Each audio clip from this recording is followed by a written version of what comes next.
adventures in time and space, transcribed in future tense.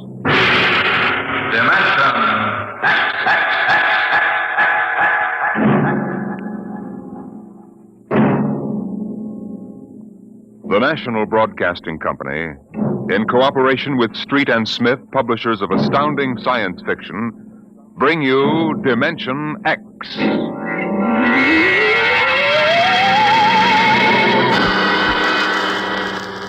Tonight's story, First Contact, by Murray Leinster.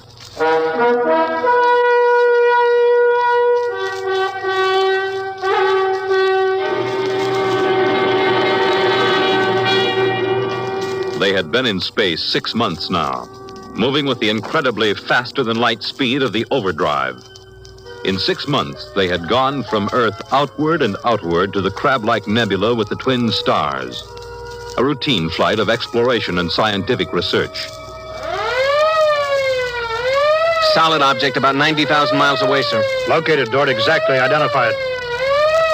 A small object, sir. Captain, I've never seen anything like this before. Whatever it is out there is coming toward us at an incredible speed and retreating to zero just as rapidly. What's the mass of the object, Dort? Well, it varies with the distance from us, sir. Step up the scanners. Nothing, sir. Absolutely nothing shows out there. And yet there must be something. Those alarms are foolproof. Action stations, man all weapons. Condition of extreme alert in all departments immediately. Captain, what is it? Dort, I ran into the same thing once before on the Earth-Mars run. We were being located by another ship, and their locator beam was the same frequency as ours. Every time it hit, it registered as something solid and monstrous. But, Captain, we're the only Earth ship in 18 light years around. How? I didn't say it was another Earth ship out there, Dort. Another race? That's right. There's a spaceship out there, all right. But it's not manned by human beings.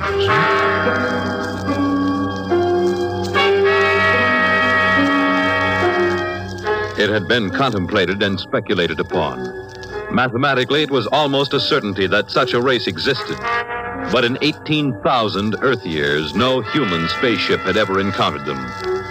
Now the situation was precipitated, and somewhere outside the Earth vessel, there was an alien race.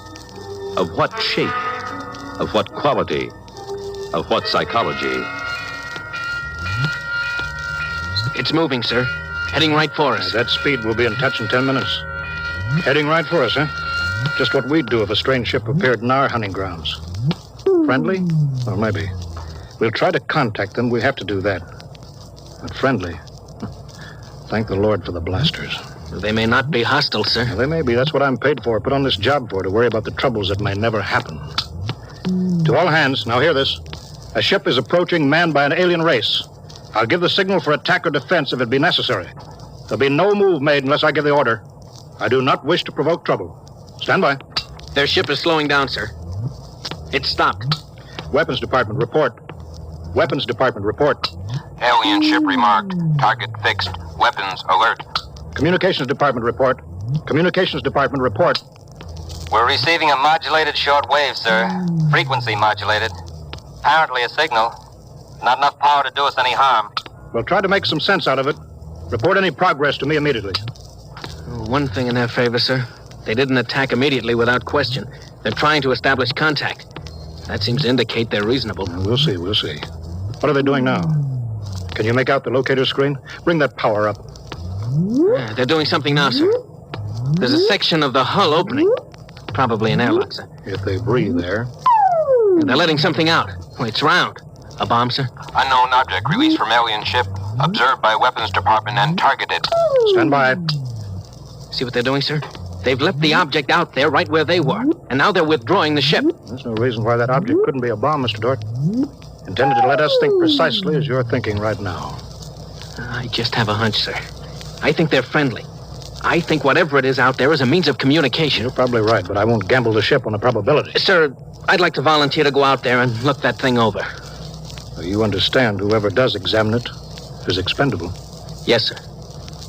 Requisition a lifeboat. If it's all right with you, sir, I'd prefer just a suit with the drive in it.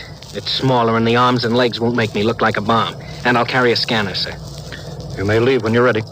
Thank you, sir.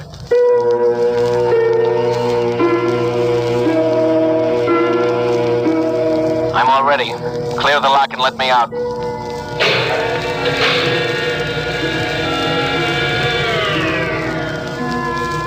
Weapons Department reporting to the captain. Mr. Dort located. Mr. Dort is targeted. Stand by. If that object out there is a device to capture one of our people for observation and questioning, it'll be blown out of existence, including Mr. Dort. Stand by.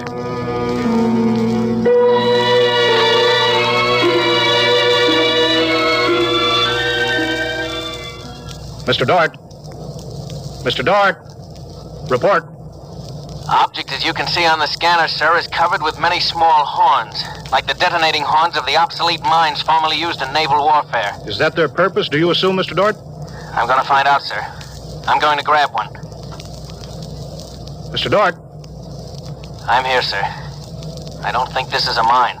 Circle it so we can see it completely through your scanner. Deadlock, sir.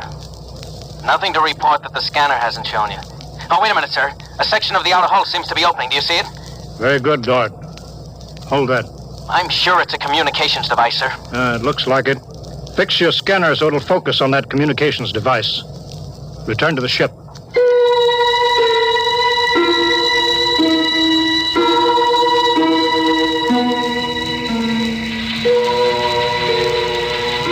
Communications Department. Communications Department. Progress report, please.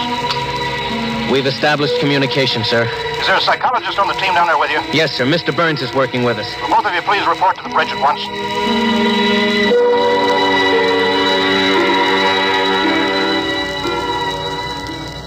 Oh, you look tired, Dort. We've established fairly satisfactory communication, sir. They seem to have highly developed thought patterns. We got a satisfactory translation from the machine on the fourth attempt. We can say almost anything we want to say to each other now. Of course, how much of what they tell us is the truth, we have no way of knowing. Mr. Burns, you're the psychologist. What do you think? Well, I don't know, sir. They seem to be completely direct. They haven't let slip even a hint of the tenseness we know exists. They act as if they were setting up a means of communication for friendly conversation, but, well, there's an overtone that... Yeah? Well, Mr. Burns, I have a decision to make. On the one hand, opening contact with the friendly people of a vastly different culture could only be beneficial to us of Earth. On the other hand, if they're hostile, I ought to blast them out of existence without any other preliminaries. Oh, but, sir, you can't... I'm not talking to you, Dort. It's not warranted yet, sir. Yes. Now, hear this, all departments. Hear this, all departments. This ship is on an extended alert. Provisions will be made so that personnel can have maximum rest and nourishment.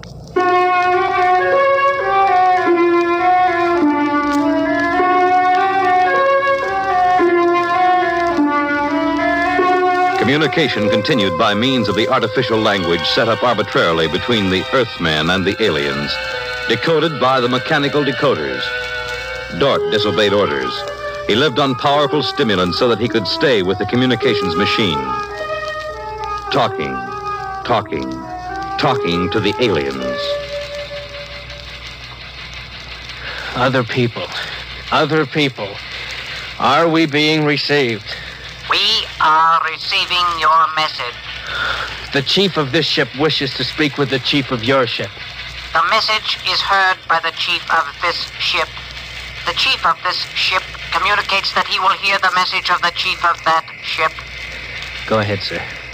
People of the other ship, I'd like to say the appropriate things about this first contact of two dissimilar civilized races, and of my hopes that a friendly intercourse between the two peoples will result. People of that ship, what you say is all very well, but is there any way for us to let each other go home alive? That's all, sir. They've stopped sending. Very direct people. Very direct. But, sir, I don't follow.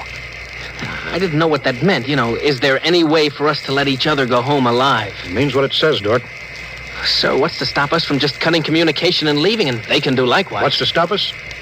Simply that whichever ship leaves first will be followed by the other. If they find Earth and get back to their own planet and we don't know where that planet is, Earth will be completely at their mercy. If they leave first, we'll follow them. We'll attempt to find their home planet. Dort, could you swear to any decision that the policymakers on Earth will come to? Sir, even if they do follow us, the closer we get to home, the more of our ships and weapons they'll face. They'd never get away. Well, how do you know that they can't communicate with their home planet without returning? We can't, sir. How do you know they can't? I don't, sir. So that's the situation. We'll sit out here, facing each other, trying to outguess each other, until time wears us out. And we'll have to face the fact. Either they destroy us or we destroy them. Navigation officer, attention. Navigation officer, attention. Every star map on this ship is to be prepared for instant destruction. The chief of this ship wishes to know whether the chief of that ship can suggest an answer to the problem concerning us both. Do you want me to answer that, sir? I'll answer it myself. Tell me when to talk. Now, sir. I am giving that matter personal attention. Every effort will be bent to the solution of this problem. Will you consider a temporary truce in the meantime? What would a truce gain? Could we trust you? Would you trust us? I suggest that we continue as we have up to this particle of time. I agree. Sign off, George.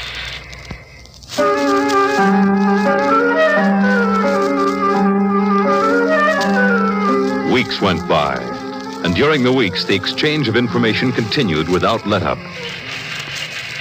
What particle of time are the people on that ship at? The resting time. All rest except myself and others on alert duty. Same on this ship. You people of that ship are very similar in many ways. Do you have a family? I have a mate. I have a mate and 3 offspring. It is too bad for them, as well as us, to have to kill each other. This ship can't see any way out of it. Can that ship? If we could believe each ship, yes. Our chief would like it. But we can't believe you, and you are afraid that we do not tell truth, although we do. This ship would trail you home if this ship were able to. That ship would do the same. But this ship feels sorry about it. I believe you're a friend. I share your belief and like you. But there is a possibility that you were put to make a trap for me. I will stop now and think it over.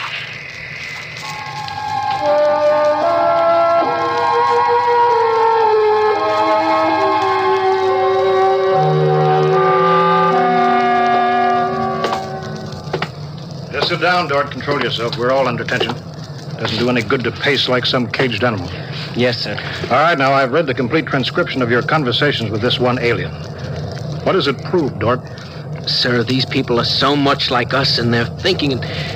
Well, sir, they're likable. They're likable and they breathe oxygen. Their air is 28% oxygen instead of 20. But they could do very well on Earth. It'll be a highly desirable conquest for them. Dort, I'm as set against violence as you are. I don't see any way out of this. And I think we've got to break this status quo. So if in 70 hours we don't see any other way, then I have no further choice. I'll blow them to bits.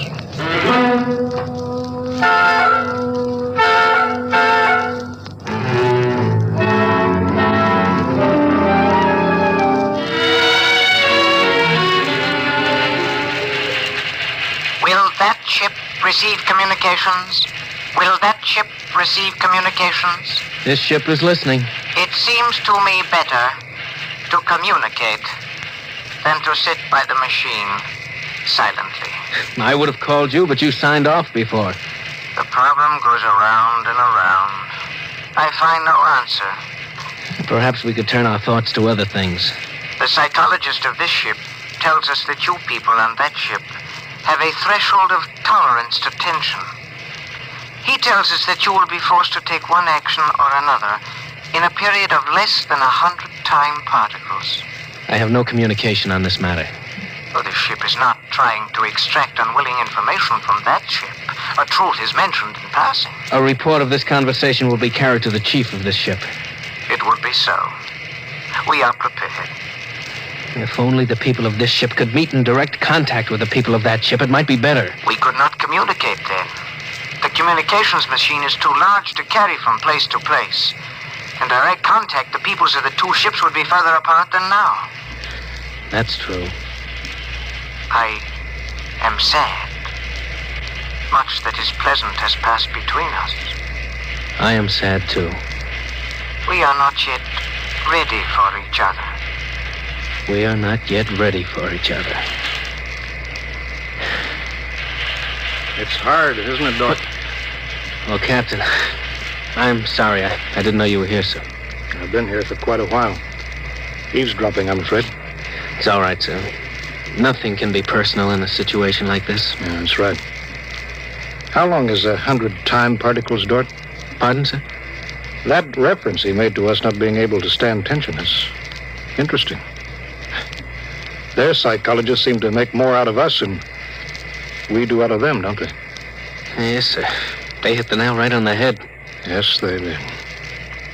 I think, Dort, we'll just have to push our timetable up a bit. No further communication with the aliens under any circumstances. That's clear, isn't it? Yes, sir. Sir, if they know so much about our psychology, isn't it possible that remark was intended to make us act more quickly? Probable, Dort. Probable. Well, why would they do that, sir? Why? You tell me why, Dort. All of a sudden, I have an idea, sir. That's crazy. It doesn't matter how crazy. I'll listen to it. Sir, I think these people are playing some kind of a joke on us. Joke? A joke, Dort? Yes, sir. Over and over again, I've noticed what I think is a sense of humor. A highly developed sense of humor. Do you recall when we went to all the trouble to set up a fictitious star map and then they just sent us back a mirror image of the same one? I think somehow they're playing a joke on us. Well, maybe you're right. In which case, you've seen practical jokers, Dort. Their jokes aren't always funny. Sometimes they hurt people.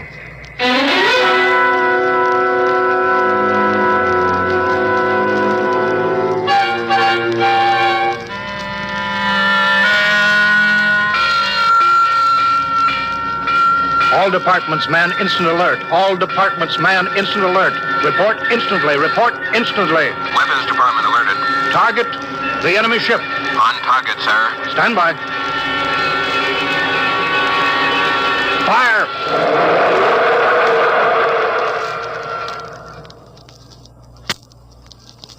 They're gone, sir.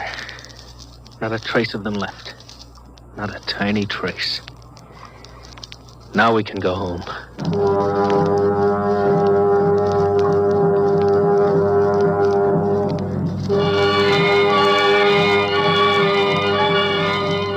Communications to Captain.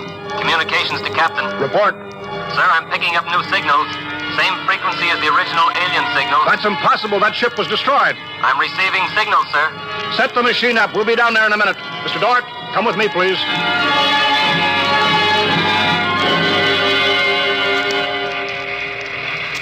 It's good to be on the way home. Yes, it is good.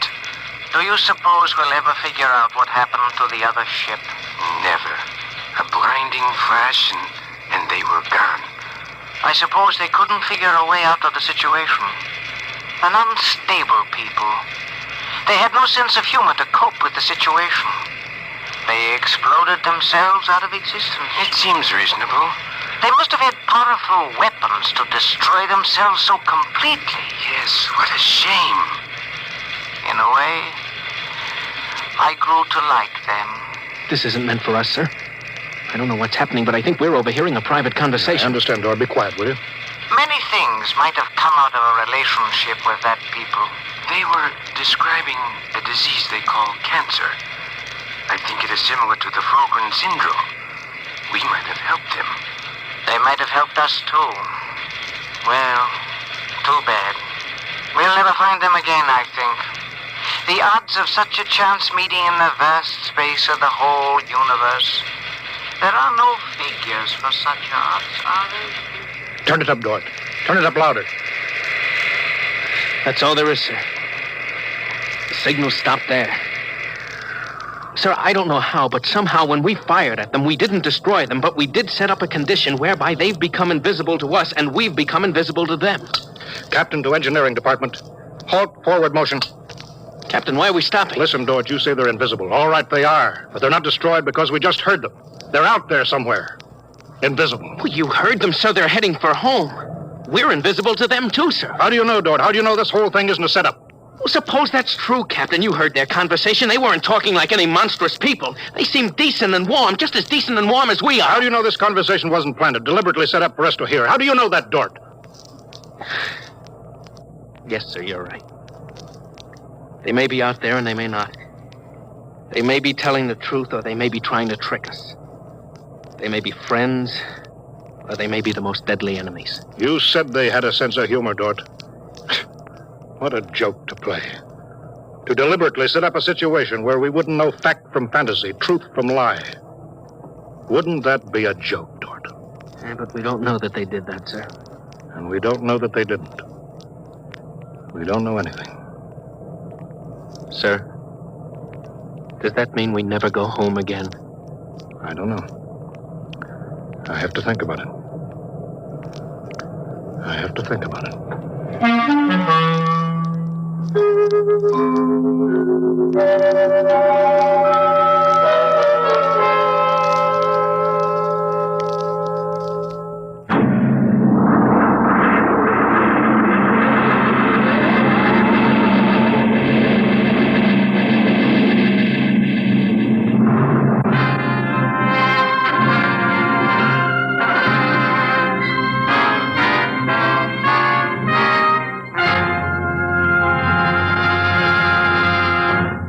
You have just heard another adventure into the unknown world of the future.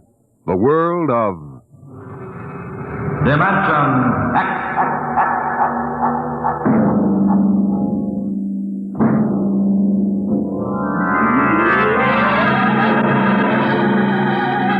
Dimension X is presented each week by the National Broadcasting Company in cooperation with Street and Smith, publishers of the magazine Astounding Science Fiction. Your host was Norman Rose, music by Albert Berman. Dimension X is produced by William Welch and directed by Fred Way. First Contact, written by Murray Leinster and adapted for radio by Howard Rodman.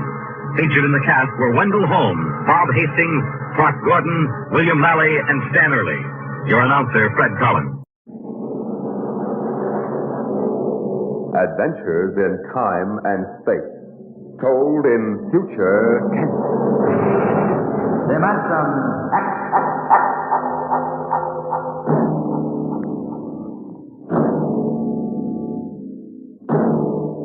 The National Broadcasting Company, in cooperation with Street and Smith, publishers of astounding science fiction, bring you Dimension X.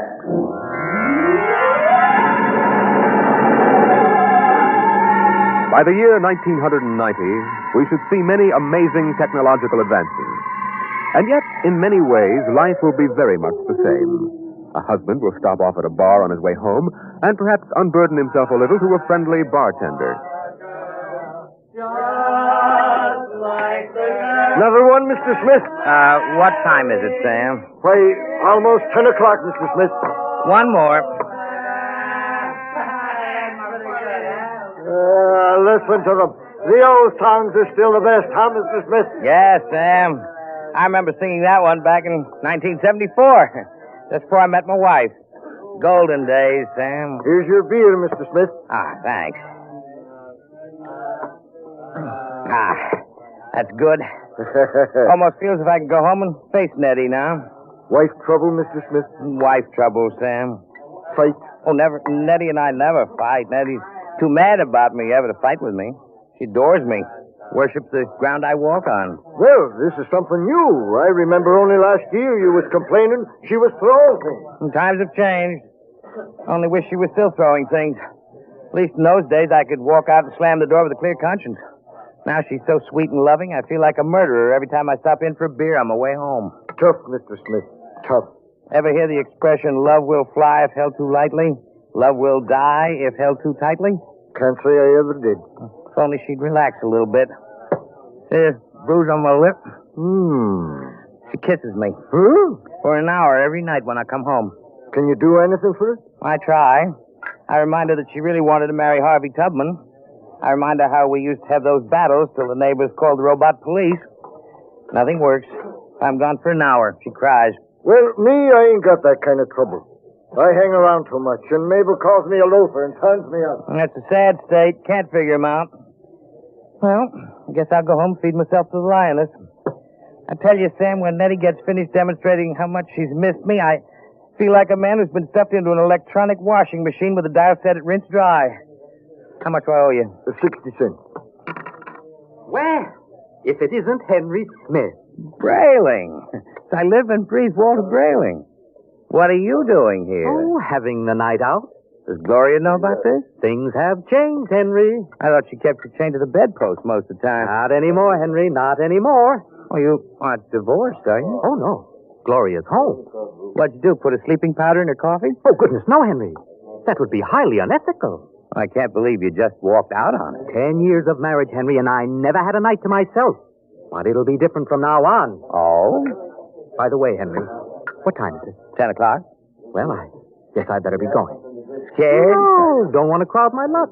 Although, really, there's nothing to worry about. I'd sure like to know how you do it, Walter.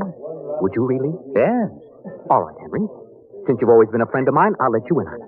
Come on, my car is outside. I'll drive you home and let you see how it's done. Well, that's nice of you, Walter. Not at all, Henry. We fellows have to stick together.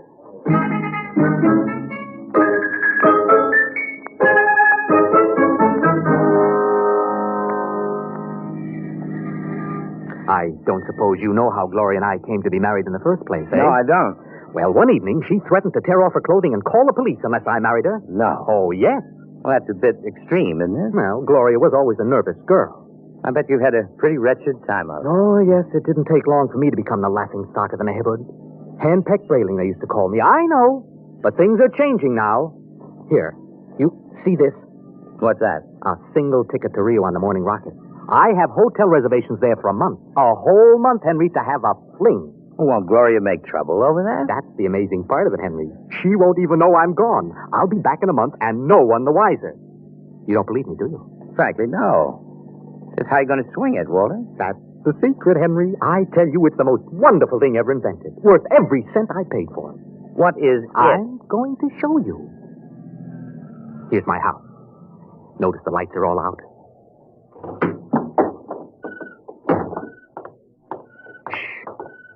We'll wait up there on the front porch. Walter, you haven't gone off your rocker, have you? Now I meow twice. Meow! Meow! Now, Henry, watch the window in my bedroom. Well, it looks as if somebody... Hey, there's a man up there. He's looking out. Good. He sees me. He'll be down directly. Isn't it a bit embarrassing for you, Walter? Oh, not at all. You'll find out. Here he comes. Hello, B2. Oh, good evening, Mr. Brayling. Close the door. Either I'm going out of my mind or there are two of you. You never told me you had a twin brother. I don't. But if this fellow weren't in pajamas, I couldn't tell you apart. That's the secret, Henry.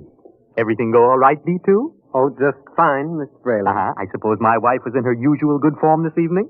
As a matter of fact, we spent the evening playing gin. No screaming? No shouting accusations? Oh, no, sir. It was a very quiet evening.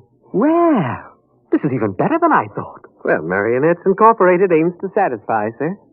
Did he say Marrionettes Incorporated? That's right, Henry. Look him over. Isn't he excellently fashioned? You wouldn't dream he was a robot, a marionette, eh? I can't believe it. It's against the law, of course, to duplicate a human like this, but it's well worth the opportunity. Well, I still don't believe it. You can't tell him from a human. Only one way, Henry. Put your ear next to his chest. Listen. That's it. Machinery. Walter, old man, how long's this been going on? I've had him a month, Henry. I keep him in the cellar in my toolbox. Now, tonight I told Gloria I'd like to be excused for 5 minutes to run down to the cigar store. She agreed. I went down to the cellar, took out Brayling too, sent him back upstairs to sit with my wife until I got home. Miraculous. Of course, it doesn't seem quite ethical somehow. Oh, nonsense. It's highly ethical. I've been home all evening. I shall be home with her for the next month. In the meantime, another gentleman named Walter Brayling will be in Rio having the time of his life. Well, can he walk around without fuel for a month? Oh, he refuels himself, and he's built to do everything. Eat, drink, sleep. You'll take good care of my wife, won't you, B2? Oh, of course. Your wife is rather nice. I've grown quite fond of her. You see? Walter, old man, how long has this Marrionettes Incorporated outfit been in business? Secretly, for 2 years now. Why? Well, I wonder, is there a possibility that I might get in touch with them? You?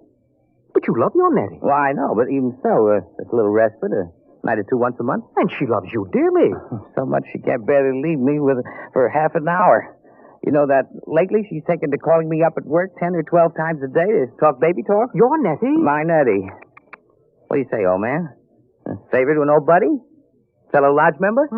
Well, I could put you in touch with the man who makes them. Of course, you'd be pledged to secrecy once you learned where he's located. Oh, naturally.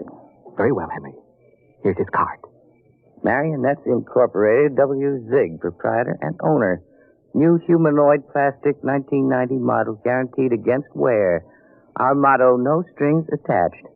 Address the Jumbo Shop, 43 South Wesley Drive. And Mr. Zig will take good care of you, Henry. He's a charming fellow, a real craftsman. Wonderful. I'll see him first thing tomorrow. Well, I better be getting home now, though. Nettie's probably splitting a gasket. See you around, old man, after I get back from Rio. And while I'm gone, you might drop around regularly, just as you always have. Treat Brayling, too, here as if he were me. Otherwise, Gloria might be suspicious. Oh, I will. And, before I go, these marionettes are safe, aren't they? Oh, absolutely. Oh, tell him, B2. We're guaranteed. Fine. Well, good night, Walter. Good night, B2. Good night, Mr. Smith. Good night, Henry. Well, I'm glad someone else will have a chance at a little happiness and freedom. All right, Brayling 2.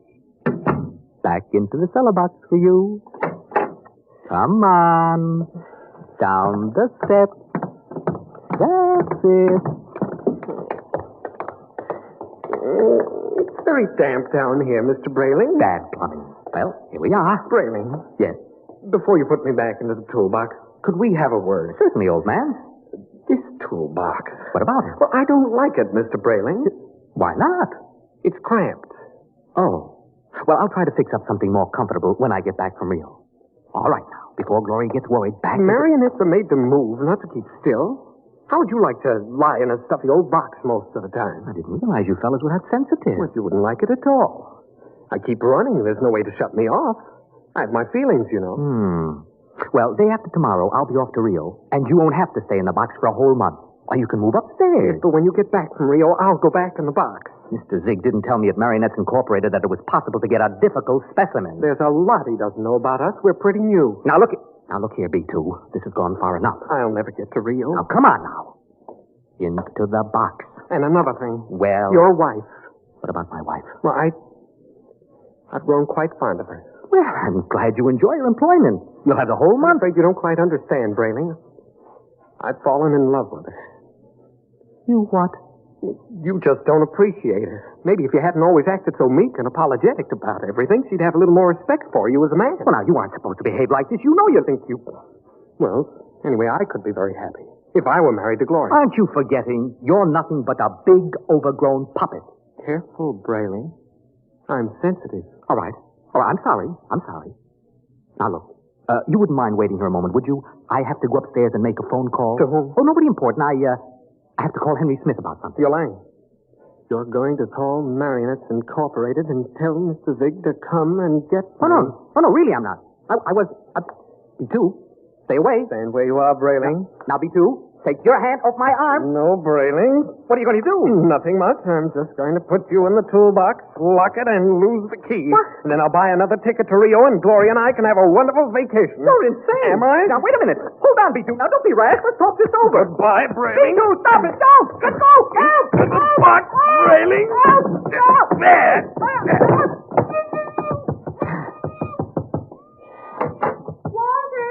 Walter! Yes, Gloria? What in the world are you doing down there at this time of night? Oh, nothing, lover. The pipes were knocking. I'm just making sure the boiler hasn't exploded. You go back to bed. I'll be up soon. Well, hurry, won't you? We had such a nice evening. I'm lonesome for you. Oh, you won't ever be lonesome again, darling. Never again.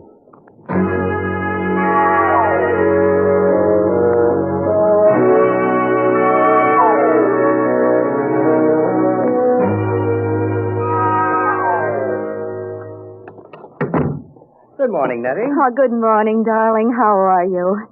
Have a nice time last night? I missed you so. Breakfast ready? Aren't you going to kiss me good morning? Oh, yes, I suppose so. Oh, you're so wonderful, Henry. I guess I'm the luckiest person in the world. Here's your coffee. And how would you like your eggs? Anyway, it's all. Oh, but I want to please you. Oh, Nettie, skipped the eggs this morning. Oh, but you have to eat to keep well, darling. I'm very healthy. I have an early business appointment. Oh? It's a friend of Walter Brayling's. I met Walter last night, and he... Yes? I'd better be off. Now, Nettie, don't look as if I were on my way to Rio or something. I'm only going to work. It's just that I miss you so. I want to be with you all the time. Do I have to go through this every morning? I'll be back at supper. There's no need to cry now, is there? No, darling. You aren't displeased with me, are you? I try so hard to do everything just as I think you'll like it. No, I'm not displeased. Well, goodbye, dear. Henry? Yes? You forgot to kiss me goodbye.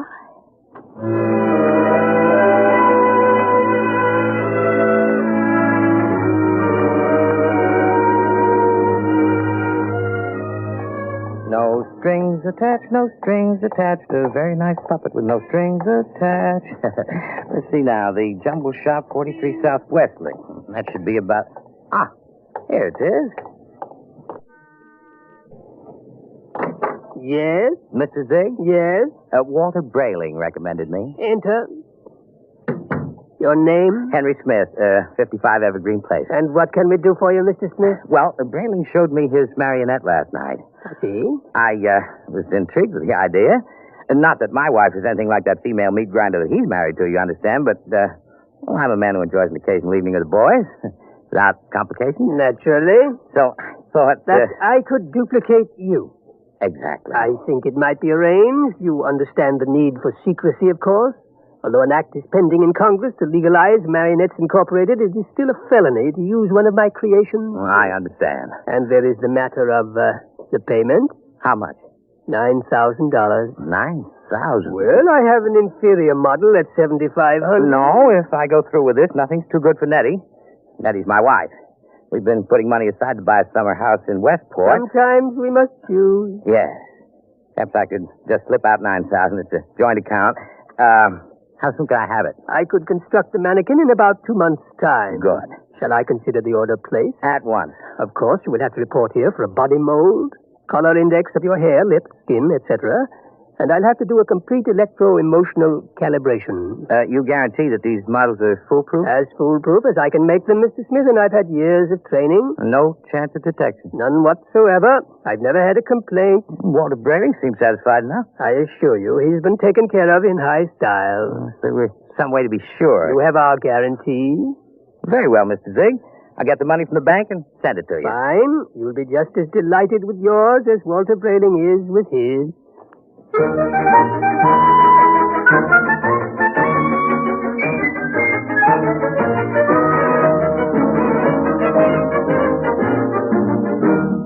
Oh, tell her. Yes, Mr. Smith? I'd like to cash this draft on my joint account. Yes, sir.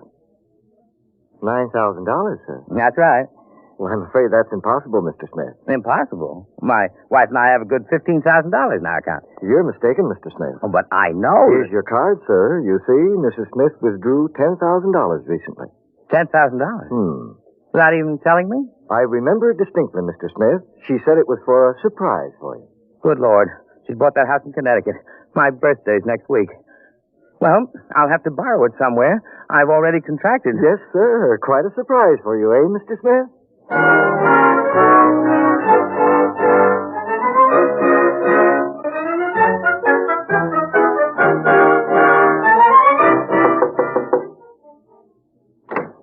Yes? Oh, hello, Henry. Hello, Gloria. Is Walter home? I'd like to speak to him. Well, come in. Thank you. Is something wrong? Well, just some private business. Matter of a loan. Well, he went down to the travel bureau, but he should be back soon. We're going to Rio, you know. Both of you? Isn't it wonderful? I don't know what's come over Walter lately. He's been so romantic. Last night he came upstairs and said, darling, he hasn't called me darling in years. Darling, we're going to take a honeymoon to Rio. So we're leaving tomorrow. Anything wrong, Henry? No. I'm just a little surprised, that's all. Well, he should be back soon. Will you wait? Yes, I'd better. Say, as long as you're over here, maybe you can help me with something. What? Well, I went downstairs to get an old suitcase a little while ago, and I heard the strangest noises near that old tool chest of Walter's. He mentioned that the boiler was acting up, and I'm afraid to go down there again. I wonder if you'd take a look. What kind of noises? Like a thumping sound. Maybe I'd better go down, Gloria. You stay up here. Should I call a plumber, do you think? No, I'll take care of it. Right down a bell. I'll have a look. Good Lord. Hello in there. Well, just a minute. Keep quiet, for goodness sake. I'll have to smash the lock. Now what in the... Henry, thank God you've come. Be quiet. I've been in there all night. I thought I'd suffocate. He tried to kill me, Henry. He tried to murder me. Who? Which one are you? Don't be an idiot. I'm Walter. What happened? B2, the marionette. He stuffed me in the toolbox and left me to suffocate. Well, fortunately, I found an old file in there and managed to get an air hole through the wood. Good Lord. He's taking Gloria with him to Rio. Have they left yet? No, he's gone downtown for the ticket. Oh, good. We may just have time. For what? To get down to Marrionettes Incorporated and tell Zig to stop him. Well, you're in no condition. Don't worry about me. We can't waste any time. Come on. But Gloria... Sneak out. Tell her you fixed the plumbing. Tell her anything. I'll meet you outside. All right. Oh, what a fool I've been. What a fool I almost was. I went down and ordered one of those things today.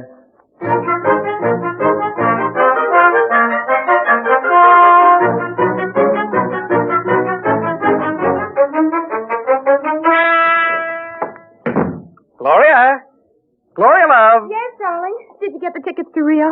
Right here in my wallet. Honeymoon for two under the pampas smooth. Oh, Walter, it's so nice to have you like this. You like the change? I don't know what did it, but whatever it is, I'm in favor of it. I hope it's permanent. Oh, I intend to see that it is. Oh, by the way, darling, do you happen to remember where that old pistol of mine is? Pistol? Yes, I just thought since we're going to be traveling in strange countries, it wouldn't hurt to bring it along. Oh. Well, I think it's here in the sideboard. Yes, there. Oh, Walter, you know how frightened I am of those things. Oh, I'll be very careful of it. In fact, I think I'll go down the basement and practice. Not really shooting it, of course, just to make sure it's in good working order. Do be careful, darling. Oh, I will. If you should hear a shot, dear, don't be frightened. I may fire it into a block of wood just to test it. Perhaps I'll fire into that old tool chest of mine.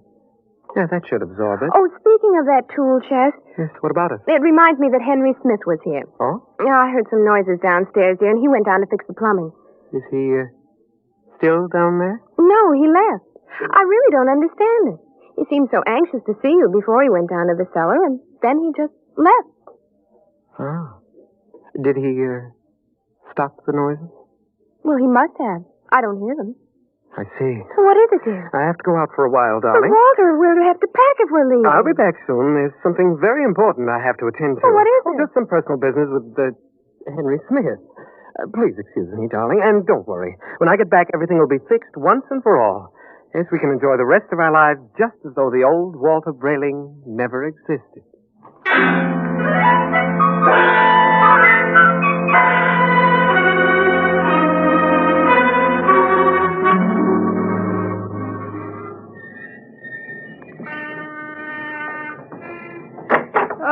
Mr. Brayling and Mr. Smith. Yes, Mr. Zig. Come in, gentlemen. We certainly will come in.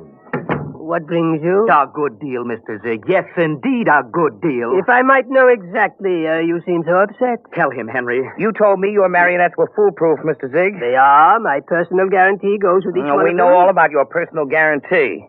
Except that Mr. Brayling's dummy knocked him out, stuffed him in a toolbox to suffocate, and is making plans to run away with his wife. Oh, dear. Well, Mr. Zig? Oh, I really don't know what to say, gentlemen. You see, I work alone. I make these marionettes myself so that I can see to it personally that there are no errors. However, even the finest craftsman can make a mistake once in a while. What Mr. Brayling and I would like to know, Mr. Zig, is exactly what are you planning to do to stop this over-ambitious robot? Well, of course, we shall have to recover B2 first, and then I would simply dismantle him. He doesn't seem to want to be dismantled, Mr. Zig. In fact, I think you'll have trouble catching him. Maybe I can save you the trouble, gentlemen. B2. Look out. He has a gun. I thought I'd find you here when I discovered the tool chest empty. Now, look, B2, whatever you're planning to do, you won't get away with it. I think I will. Mr. Zig, can't you do something? I'm afraid I can't think of anything. I'll save you the trouble, because I'm going to kill the three of you. Oh, you won't get away with it. No? You forget that Gloria and I will be on a plane to Rio in a few hours. All right, Mr. Z. You first. Oh, now see here. This isn't fair. I created you. You can't do... Grab him. I got him. Quick. Let's break that hammer.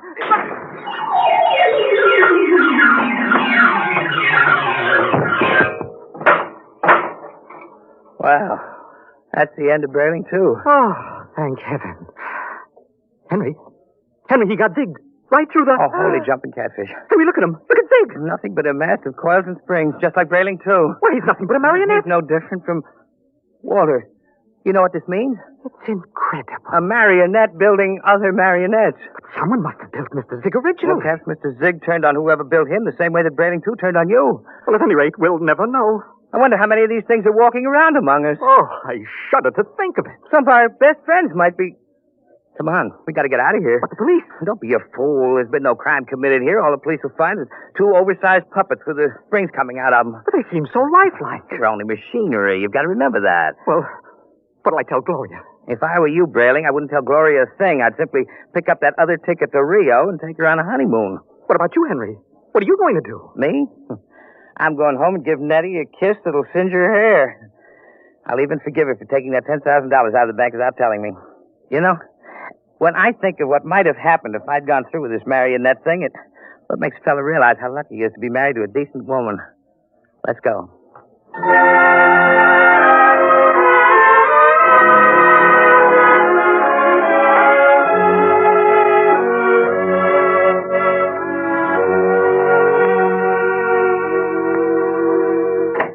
Nettie! Nettie! Where are you, sweetheart? In here, darling. I've missed you today. Come here. Oh, Henry. Oh. Oh, you look tired, darling. Can I do something for you? Just tell me. I'm yours to command. Ah, a man's a fool to jeopardize a nice home and a loving wife like you. You do love me, don't you, Nettie? You know I do. Here, let me get your slippers on. Ah, feels good to sit back on the sofa and relax. You don't know what a trying day I've had. I can see you're all upset. It isn't anything I've done, is it, dear? Well, in a way, something you've done is connected with it. What's that, darling? The money. Money? I know you wanted to surprise me with the house, darling, but really you shouldn't have taken that money out of the bank without consulting me. Henry, I don't even know what you're talking about. Now, Nettie. But I do. Nettie. Oh, you're so upset, darling. If it's anything important, let's talk about it later. Meanwhile, why don't you just put your head on my shoulder and rest? I must admit that sounds enticing. Here, let me make you comfortable. There. Now you just close your eyes.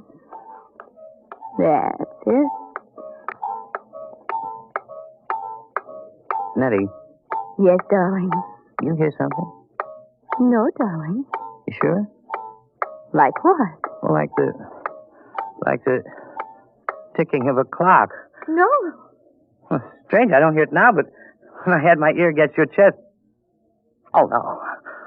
Oh, no. What are you talking about, No, darling? I won't believe it. You are my Nettie, aren't you? You're a real live flesh and blood. Oh, she couldn't have done that to me. Not Nettie. But I hear it. And it's coming from you. It's coming from you.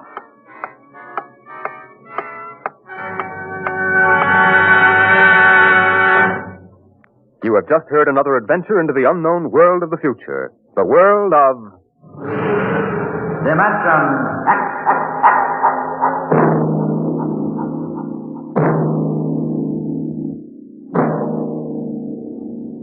Next week, Dimension X moves to a new day and time. It will originate in New York on Saturdays from 8 to 8:30 p.m., beginning September 8th. Consult your local newspaper for the exact day and time in your locality. And don't miss Mary Leinster's story of deep space, First Contact.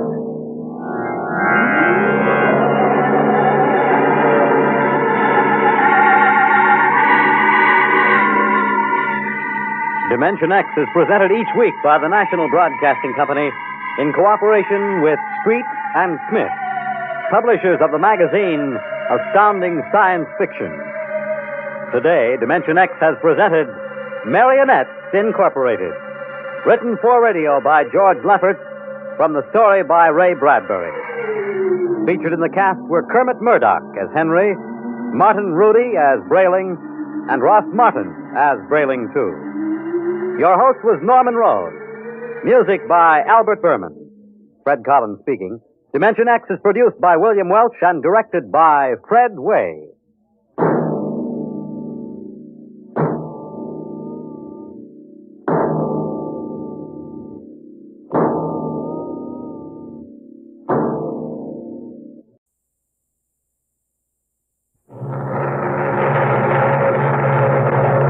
Adventures in time and space, told in future tense.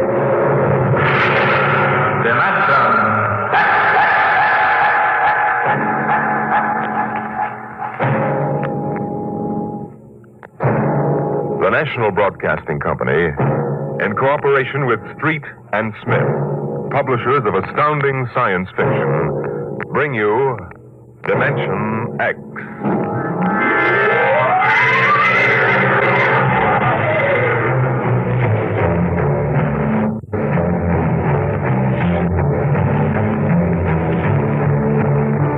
I doubt that anywhere on Earth there's a man or a woman or a child who doesn't know the name Wayne Crowder. I doubt whether there's a human being who hasn't at one time or another used one of the Crowder products, the can opener or the razor blade, or the patented tooth powder dispenser, or the Crowder improved slideless fastener. There's a fortune in such products, and Wayne Crowder was the man to squeeze that fortune out, penny by penny. And he did. And in the magazines which write about men of business, he was described as a man of ice and stone and ink and steel. No warmth, and a heart to pump blood, not feel human emotion. But he took some of his money and he built himself a towering skyscraper. And he placed his private office at the very peak. And he built a battery of buttons into his desk so that when he wanted something, all he ever had to do was press a button. And like genies springing out of a bottle, the proper personnel would come running. Yes, Mr. Crowder. Get me my engineers. Yes, sir. Right away, Mr. Crowder. Mr. Crowder wants his engineers at once.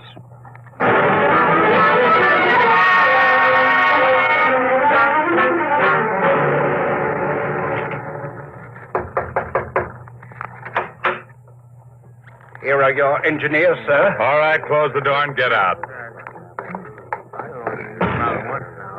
Now, gentlemen, sit down. Gentlemen, I hired you because you're the best engineers I was able to find. They tell me you can do anything. They tell me if there's a scientific fact known in the world, even if it was discovered 6 hours ago, you gentlemen are up on it. All right, I want to put that to work. Gentlemen, I want you to build me a spaceship. What? A spaceship, sir? That's right. I've decided that I'm going to be the man who gives space flight to mankind. Any questions? Well, I don't know, sir. We can design such a ship. That part's not too hard. The basic blueprint has been in existence for many years. The submarine is the model for the shape and the form, but... Yes? But we have no way of providing the motor to power such a ship. When the ship's ready to fly, there'll be a motor. Sir, I don't like to contradict you, but you see, scientists have been searching for a motor power for spaceships for decades now without success. You'll have a ship, but we can't lift that ship from the Earth's surface. That is, not to the point of free flight at any rate. Mr. Crowder, you see, you'll be spending millions of dollars, hundreds of millions perhaps, for nothing. What's your name? Phillips, sir. You're fired. What? Go down to the cashier and draw your pay and get out. But, Mr. Crowder... Get out. Nobody who works for me thinks of how much something costs. We use money. We don't let expense provide a rationalization for not beginning a project. Phillips, what are you waiting for? Get out.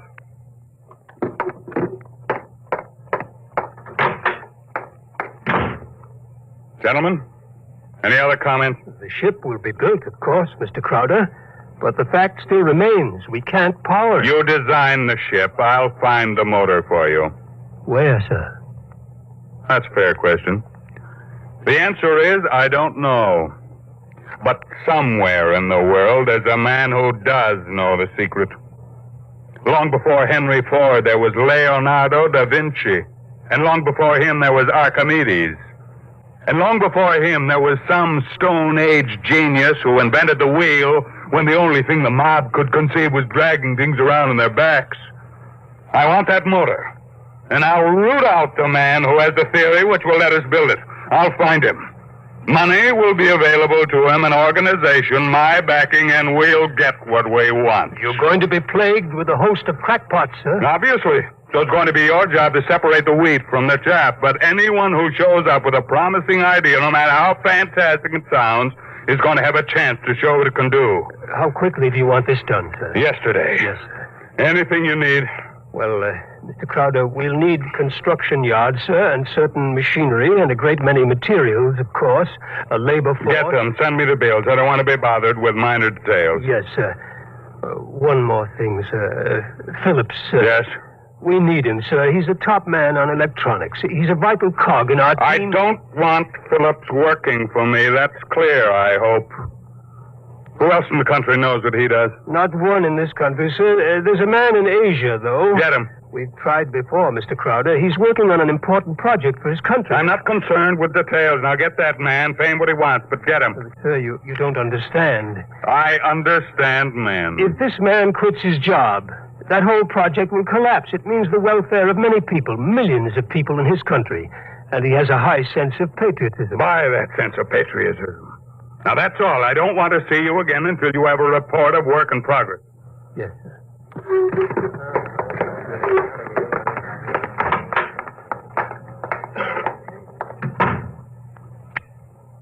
Yes, Mr. Crowder. As a man named Phillips going to draw his pay, I want 2 company policemen to meet him at the cashier's office and escort him from there directly off the premises, and I want them to be emphatic about it. Yes, Mr. Crowder. And notify the newspapers, the television, and the radio networks, periodicals, and the scientific journals that I'll receive the press in my office this afternoon at 3:30. I have an important announcement to make.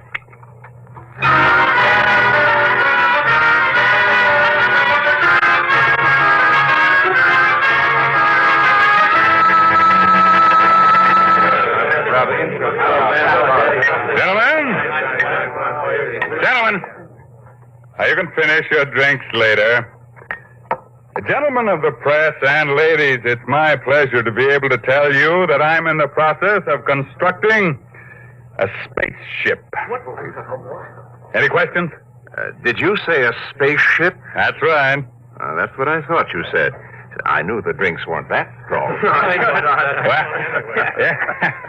I expected it might be something of a shock to you all. Mr. Crowder, is this spaceship under construction now? It is. Well, according to your plans, is it intended for interstellar flight or merely for flight between planets? This is a beginning only, and my intentions are quite modest. I expect the ship to be able to pursue a course between Earth and Mars or between Earth and Venus. For the present, any longer trips are not contemplated. You've solved the problem of motor force, then? No, I haven't. But what sort of... You mean you don't have any means of propulsion for the spaceship? That problem is not solved as yet. It will be. That's why I called you in this afternoon. I want you to announce that I have $100,000 in cash waiting for the man or woman who first brings me the basic idea for such a motor. That's all I have to say for now. Finish your refreshments, ladies and gentlemen. I'll let you know from time to time how things go. Mr. Crowder, one more question, please. Yeah. Do you have a name for the spaceship yet? No, not yet. Then let me suggest one. Yeah? Crowder's Folly. Quiet, all of you. Quiet! What is your paper? The Daily Times, sir. Inform the company police that under no circumstances is any representative of the Daily Times ever to be allowed on company property again.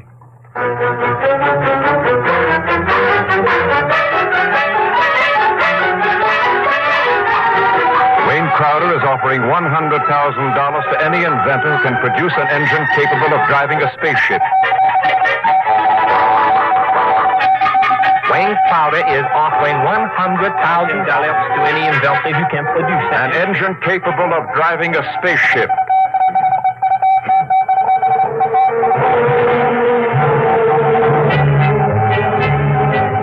It was Crowder's folly, but the word of what he wanted circulated to the far corners of the globe, and it was known in the white ice block huts of the Eskimos and in the grass-thatched villages of Central Africa, as well as places less remote. And the Crowder office became the mecca and the heaven for the lunatic fringe of humanity. Their blueprints and scale models clogged its corridors, and more applicants came to the great skyscraper. Well, listen, I told you, I don't want these people in my office till they're screened. Now, get out! Get out!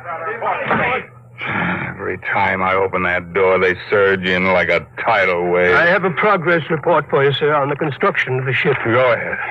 I've spent $13 million for the yards, the equipment, including 3 gantry cranes, several dozen presses, thousands of dies, and so forth. Go on. We have 12,000 people working for us directly, not including subcontractors and their labor force. Well, what about the ship? Mr. Crowder, the ship is finished as far as we can go. Certain additional construction cannot be done now because it depends on the shape and the mass of the engine, on the type of fuel, on the weight of that fuel. I see. All right, lay off everybody we don't need. I've ordered that, sir. Miss Crowder, is it possible that no one will turn up with a motor? That's the one thing that's not possible. He will come.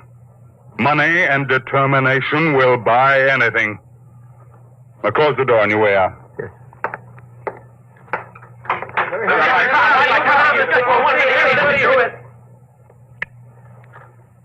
Order the proper department to put a name on the forward end of the ship. I want letters in pure gold 1 foot high. The name of the ship is Crowder's Folly. Get it done today.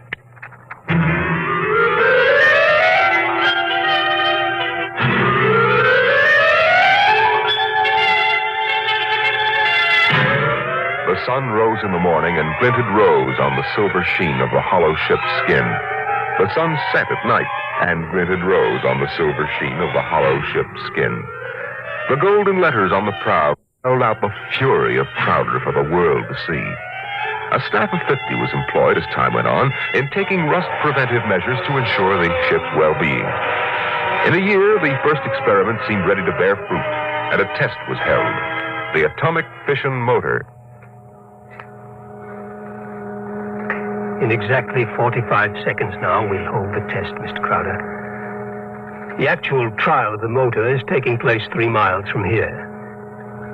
Now, this dial here registers the nucleonic activity. And this dial, right here, is thrust. Over here, this dial is a measure of the effectiveness of the shielding in terms of outside radioactivity. That sound you hear is our generators right here, building up power to supply the motor by remote control.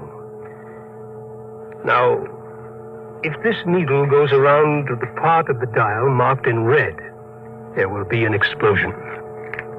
Are there any questions, sir? Proceed with the tests. Watch the needle, sir. 8,000. 8,500. 9,000. 10. 11. 12. 15. That's an overload now, sir. 18. 20. I don't know how much more it can stand, sir. What happened? Your generator blew out. What kind of... I beg your pardon, sir. The motor blew up. What are you talking about? I'd hear something. You see, sir, it takes a while for the vibrations of an explosion to travel 3 miles and then reach through 15 feet of concrete. I see. Well, there are other experiments in progress. Let me know when they're ready for testing. Yes, sir. Mr. Crowder, the inventor of that motor had to be with it, of course, during the tests, but he has, that is, he had a family. The fool knew what he was doing. He understood the danger. Now line up those experiments and don't turn anyone away if he seems to have the remotest possibility of success. Now, I'm telling you, my man will come. Money and determination will buy anything.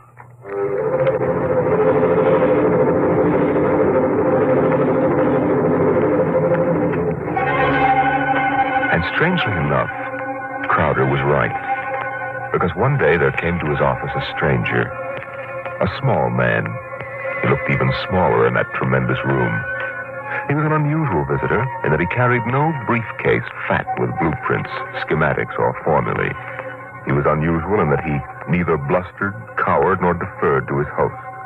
He was a pleasant little stranger, bird-like of eye and movement, bright and smiling. Mr. Crowder, my name is Wilkins. I can power that ship you want. So? Of course, what I have in mind won't be anything like that meaningless for you. What? Well, Rocket, my motor requires a difference here in my head. It so happens that I'm presently supporting half a dozen people who make this. None of them have been successful. What makes you think your idea will work?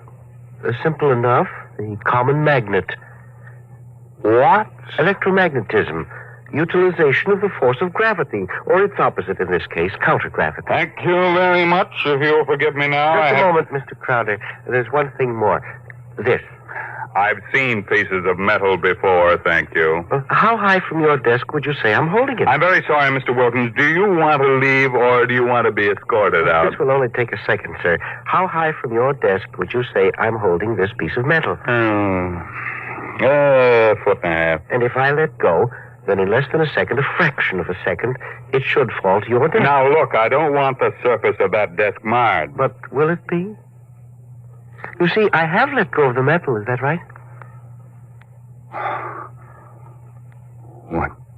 Good Lord. Many seconds ago, it should have crashed to the desk, am I right? This is incredible. Well, if you want to speak to me anymore, I'll be right outside. But it hasn't fallen. That's right, sir. It hasn't fallen. It floats in the air. That's right, sir. It floats in the air. How do you do it? Well, why don't you call your engineers and ask them? I'll wait outside. Get me my engineers immediately.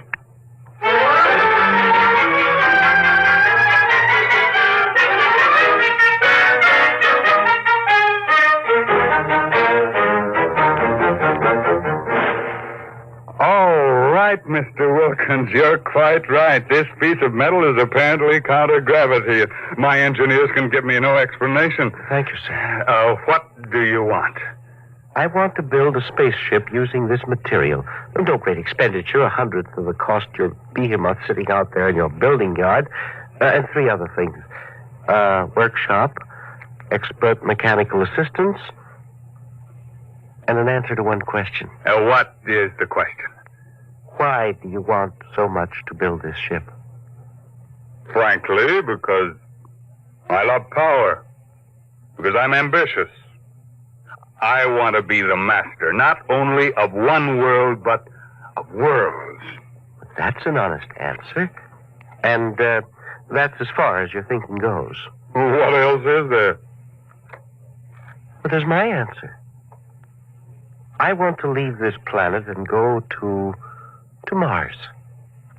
Because there are strange wonders there.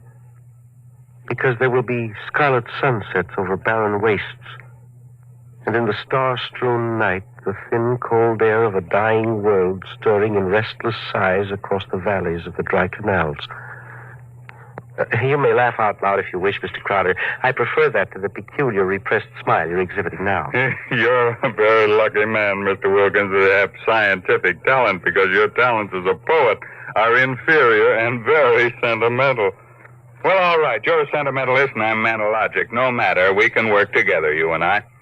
Your workshop will be ready by morning. If you need money or materials or personnel, just tell my engineers, and you'll get it, or I'll know the reason why, and that's all. Thank you, sir.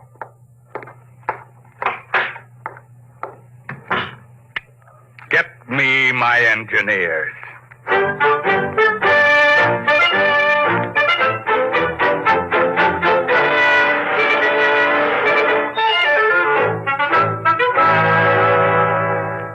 Yes, Mr. Crowder. Now, we have 50 men working on preserving that useless hulk out there in the construction yard. Lay them off. Now, how many others? But the ship will deteriorate if we do that, sir. Let it rot. Lay them off. Yes. Now, how many other employees are still working for us on the project? About 3,000, sir, including the people working on experimental motors. Get rid of them. But, sir... Get rid of them. Well, Mr. Crowder, I never thought you'd drop this project. You were so adamant on it. I'm not dropping anything but dead wood. Now, you saw what Wilkins had to offer. He's my man, and the rest is junk. Mr. Crowder, he might fail. We ought to have a minimum of protection against... I say he won't fail. Yes. You just lay everybody off that isn't needed. Give him 2 weeks' pay and my thanks for a thankless job well done, that's all. Yes, sir. I'll get it done, sir. What a year's work. Yes, and 10 years or 20 years, now do the same thing. That's why you're an engineer and I'm an executive. That's why you work for me, because when I have to, I can be ruthless with my own mistakes. What are you waiting for? I was just thinking, Mr. Crowder, what would happen to me if my usefulness to you were over? I've worked for you for 30 years now. Just don't give me any occasion to consider your usefulness terminated. That oughtn't be too hard. Yes. What? Nothing, sir. I'll make the arrangements at once.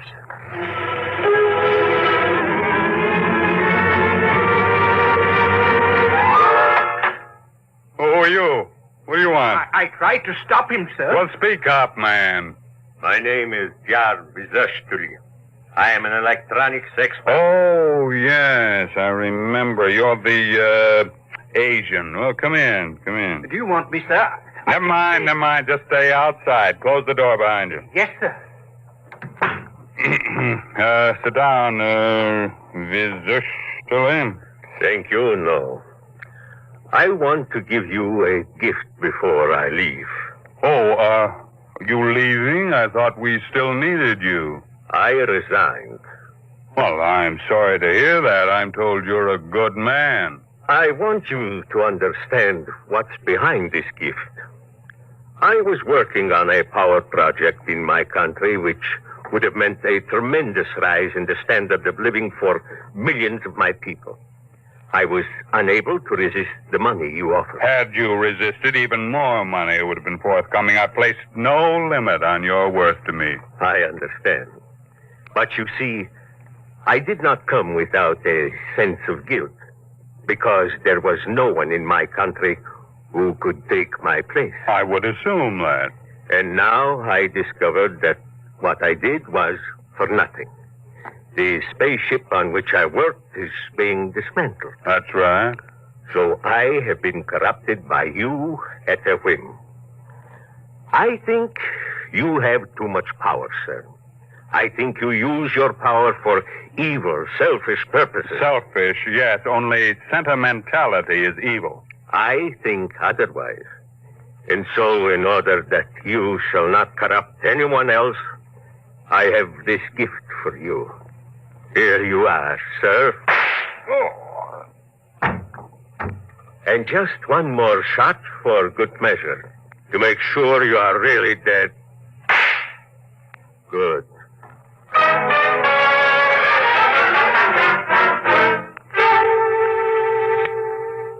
There's a man on his way out by the name of Jarvis, an engineer. He's not to be molested. He probably won't stop at the cashier, so I want a check for 6 months' salary in advance mailed to his home address. The man showed a certain quality of ruthlessness which is deserving of recognition. And have the chief of the company police bring me a new bulletproof vest. This one seems to have been dented in 2 places.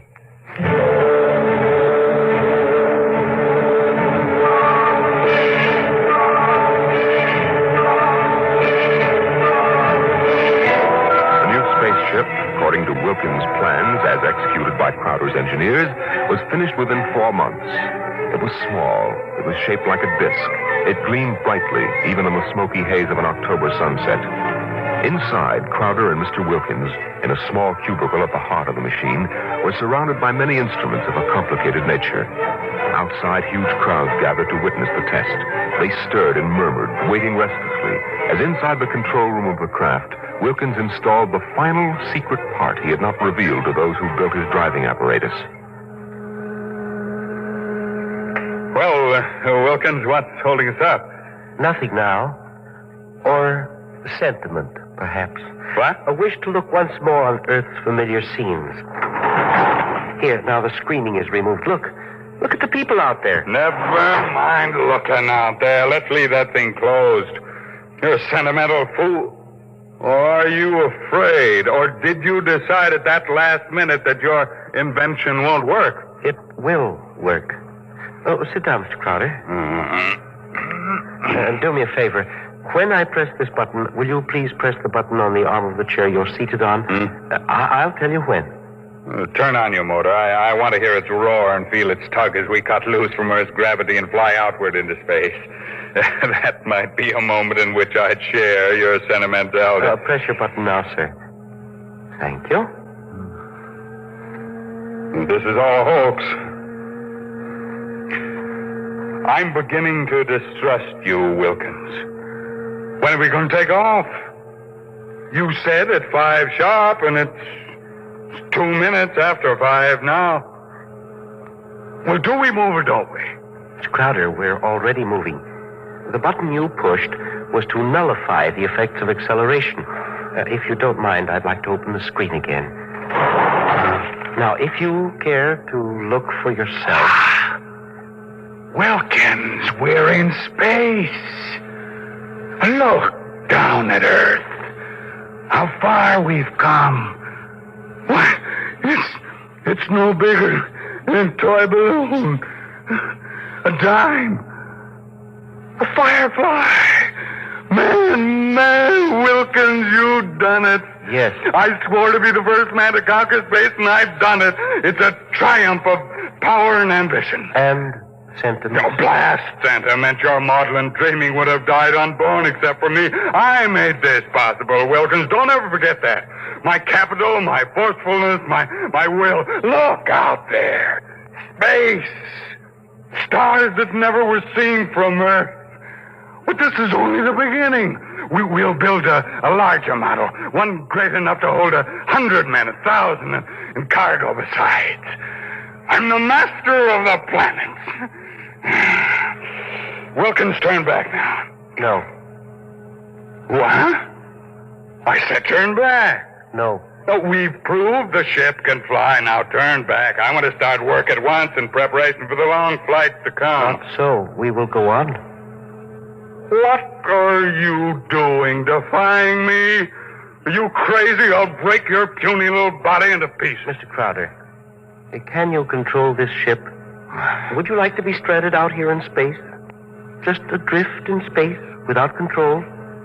Would you like that? Turn back. No. You're crazy. You're crazy. Crazy? No. Sentimental? Yes. Your money and ambition paved the way, that's true. But sentiment was the vital factor that sent me to you. You'll forgive me if I remove these primitive clothes. Who are you? Well, it's all right, Mr. Crowder. There is no need to be so terrified because you've had your first close look at a Martian going home.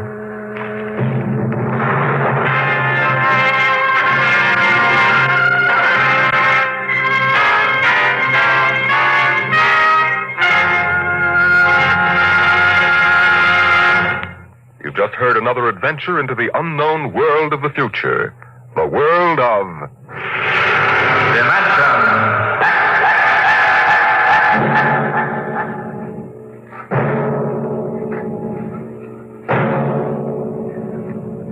A private detective receives many strange assignments, but none has ever received one quite like that given to the investigator we're going to tell you about next week, as we bring you from the pages of the September issue of Astounding Science Fiction, Untitled Story.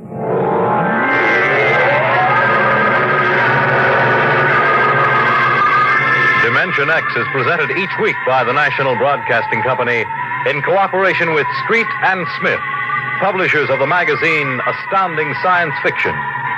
Today, Dimension X has presented The Vital Factor, Written for radio by Howard Rodman from the story by Nelson Bond. Featured in the cast were Raymond Edward Johnson as Crowder, John McGovern as the engineer, and Louis Van Ruten as the Martian. Your host was Norman Rose. Music by Albert Berman. Dimension X is produced by William Welch and directed by Fred Way.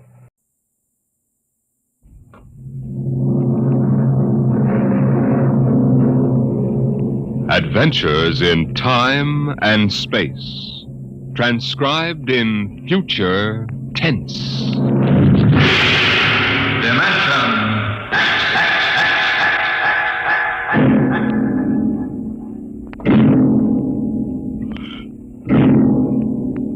The National Broadcasting Company, in cooperation with Street and Smith, publishers of astounding science fiction, bring you Dimension X.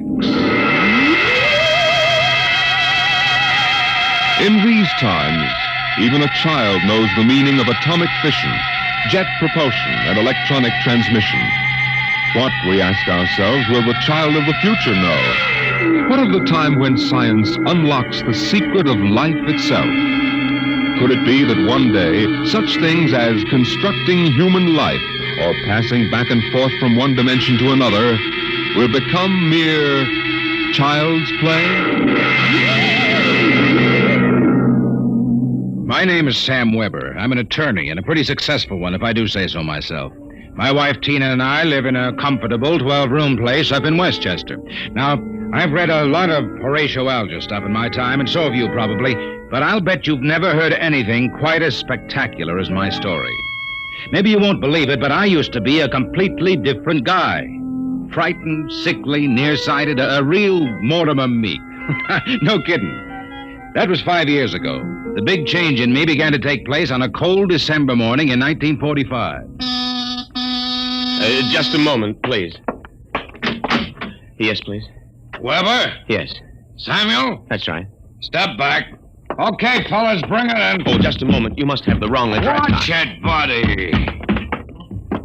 All right, sign here. Is, that for me? Weber Apartments. Looks like a coffin. I don't design them, Jack. I just deliver them. Sign here.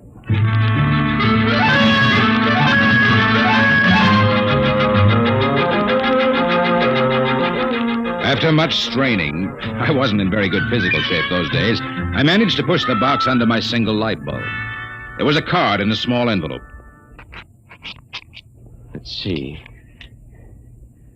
To Sam from your classmates at the Interdimensional and Cosmic Institute. Merry Christmas. 2145 A.D.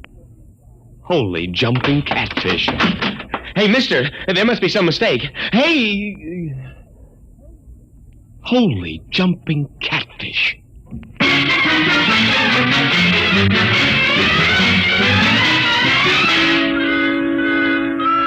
They were gone, and I didn't even know which delivery company it was. Well, I finally decided to open it up and see what was in it.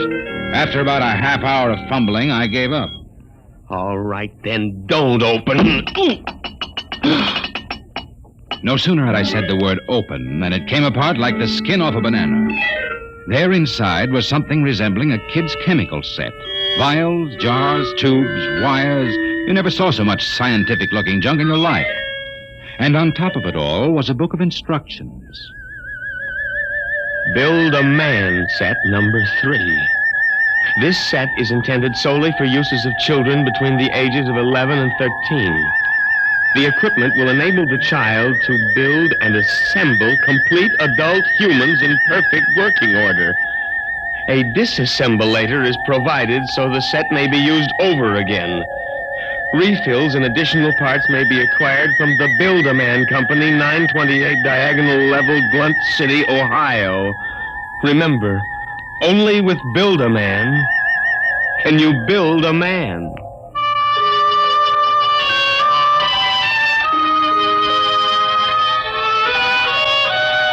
When I left for work that morning, my brain was still reeling with the stuff I'd read in the instruction book.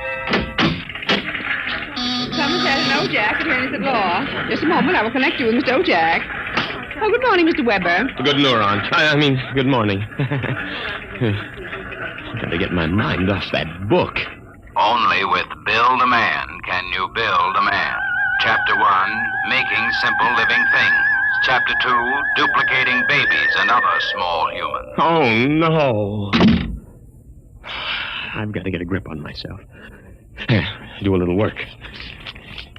O'Brien versus O'Brien. Martin versus the city of New York. Oh, it must have been a dream. Probably go home tonight and find the place empty. Well, if it isn't the poor man's Clarence Darrow. Oh, hello, Lou. I come as a bearer of sad tidings. Well, you don't look very sad. The boss wants to see you, laughing boy. What about? How should I know? Oh, and by the way, you'll be very happy to know that I've just been promoted. I'm handling all the criminal stuff from now on. Congratulations. You know what this means for Tina and me, don't you, Junior? Oh, well, cheer up. Tina's not for you anyway. Some got it, some don't. I got it, you don't. So long, laughing boy.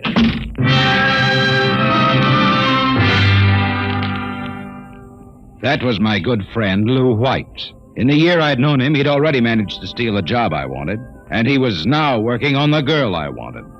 Her name was Tina. Tina Velvet. Good morning, Sam. Oh, good morning, Tina. My, you look good enough to Yeah? take to lunch. Oh, I'm sorry, Sam, but I promised Lou. Oh, sure. I hope you're not too disappointed. Me? Oh, no. Some got it, some don't. I don't.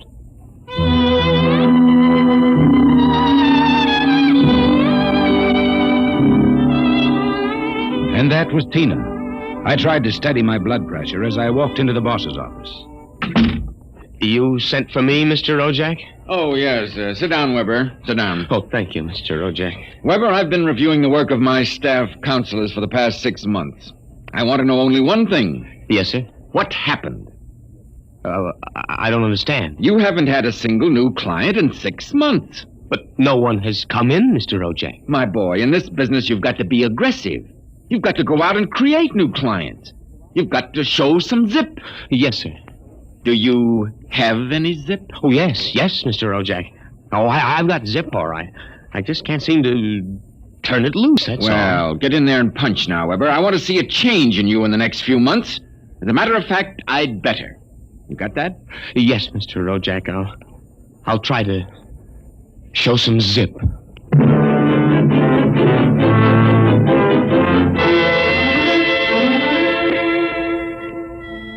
I left the office early and went home. Sure enough, there it was, my Build-A-Man set, gleaming a little obscenely in the corner. I walked over to it, gave it a kick, and hollered, "Open sesame." 3 minutes later, I was flopped down in bed reading Chapter 1, Making Simple Living Things. An hour later, I was fooling around with such complicated items as the Junior Biocalibrator, which measured everything from blood pressure to hemoglobin content, and the Jiffy Vitalizer, which was actually supposed to put life in your creation, providing you had followed instructions carefully. At 8:30, I made my first simple living thing. Here, boy. Oh, maybe you aren't a boy. Oh, let's see. According to the book, you are a rubicular oyster hog. Not much to look at, but I made you. Me, Sam Weber, attorney at law. I have created life. Hey, come back here. Come back. Here, boy. Hey.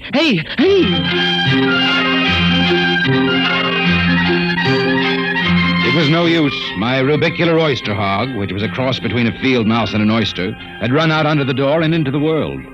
I was about to take off after it when there was a knock on my door. It was Mrs. LaPanty, my landlady. Oh, hello, Mrs. LaPanty. I heard a noise. Oh, just rehearsing a speech I have to make in court. You were squeaking. The bad throat. Yeah. Oh, by the way, there was a gentleman looking for you this afternoon. A gentleman? Yeah, a tall old man in a black overcoat. Kind of nasty. When I told him he wasn't in, he wanted to go up to your room. Tell you I showed him the way out in a hurry. Oh, thanks, Mrs. LePandy. Probably a bill collector. Yeah. Well, I gotta run.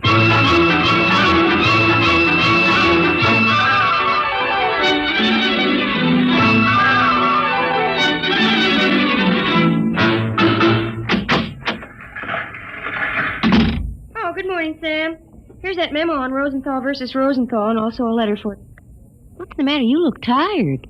Oh, I had a bad night. You lumbago again?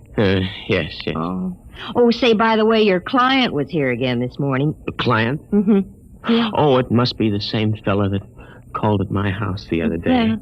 Well, what did you tell him? Well, I said you'd be in later. Oh, thanks. Will that be all, Sam? Yes. Oh, no. Are you doing anything New Year's Eve? Oh, Sam, you haven't even noticed. Noticed what? Well, the ring, silly. Third finger, left hand. What? Lou gave it to me. Isn't it simply gigantic? But you're not We're going to be married as soon as Lou finishes his next case. Lou is so sharp and businesslike. So is a guillotine. Sam, after Lou gave me the ring last night, I began thinking how I used to hope that it would be you. But, well, then I realized you'd never have the money, and, well, a girl has to think of things like a good steady income and a husband with... Zip. Yes, with zip. Well, Lou has plenty of zip. I'm sure you'll be very happy zipping around with each other. Oh, Sam! Well, Sam, Hey, what's going on in here? Honey, is this little baboon giving you any trouble? If he has, I'll take him apart like an egg crate. No. Take it easy, Strongheart. Tina just told me the good news about your engagement. She's crying with happiness. Is that right, honey?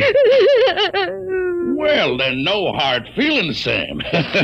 Just that the best man got the girl, you understand. Oh, say, by the way, we're having a little celebration at Segali's tonight. Drop in and we'll live it up a little, huh?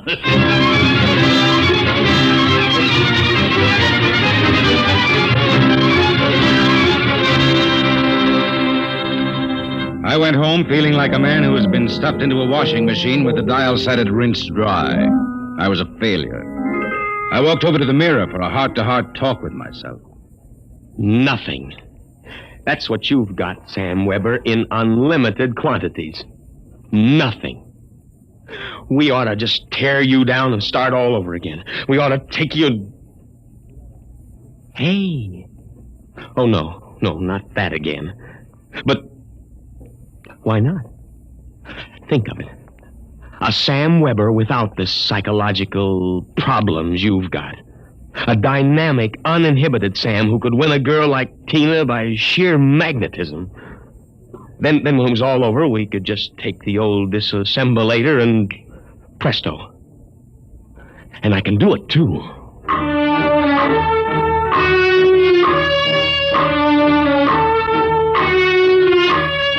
Chromosome content. Check.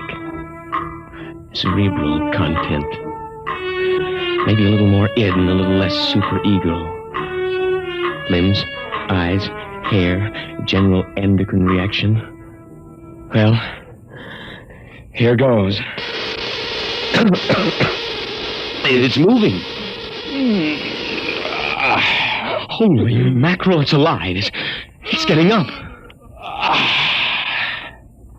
Say, I feel great. Oh, now, take it easy. Do you know who you are? Of course I do. I have all the thoughts you ever had up until the point I was vitalized. My brain is an exact duplicate of yours, except that I'm not all blocked up psychologically. It said in the instruction manual you'd be uninhibited. Say, this is all right. Oh, by the way, since we both have the same name, it'll simplify things if I call you Weber. I'll be Sam. Oh, now look here. I'll make the decision. How would you like a good punch in the nose? Well, is that any way to talk to your own parent? I did create you, Well, don't think I don't appreciate it, Weber, old man, but let's get one thing straight. I live my life and you live yours. You got that? Who pays the rent? You do, for a while anyway. I haven't decided whether or not I want to stay in the law business. The law business? I may want to spread out a little. Tina's the kind of girl to whom money is very important. Tina? Well, what did you expect? I have enough of your likes and dislikes to want her just as badly as you do. The only difference being that I can get her. No, we're not quite the same, you and I. I've got zip. Don't use that word. Now, how about some dinner? You know, I'm starved. You'll have to go out. I'll need some clothes. Sorry, I only have this one suit. Fine, you can lend it to me. Oh, what about me? I'll bring you a sandwich after I come back from Segali's. Segali's? Well, you haven't forgotten, have you, Weber? We're invited to the celebration. Tina and Lou White. Only it wouldn't look quite right if we both showed up, so I'll tell you all about it. Now, off with that suit, and no nonsense. Well,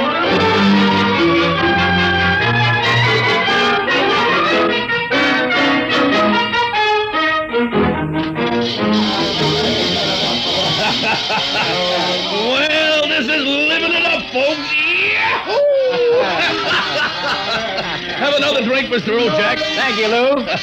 Well, is everybody happy? Hey, honey, are you having yourself a little old time? Oh, yes, Lou. Fine. Yeah, but you seem to be preoccupied. Oh, I was just wondering if Sam is coming. Sam? Oh, no. Did you hear that, Mr. Ojak? She's worrying about Sam. Why, that little runt probably got frightened by a noisemaker. Well, the happy couple. Sam! Good evening, cats. Everybody's lit up like a Christmas tree. Well, I'll be... Say, Sam, are you in the bag? Never touch the stuff, Lou, my boy. Never touch it. Boy Scout training. Oh, Sam, I was afraid you weren't coming. Miss a chance to be with you, beautiful. Never. Hey, what's got into you, Weber? Monkey glands? I don't read you, muscle-bound. Well, you seem different somehow, even your voice. Do you notice anything, Tina? Well, yes, it does seem richer somehow. Oh, nonsense. Sam Weber, you're nothing but a cream puff, and you always will be. Mr. Ojak, I think he owes me an apology for that. I should think so. All right, all-American boy, make with the apology. Apologize me? Oh, no. Why, for 2 cents? Folks, would you excuse Mr. White and me for a few minutes? We want to step out into the hall for a little private conference. Coming, Mr. White? I'll be right back, honey. Don't worry about a thing.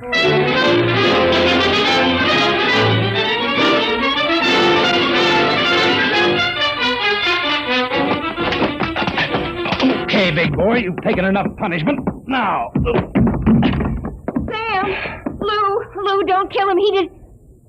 Oh, dear. He'll be all right in a little while, baby. But did you... Oh, Sam. Tina. We really shouldn't kiss like this. It's what you've always wanted, isn't it? Well, isn't it? Oh, Sam.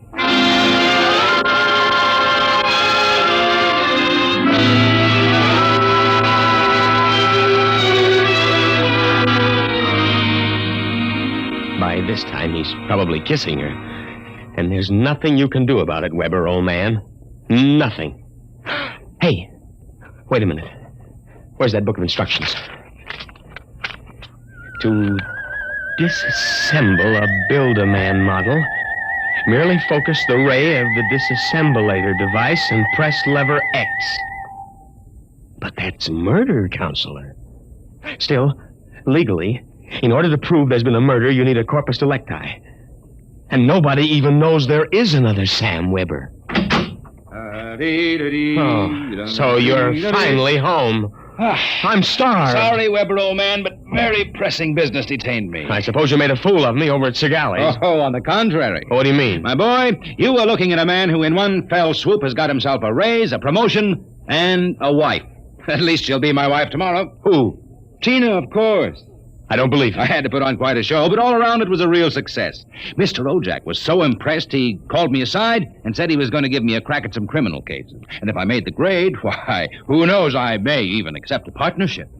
You've got it all figured out, haven't you? That's about it.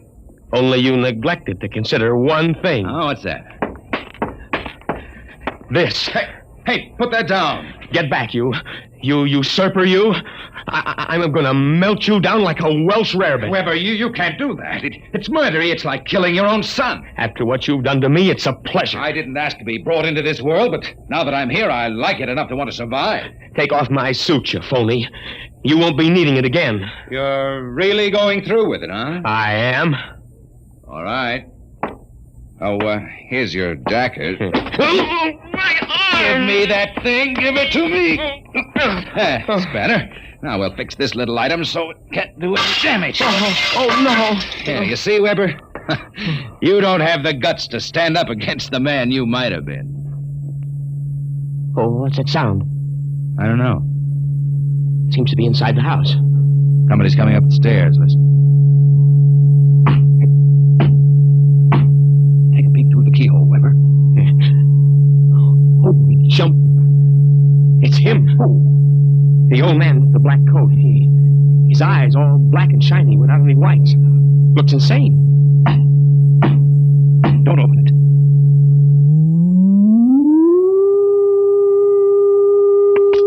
He's burning it. He's burning a hole right through the door.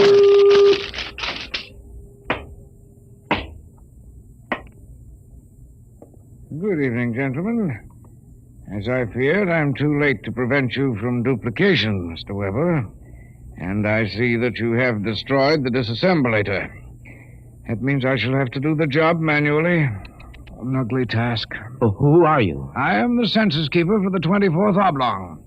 You see, your Build-A-Man set was intended for one of the Weber children who is on a field trip in this oblong 200 years from now. Because of an unfortunate time warp, the set was delivered here accidentally. You mean this set came here from 200 years from now? Precisely. Time, as with all things, is relative. We shall have to recover the set, of course, and adjust any discrepancies that it's caused. But meanwhile, the problem is, which of you two gentlemen is the original Sam Weber? Oh, I am. Listen, liar. Difficulties. Why cannot I ever have a simple case like a double conuplication? Now, look here, Mr. Census Keeper. The duplicate will obviously be less stable and more emotionally unbalanced. Certainly, a man of your qualifications can decide which of us is the more valid member of society. Which of us will conform more readily to the standards Naturally. I observe that one of you is naked. Oh, wait a minute. And you also seem to be trembling. Whereas this gentleman seems quite calm. Now, hold it. You're making a mistake. I hardly think so. Now, stay away from me. Please do not struggle. Help, please, you... Mr. Weber. Yes? It would be better if you didn't watch. Of course.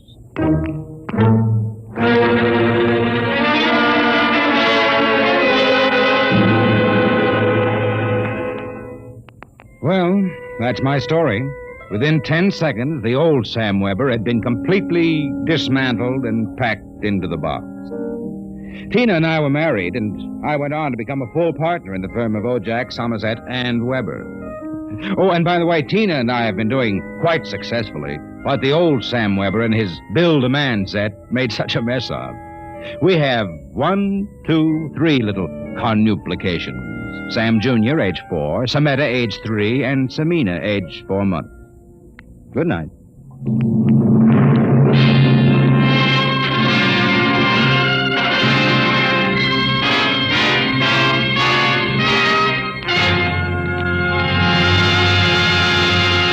You have just heard another adventure into the unknown world of the future. The world of... Dimension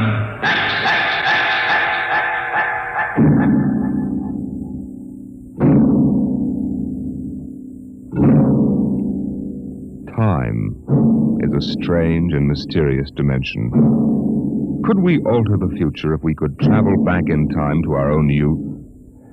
Next week, we bring you a story of a man who found the answer in Time and Time Again.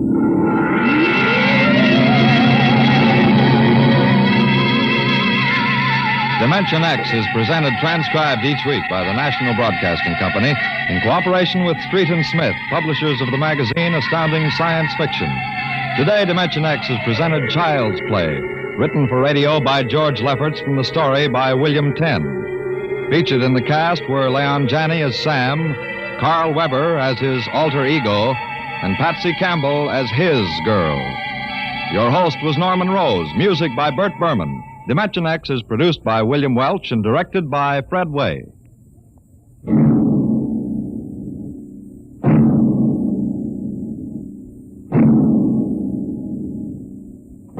In reply to many queries from our listeners, last week's story on Dimension X, Pebble in the Sky, was written by Isaac Asimov.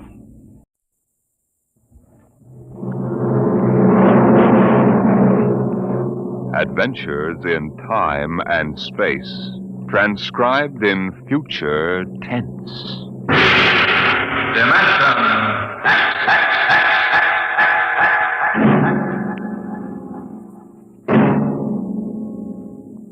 The National Broadcasting Company, in cooperation with Street and Smith, publishers of astounding science fiction, bring you Dimension X.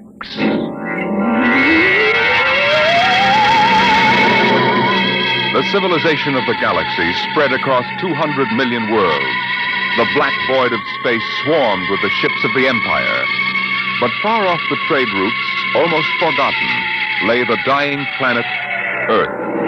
A backwater in galactic culture, a place of exile, a pebble in the sky.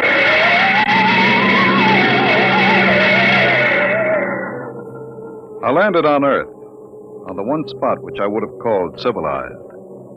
A patch along the desolate heights of the Himalayas that surrounded the palace of the imperial governor of Earth. Dr. Bell Avedon of Sirius Sector. That's a familiar name. Perhaps you've seen it in the Galactic Archaeological Journal, my Lord Ennis. Me? No, I'm a soldier, not a scientist. It was a newspaper article. You gave an interview about your expedition to Earth. I suppose you want to start digging. Whatever can you find on this miserable heap of rubble? I don't consider Earth a miserable heap, my lord. It's absolutely unique in the galaxy. Unique? It's the only inhabited planet that is radioactive. It's a pig pen. Yes, I know. But this planet is inhabited. Biologists have proven that on a radioactive world, high forms of life cannot develop. High form? The rest of the galaxy hates the Earthmen, and they return it with interest. I don't think you understand. I'm not intolerant of anyone. That even includes Earthmen. My theory is that life on Earth originated before it was radioactive. There's a story like that in the Earth lore of the ancients. I know, I've read it. Oh? I wouldn't admit that here if I were you, Dr. Avedon. It's forbidden for outsiders to read it. The Earthmen get pretty violent about their religion. Do you mean the imperial police power here is defective? It is in case of sacrilege. Well, now, what do you actually want to prove? That man originated in prehistoric times on Earth before space travel and spread to the other planets. What? Are you seriously suggesting that at one time Earth was the only inhabited planet? And that man descended from Earthmen? There's a chance it might be so. You'll change your mind when you see them, Doctor. I'm not an anti-terrestrial, but as far as I can see, they're lazy and ignorant and generally inferior to us. I'm as liberal as the next man, but it's a fact. Once an Earthman, always an Earthman.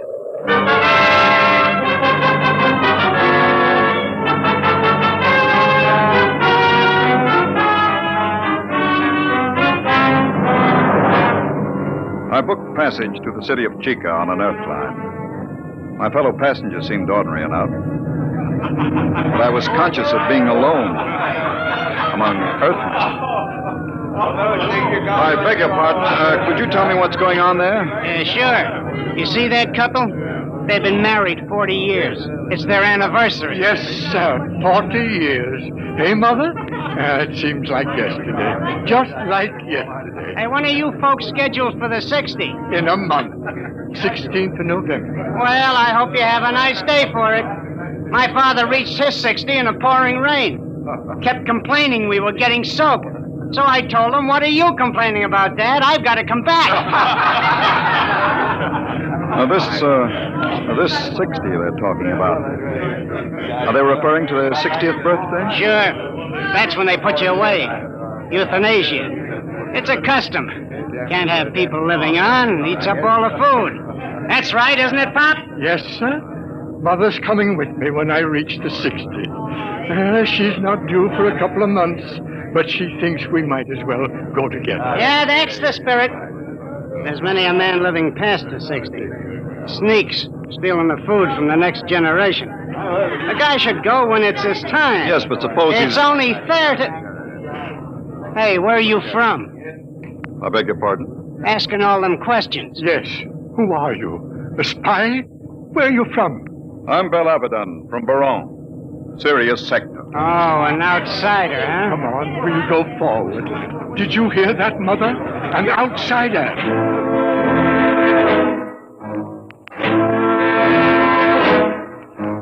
I burned with indignation. Earthmen treating me like an outcast. Earthmen. When we landed, I followed my intention of observing the human animal, subspecies Earth, in its native habitat. In this case, a large department store. Perhaps I resembled a floor walker, for a young Earth girl came up to me and asked a question. Pardon me. Well, it's my father. He's about 5'4". He wears eye lenses. I think he had on a brown coat. I'm afraid I don't remember seeing anyone. But they followed me here. I've got to find him. Are you in trouble, miss? No. No, it's nothing, really. I'm sorry I bothered you. Attention. Attention, please. What's that? All patrons of the store will kindly leave by the 5th Street exit. This store is being evacuated for radiation fever quarantine. What's all this about? They're after me. It isn't really radiation fever at all. Who's after you? How am I going to get out of here? They'll be checking registration cards at the door. Haven't you got one? Yes, but it has my name on it. I don't know what to do. Come on. But you don't even know me. I don't know anybody here. But you're an interesting species. Person. This way. Show your own car. Come on. Step along. Next. Check. Wait a minute. Pull the check. Yes, sir. Stand right there. Look here, officer. Are you with her? Yes, but you'd better find out who I am. Later. Stand over there. Next. Come on. What is it now? The Imperials. Are you afraid of them? Of course. Don't worry about the outsiders, Miss Sheck. I'll handle them. Oh, no, don't try anything. Don't talk to them at all. Just do what they say. Don't even look at them. We'll see. Here they are. All right, now. You, guard. Yes, sir? I'm Lieutenant Cloudy, Imperial Garrison. Who's got the fever? If it please your honor. Not so close, idiot. You might be infected. I'll take over. You, Worthy. What's your name? Speak up, squaw. Paula Scheck, sir. Your registration papers? Here you are, sir. Thank you. All right, now. Pick them up. Go on. Say, look here now. What did you say, Earthy? If you please, sir. This man has nothing to do with me. I never saw him before. What did you say? I don't like the way you treat women. And I'd advise you to improve your manners. And where have you been brought up, Earthy? Here's lesson number 1. Why, you... My arm! Let go! Sergeant, neuronic whip! Oh, no, no! Yes, sir.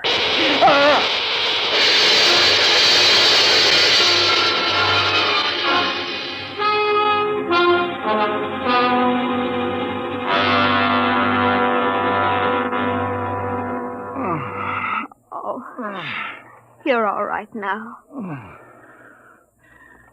What happened?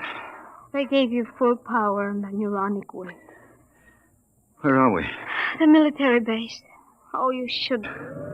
Is that... Well, Dr. Abaddon, we seem to have had an unpleasant contretemps in this city this afternoon. Unpleasant? I should put it stronger, Colonel.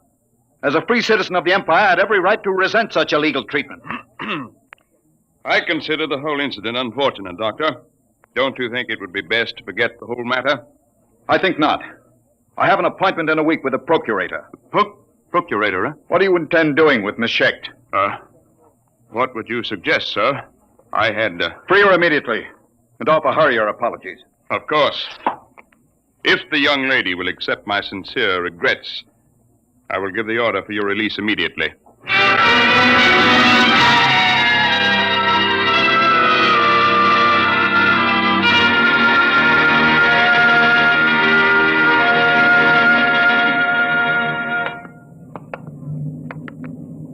I don't understand. They just turned us loose. Of course. You must be very important. I never heard of the outsiders being that polite to an Earthman before. I'm not an Earthman, Pola. What? I'm an archaeologist from the outside.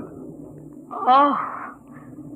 Well, then you stood up to the soldiers because you knew it was safe all along. And I thought... Oh, I should have known. Pola, does my not being an Earthman make me any different from 5 minutes ago? You might have told me, sir. If you don't mind, don't call me sir. Don't be like the rest of them. Like the rest of whom, sir? The rest of the disgusting animals that live on Earth? Please, Pola. If you'll excuse me, sir, I must leave. Oh, wait. Pola! Listen to me, Pola!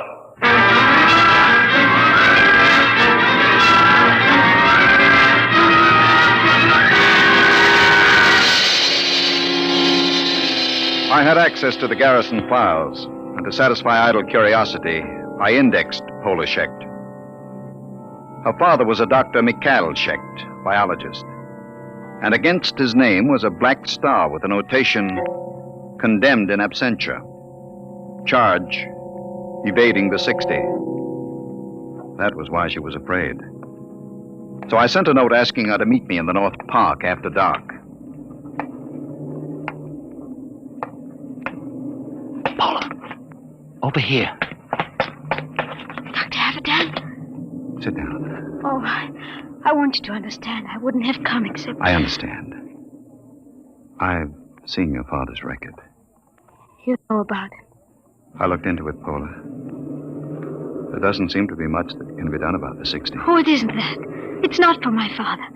It's for the whole galaxy. What is it? Earth is going to revolt. No. All of it? Oh, don't laugh at me. Pola. The galaxy has a volume of several million cubic light years. It contains 200 million inhabited planets. Earth has a population of only 20 million.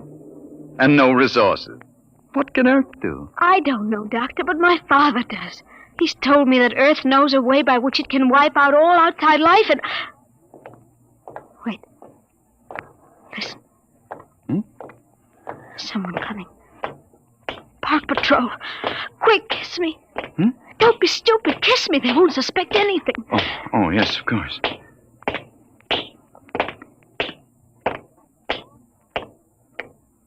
Pola.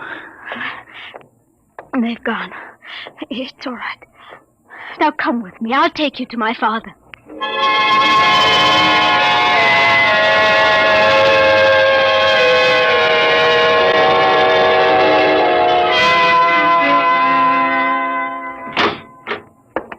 Dr. Avidan, this is a pleasure. I have read your articles in the journal. It is hard to get copies. Our neighbors don't care to trade with Earth. It's part of the nearly insoluble problem of anti-terrestrialism. No one seems to want a solution. Earthmen and outsiders alike? Oh, no, that is not true. There is a way of preserving our culture and living as equals in a larger society. But the zealots don't think so. The zealots? Yes. They rule Earth now. They are a small minority, but they have power. They have plans. They planned the revolt, Pola told me? Yes. I see. Well, why didn't you report this to the Imperial garrison? The Society of Earth Ancients have guarded me too well. Besides, they had a hold on me. I am 62. You know the customs of Earth. The 60 years. They allowed me to live on. The price was silence about the weapon. You agreed to this? I wanted to live. What is this weapon? You are aware of Earth's peculiar environment, the radioactivity? Yes. Over the years, we Earthmen have built up certain immunities to radiation burns, for one. But it's a minute difference. I measured it experimentally. But, Doctor, human life is not the only form affected by radiation and mutation. There is microscopic life, bacteria, viruses. We have been searching out such a virus, one to which Earthmen have developed a high degree of immunity, but not outsiders. You mean a particular disease? Yes, common fever. It is a mild children's disease here, like chickenpox or German measles. But to outsiders, it is radiation fever. Symptoms develop in 2 hours. Lips are so badly affected that the victim cannot talk. And in 2 days, he dies. They've isolated this virus? Tons of it in crystalline form. And they plan to let this loose in the galaxy? By means of guided missiles. Then frightened refugees will carry the disease across space. Billions will die. You're sure about this? You have proof? I worked on the project. We've got to get to the Procurator. I can catch the evening train at... Who is it? I don't know. Open up. There should have been an alarm. We've got to get out. Is there a back Open up the door. No. Don't move. Hands in front of you. What's the meaning of this? I demand... Shut up! I'm a galactic citizen. You've got no right to detain me without legal authority. I am an Earthman, but I think you'll find I am all the authority needed at this moment, Dr. Abadan. I am Balkus, the High Minister of Earth. The High Minister? What are you doing? I always look after distinguished visitors personally. Abadan does not know anything. I doubt that, Dr. Shecht. We will proceed now to the Hall of Correction. You can't do this. When the Procurator... The Procurator will hear nothing until it is too late. The guided missiles will be fired tonight at 12. Guard, if they make a false move...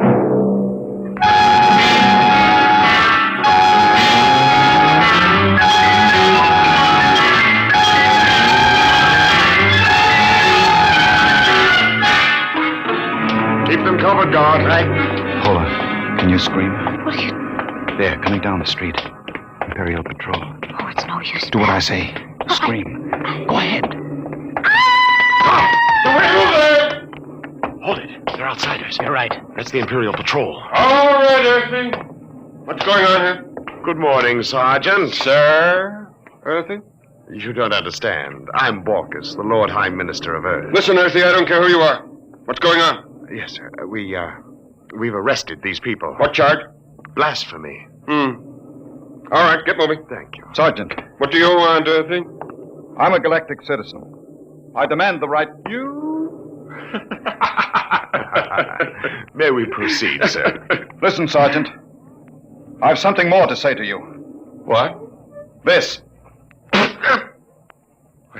No Earthy's going to get away with this. Get a squad car! But, Sergeant, I'm the Lord Minister of Earth. Tell him about it at the Imperial Barracks. Now move, all of you, before I give you a shot of the whip.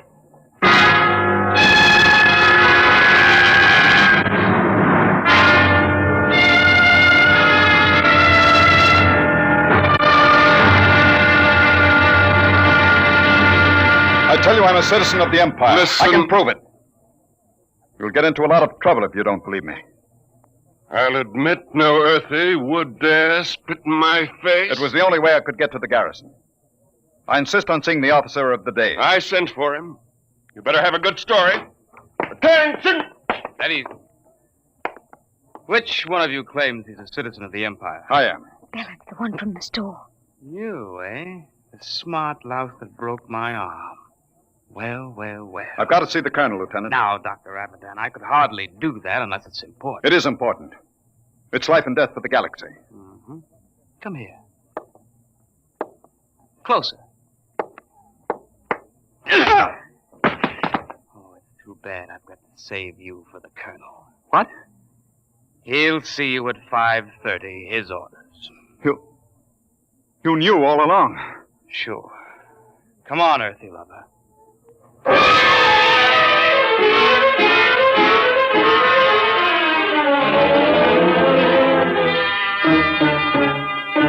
I'm afraid you're in serious trouble, Dr. Abadan. The man you're accusing is the High Minister for Earth. I know, but I have proof. Well? I can only speak to the Procurator. You've got to contact him. There are channels, Dr. Abadan. We haven't time for channels. I have the details of the plot from Dr. Shecht. You've got to let me speak to the Procurator. I've already advised him of your arrest. He's flying in. You'd better be able to prove what you say. If you don't, we'll have to hand you back to the native authorities and their courts are notoriously savage.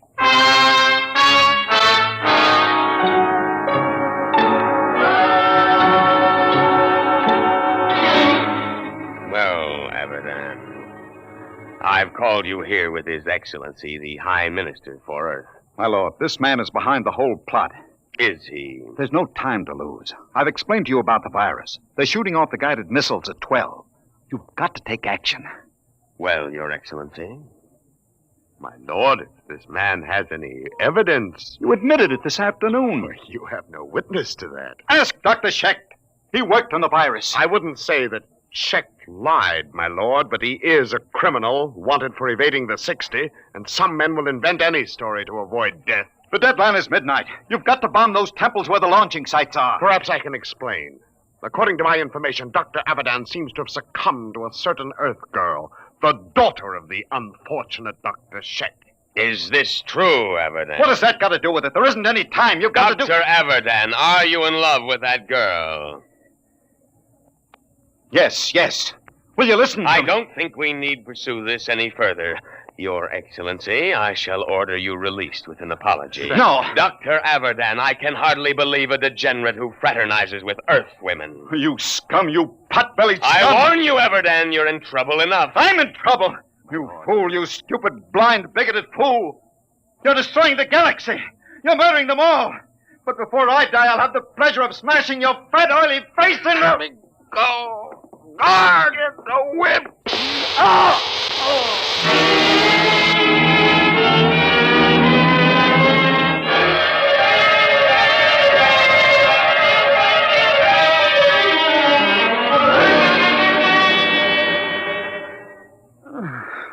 Belle, are you all right? Paul. What time is it? 1:30. Past the deadline. It's all over. Lord Ennius released the High Minister with an apology. Doesn't matter. The Empire can wipe Earth out. It won't save any lives. The virus must have been spread here, too. Earthmen are immune, but outsiders... Belle, you're an outsider. Yes, Oh. I am. We're paying, Paula. The rest of it. Paying for centuries of intolerance. Oh, Belle. Look out there. Through the bars. The night sky. Pinpoints of light. The Empire. Doomed. Oh, Belle. Belle, don't. I was just thinking. I came to Earth to prove a theory that man started here. That once in prehistoric times, Earth was the only populated world of the galaxy. Funny. Now it will be that way again. Man living only on Earth. He'll forget the science, the machinery of the Empire. They'll forget the stars. There will be only Earth. Alone in the universe. A pebble in the sky.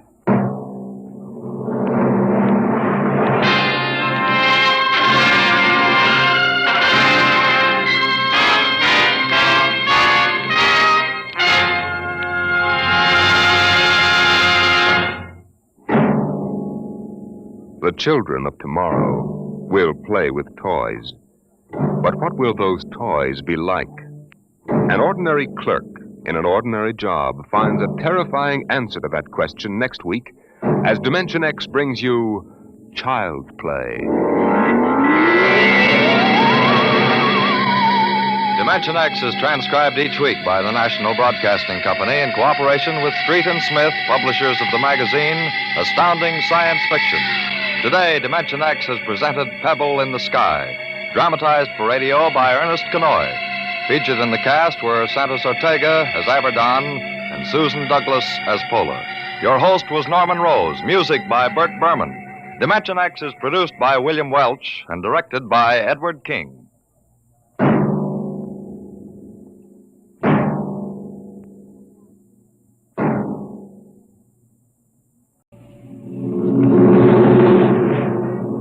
Adventures in Time and Space.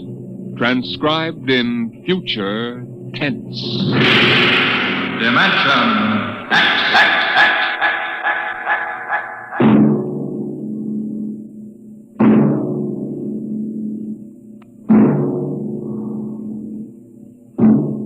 National Broadcasting Company, in cooperation with Street and Smith, publishers of astounding science fiction, bring you Dimension X.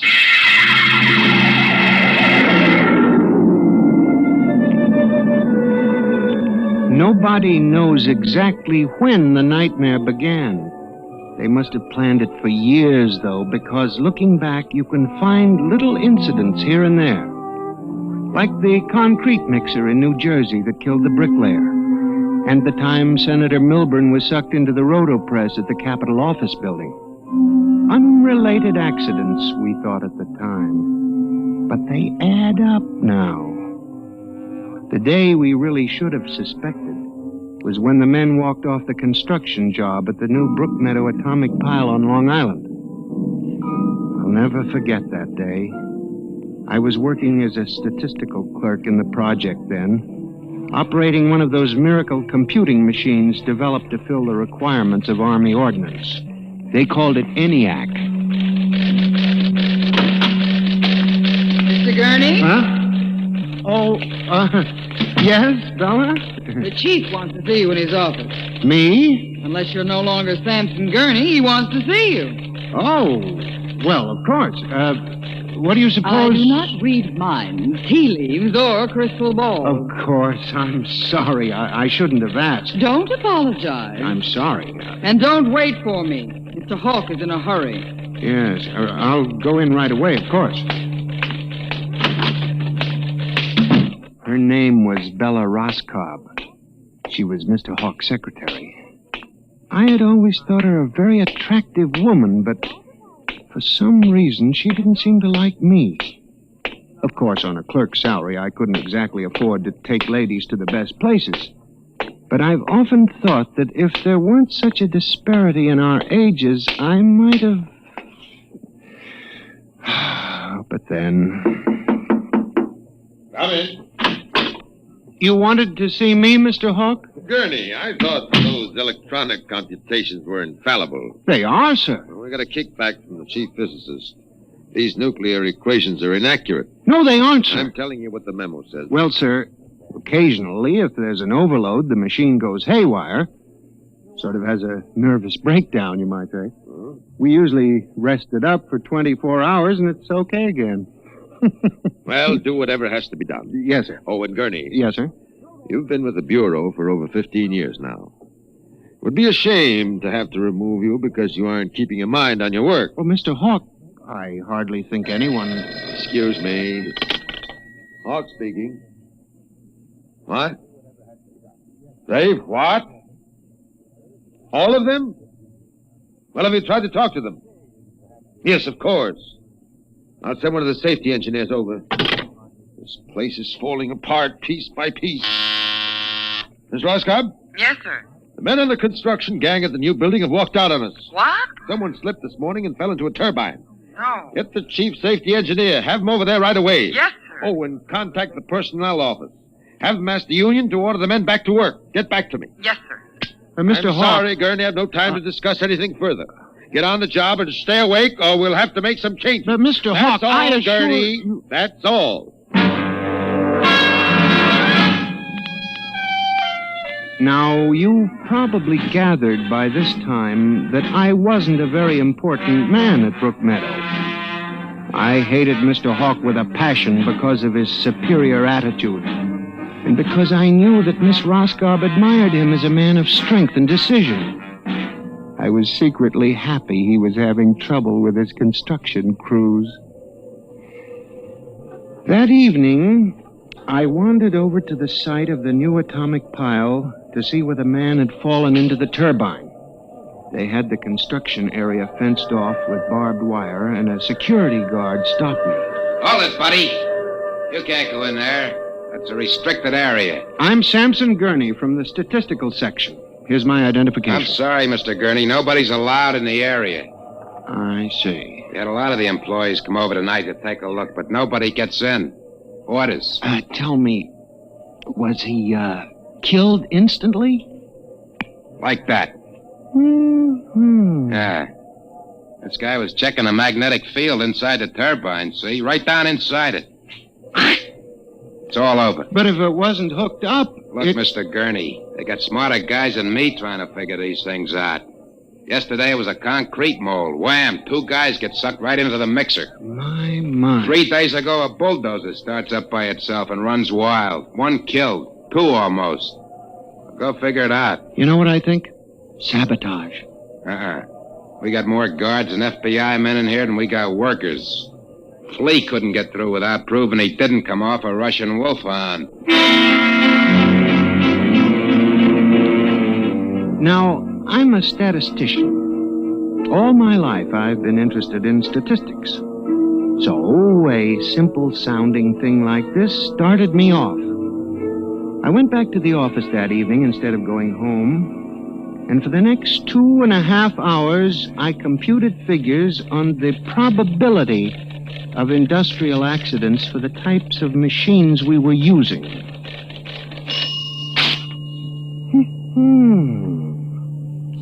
I took one look at my figures and went down to Hawk's office. Just as I figured, he was staying late working on a settlement with the construction workers. Yes? Oh, good evening. I saw the light. Well, Mr. Gurney, what are you doing here? Is Mr. Hawk working late? Yes, I am too. Oh. I wonder if I could see him a moment. We're busy right now. Could you make it tomorrow? It's very urgent. I'll wait, if you don't mind. Suit yourself. Miss Roscoe, I wonder if perhaps you would consider having dinner with me this evening after you're through.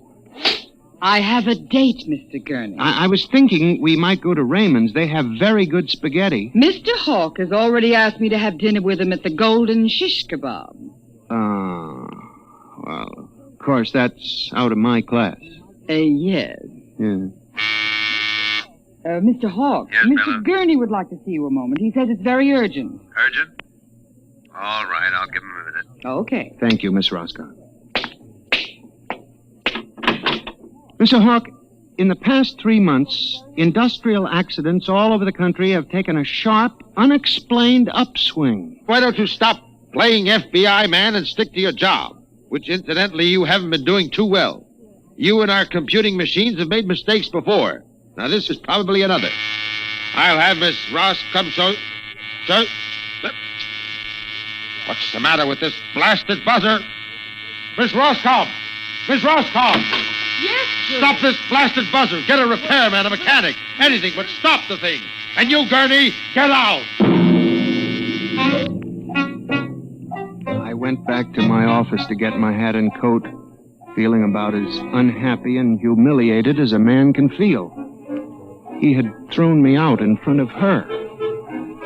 The office was dark and deserted. The whole building seemed oppressive and unnatural.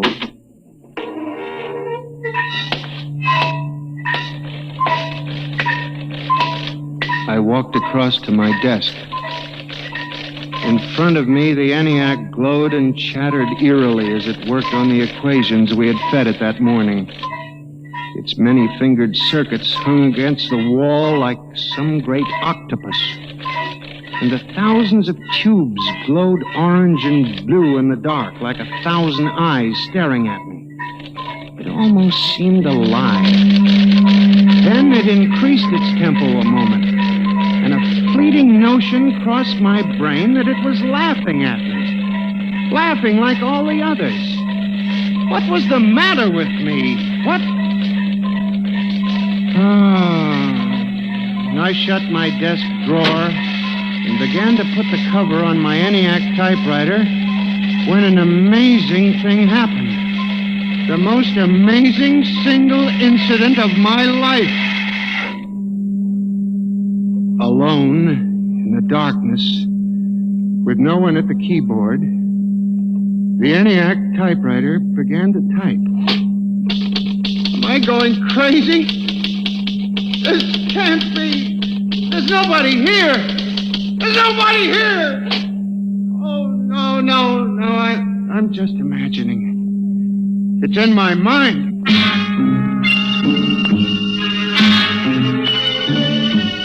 I hadn't imagined it. The paper was there in the carriage.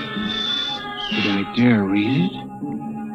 Or would the whole thing suddenly vanish and send me shrieking to the nearest psychiatrist? Samson Gurney, there are some equations better left unsolved. The answer to yours is death. It was not until I turned to go that I was suddenly aware of the utter and complete silence of the room. Then it dawned on me. The ENIAC had stopped working.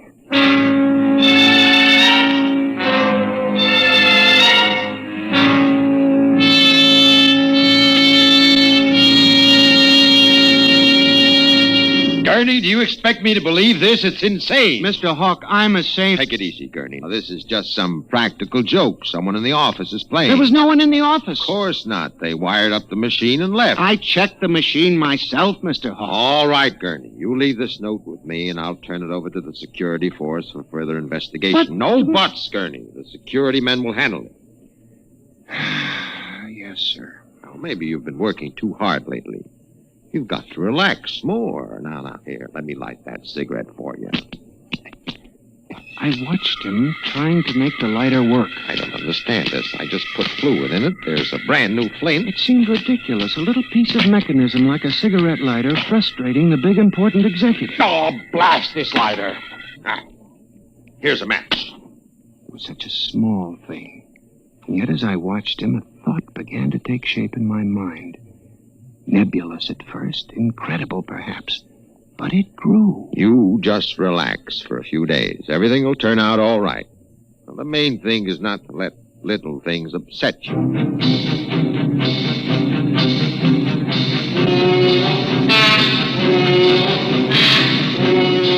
It was the cigarette lighter that gave me the idea, and what Hawk had said about little things. For the next week, I observed the 1,000 petty little annoyances around the office. The door handle that wouldn't turn, the telephone connection that cut off in the middle of an important call, the power failure for no explainable reason. Suddenly, these things began to fall into a pattern. I, Samson Gurney, knew that I had stumbled onto a secret so monstrous in its implications that I was almost afraid to pursue it. On October 12, 1956, I established communication with them. I will curse the moment to my dying breath. Who's there? Night security guard. Oh, hello, Henry. Oh, hello, Mr. Gurney. What are you doing here so late? I'm just doing a little repair work on my ENIAC computator. Huh. Sure some mess of wires and tubes. Yes, it is. Well, I gotta finish my rounds. Won't forget to turn out the light, will you, Mr. Gurney? No, Henry, no, I won't forget. Night. Good night. When you were a child, did you ever try to imagine that you were all-powerful? I felt like that when I finished hooking the input of the typewriter to the main vacuum tube of the ENIAC. Then I turned on the current that sent 1,000,000 volts of pulsing energy into the electronic nerves of the machine. I am certain that if anybody were watching me in the next moment, he would have thought me a raving maniac. I still wonder if perhaps it is not all a nightmare. Now, you! If what I have guessed at is true, if there's life and intelligence in this room, make a sign! There was nothing. Nothing but the hum of the machine and the dull glowing of the tubes. Then, suddenly, without provocation or explanation, it happened. The ENIAC typewriter began to respond to the impulses from the machine. The letters were Y, E, S. Yes, it had happened. I, Samson Gurney, had communicated with a machine.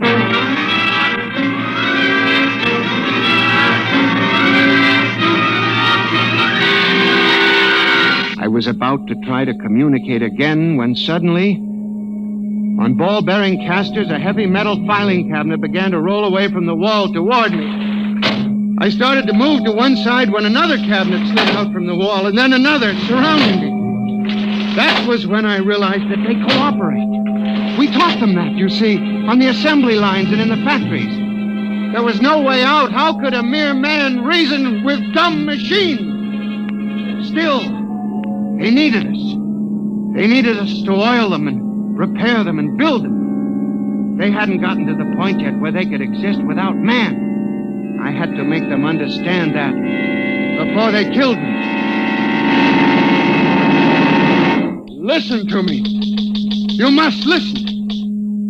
What good will it do you if you kill me? I'm only one man, but I can help you. I can be useful to you. Do you hear me? Do you hear me? Good.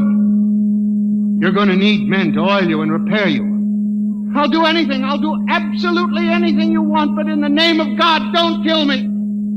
If you can understand this, answer me. Answer me. The appeal captured the longing of centuries. Man as slave to the machine. And after a moment, the circuits glowed more brightly. The cabinet slid back to the walls. As I tore the tape from the machine and read it, the words were almost pathetic in their longing, but most ominous in their implication. They read, "Address me as master."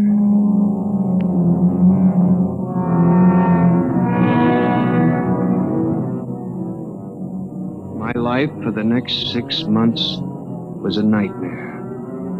The ENIAC gave me messages which I had to transmit into my telephone. I was frantic. I began to lose weight. I couldn't sleep. My nights were torture, a constant fear. It was in December, just after Christmas. I was sitting in my room, listening to a broadcast. Ladies and gentlemen, a special bulletin.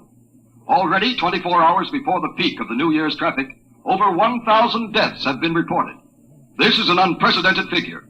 Again, if you... That very afternoon, I had transmitted a message to the telephones for relay to all machines of transportation. The message was one word. Kill.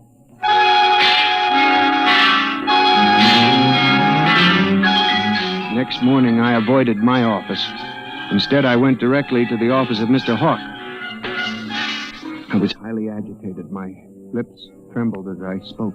Well, Gurney? Mr. Hawk, what I'm going to tell you sounds crazy. I know it does, but I must say it. All right, say it then, for heaven's sake. Mr. Hawk, have you ever heard of resistentialism? Resist what? Resistentialism. You're not making sense, Gurney. Mr. Hawk, I'm trying to tell you. All these accidents, the trouble with the machines, Mr. Hawk, they're alive. They think they cooperate and they hate us. Who? The machines. Gurney. You've got to believe me. I've communicated with them. I know. What are you doing? Now, just relax, Gurney. Everything will be all right. What are you doing? Miss Roscoe, send for the plant physician at once. Mr. Gurney has had a nervous collapse. But, Mr. Hawk... Everything will be all right, Gurney. We'll give you a nice, long rest. You fool. You blind, stupid fool! Can't you see what you're doing? Fool, fool, fool!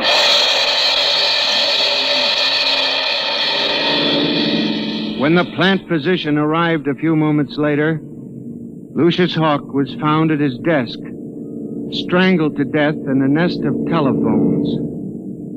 The wires were still humming softly.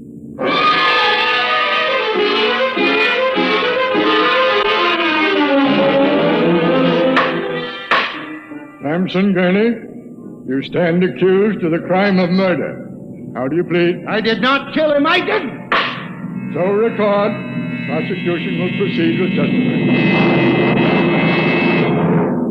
Miss Roscoe, did the accused quarrel with your employer on the morning of the murder? Oh, yes.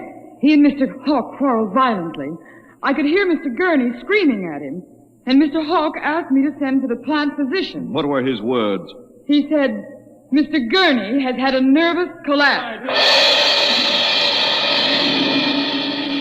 Now, Mr. Simpson, you are a guard at the Brook Meadow Project? Yes, sir.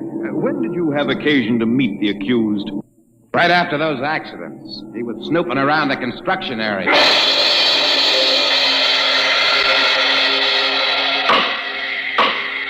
Samson Gurney, court hereby finds you guilty of murder in the first degree.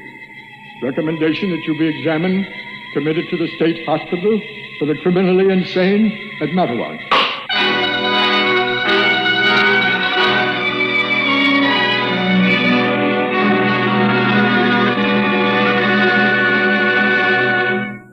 And that's how I came to be here at the hospital, Dr. Klein. That's the whole story. Thank you, Mr. Gurney. You can see that I'm not insane. You must believe me, Doctor. Of course I believe you, Mr. Gurney. Now tell me about this revolt. It will begin in Washington, then spread to New York. Yes? The Madison Avenue buses lead the charge.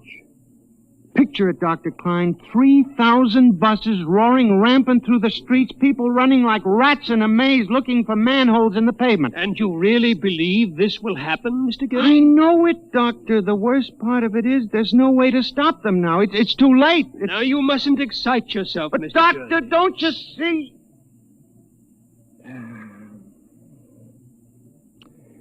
It's fair enough, I suppose. We built them. We taught them to think for themselves. It was bound to come. I guess the female machines will be worst of all in the beauty parlors. They're more high-strung, you know. Well, since there's nothing we can do about it, Mr. Gurney, suppose you go to your room and Maybe if I went to my old Plymouth, I could make a deal before the police cars got me.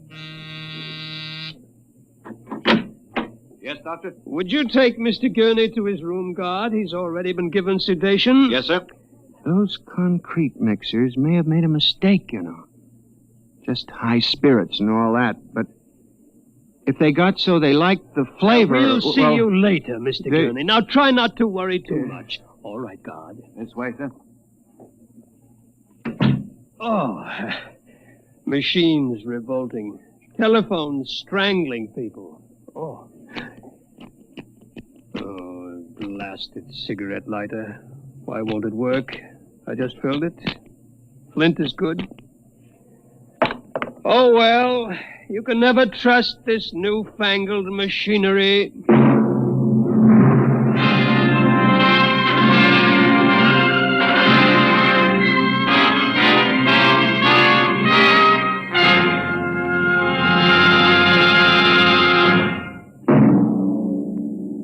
Next week, Dimension X will present a story of the future. A story of an insignificant pebble in the sky called Earth, and of a man from a distant star who grew to love this unimportant planet.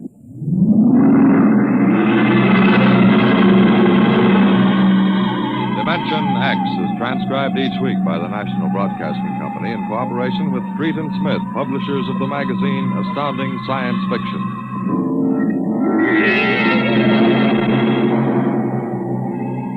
Nightmare was written by George Lefferts and based on a poem, The Revolt of the Machines by Stephen Vincent Benet.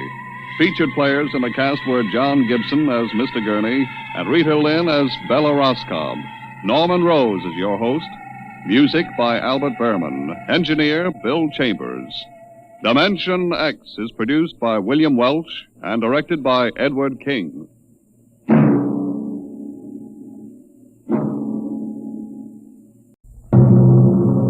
Adventures in Time and Space. Transcribed in future tense. Dimension X.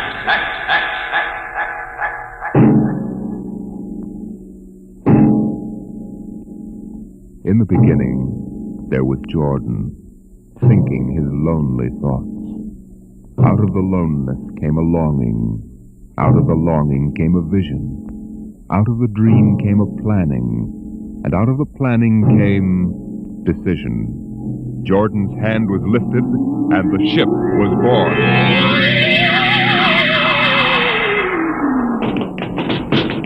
You, look out! Are you all right? Yes, it missed me. What was it? A mutant with a slingshot. I think it dashed down that passageway. You want to go after it? We'd never catch it, Alan. It's probably 12 decks above us by now. I didn't think they ever came down this far. Patrols usually get them before they reach this level. They get more daring with each generation. This one looked like a female. Male or female, it might have killed us. I told you this trip was pure foolishness. Climbing 24 deck levels to hear a crazy old man rave. We're almost there now. Compartment X15, level 24. This is the place. This area smells as if it hadn't been visited by a sanitation crew for generations. Part of the ship is almost deserted.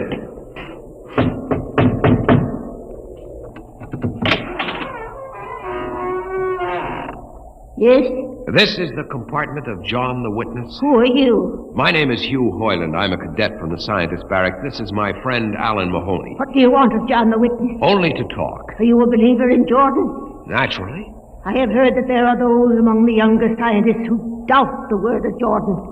To doubt is death. We're not heretics. Enter.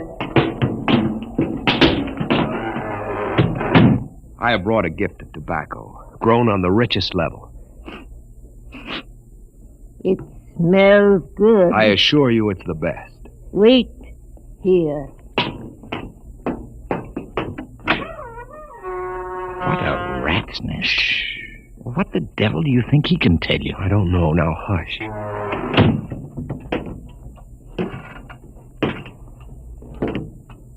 Well? You are John the Witness? I am. Good eating to you. I am Hugh Hoyland. This is my friend Alan Mahoney. What brings a gentleman of the scientist class to my humble apartment? I have heard that you and your parents before you have long been keepers of the legend of the ship. Since Jordan gave the word. I am anxious to hear the word as Jordan spoke it. Why? You see, among the young scientists, there have been some who talk against the word. Regulations against such heresy? Some of them say the ship has no purpose. They say that we're here accidentally. That we have no more grace in Jordan's eyes than the most deformed mutant who dwells in the highest level of the ship. What shall I say to you? I wish to hear the word from the mouth of one who knows, that I may become more convinced. Sit. You have gift for the witness? The finest tobacco. Good. I will dim the light. Now, pay close attention, for these are the words as my father's father's father gave them to his son's son's son. This is how the ship came into being, how our people were created. In the beginning, there was only Jordan, thinking his lonely thoughts. In the beginning there was darkness, formless and dead. Out of the loneness came a longing. Out of the longing came a vision. Out of the dream came a planning. And out of the planning came decision. Jordan's hand was lifted, and the ship was born. Mile after mile of good compartments, tank after tank for golden corn, ladder and passage, door and locker, fit for the needs of the yet unborn. He looked on his work and found it pleasing, meet for a race that was yet to be. He thought of man, and man came into being. Then Jordan checked his thought and searched for a key. Man untamed would shame his maker. Man unruled would spoil the plan. So Jordan made the regulations, some to speak and some to listen. Order came to the ranks of men.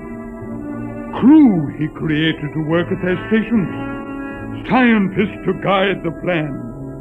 Over them all he created captain, made him judge of the race of man. Thus it was in the Golden Age.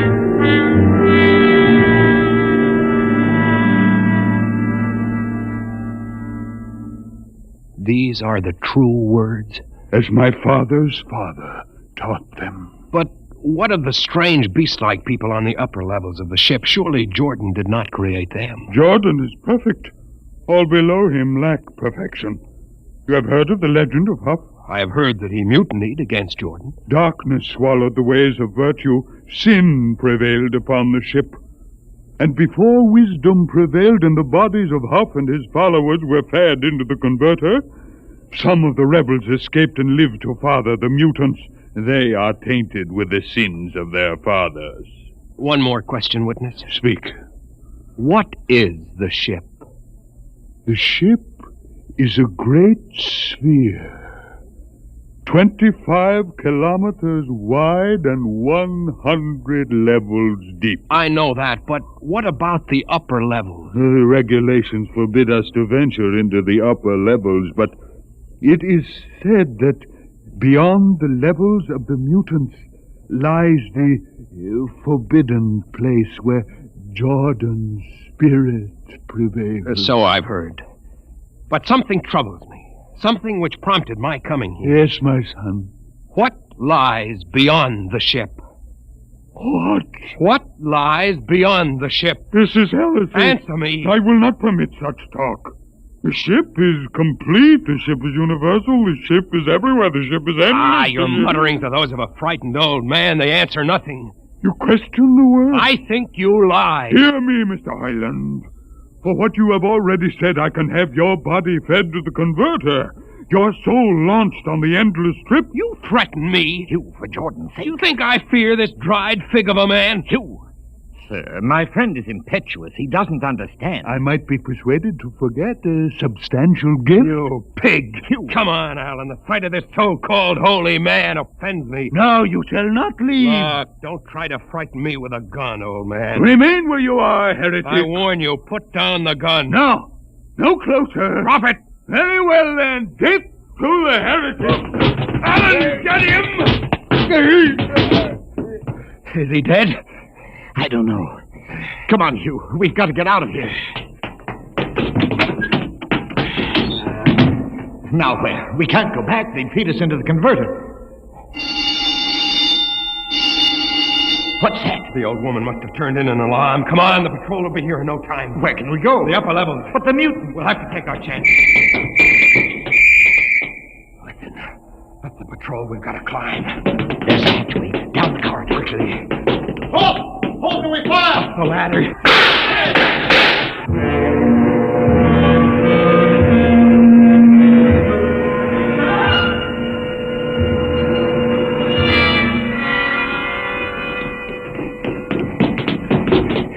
Wait. How far are we from the outside wall? Judging by the slope of the deck, about 2 miles. Mutant territory. Come on, we'll try this passageway. What? I don't know. I feel as if we're being watched. It's your imagination. Perhaps not. Oh! It's only a ship's rat. Get a grip on yourself. It's as big as a dog. Come on. I can't drag myself much further. We've got to find a compartment with water. Oh, if only you hadn't asked him that stupid question. There's no use going over that. Why did you do it? Why? Alan, I've been thinking about it for a long time. And when he began to give me those stupid pat answers, well, I just saw red, I guess. But who are you to question the ways of Jordan? When you asked me to go with you to visit the witness, I thought you wanted spiritual help. I never dreamed I'm that sorry, Alan. I couldn't foresee this. I didn't know it. Wait a minute. Oh, what? Another shipwright? No. I thought I saw something move near that bulkhead. I didn't see anything. Maybe my eyes are going bad still. You behind! Alan, look out!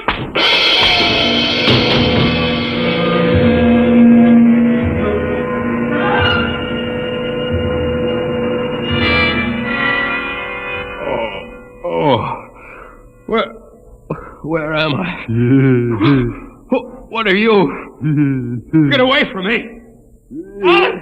Alan! Look out with that knife! Stay away from me! Alan! Alan! Don't kill him, Bobo.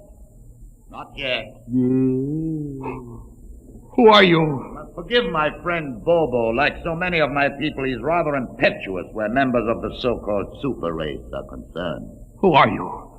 What place is this? As you can guess from my leg, I'm a mutant. Where is Alan? Your friend is dead. I was not able to restrain my people in time to save him. Why don't you destroy me and get it over with? We do not kill for pleasure, Mr. Hoyland, only when necessary. You know my name? I read your identification tag. Who are you? Mutants can't read. My name is Gregory. I'm a leader of my people. Although we are unfortunate in our heredity, Mr. Hoyland, many of us are quite intelligent. Why do you live like animals? We would rather live like free animals than like regimented slaves, as you do. I've heard that you practice cannibalism. Undoubtedly, you hear many things about us. We raise our own cattle on the upper levels, and those of our people who choose to farm raise enough crops for our small population. You turn your head. Why? This one. I've never seen a creature like him. Bobo is an unfortunate. He was born without the power of speech. How can you tolerate a monstrosity? We have learned to live with difference. If we began to destroy our imperfects as you do on the lower levels, there would soon be no one left. It violates the regulations. The word of Jordan You know, states... Mr. Hoyland, your people are really primitive and barbaric. You dare say that to me? I dare say a good deal more. Let us go to my compartment and speak further. I'm always interested in information of the lower levels. I won't give you any information. Bobo, I want Mr. Hoyland in my cabin, please. Hey. I advise you to go quietly, Mr. Hoyland. Bobo has a hatred of superior beings, which is unfortunate, but quite understandable. Proceed.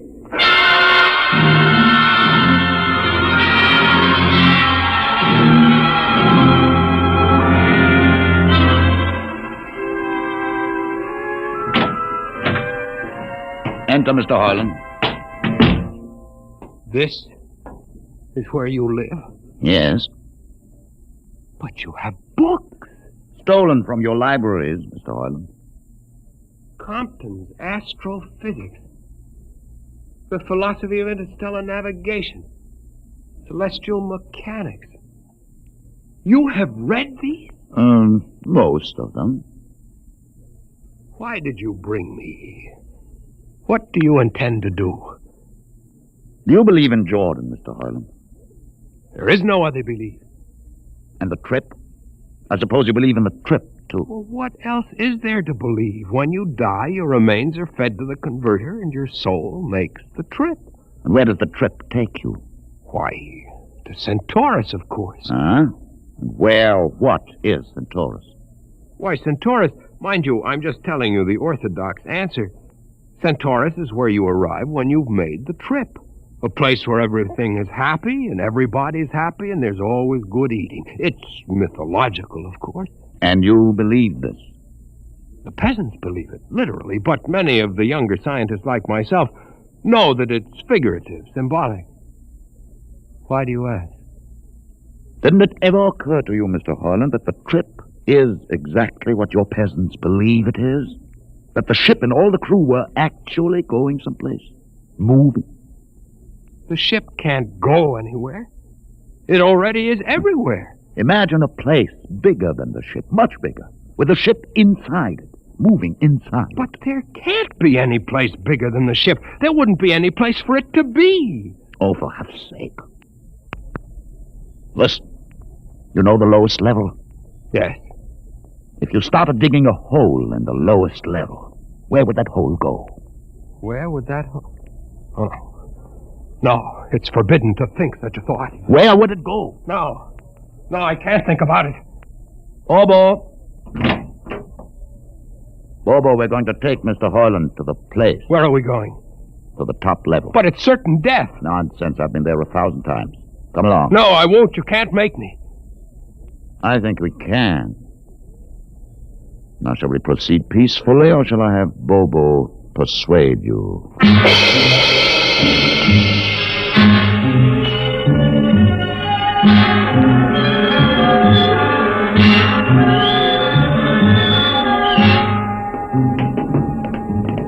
Open the door, Bobo. Inside.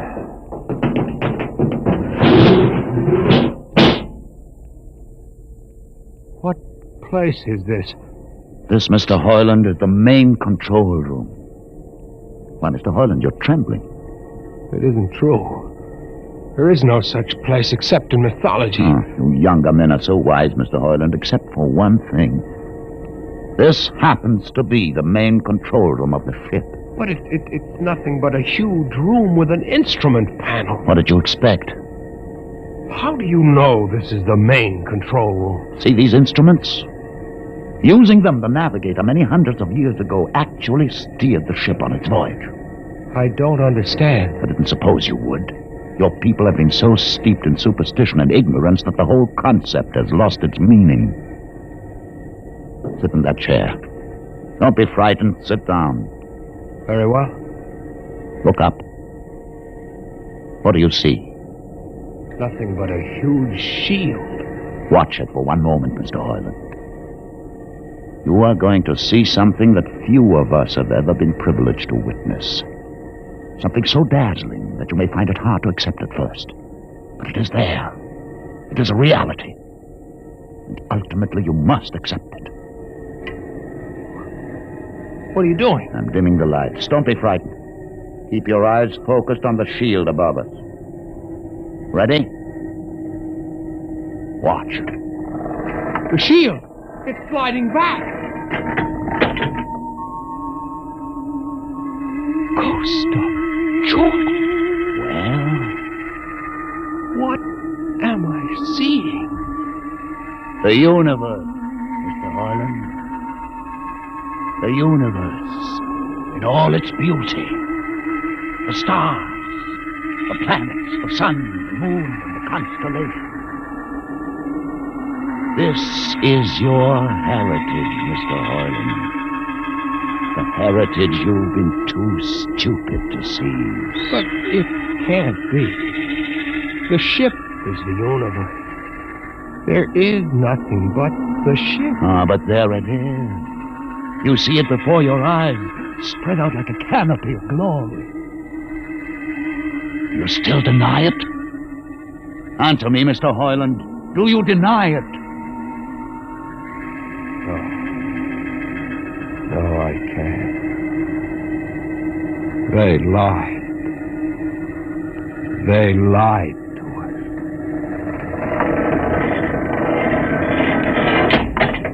Good. Why did you close the shield? You will see it again if you're not afraid. I'm not afraid. Many times. I've shown this to others of your people whom we captured, and though they saw it before their very eyes, they would not believe it. Tell me about it. Tell me about the ship, about the universe. What are these things? How did this come about? Many thousands of years ago, on a planet like those you've just seen, a planet called Earth, a scientist named Jordan decided to build a ship that would carry men from one planet to another. For many years, Jordan and thousands of others studied and planned. And when they were finished, they built the ship. A ship so large that it had to be assembled in its own orbit beyond the place called the moon. 60 years it took them to construct. And when it was finished, a whole new science had been conceived. Then the trip was begun. The trip that was to land a colony of Earthmen on a far-off planet called Centaurus, millions of light years beyond the furthest planet ever reached before. How do you know these things? Among my books are the log which Jordan himself kept, and the records of the journey for the first 40 years. What happened? There was a mutiny. A man named Huth led a rebellion of those who wanted to turn back. In the struggle, the navigators were killed, and the crew fell into a state of anarchy. In the years to follow, small groups of men tried to organize the ship for navigation, and each time they failed. Finally, the whole idea was abandoned. And so for centuries, we have swung in space, unmanned, undirected, living in a lost world of our own making, without purpose, without direction. Why have you told me this? Why have you brought me here? You could have killed me. Can you guess? No. No, I can't. Unless... But it would be too fantastic. Well? You want to finish the trip. Yes, that's it. What would it take to do it? A miracle, almost. The crew would have to be trained. Many people, each skilled in a certain duty. Couldn't you train your own people? We are too few. Besides, the main drivers in the lower levels where my people are forbidden to go. No. It would mean that both our peoples would have to work together. Our differences encouraged rather than denied. It can be done. You showed me. You can show others. I can show them. Can you? I'll see the captain himself. I have an uncle on the central board. I'll tell him what I've seen here. And do you think he'll believe you? Send one of your people with me. That's asking a good deal. I'm risking a good deal by going back. Very well. Bobo will go with you. He can't talk. There will be no need for talk. I will write a message guaranteeing safe conduct for a group of unarmed scientists to visit the main control room. Bobo will take you safely through our territory. What happens when you reach your own level is up to you.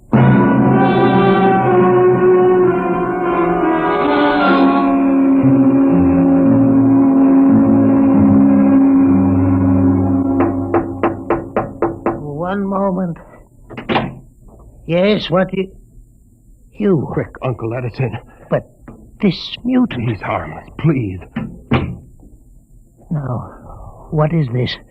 You're wanted I know all about that. Listen, Uncle, I must see the captain. The captain? Are you mad? You're a council member. You can get me to see him. They'll kill you. You're wanted for heresy. I don't care. I must speak with the captain. You're close to him. You can arrange it. I don't understand why... Uncle, listen to me.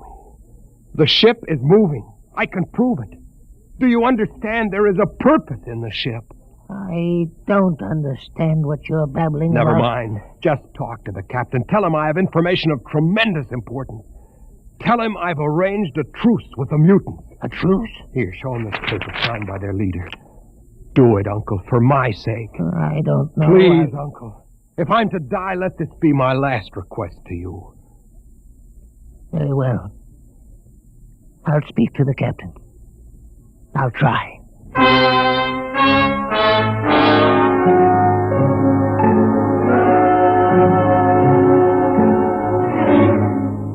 And you say, Mr. Hoyland, that you saw this with your own eyes? I swear it, Captain. I swear it on the word of Jordan. Let me see that paper again.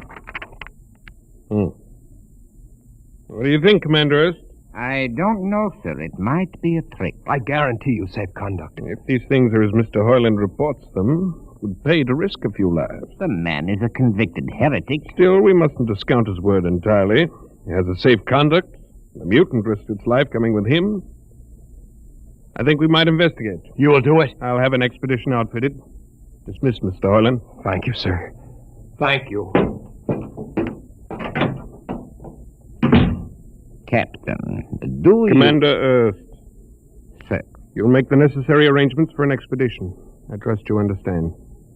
Perfectly, sir. Perfectly.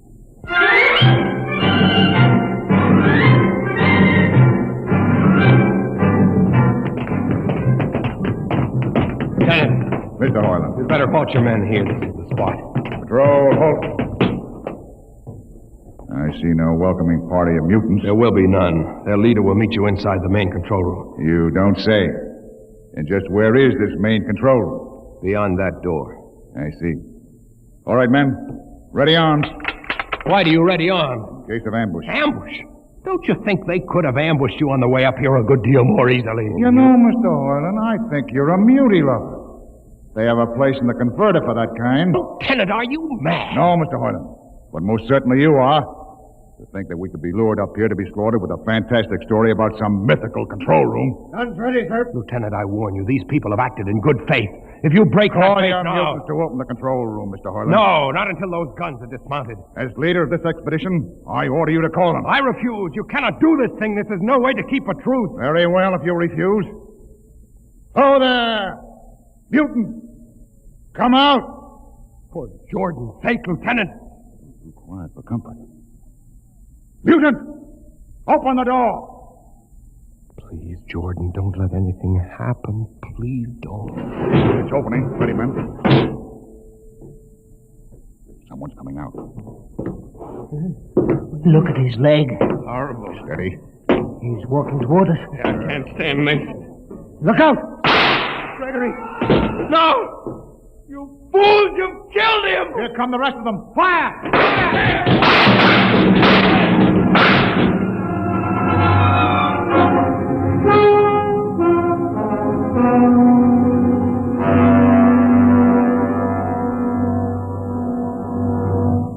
That should teach them a lesson they won't forget.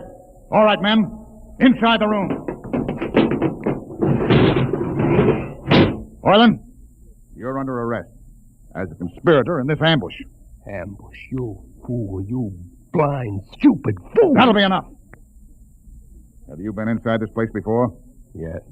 What's all this machinery? These are the controls he would have used to steer the ship. He's gone out of his mind, Lieutenant. Steer the ship? Who? The leader. The one you killed. This ugly mutant? This ugly mutant happened to be a man of true greatness. You're mad. Am I? This man had a vision which could have saved you, but you chose to kill him because you couldn't stand the sight of his difference from you. I'll not listen to these ravings. Close your ears. Shut your minds against the conscience that tells you it's wrong to kill. That tells you that your need to be arrogant only proves your inadequacy to yourself. Shut him up. Don't listen to him, man. You can't shut your ears. My words sting you. You cannot shut your mind. And you cannot shut your eyes. Don't do this! The roof. It's moving back. Look. Let the vision of this confound your ignorance and blind your eyes. This is the heritage you tried to stifle in your own breast. This is the heritage of stars and open skies for which men have yearned for centuries. Try to destroy this, and you will only destroy yourself. Death to the heretic. Kill me if you choose. But I say to you that this you cannot keep from our people. That they will seek it out, and the ship will be manned, and the ship will be steered, and there will be freedom and purpose and respect for ourselves. This is your heritage. Look upon the universe. Kill him! Kill him! Kill him!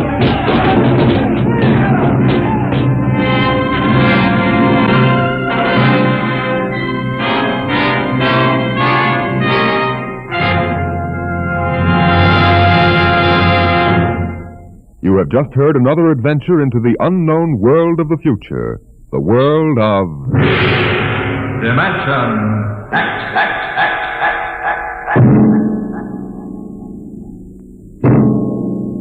This has been the concluding broadcast in the current series of Dimension X.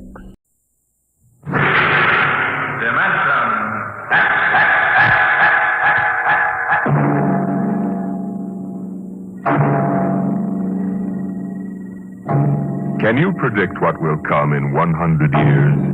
Can you see beyond the known dimensions of time and space into the unknown, Dimension X? The red stars spread 200 light years across space. To the passengers on the immigration spaceship from Earth, they appear to be pinpoints of light in the darkness. The men, women, and children slept in their bunks in the tiered dormitories, or sat reading the immigration folders that described the worlds of the red stars in glowing, rosy terms. Anne Travis stood before the vision port and searched for the spot of light which would be her new home.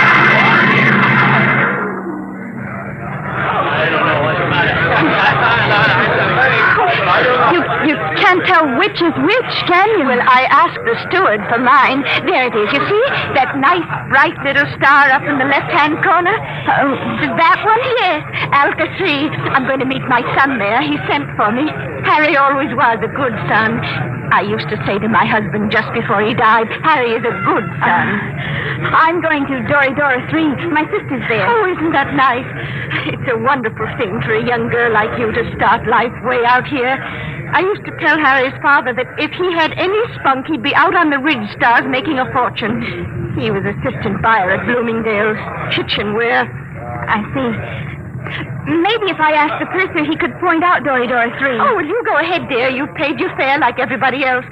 What did you say your name was? Anne Travis. Well, I'm Lottie Elders, Mrs. Harold E. Elders, though, of course, I don't use Harold's name now. Are you all alone?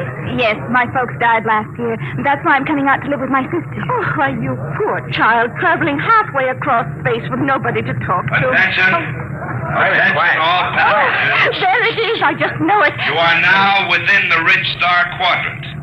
The trip is almost over.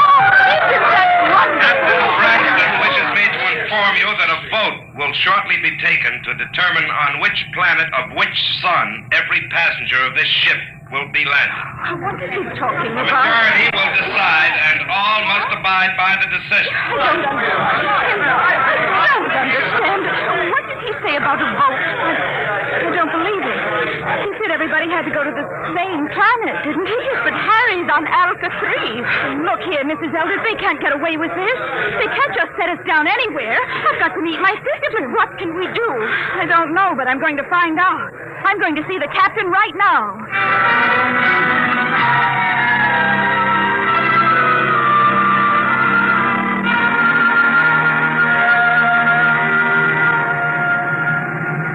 Landing manifest 12436. Cargo holds 1 through 12 at premium rate, including... I want to see the captain. Oh, look, I'm busy now. What kind of an outrage is this? I'm going to join my sister on Doridora 3. That's where I bought my ticket for, and that's where I'm going. Vote or no vote. That's what you think, baby. I'll call you back, Jerry. I want to see the captain immediately. Do you hear? Yeah, sure, I hear. Perfect in both ears. What's the meaning of this? What are you people trying to get away with? We're not trying to. You're in space now, kid. We don't go by Earthside red tape. But my ticket... Oh, you can paste that in the scrapbook. That's all it's worth. Where you're going, kid, fortunes are made and lost every day. The rich stars are wide open, and what the big operators say goes. But my sister's waiting for me. Oh, she'll get tired. It's a game, kid, and you're in. The folder said you were encouraging immigration. Oh, sure. But all the improvements in Earthside working conditions in the past 50 years were to prevent wholesale immigration to the rich. That's why we have to cut the price of the tickets below cost and suck you immigrants out here. Why did you lie? Why won't you take us where we want to go? It's simple, kid. The only way to make a profit is to dump each shipload in one place. This cargo goes to Delphi 2. But the announcer said there was going to be a vote. Oh, sure. But we've got it rigged so Delphi 2 gets it. Simple, isn't it? But you can't. Oh, it's not so bad, Delphi. It's okay. Real balmy. Great world. Especially for a kid like you. But how would I get to my sister? She's expecting me on Doridora 3. Can I take another ship? Not where you're going. What do you mean? Look, baby. Space travel is an Earthside monopoly. They own the patents on the rocket power that makes space travel possible. Now, the rich government offered a prize for a new kind of power that wouldn't infringe on Earth rocket patents. But until that drive is developed, you just won't get off Delphi 2. You can't travel to another planet? That's right. There isn't any public transport, and only a millionaire could afford a private ship. You mean I'm just stuck? Mm-hmm. Like a fly on flypaper. Hey, where you going? Back to my bunk. I want to lie down. Wait a minute. I'm afraid you can't leave here till that vote is taken. Why not? Well, I'm a kindly type, friendly fellow. I always give a straight story to anybody, but that means I've got to keep them under wraps. So, you'll stay right here till we land on Delphi 2.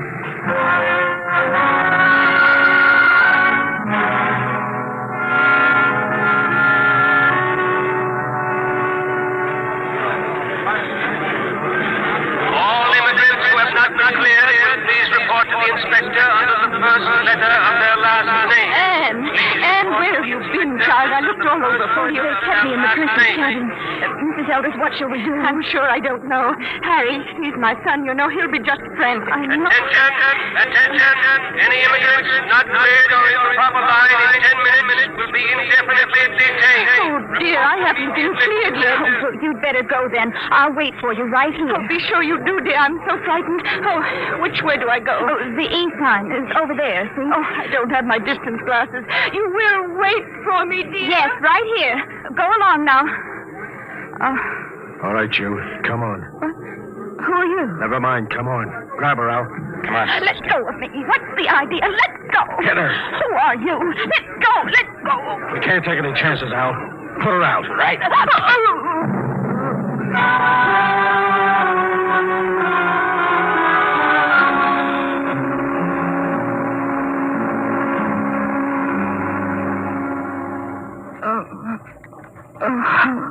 Come on, up.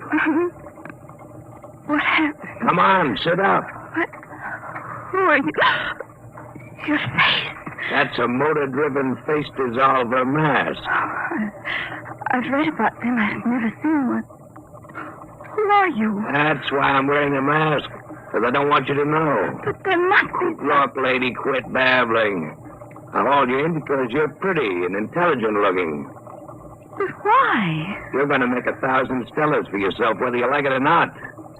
Now stop looking like a scared rabbit. You can't do this. I'll call the police. The police? What do you know about the Red Star's government? Nothing. Obviously. Around here, things are different. Now, listen. You go to the New Sol Hotel. As soon as you're registered, you go to the Fair Play Employment Agency. They'll take care of you. Now, take this. It's a tape reel. Play it back in your room. It'll tell you what to do. After it's played once, it'll destroy itself. Is that clear? I don't understand this at all. Have you ever heard of the 7-day poison? I don't think so. That's an interesting device. It feeds on the blood. On the 7th day, undergoes a chemical change and... Oh. Very easy to use. You just inject it like this. Oh. Yeah, it's all over. For 7 days. The beauty of this poison is it can be made to look like a lock pattern in many thousands of small variations. The only antidote must be some of the original poison at its base. And I have that. Now, don't get hysterical. I'll keep the antidote here. You can get it after you've done what I want.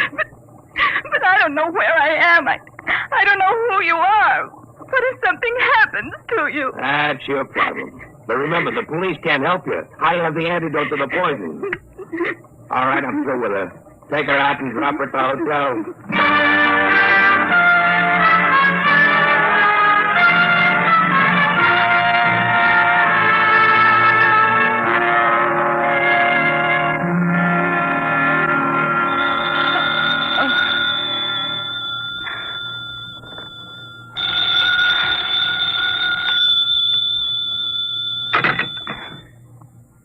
Room 2635?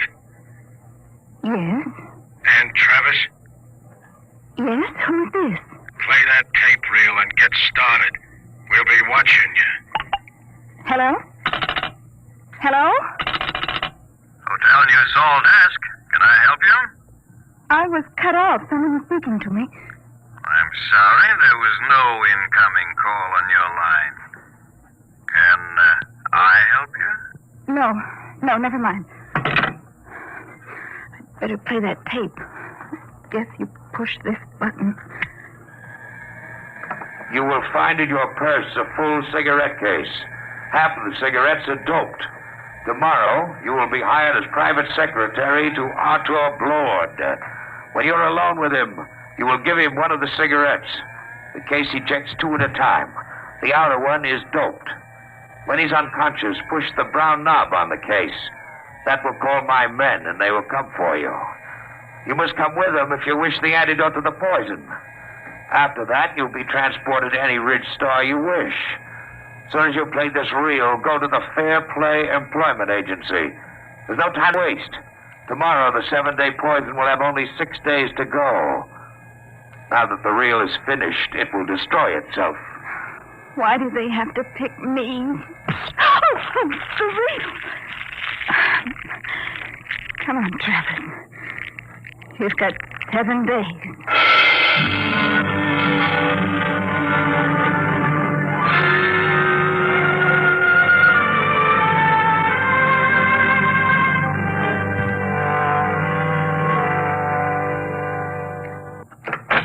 Come in, Miss Travers. Well, everything seems in order. I must verify one thing. Yes, Miss Margaret. You did arrive just yesterday on that immigrant ship from Earth. Oh, yes, sir. And this is your first job, not only on Delphi, but on any planet other than Earth. Yes, sir, that's right. We'll check that, of course. In the meantime, we can go up to see Mr. Blord. You'll be his private secretary. Just wait, please. Did you say... Did I say what? Never mind. Nothing. Have you heard of Arthur Blord before? Not exactly. You would if you'd been in the Ridge Stars longer. Amazing man. Amazing. We'll wait here for the elevator. He must be very important. Important? There are names out here that they've never heard of back on Earth, and the greatest name is Arthur Blord. Really? In less than 10 years, he's made himself an astronomical fortune. Astronomical. Here we are, after you. Penthouse. What's he like? You'll see. Very dynamic, sharp. He outsmarts the big shots, the planetary operators. They exploit whole worlds. He exploits them. They hate him, the Ridge Star operators. Well, here we are. Come along, Miss Travers. Mr. Blord is waiting for you.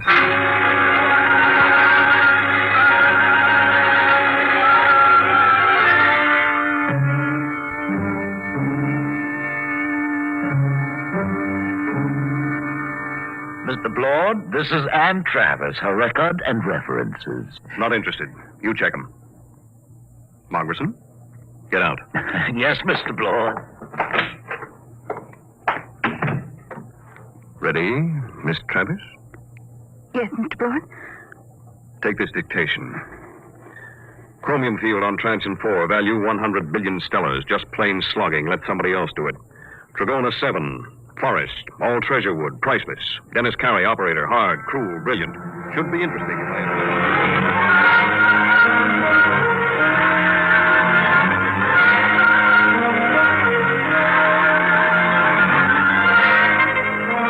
All right, Miss Travis.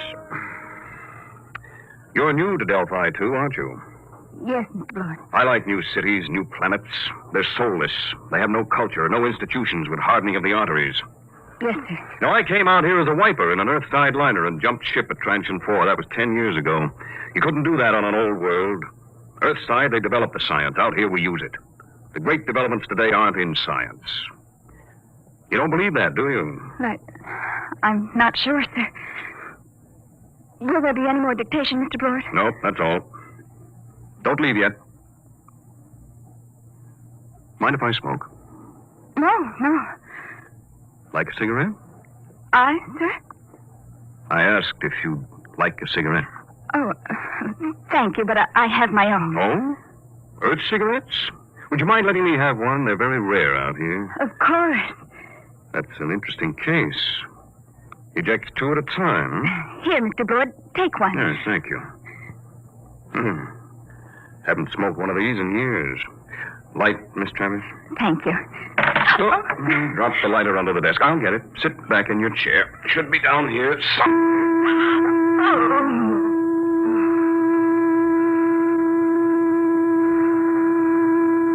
Miss Travis.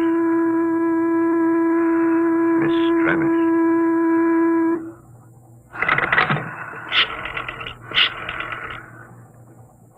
Hello, Dr. Gregg. Blord. I've got a girl here I want you to examine. No, she's out cold.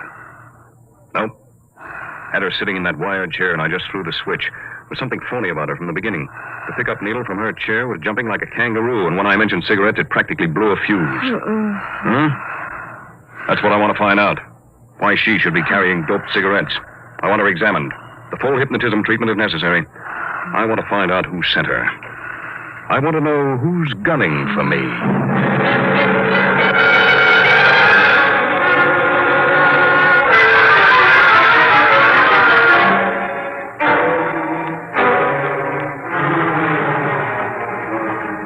There you are, Lord.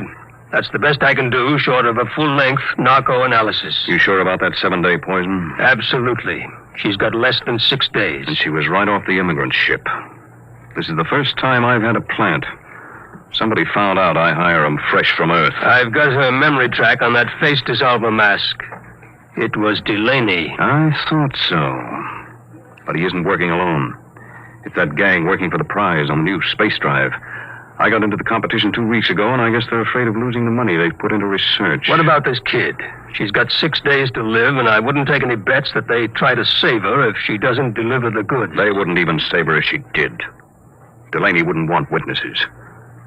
Doc, set everything up the way it was before she went under. What are you going to do? I'm going to let them take me. Wait a minute. They're liable. I know what they're liable to do, Doc. You take care of the girl and leave the rest to me. Okay. It's your funeral. Maybe. Now, let's revive Miss Travis. You set up the projectors. Come on, up to it.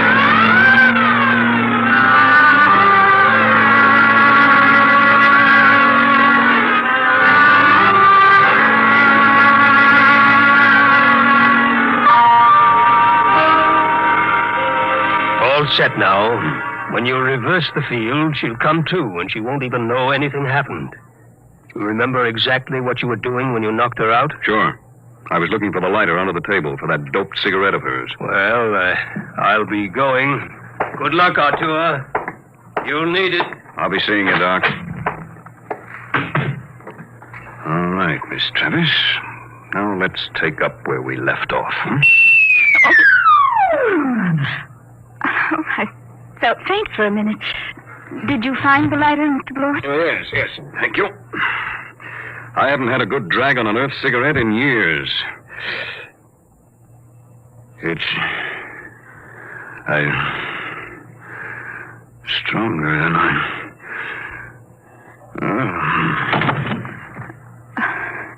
I've got to call those men now. Let's see the brown knob on the case.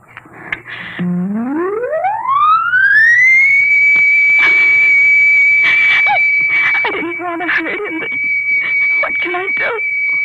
What can I do?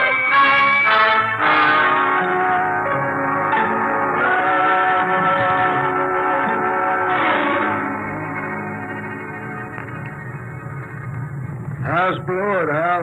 I'd like a light. This dame sure fixed him. Where are we going? What do you care? Tell her. In 6 days, it won't matter. The boss give orders.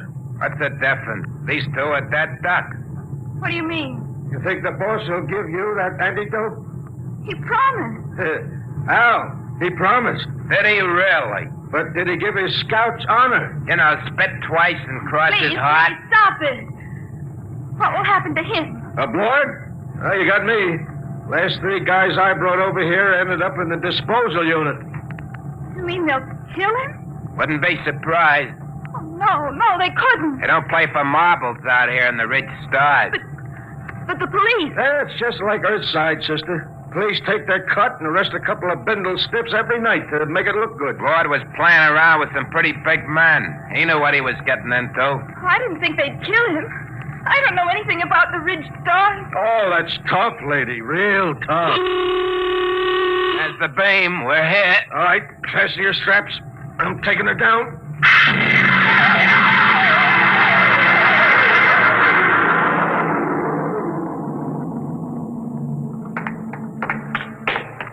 Where are we going? You're on Delphi 1. What is this place? A private estate. Very private. How you coming with Blord, Al? He's happy. All right. We stop here. I gotta spring the voice lock. Combination. 1, 3, alibi, Peter, uranium. Repeat. These things never work. 1, 3, alibi, Peter, uranium.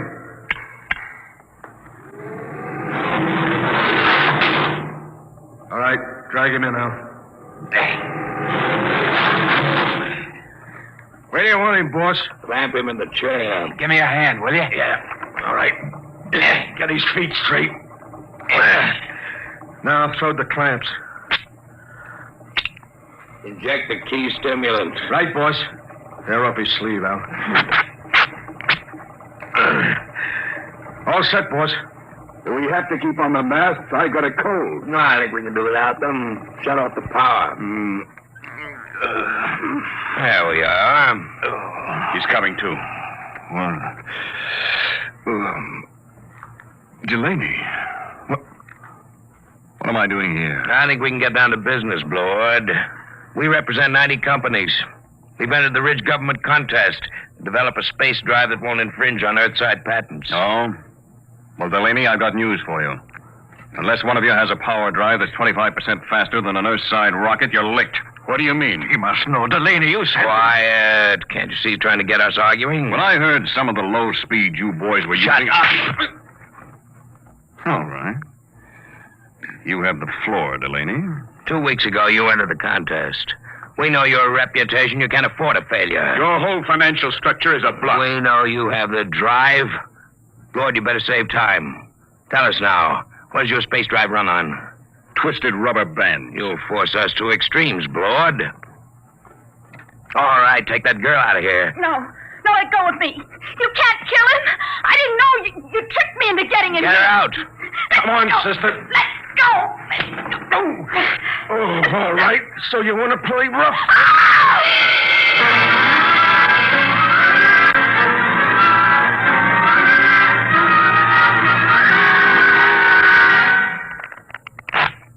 Okay, that's 23 you owe me.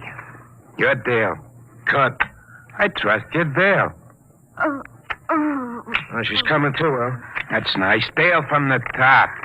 Did they kill him? Who knows? You want the top card? No. Neither do I. Where is he? In there. They'll let him go, won't they? They've got to.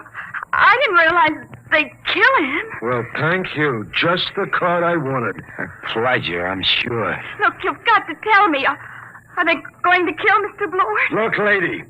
A, you are interrupting a very important card game. B, you're better off if they do kill Blord. Let's face it, kiddo. You crimped him good.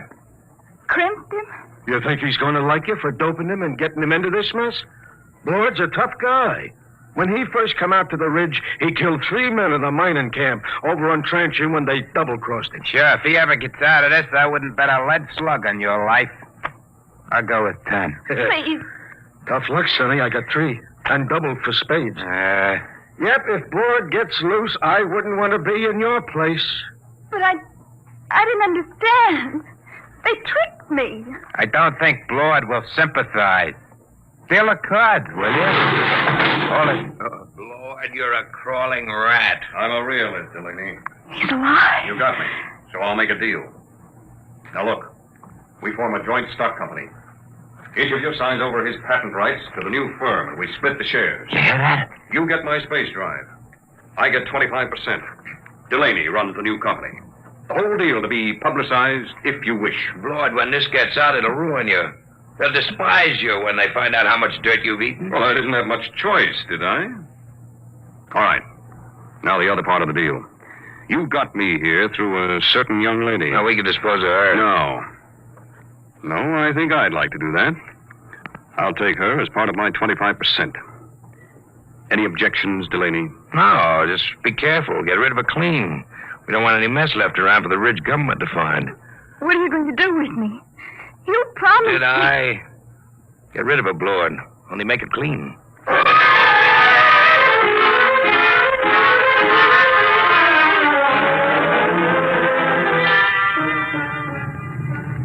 You can loosen your strap now. We're on automatic. Where are we going?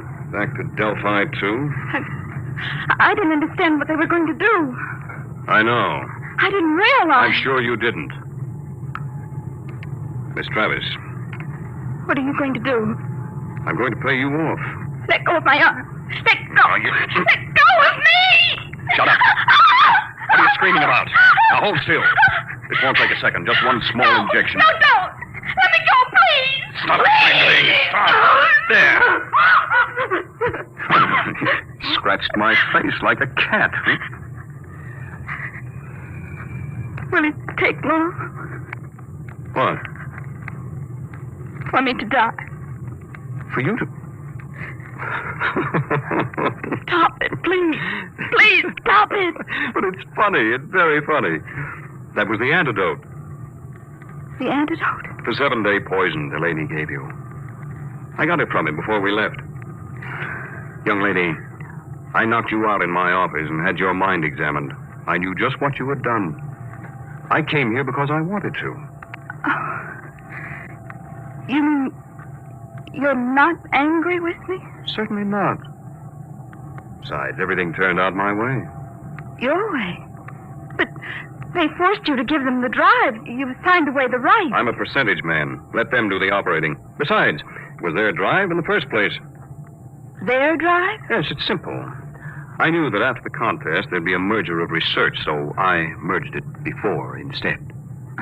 Wait till they discover they signed away their own patent rights. I don't think they'll feel like laughing then. But to give Delaney control of the new company. But don't you see, I had to get him to go along. He had the antidote to your poison. What about me now? Look at the vision port. Now turn up the scale. That's the ridge. You can have your pick. Name your world, and I'll take you there. You said your sister was on Doridora 3. Yes, but But what? I wonder if the opportunities for advancement aren't greater on your planet, Mr. Blower. You know, Miss Travis, I wouldn't be a bit surprised if they were.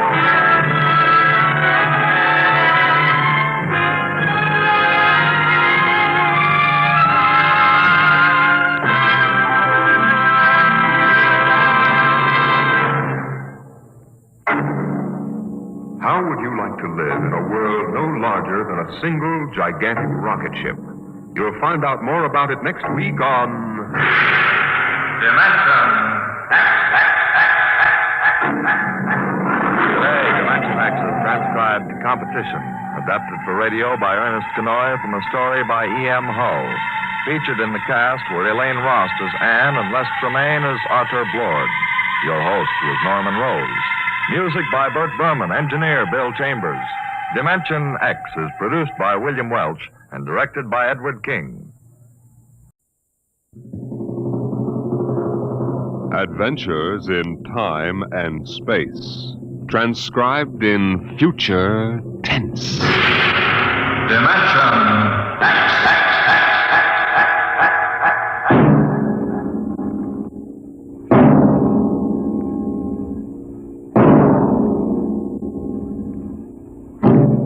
Can you predict what will come in 100 years?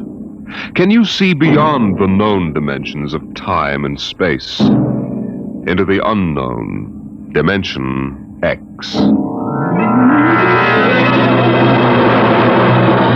In 1987, Atlantic Spaceport was established on the site of old Fort Devon outside of Boston. And as the ships pushed deeper and deeper into space, the time of voyage increased by geometrical progression. It became more and more difficult to persuade able spacemen to sign on for flights which lasted for years, 10 to 15 monotonous years in the cramped forecastle of a deep spacer.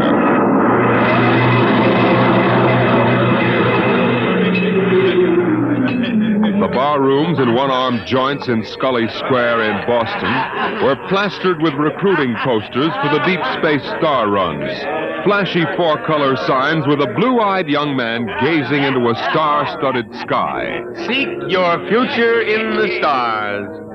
Jeff, there's your last chance to get out of the wedding. Sure. Just send Judith a short note. I can't get away to marry you today. I'm 300 million light years away. Very funny, very funny. Well, think it over, boy. Tomorrow, the shackles of matrimony. What, tonight? The stars. The mystery of the galaxy. Eat, drink, and be merry, for tomorrow you commit matrimony. Oh, come on. We came here to have a little fun. We might as well be at Mother's Music Hall on Commonwealth Avenue. Please. Ah, the problems of the rich. Hey, Jeff, just where does the coffin fortune come from, I guess it started in Nantucket. My great something or other used to be a whaler. A whaler? There she blows! A dead whale or a stove boat? Watch my trusty harpoon! Ouch! Look out with that fork! Where's the money now? Oh, I don't know.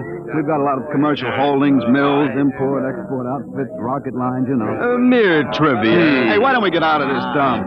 We could go up to the Copley Plaza. It may be stuffy, but at least the glasses are clean. You're the condemned man. All right, you guys go ahead and get a taxi copter. I'll settle. Meet you out in front. Right.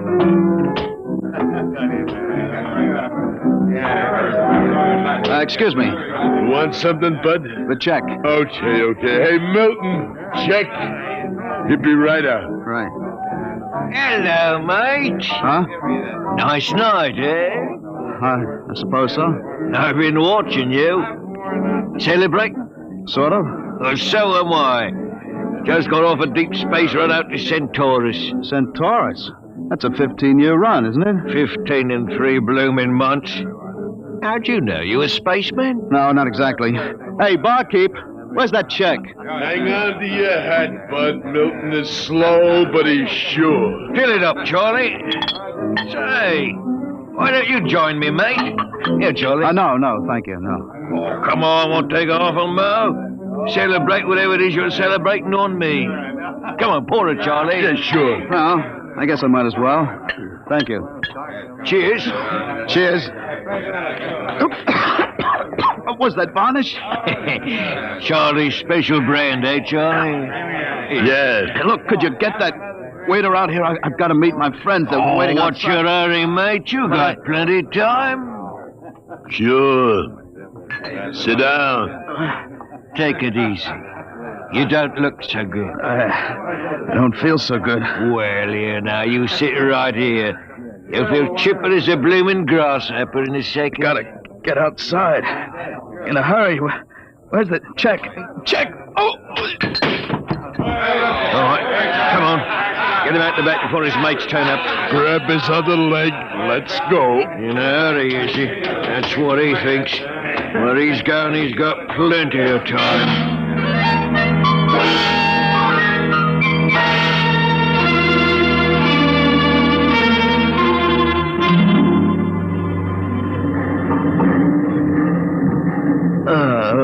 All right, mate. Up on your feet. Wakey. Let go of me. What's the idea? Rise and shine and greet the dawn. Where am I? What's going on here? Come on now, mate. Up and at him. Wakey. Come on, show a leg. Wait a minute. Hey. You were at that bar. Scully Square. Come on now, up to the power room or you'll be in trouble. Power room? What are you talking about? Where am I? Well, that's hard to say exactly. Offhand, about 8 hours out of Atlantic Spaceport. Atlantic Spaceport? What kind of a joke is this? If Alan and Peter think this is funny, they... What ship is this? R.S. Michael M. Rafferty. Coffin line. Coffin line. Well, that makes it easy. You've got to put back to port. Forget your toothbrush, mate. Listen, you runt, take me to the captain or I'll tear you apart. Here, let go of my lapel. Get moving. Sure, mate, I'll take you up to the captain. Captain Lundstrom is just the man you want to see.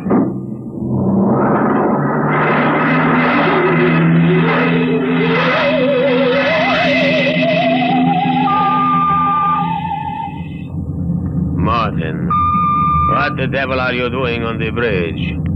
Get below. Right away. Only this here gentleman asked to see you. Now, that's right, Captain. There's been a mistake made. I'm afraid it was supposed to be a joke. Oh? Yes, you see, I'm going to be married today, and I suppose my friends thought it would be funny to make me miss the ceremony. I'm sure it won't be too much trouble to have you drop me off back at Atlantic. What?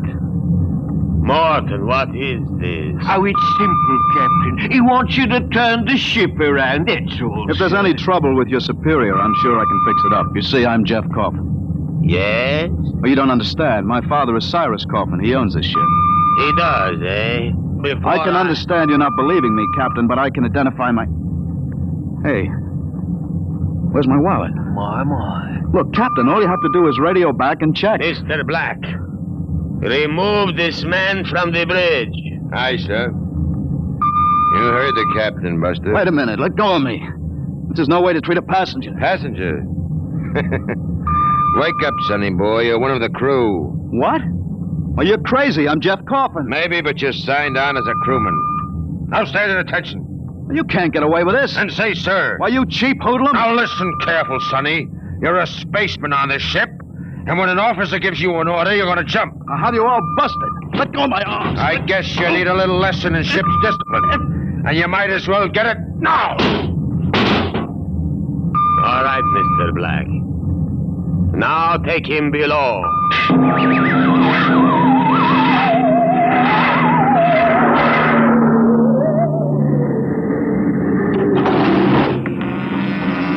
All right now, mate. You grab yourself a buffer and you get to work on those deck plates. I can't get away with this. It's kidnapping. Maybe yes, maybe no. Now get this here deck nice and shiny. We might even see about some grub. I'll be back in 2 hours. And mind you, I want to be able to see my blooming reflection in it. Hey, you'd better get started. I can't get away with it. The law says once you sign on, you're under absolute orders. I looked it up. But I didn't sign on. I was kidnapped. You won't be able to prove it. Come on, mister, please. I didn't get anything to eat today. Give me a break. All right. You run the buffer over it, is that it? Yeah, that's right. Like this. Okay. You sign on? Yeah. I ran away from home. What? How old are you? 16. I'll be 30 when we get back. What do you mean, 30? We're headed for Mars, aren't we? Only to refuel. We're bound out to Centaurus. But no, we can't, but that's 15 years. Morton! I've got to get back. It's no use. I'm getting married. She'll think I'm dead. Morton! Morton! Morton! Now, what's up? You want me to call Mr. Black again? He'll give you what for. No, listen. Now, listen, I've got to get back. I can't disappear for 15 years. How is that a fact? Look, we stop at Mars, right? Yes, and you'll be below decks under lock and key. Listen, I can make it worth your while if you get me off at Marsport. Jumping ship? Well, that's real naughty, mate. $1,000. Why, what would I tell me poor old mother in Battersea? 2,000? 5. In advance. What do you mean in advance? I'll bet you're the one that rolled me for my wallet. There's a way. They don't believe you're young Coffin. Maybe I know better. All right? It's a deal? All right. Look, Mr. Coffin, can you take me with you? I didn't realize what it would be like. I'll pay my share. I could work it for you, or maybe borrow money. I couldn't stand 15 years. I'd go crazy. He'll cost you another 1,000. You cheap swindler. Here now, Mr. Coffin. I'm all what stands between you and a lovely pleasure cruise for 15 years, so I'll thank you to treat me with the respect and politeness what a gentleman like myself deserves.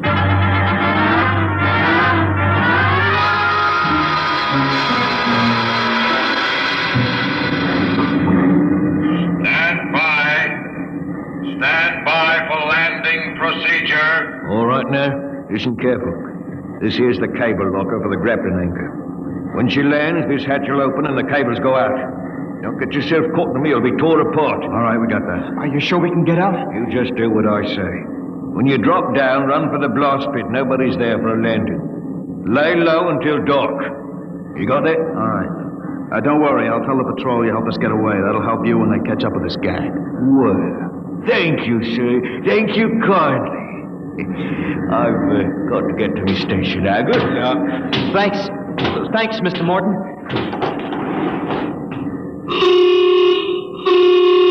There's the landing horn. Yeah. Keep clear of that cable, Joey. Here comes the deceleration blast. Hold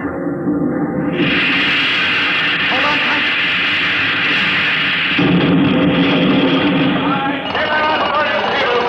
There goes the grappling cable. All right, come on. Drop to the hatch. It's about 6 feet. It's clear. Hurry up. What? Here I go. You all right? Twisted my ankle. It's all right. There's the blast pit. Come on, get going. Yeah. Yeah, we're all right so far. The ship hides us. Here's the pit. Get down so they can't see you.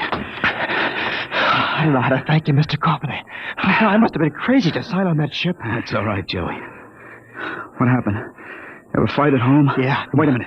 Huh? I hear somebody coming. What? Keep still. Maybe we better look. If we stick our heads over the edge, they'll see us sure. Keep down and keep quiet.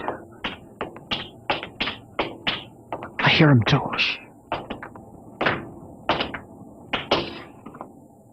Well, look what we have here. 2 little babes in the wood. You two move and I'll shoot you each once in the belly. Morton, you got good eyes. I told you I saw him come this way, Mr. Black. Jumping ship! Why, that's a terrible thing to do. You double-crossing rat! You got paid in advance, didn't you? Then turned us in. I'll see the port police about this. Yeah? We already turned your papers over to the port police as ship jumpers. Papers? I didn't sign any papers. You just don't remember signing them. We got them stamped nice and legal. It's no use, Mr. Kaufman. We haven't got a chance. My, jumping ship. Well, don't worry, mate.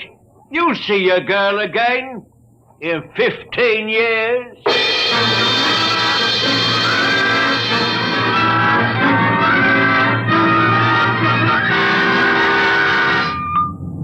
Mr. Black, inform the ship's company that these 2 men have been found guilty of attempted desertion. Desertion? Well, you kidnapped me, you dirty crook. Don't you talk to Captain Lundstrom that way. I'm sentencing them to 24 hours hull watch. Take them away. Morton, take him to the aft lock. Aye, sir.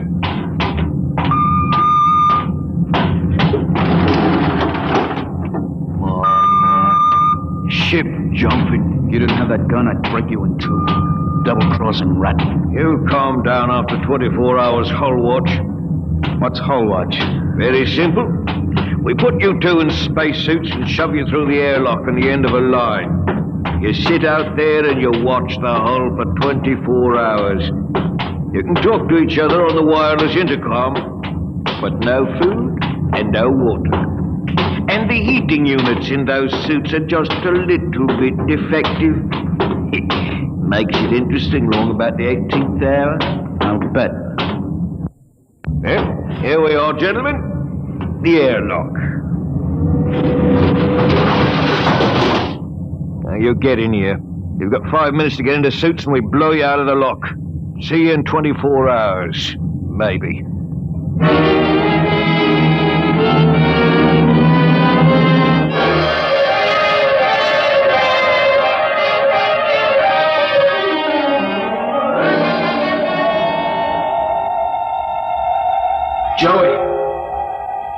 Joey, can you hear me all right? Yeah. It's getting awful cold. How much longer we got? I don't know. I suppose that's part of the fun. Guessing. I'm awful thirsty. It can't be too much more. Hang on, kid. It's cold. It'll probably get colder. We better snap the safety hook. Jeff, what would happen if we drifted away from the ship? We'd keep going in the same direction till the oxygen gave out. Yeah. Will it get much colder? I don't know if I can take it. We haven't got any choice, Joey. Just hang on. It can't last forever.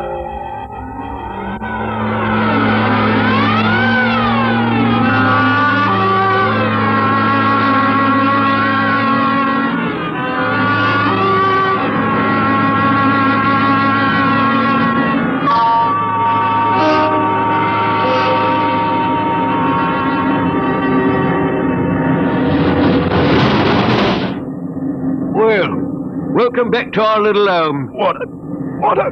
Thirsty? Get water. Right here. Here. Slopping like a bloody animal.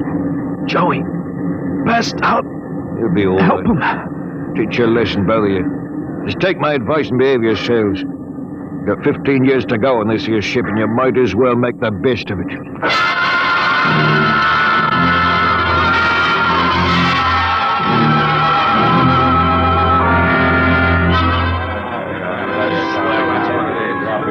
Hey, Martin, what do you call this mess?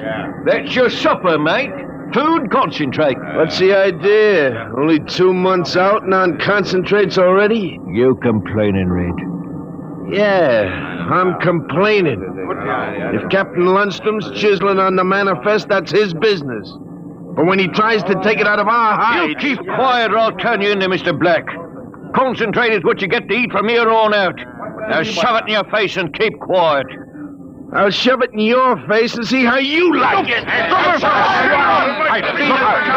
out, fella. Look out. What's going on in here? Morton? What happened? He struck me, that's what. 48 hours hull watch. What are you all looking at? Get back to your places. Morton, bring that man to the aft airlock.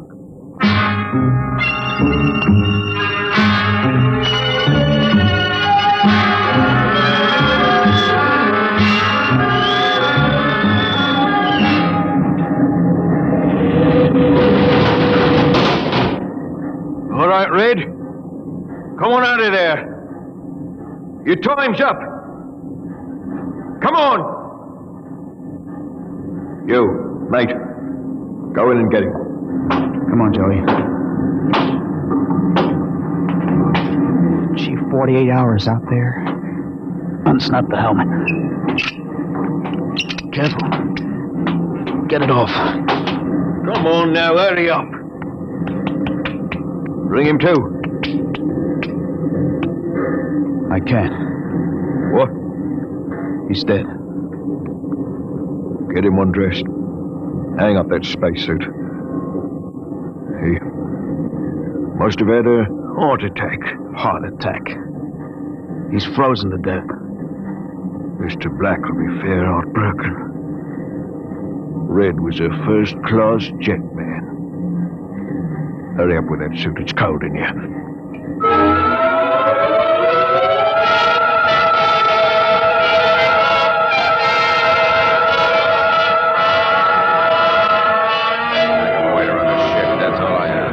It's murder, that's what. Just plain murder. Space Code gives a 30-hour limit for punishment. They didn't even have a burial. Just shoved him out of the lock. Well, if the owners knew about this, they'd stop it. Oh, fat load of good that's going to do us for the next 15 years. Oh, wait a minute. Wait a minute. If we could get the ship back to Mars... Oh, look, that's no good, son. 2 weeks after we landed, we'd be hung. That's what Space Code says about mutiny. If they catch you in the act, they shoot you down and no question. Well, I'm willing to take the chance. Are we going to let Black and Lundstrom kick us around for 15 years? Well, I'm not. Why don't we take over and head back? Okay. Quiet. Did I interrupt something, gentlemen? A discussion? Talking about the captain, maybe? Well, grab him. Let go of me. I'll have you all out in the island shifts. I'll see you in operations. That's what I'll do. Here, chew on my oil, right, Morton? There. Well, that's done it, Harry. He's an officer. Who cares? Look, we've got to move now. Joey, get up to the radio room and smash the set before they can get a message out. Right. Pop, you get out. Yes. Tell the engine watch. All right. The rest of us will go up to the bridge. How about this, Rat? Tie him up. Speed counts now. We've got to take over before they know what hit him.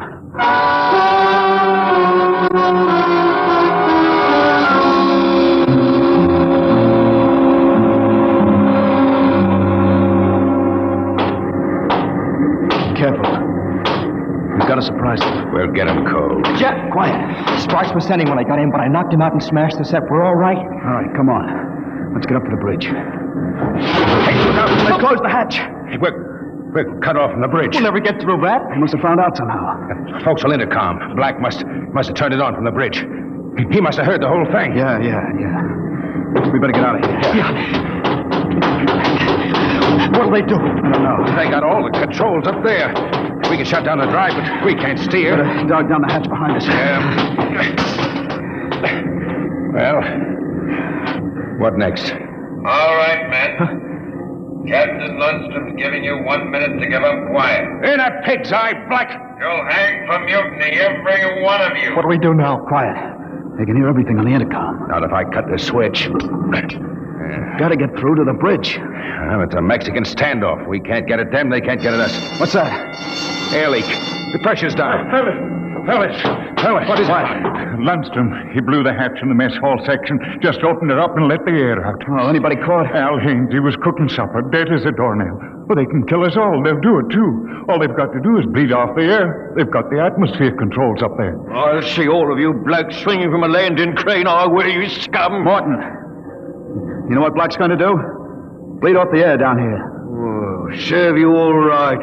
If I had my way, I'd see you all out in the yard till you froze stiff. You're forgetting something, Morton. You're back here with us. What do you mean? If Black and Lundstrom blow out compartments one by one or bleed the air off, you'll get it too. They'll take care of me, don't you worry about that. You think so? Joey, plug that intercom back in. Yeah. Black! Black! Heading up? We've got Morton back here. Yeah? If you try anything on us, he'll get it too. What am I supposed to do? Try? You don't care if he dies? Well, that's his problem. We're going to drop the oxygen level 5%. Well, you can't do that to me. Captain! Captain! It's unfortunate that you were captured, Morton. But the security of my ship comes first. You mean you don't care? You'd see me dead? Precisely. Well, you can't. It's murder, that's what. I'm not one of them. You can't kill me. You can't. Joey, pull the intercom plug. Can't do it. I always followed orders. I did the dirty work and pull. He can't hear you anymore, Can't Morton. do this. Shut up. Morton, they'd kill you as soon as look at you. Now listen. We've got to get through to the bridge. You know this ship. There must be some way. We're your only chance, Morton. Get us through that hatch and up to the bridge. All right. All right, why shouldn't I? They'd kill me. And there is a way to get through? Emergency release. Works by hand. I don't tell crewmen about it to keep them from breaking through in an engine blast and leaking radiation to the bridge. Let's get going. We've got to get through before Lundstrom cuts the air down and gets us all.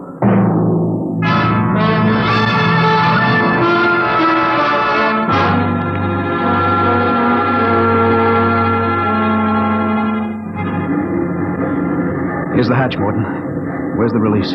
Under the floor panel. You can pry it up. Hurry. I got it. He's up. Works on a key. Ready? Back against the walls. They've got the guns. Let them have them. I want to wrap my wrench around Black's neck. All right, Morton. Open it up. Here goes. Look out! They had it quiet. Morton! He's dead. Electrocuted.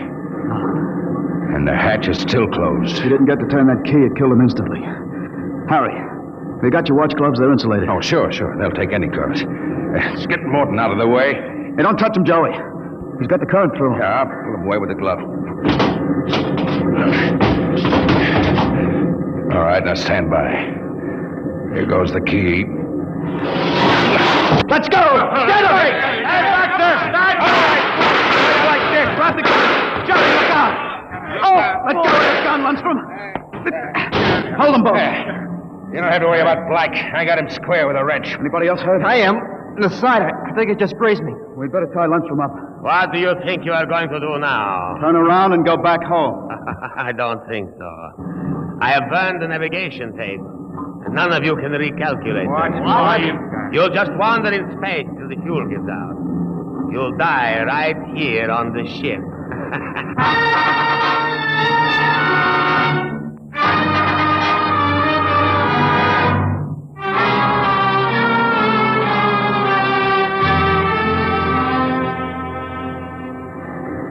How you coming, Jeff?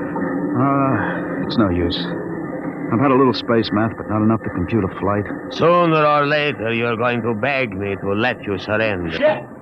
Jeff, the interceptor screens went on. Meteor? No, it's a ship. A patrol ship coming up on us. They must have got off an SOS. Well, we don't have to worry. We can just tell them the truth. Sure. You are not familiar with the space code, young man. Mutiny is punished by immediate execution on the ship itself. In other words, they don't ask questions, they shoot. He's right, Jeff. We're through. Can we get away? Not from a patrol ship. They've already sent us a heave-2 flash. If we run, they'll blow us out of space. I'm afraid your mutiny is over, gentlemen. Soon they'll be alongside with an airlock coupling. And 10 minutes after that, you will all be dead.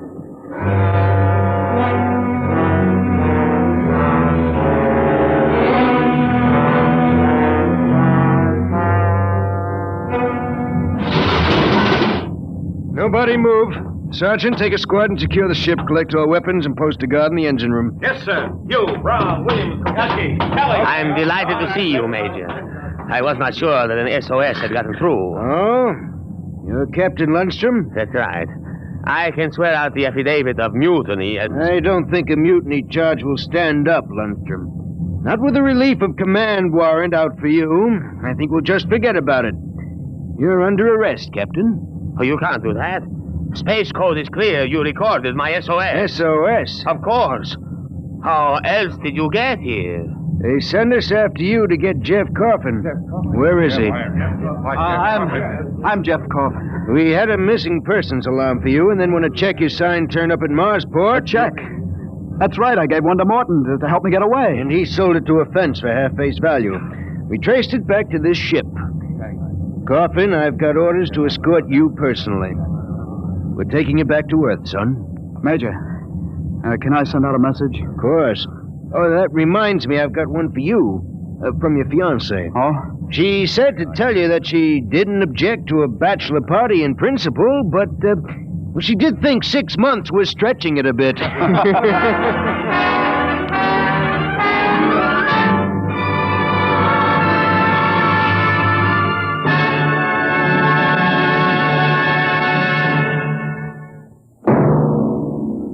Competition, they say, is the life of trade, and it will be as true 2 centuries from now as it is today. You'll hear about it next week when we present... Dimension X.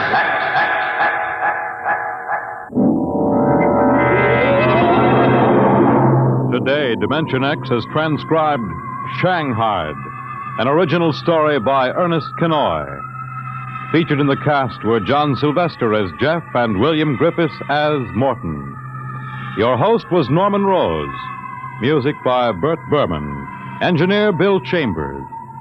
Dimension X is produced by William Welch and directed by Edward King. Adventures in Time and Space. Transcribed in future tense. Adventures in Time and Space. Transcribed in future tense. Dimension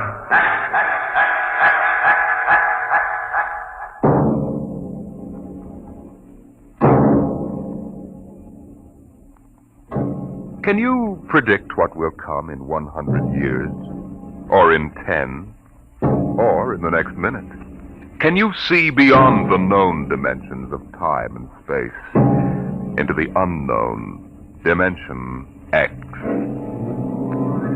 Today we tell you a story of America's largest city, a story that began in the bustling city room of a New York metropolitan theater.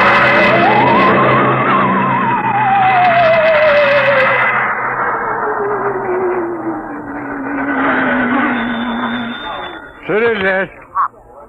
Sweeney? Listen, Pop, give me a rewrite, quick. I'll take it. Okay, now look. I'm up on Riverside Drive, see? So? So, at 12:45 today, just 3 minutes ago, Grant's tomb disappeared. It's what? I'm telling you, it disappeared. It's gone. Listen, Sweeney, get yourself to a Turkish bath. Sober up. Pop, I swear I'm sober as a judge. Listen to me, will you? Just a minute. Albert, What's up, Pop? call the 100th Detective Precinct. Find out if anything's been reported missing. Like what? Like Grant's tomb. Go on, make it snappy. Okay, Pop. All right, Sweeney, now give it to me slow. This better not be a gag. No gag, Pop. Now get it down.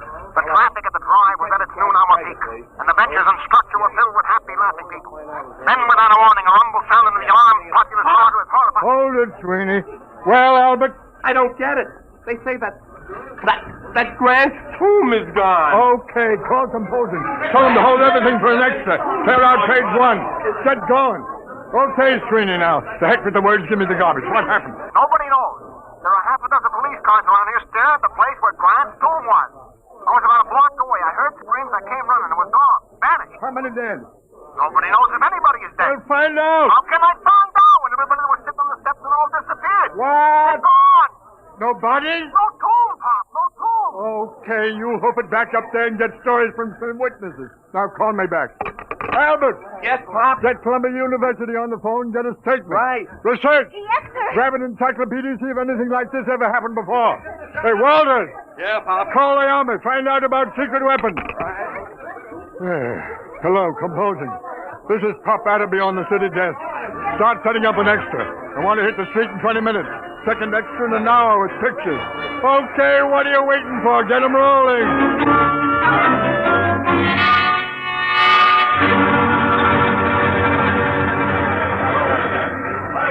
Pop? Pop. Oh, I'm busy, Albert. Yes, sir. Pop, Mr. Colborne wants to see you. Pronto. Tell him I'm busy. Well, he says to come now. Oh, of all the flat-headed publishers to saddle a newspaper with. Okay. Sweeney calls, switch it to Colburn's office. Okay, Pop. Come in. Listen, Mr. Colburn, I'm very busy now. There's an extra on the rollers and... I know. I just called composing and ordered them to stop it. Stop it? Are you... Adderby, you've been on the city desk of the Herald for 25 years now. Since when do you waste thousands of dollars on an April Fool issue? April Fool? Listen, Grant's tomb is missing. Is that a story? Or am I dead from the neck up? Did you check it? Yes, and Sweeney... How do you know it's true? Well, if you... What do you mean spreading cold terror all over town? But Sweeney... The devil with Sweeney. How do you know it isn't just a hallucination? Mass hypnotism, something like that. Well, what if it is? Adderby, if this is a farce, we'll be in Dutch, but good. Civil suits, criminal action. We're the only paper in town on the streets with an extra. The other editors don't believe this story for one instant. It takes guts to run a paper. Well, if that's what it takes, you've got too many. You took the authority for this without even trying to find me and get an okay. Your father-in-law knew a story has to run while it's hot. All right. You ran this while it was so hot, our first 10 papers drove the city into a panic. How do we know this whole thing isn't a big... Hello. Now there's Corborn. Yes, he's here. It what? Oh, well, that's fine. That's fine and dandy. You're fired. It's your star reporter, Mr. Sweeney, formerly of the Herald. Formerly? Give me that phone. Hello, Sweeney. Did you get the pictures? How are things up there? I'll need more witnesses. Hey, what? It's back. Fine. What did you say? It's back. Grant's tomb is back. I'm sorry. You're sorry. All right, golden boy. Now give it to me slow. Make it sound intelligent. It just reappeared, that's all. What about the people who were inside? All back. Don't remember a thing. It's just like it never happened at all. It's a miracle. It's a miracle. We got an extra on the streets with 28 types screaming that Grant's tomb has vanished, and you calmly call me up to tell me that it's back. But it was gone. I tell you, Pop. Sweeney. What? Do me a favor, will you? Yeah, what? Drop dead. Well, Adderby? Guess we run a retraction. Just doesn't make sense. 12 police cars saw it.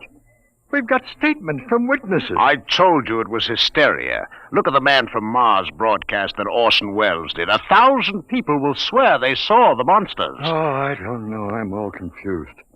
Well, let's look at it this way, Adderby. Maybe you've had enough. Enough what?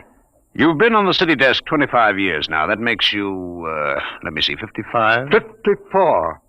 What are you driving at, Mr. Colby? I mean, maybe you ought to retire. Retire? We need new people, new ideas. I've been thinking about it for some time now. With Social Security, you'd get... About $20. Fine. Now, you listen. I brought this paper into the world, and it's going to take me out. I was on that city desk before you ever heard of a stick of type. Then you come along and marry a publisher's daughter. That's enough. I made a mistake, okay. Anybody can make a mistake. I still think there's something in this story. Sweeney's been around too long to blow one like this. Even when he's drunk, he's a better newspaper man than most. I'm sorry. Effective today, you're relieved as city editor. Sanford will take over. Sanford? Why, he's green as grass. If you want to stay on in some minor job... Such as... Well, how about science editor? Science editor. You could have the office right next to mine. It'll pay the rent. Well? Oh, I don't know. I don't know what I'll do. Been on the city desk so long. Well, maybe it's too much excitement for a man your age. Stop writing me off, will you? I'm sick. I'm 54. And a man at 54... is no longer a boy. Oh, I don't know. Maybe I am losing my grip. Gotta go somewhere and think it over. All right, Adderby. Take your time. I'll be across the street at Burley's bar if you need me. I'll let you know before the bulldog hits the streets.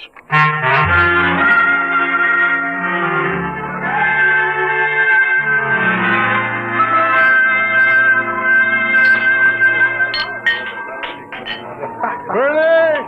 Escaper! Yeah, Pop, yeah? More poison. Haven't you had enough, Pop? Yeah, this is a solemn occasion, Burley. Call the hemlock. What's the occasion, Pop? I am now a husband. No. Yeah, reduced. Humiliated. You, Pop? Never. Meet the new science editor of the Sunday Supplement, me. Know as much about science as J.P. Morgan knows about sharecropping. What happened? Who did it? You familiar with a reporter named Aloysius John Sweeney? Former friend and drinking companion of mine? Sweeney got you busted? The same. If that gentleman should ever, by some misforgotten chance, thrust his head into this bar, Burley, my friend, I personally, with these two bare hands... Hey, Pop! Pop! Uh-oh. Hey, Pop, it's me. I shall control my homicidal instinct. Listen, Pop, I just came down from Riverside Drive. Very daring move, Sweeney. I brought a guy with me. It won't help, Sweeney. Pop, you don't understand. I found a little guy in a swallowtail coat who watched this whole thing happen. Pop. Burley, quiet! Quiet, everybody! Quiet, will you? How do you do? Gentlemen, I can assure you my small stature belies the magnitude of my abilities. What did you bring him for, Sweeney? He's a genius, Pop, a full-time genius. You betrayed me once, Sweeney. Isn't that enough? Take your little man away and don't bother me. Your friend isn't very polite, Mr. Sweeney. Perhaps one day he will learn that even the most insignificant man has a sense of dignity and personal worth. I apologize, Professor. I'm not sure it's you. It's your tomato-headed friend here.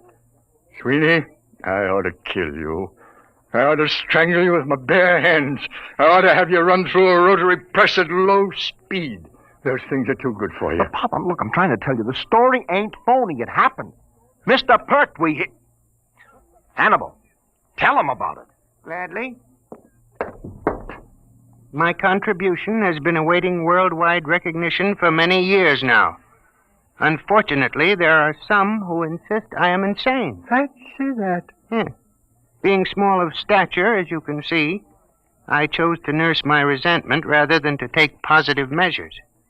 However, I feel now the world is ready to come to terms with Hannibal Pertwee. Can you or can you not explain this Grant's tomb business? Naturally. It can all be explained quite simply in terms of the Pertwee system of infinite acceleration and transportational facilitation as applied to freightage. I've been trying to sell it to the railroads for 10 years. Didn't I tell you he was a genius, Pop? Burley, the check. Oh, now, wait a minute, Pop. Give him a chance. Show him the trains, Hannibal. Oh, yes, the trains. If you gentlemen will gather around the suitcase... Come on, I want you to see them. I'm telling you. All right. Come on. Hey, look. As you can see, I have in this suitcase a complete model railroad reduced to the size of a cigar box. Observe.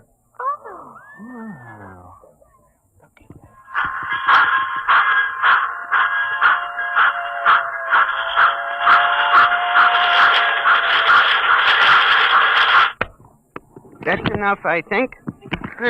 They run! Just like real trains! Sweeney, Not content with ruining my life, losing me my job, driving me to alcohol, you're now trying to drive me out of my mind with an obvious madman who builds model railroads. Here's the money, Burley. Keep the change. Oh, but, Pop, Goodbye, gentlemen. Pop, you're not even giving him a chance. Out of my way. Listen, Pop, please. Out of my way.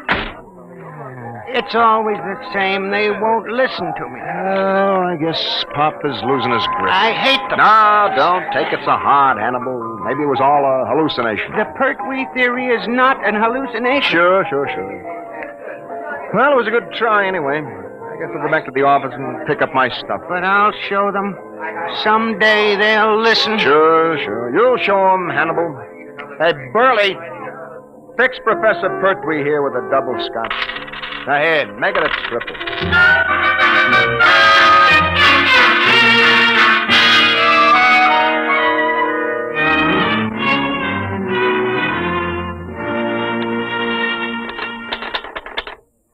The newest use of the isotope will enable medical experts to trace with accuracy the growth of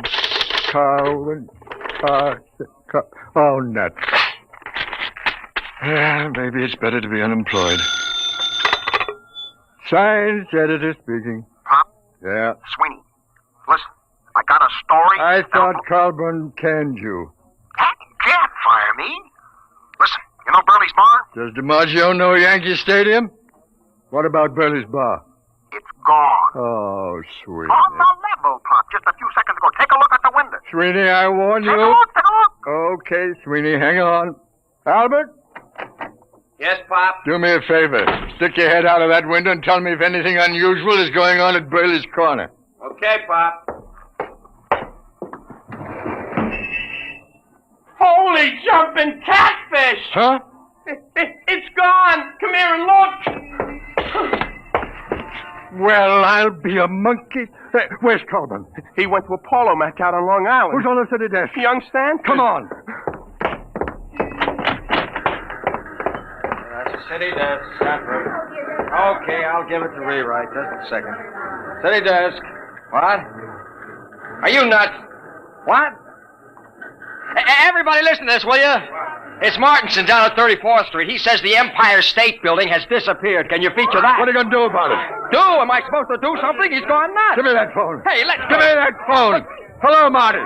This is Pop. Pop, what are you doing on the desk? Never mind what happened. Well, I'm down at the precinct. 5 minutes ago, a cop staggered in. It's gone, he says.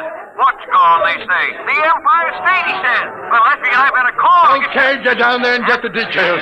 In case you need to convince a Burley's bar went just before you called. Holy mackerel, what a catastrophe that is. Okay, Pop, I'll call you. Look at the skyline. The Empire State isn't there. No. Don't get panicky. Don't get panicky. It may come back just like Grant's tomb. Okay, Pop. You'll take over, won't you? I'm kind of shaky. Will I? I'll show you fledglings how to run a newspaper together. Wallace?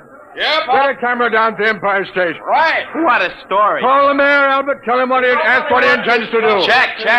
Where's the research department? Right here, sir. Columbia University says it's mass hypnotism. Tell him to... No, dress it up and shoot it down. Yes, sir. Research! Wait a minute. Yes, sir. Find out how many people are usually in the Empire State. Yes, sir. No, don't try to call the Empire State to find out. No? No, it isn't there. City desk. Shoot.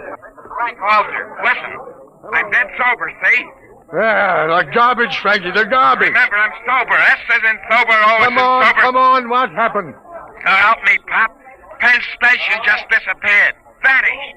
Thin air. Jumping turtles. The people too? People trained the works.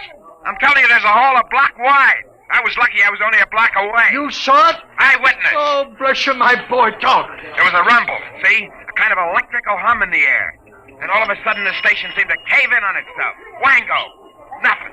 Any statement? No, but you ought to see the hole. Oh, get statements, flathead. Where are you now? I'm over at the post office, right across the street from that.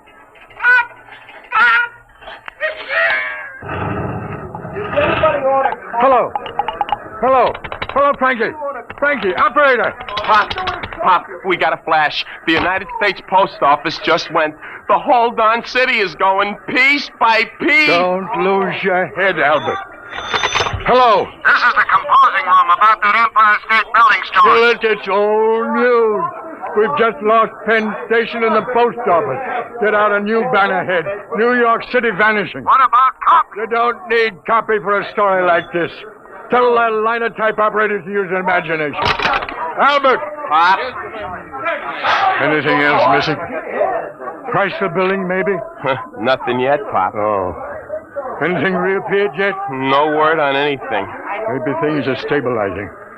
Call composing. Tell them to start rolling. Right, Pop. And find Sweeney. Telephone from downstairs a while ago. I forgot all about him. Tell him he's hired again. I'll print any statement that isn't immoral. Uh-oh, Pop. Here comes Mr. Trouble. Oh, now take it easy, Colburn. Ada B., what are you doing at the city desk? Where's Sanborn? What's going on here anyway? Has everyone gone out of his mind? Listen, the Empire State, the Penn Station, and the post office have all been missing for almost 5 minutes. Get away from that desk, you. Drop that telephone. Listen. I don't care if Washington, D.C. has been bombed by the Martians. I want you out of this office in 2 minutes. Albert, cancel those extras. Pop, you get out your fired. Oh, you're not being reasonable. I'm not interested in the other papers. Just get out of here before I go stark raving mad.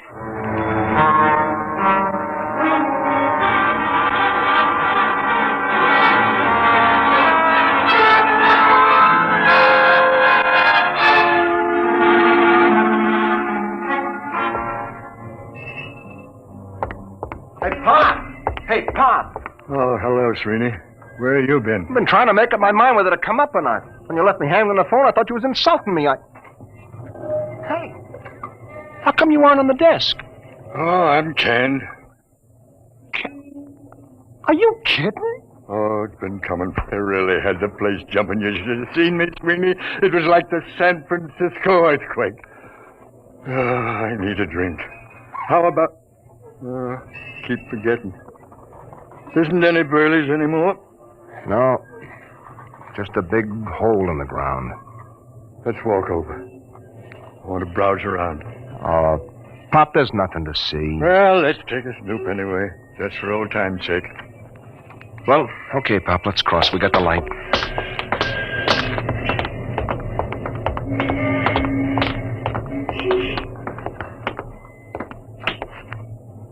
Well, will you look at that?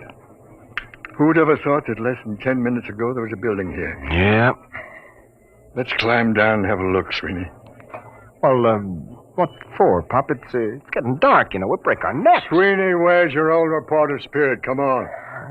Okay, but I don't see what you expect to... My ankle. Easy, easy.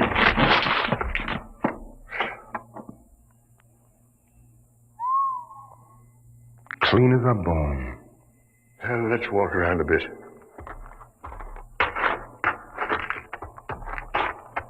See anything? No, just rock, pieces of the foundation.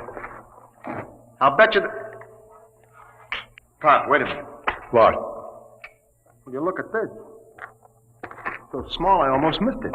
Well, I'll be a son of a perfect scale model of Burley's. Less than 4 inches tall. What do you suppose this is doing here? I don't know. Can I help you, gentlemen? Wait, wait. What are you doing down here? I'm looking for my model.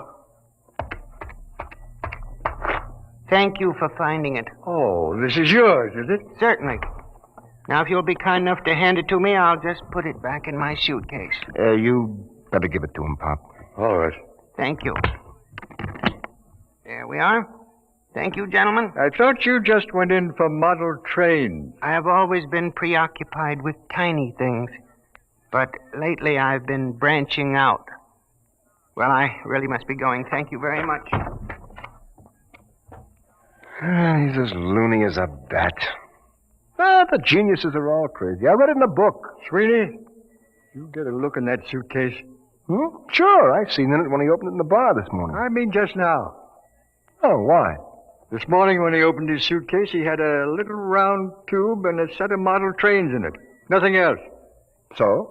This time he had 3 other models. So what? Nothing. Except they happen to be models of the Empire State, Penn Station, and the United States Post Office.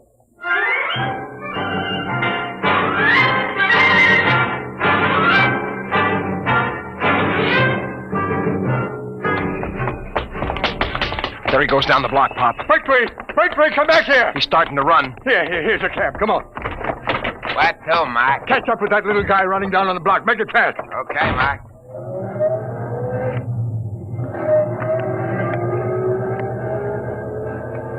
There he is.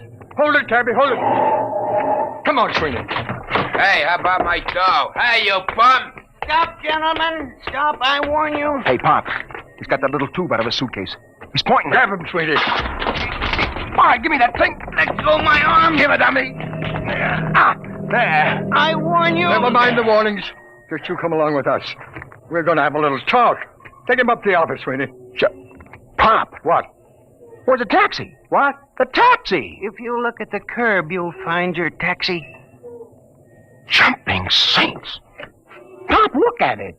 Now, gentlemen, perhaps the world will believe in the validity of the Pertwee system of infinite acceleration.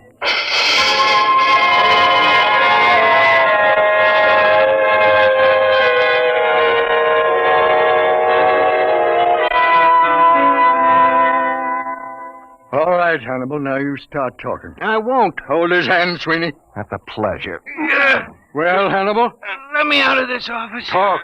Never. Sweeney, where's the tube? It's right here, Pop. Now, Hannibal, I give you 5 seconds to talk, after which I'm turning this tube on you for a taste of your own medicine. Now, think it over. 1, 2. No. 3. I hate them. Why should I save them? 4. All right. Put it away, please. That's better. Now, how did you do it? Many years ago, Einstein posed the theory that if an object were sufficiently accelerated, it would gradually flatten out and eventually disappear altogether. Working on this approach, I evolved a method of accelerating the atoms within the molecules, setting an object spinning in 4 rather than 3 dimensions. For many years, I tried to sell my idea to the railroad for condensing freight and storage. And you start the thing spinning with this little tube? The tube sends out a whirling ring of electrons which engulf the object. Why did you turn it on those buildings? I was driven to it.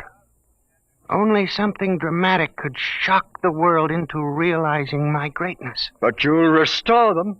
You brought back Grant's tomb. I can restore them, yes. Not can, Hannibal. Will. On one condition. Well? That your paper give me full credit for my scientific achievement. Front page, pictures, a complete story. It's a deal. Wait a minute, Pop. We don't even work for this paper anymore, remember? We'll take care of that little matter, Sweeney. Mr. Colburn, this is Pop Atterby. You've just rehired me. Now, if you'd care to step down the hall into my new office, I think I can show you something make your hair stand on end. I have 3 missing buildings in my desk drawer. Well? He's on fire. Says he's coming down here to have me committed to an institution. Fine. All right, Atterby. All right. What's going on here? I fired you. I ordered you off these premises. If this is a joke, Well, Mr. Colburn, you see these models? What about them? What would you say if I were to tell you that these 5-inch models are actually the Empire State, Penn Station, the United States Post Office, and Burley's Bar, and a taxicab? All compressed 500 times. That there are people in them so tiny they can't see them. That even time is so compressed inside these buildings that movement is impossible. This is insanity. Who is this man?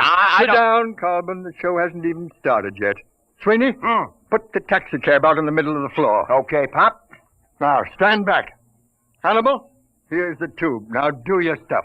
Stand back. Now. Good Lord. I don't believe it. It's getting bigger. I reversed the polarity of the spin very gradually. What's the idea of blocking traffic, you lousy bum? Hey, where am I? Hey, what happened? How did my cab get in this office? Take it easy, George. What is this? Who are you? Hey, ain't you the fare that skipped out on me? Hey, what is this, a bug house? Well, Mr. Colburn? I don't understand. But you do believe? Well, yes, I saw it right before my eyes. Okay, well, then here's the deal. You give our boy Hannibal a front-page spread with pictures. He'll take these other buildings back to the original sites and restore them just like they were, with our cameras getting exclusive shots. Now, is it a bargain? Is it a bargain? I may not be the best newspaper man in the world, but this is the biggest thing since Noah's Ark. You're rehired as city editor at your old salary. My old salary? All right, plus a 500 bonus. There's a deal. Sweetie, call composing. Tell them to double the size of the front page. Have them hold it for a red banner full-page headline. Got that? Right. Hello, Albert. This is Pop. Listen, I want all photographers up in my office right away. Call research. Tell that girl to have Columbia send a battery of big shots over to the former site of Penn Station. Copy, Mike. Copy, boy! Hey, Mike. I'm busy, George. Sweeney, what's the word? Master. All right. What is it? All I want to know is, how do I get my hack out of this office?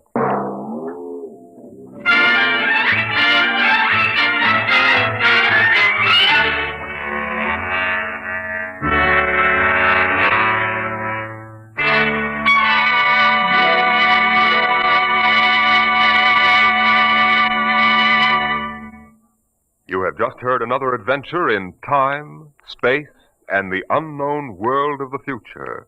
The world of... Dimension X.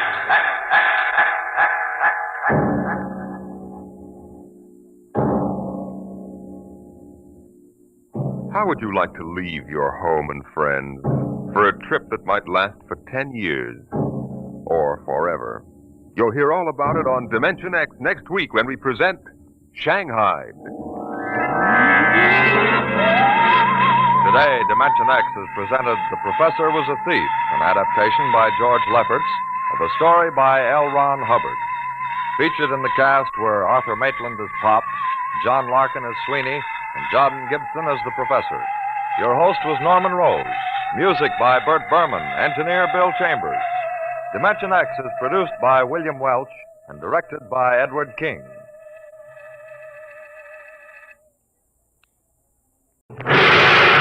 Dimension X.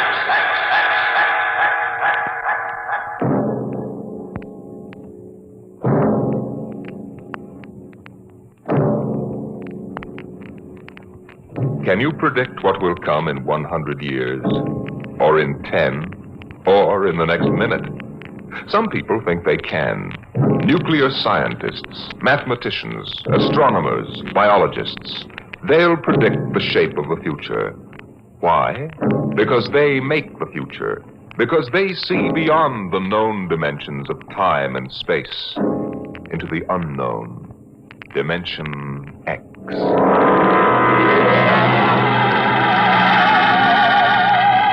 It was in the year of 1982 that spacemen first discovered the Great Galactic Barrier. In the past 10 years, rocket travel to the moon and the nearer planets had become commonplace. And then men fixed their sights on a more distant star, the remote planet known as Volta. 5 exploratory ships went out, and none came back, each in turn disappearing mysteriously at the same vanishing point, at an invisible wall somewhere in the vast outer reaches that became known as the wrecker of spaceships, the Galactic Reef. And yet the explorers refused to admit defeat. It was on June the 2nd, 1987, that the rocket Star Cloud made ready for takeoff, the 6th to attempt to crack the barrier and win through to Volta.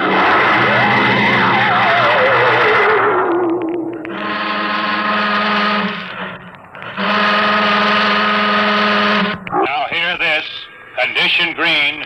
2 minutes. Captain, I don't suppose you'll want the ship's doctor up here on the bridge during blast off. I think not, Smitty. All right, then. I'll be in the sick bay, counting vitamin pills if you need me. Good luck, Lewis. Thank you, Smitty. Lieutenant Collier. Yes, sir. You're relieved. You better get down to navigation control and take over. Yes, sir. Oh, Lieutenant. Yes, sir. We've never flown together before. This is your first flight in a space vessel as big as the Star Cloud, isn't it? Yes, sir. But I was trained in oversized jobs at the Naval Academy. Well, if you're half as good a navigator as your father was, you'll do fine. Thank you, sir. You were old shipmates, weren't you? Old shipmates. I served under him in the first rocket that ever got back to its base in one piece. We flew that mission in a tin can not much better than a primitive guided missile. I almost went along on the last trip your father made to the barrier. Too bad about that. Yes, sir. Well, that's all, Collier. I'll bus you when you get down to nav control. Lieutenant Paulson. Yes, sir. Get me ground control tower on the radio. I want to talk to Colonel Harrison. Sparks has the circuit up now, Captain. Go ahead, sir. I patched in our bridge speaker. Colonel Harrison? Yes, Captain? We're standing by for takeoff in 60 seconds. Good. The field is cleared of all personnel. We'll try to reestablish radio contact immediately after takeoff. In any event, there'll be a 24-hour ground monitor. Fine. Good luck. I hope you make it. Thank you. Bridge to navigation control. Nav control, Collier. Ready, Lieutenant? We're ready, Captain. The course is in the integrator for takeoff at 1200 hours. All right. Stand by for blastoff. Bridge to engine room. Fire up your rocket chambers. Take off at exactly 1200 hours. I'll read you off. 20 seconds. 19, 18, 17, 16. Condition red. Hold it. Revoke all orders. Who turned in that alarm? We uncovered a stowaway, sir. Stowaway? Where, Masters? Hiding in 6 Bay. Dr. Smithson found him. Have him brought up to the bridge. Engine room, kill your rockets and stand by. Thorson, this is Colonel Harrison at ground control. What's holding you up? Trouble. What's the matter with you? What's the matter with you? There's a stowaway aboard. Stowaway? Yes, I thought your men were supposed to police this base. What's the matter with you? All right, Captain, take it easy. You know what this delay can do to us, don't you? 1 minute later, takeoff can throw us 1,000,000 miles off course. We'll have to reintegrate the whole works. Well, look, how long do you think it'll take? Don't bother me for a while. I'm busy. Stupid idiots. Captain Thorson. Oh, come in, Smitty. Here's your stowaway. I'll court-martial the... Charlie. Can you use a good radio man, Skipper? I see you two have met. Met? The skipper and me made 50 trips to the moon together. Didn't we, Captain? Charlie, if you wanted to come along, why didn't you volunteer? I did, Skipper. They turned me down. What's wrong with you? Acceleration bends. Oh. They said my arteries wouldn't stand another trip. Well, I'm sorry to hear that. But they're wrong, sir. I got one more good trip in me. Now listen, Captain. You know these green kids don't know the first thing about space radio operations. You put a man like me on, I'll be getting you a bedtime story from Mars. Now listen, Charlie, you know the regulations as well as I do. I can't take you much as I'd like to. Colonel Harrison will murder me for this. Oh, I'm sorry, Charlie. I'll have to put you aground. I'll tell you what. I'll ask Harrison to put you on his ground radio contact. It'll seem as if you were right here with us. He won't do it, sir. He'd better, or I'll have him busted to corporal for letting you sneak aboard. Now, you'd better be off, Charlie. Masters. Yes, sir. I'm sending this man aground. Give him time to clear the launching platform. Yes, sir. So long, Charlie. I'm really sorry. Good luck, Skipper. I thought you were going to have him drawn and quartered. If been anybody else, I would have, Smitty. But Charlie, well, he's kind of special. Been with me since my first command, when Giller run to the moon. If he wanted to come along this time, well, it's only through loyalty to me. You know, Lewis, I didn't realize it before, but you're almost human. Bilge. Navigation, Lieutenant Collier, you there? Nav control, Collier. Lieutenant, how badly are we fouled up? Can you recalculate the course, or shall I cancel the takeoff? I've already plotted a new course on the integrator, sir. Good. Can we take off in exactly 2 minutes? 2 minutes? Yes, sir. If we can, all we need to correct is for only a 1-degree deflection. I can do that before we breach the stratosphere. That's quick work. Are you sure? Positive, sir. Well, all right, Collier. I'm putting it in your hands. We'll blast off on your signal. Lewis, isn't that a lot of responsibility for a young green officer? Yes, but if he can't do his job, I'd rather find out now than at the galactic barrier. Bridge to engine room. Prepare to blast off on navigator signal.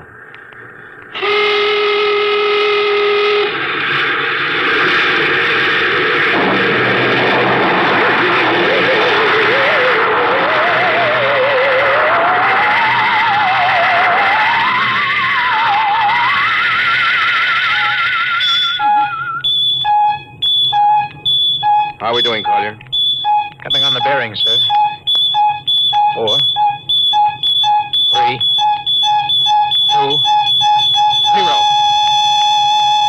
We've intersected the course vector. Good work, Collier. The course is corrected, sir. Ready to go into atomic overdrive anytime you say. All right, stand by. Now hear this. Now hear this. Prepare for maximum acceleration. Bridge to engine room. Kill your rockets. Rockets out. Fire up number 1 cyclotron. Number 1 ready. Fire up number 2. Number 2 ready. Withdraw your dampening rods. Aye. Fission chamber ready. Blast tubes cleared. All generators operating on capacity, sir. Right. Go into overdrive on the count of 0. 5 seconds, Captain. 3. 2. 2. 1. 1.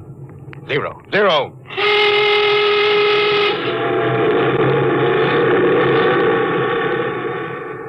How are we doing, Collier? On course, sir. She's running hot and true. Well, my compliments, Lieutenant. Thank you, sir. This job would have done your father credit. He was one of the best navigation officers I ever saw. Thanks, sir. Now start your gyros and put her on robot control. The bridge is yours, Mr. Collier. If you need me, I'll be in Dr. Smithson's office. Yes, sir.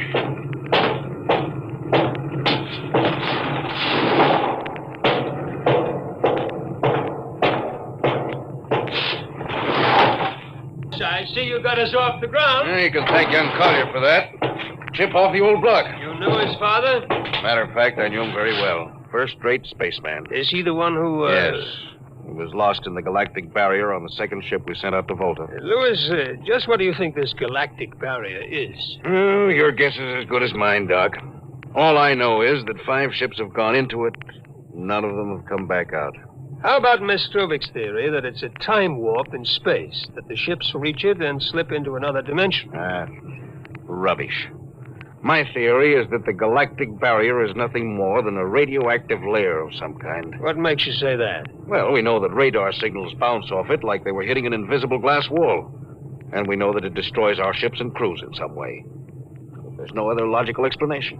What makes you think we can get through it, Louis? Because we're ready for it. The others weren't.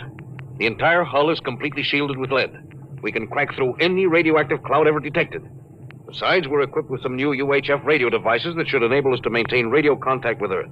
Nothing can happen. Absolutely nothing. Who are you trying to convince? Myself, I suppose. Louis, you've had your share of glory. First skipper to reach the moon back in 1962. You could have retired. Why are you risking this trip? Because 5 ships are missing. And men like Prentice and Marketson and young Collier's father. I'm tired of seeing good men fed into that meat chopper. Then why are we going? We haven't any choice, Smitty. We're in a race, the kind of race where men and ships are expendable. According to Interspace Code, the first nation to reach Volta can claim it. Personally, I want no part of it. Doc, there are a dozen nations who feel very differently about that. I know. You're right, of course. Well, at least it won't be boring. I'll have to play physician morale builder and mother substitute for 112 slightly nervous men. Your morale doesn't sound too good, Doc. As morale officer, I can state without fear of contradiction, it is terrible. And something tells me that as we approach that galactic barrier, I'm not going to be alone.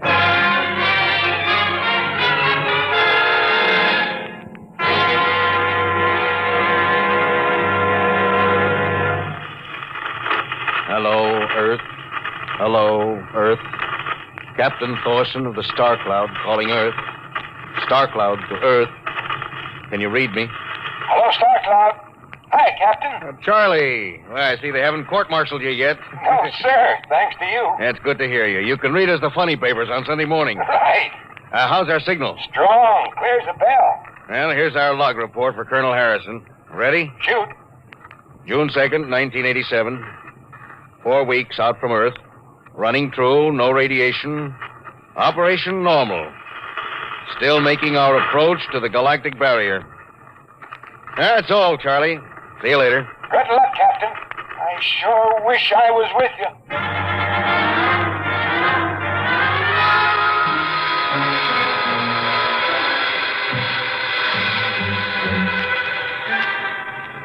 How's the morale, Smitty? Well, the men know we're getting closer to the barrier. They're beginning to show a little tension, Louis. How's their physical condition? Any sickness? About half the crew has come down with space flu. I was afraid of that. Bad? Oh, same as usual. Lips and hands with a bluish cast. Eyes are sensitive to infrareds. I don't know. When I first started flying these tin cans, nobody ever heard of space blues. There's a theory it's caused by the terrific acceleration of the atomic overdrive. The change in gravity affects the circulation. And what do you think? Oh, I think it's psychosomatic. I've noticed that the same men who get space blues under tension on a ship tend to get blue coloration back on Earth when they're upset. I guess it's an occupational disease of space navigators. You think it's just nerves, then? I don't know. Young Collier's got a bad case. Yes, I think it's tension from overwork. Well, maybe you need some vitamins. Louis, when will you realize that vitamins are not a panacea for all the troubles of mankind?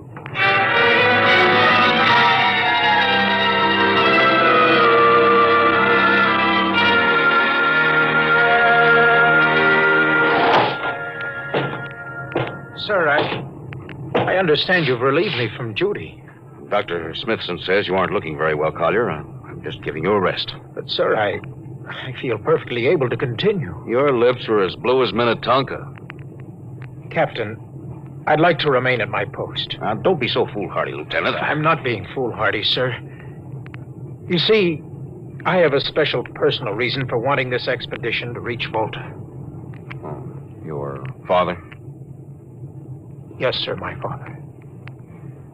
You think he might still be alive?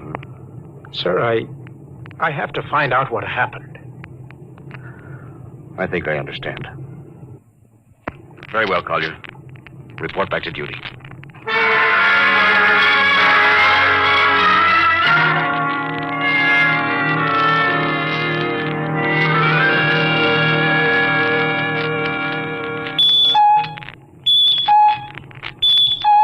What's the reading, Paulson?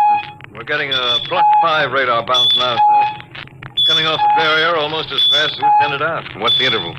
0.3 of a second. Shortening steadily. This rate will hit the wall in the next few minutes. All right. Alert the crew. Sound general quarters. Now hear this. Condition red. We are now approaching the galactic barrier. All hands to stations. All radiation detectors to be fully manned. Full security will prevail until further notice. That is all. Paulson. Aye, sir? Radar bounce is up to +6. We better try to make final contact with Earth. Is Spark still trying to raise the base? Yes, sir, but he's not having much luck. No? Seems to be some interference. Oh, that's the radio room now. Yes? You've got him? Well, cut in on the bridge speaker. The captain will take it from here. Hello, Star Cloud to Earth. Can you hear me, Earth? Hello, Skipper. I can barely read you. We're getting heavy static from sunspots. That's not sunspots. We're right on the galactic barrier. Getting a +7 radar bounce. Expect to hit the barrier almost any second now. Good luck, Skipper. Look, Charlie, stick with us, will you? We're switching to the automatic center now so you can track us in. Okay. If we crack the barrier and come through still in one piece, I'll try to get back to you on the high-frequency band. Gotcha, Skipper. Don't worry. I'll be waiting. So long, Charlie. So long, Star Cloud. We must be getting awfully close now, Captain. Echo's bouncing back so fast, it's almost beating the signal. Well, when they coincide, hold on to your hat. That's when we run into the wall. Any second. Hold on. Here goes nothing. Here it comes.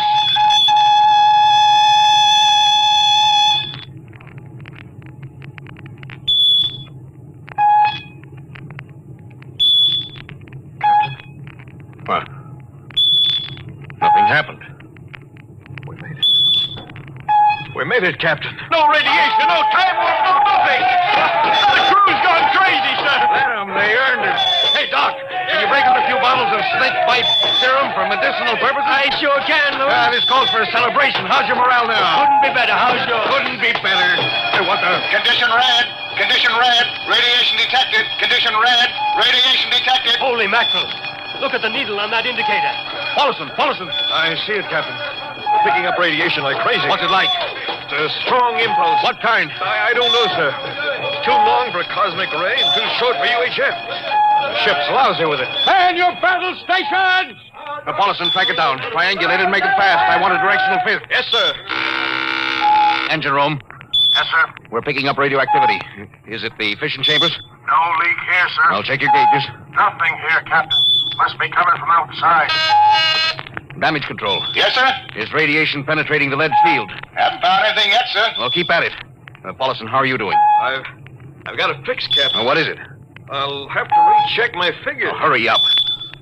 The angle is correct. Come on, man, for Pete's sake, what's the radiation from? It's coming from inside the ship. That's impossible. Oh, sir, I've checked it twice. Well, it's got to be the engines. If it is, we're finished. Engine room. Yes, sir. That radiation must be in the overdrive pile. No, sir.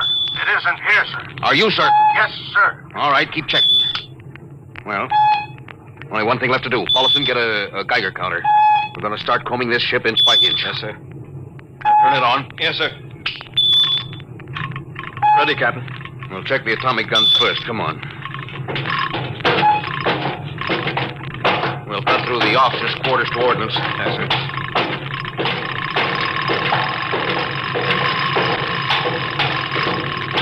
Through here.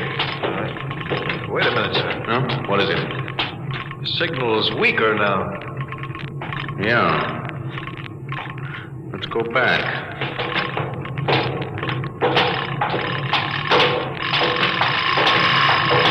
Hold it. Seems strongest right about here. Doesn't make sense. Whose cabin is this? Lieutenant Collier's. Collier! Oh, he's down in nav control, sir. Well, try the door. It's not locked, sir. Yes, it's in here, all right. Listen to that counter. It's strongest over here. Open that wall cabinet. It's locked, sir. I'll smash it. Shut off the Geiger counter. Well, what do you make of this, Paulison? Well, it looks like some sort of portable transmitter, sir. Must be foreign manufacture. I don't recognize the calibration symbols at all. I've never seen anything like it. Which raises a small question. What is Lieutenant Collier doing with a transmitter in his cabin? I don't know, sir. Well, I intend to find out, Paulison. Get down to nav control and bring Collier up to the bridge on the double. Hadn't we better find some way to shut this thing off first? I know a way.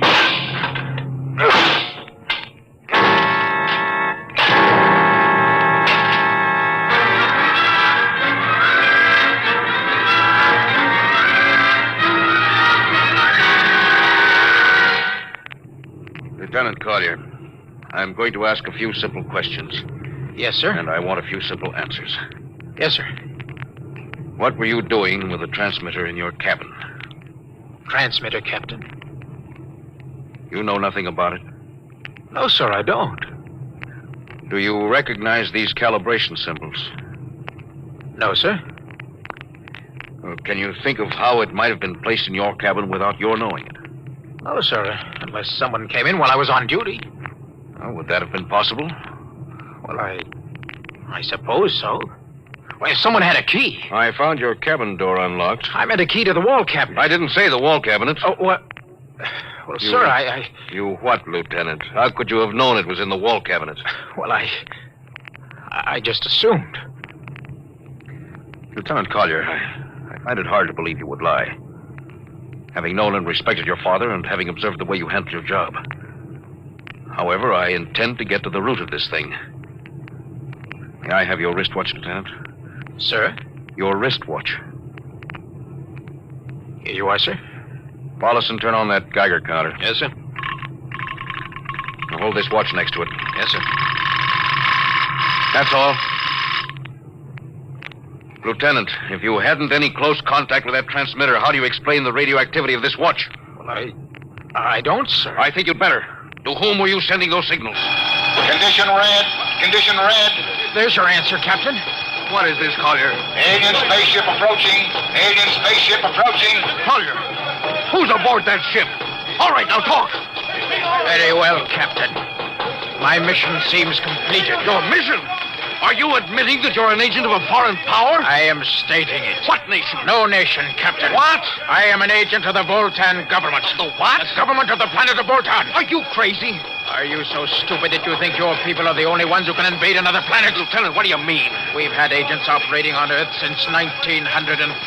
I don't believe you. What do you think happened to those 5 ships, Captain? Where do you suppose we got our information? Your language, your culture, family background. Your appearance, you look like... Like Commander Collier? Is that so surprising, Captain? We had a living model. I ought to kill you. That would be very foolish, Captain. I would advise you to surrender without delay. Alien ship now coming into ordnance range. I'll deal with you later, Collier. Paulison. Yes, sir. Put this man in irons and take him away. Don't worry, sir. We'll take good care of him. Thunder, Robinson!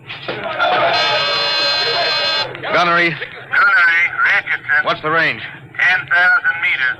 They're closing fast. What's your guns on radar tracking? Tracking. Coming on the bearing.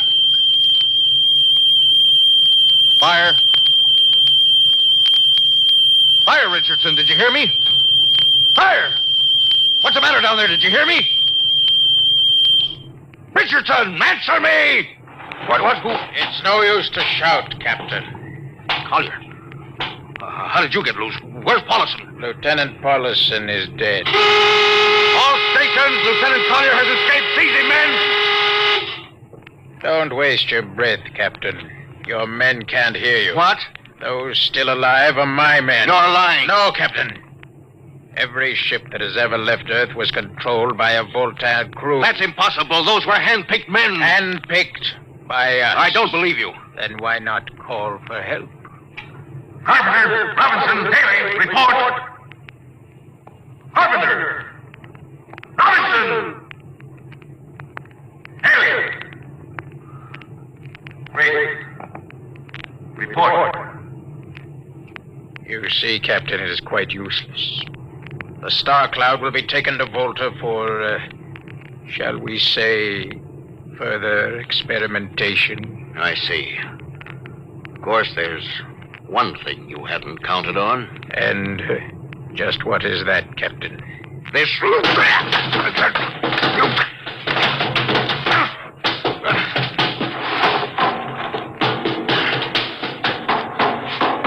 Carpenter! Are you in there, Lieutenant Carpenter? Oh, they can't all be dead. There must be one alive. Smitty! Dr. Smithson! Smitty! Oh, Smitty, what have they done to you? Lewis. Those dirty... don't talk. I must lean closer. Not much time. Lewis, space blues. Space blues? What is it, Smitty? What are you trying to tell me? All men with space blues. Voltan. Here, let me help you. No, Lewis. Get message back to Earth. Voltan, 5th column. Watch out for space blues. Smitty. Oh, Smitty. Captain Thorson, you can't hide from us now. Come back to the bridge and surrender, or my men will come and get you. Oh, yeah? Captain Thorson, you can't come... Hello. Star Cloud calling Earth. Please, God, let me through before it's too late. Hello, Star Cloud to Earth. Come in, please. Come in, please.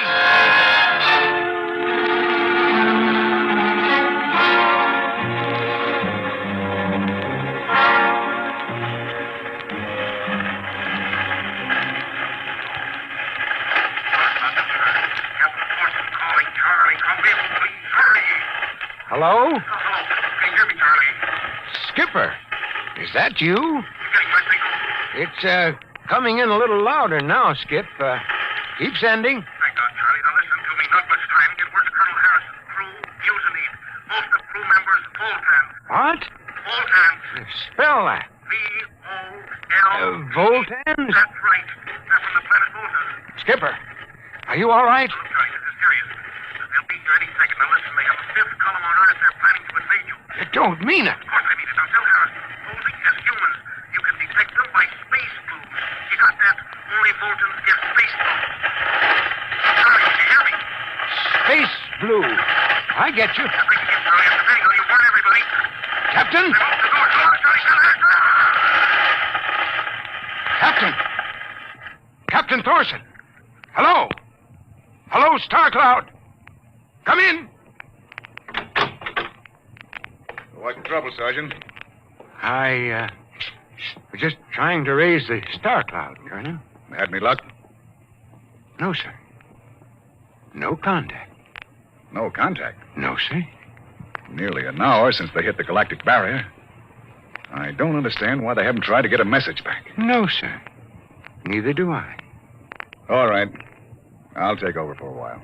Yes. You do that. You go right ahead, sir. Right. Oh, Charlie, you'd better go out and get yourself some coffee. You look a little blue around the gills.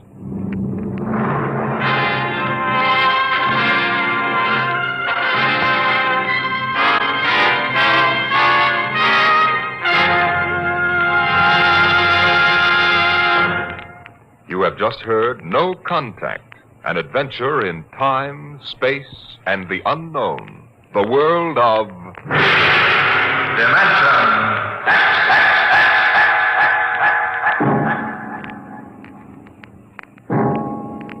Next week we have a cheerful little tale that starts with the disappearance of Grant's tomb. It's about a veteran newspaper reporter and a strange little man who calls himself the world's greatest genius. You'll hear all about it next week at this same time when we present The Professor Was a Thief.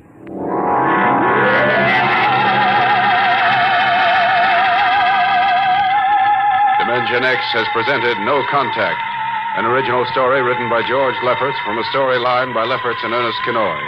Featured in the cast were Louis Van Rooten as Captain Thorson, Donald Buca as Lieutenant Collier, and Cameron Prudhomme as Charlie.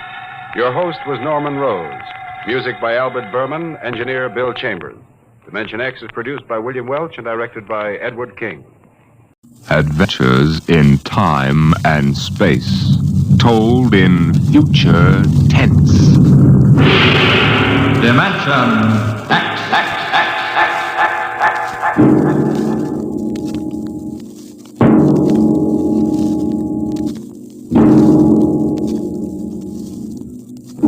Tonight, transcribed from Ray Bradbury's collection, The Martian Chronicles, we present And the Moon Be Still as Bright.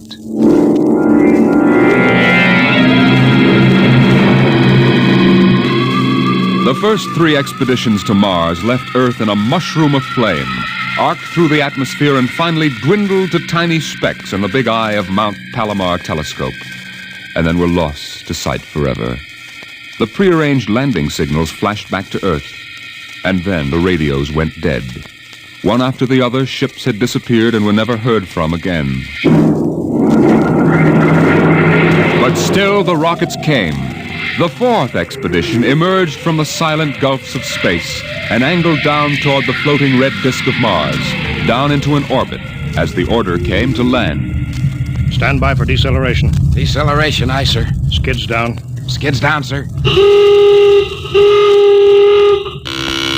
Engine room. Engine room, aye. Landing procedure. Fire 1, 3, and 5. Aye, sir.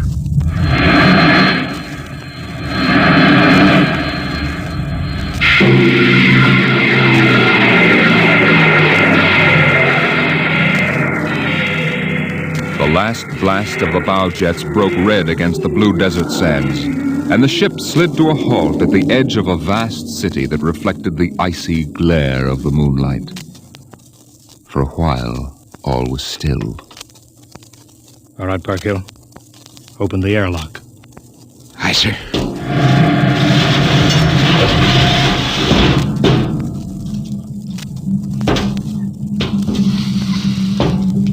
Fresh air.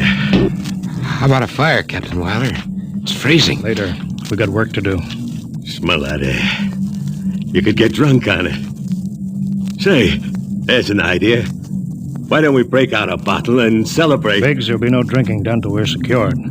But we're landed, Captain. 3 other expeditions landed and disappeared within 24 hours. We're not relaxing security till we find out what happened to them. Maybe Martians? Exactly, Parkhill. Spender, you're an archaeologist. How old would you say those buildings are? Somebody built these cities. Oh, I can't tell till I study them more closely. It's a kind of engineering we couldn't duplicate on Earth. Those thin, reed-like towers and the stone filigree wouldn't stand up under Earth pressure. Beautiful, aren't they? I'm not interested in the architecture now. I want to make sure there's nothing there that might be dangerous. Mr. Hathaway. Yes, sir. I want you to take a reconnaissance party into the city and find out what's there. The cities all look dead from the air, sir. They look dead, but I want to make sure. Mr. Spender, you better go with Hathaway. Yes, sir. Don't waste any time gathering relics either. You can make an archaeological study later. Right now, I want a security report. Biggs? Yes, sir. We'll set up camp right here.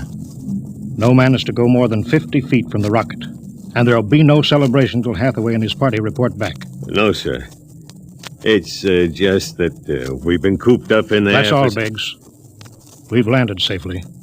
We're not safe yet. Not until we know what we're up against here. We'll maintain full security till Hathaway gets back.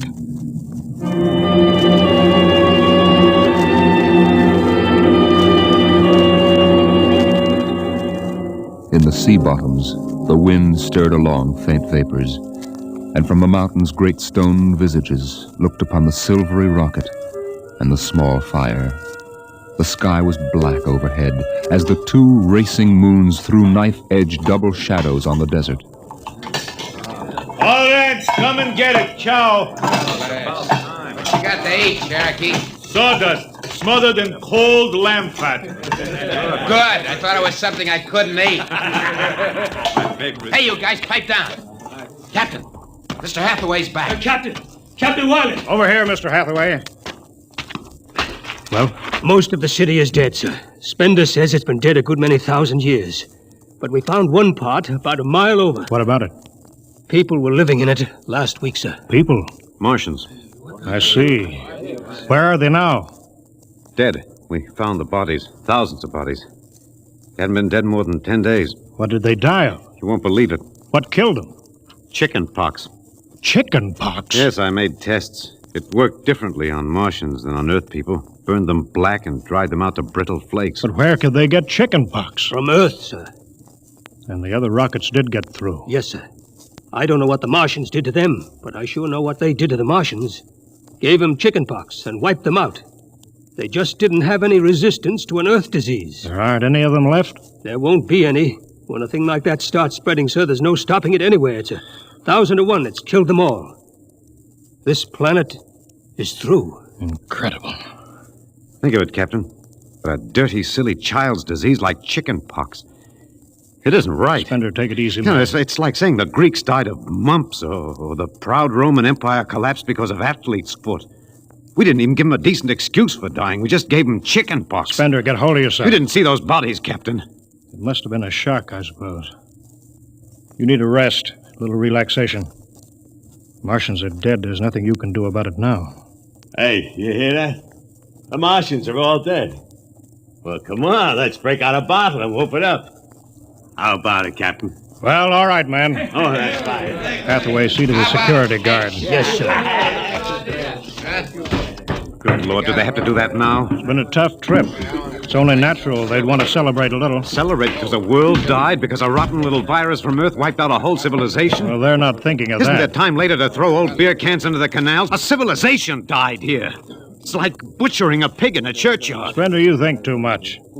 We're lucky to get to Mars without catching a meteor in our bulkheads. Let it go at that. Safe on Mars. The first segment, safe on Mars. We gotta celebrate.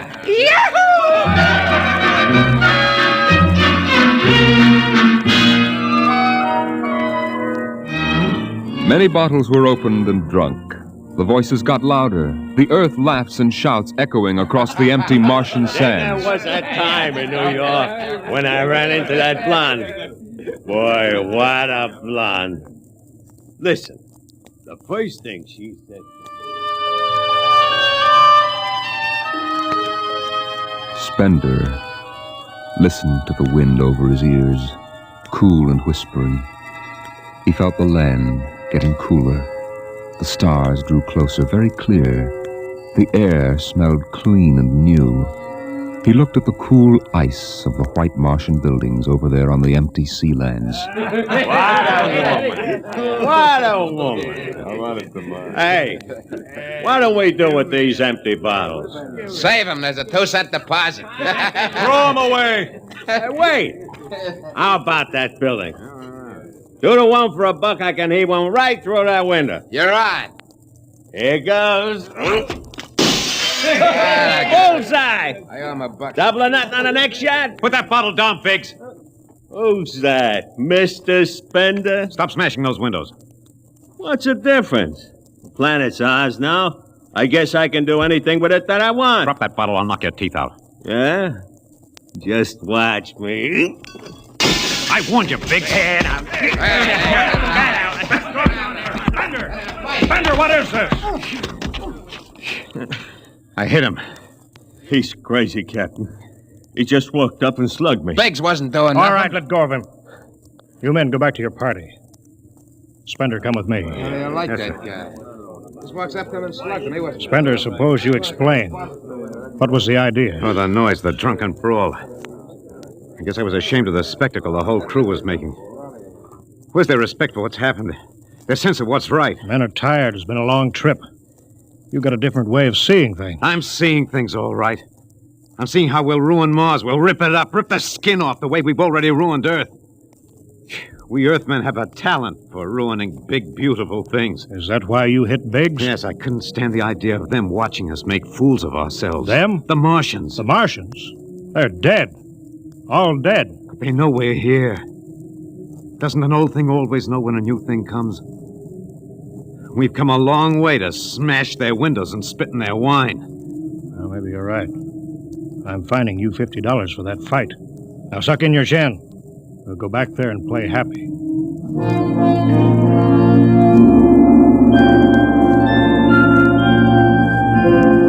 Now the whole party moved out into the moonlight across the desert.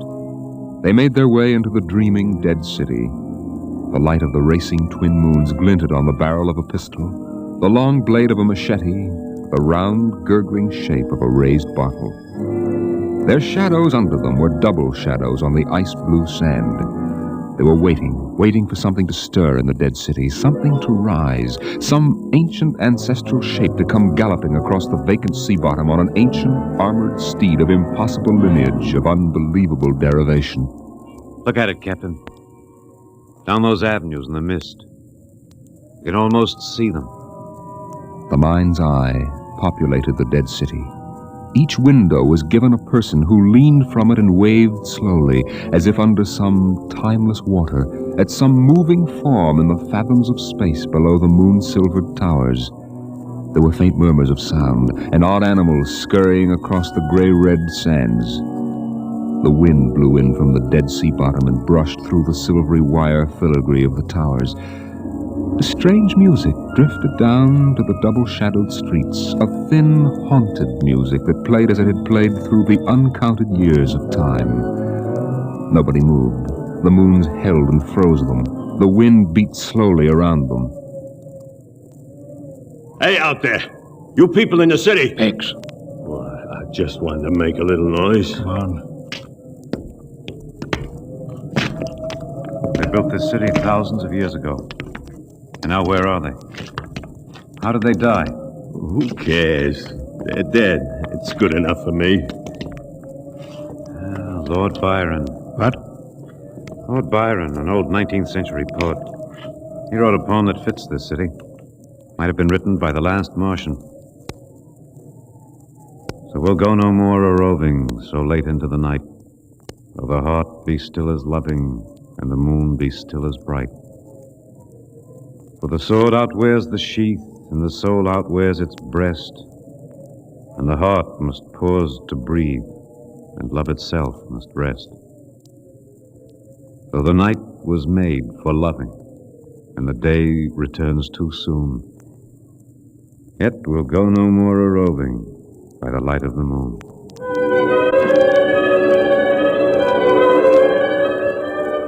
Without a word, the Earthmen stood in the center of the city. It was a clear night. There was not a sound except the music of the wind. At their feet lay a tile court worked into the shapes of ancient animals and images. They stood there, silvered by the double moons beneath the crystal towers of Mars. Then Biggs was sick, and the sour stench of liquor filled the cool air. The men of Earth had come to Mars. And Spender turned and walked away into the city, alone in the moonlight, never once stopping to look back.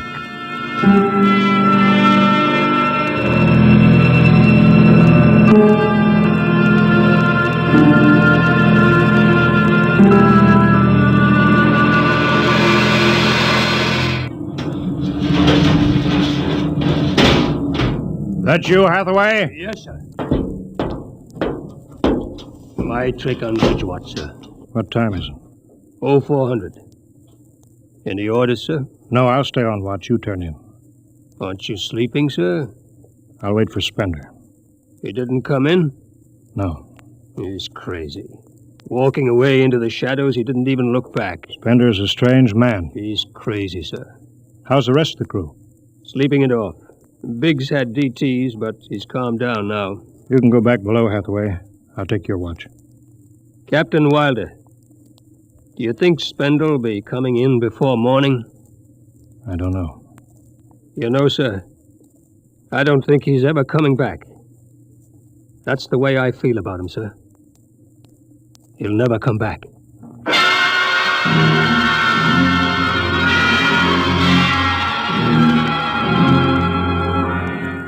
It was a morning that might have been a Monday, or a Tuesday, or any day on Mars.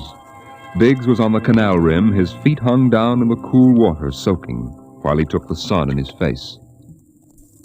What are you doing back here, Biggs? Didn't you go out with the search party? Yeah, I come back. I got a blister. Sure. What do you mean? Look, Cherokee, you see that? Anyway, I had enough searching. 4 days hunting for that screwball Spender. Didn't find him yet, huh? Nah, good riddance. Oh, my feet, I'm gonna soak them good. If I was wild, I wouldn't worry about that nut Spender. Let him go. He's a crackpot anyway. A little foggy upstairs, I guess. Why don't you take your feet out of that canal, Biggs? I gotta make coffee out of that water. Coffee? You call that stuff coffee? I had a motorcycle once that dripped grease that tasted better than that. Wait a minute. Biggs, look over there. Where? By that bush. There's someone there. Hey, it's him. Hey, Spender! Spender? Yeah, he's coming over. Why didn't he stay lost, the crazy jerk? Hi, Spender. Long time no see. Hello, Cherokee. I've been exploring some ruins. You and them ruins. You're like a dog in a boneyard. What's the matter? Where you been? Up in the hills. What would you say if I told you I found a Martian? Huh? Where? Yeah? Never mind. Let me ask you a question. How would you feel if you were a Martian and people came to your land and started to tear it up? I know how I'd feel. I've got Cherokee blood in me. My grandfather told me lots of things about the way they kicked the Indians around in the Oklahoma Territory. If there's any Martian around, I'm all for him. How about you, Biggs? They're dead. They're all dead. A good thing, too. Well, I found a Martian. Up in a dead town in the hills. I've been reading their books. They're easy to understand. I've learned their language. Then I found this Martian. He said, give me your boots, and I did. He said, give me your uniform, and I gave him my uniform. You're crazy, Spender.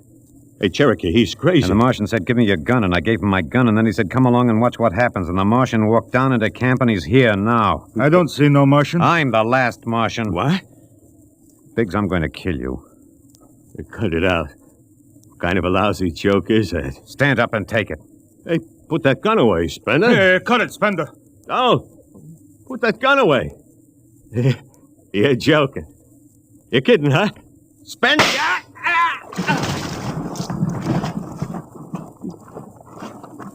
He's dead. You killed him. You can come with me, Cherokee. You know how the Martians would feel. You can be in this with me. You killed him. You just killed him. He deserved it. You're crazy. Well, maybe I am. But you can come with me. Come with you? For what? Go on. Get out of here, you crazy murderer. All of them. I thought you'd understand. I thought you'd remember what happened to your own people. You get out of here, you crazy Don't murderer. reach for that gun.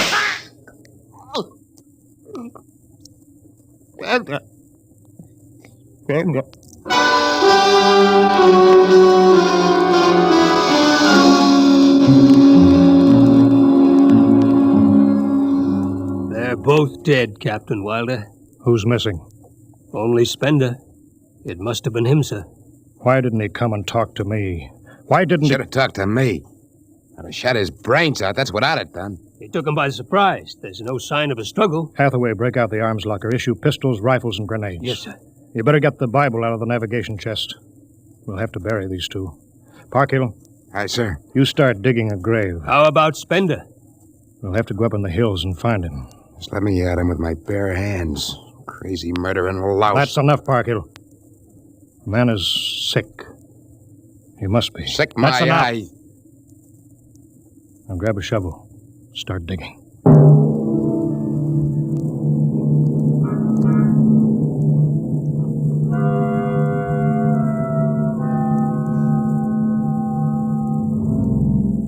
Spender saw the thin dust rising in the valley, and he knew the pursuit was beginning.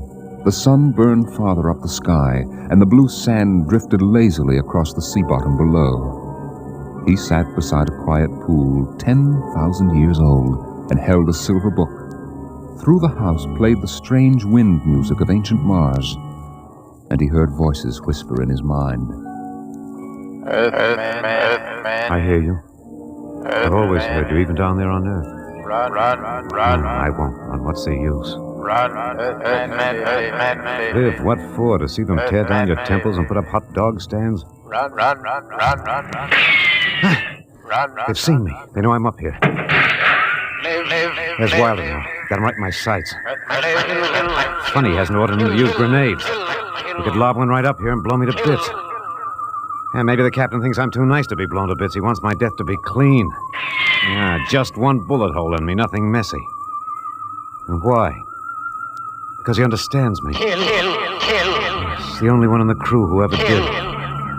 Well, at least I can do the same for him. Just one bullet in his heart, a nice clean death. All I have to do is pull the trigger and then...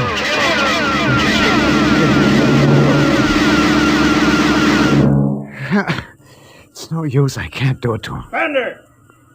Spender, can you hear me, Spender? Yeah, I hear you, Captain. What do you want? Talk! Truce! All right, come on up. Leave your gun down there and keep your hands up.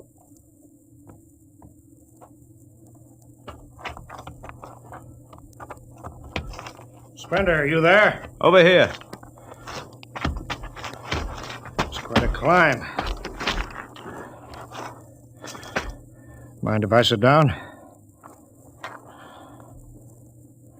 Cigarette? Thanks. Light? Yeah, got my own. It's warm. It is. You comfortable up here in the hills? Quite. How long do you think you can hold out? About 12 men's worth. Why didn't you kill all of us this morning when you had the chance? You could have. I know. I got sick. After I started killing people, I realized they were just fools and I shouldn't be killing them. But it was too late, so I came up here where I could get angry again. Why did you do it? Because I've seen that what these Martians had was just as good as anything we'll ever hope to have. They stopped where we should have stopped 100 years ago. They knew how to combine science and art and religion. They knew how to live with dignity and peace. And for that reason, you started shooting people? When I was a kid, my folks took me to visit Mexico City. I'll always remember the way my father acted, loud and big. My mother didn't like the people because they were dark and didn't wash enough. I didn't see my mother and my father coming to Mars and acting the same way. Anything that's strange is no good to us. We aren't fit to take over this planet. But kill 2 men? What could I do? It's me against the whole Earth. Isn't it enough they've ruined one planet? Now they want to ruin this one. I'll kill you all off, Wilder. That'll delay the next rocket 5 years. And I'll kill them, too. If I'm lucky, I'll live to be 60. I'll meet every expedition that lands on Mars. I'll be very friendly. I'll explain that our rocket blew up one day. And I'll kill them off. I'll save Mars for half a century. And by then, maybe the Earth people will give up. You got it all planned. Yes. Yet you're outnumbered. We already have you surrounded. In an hour, you'll be dead. I found an underground passage that'll take me back into the hills, Wilder. I'll go back there, and then I'll pick you off one by one. We'll see.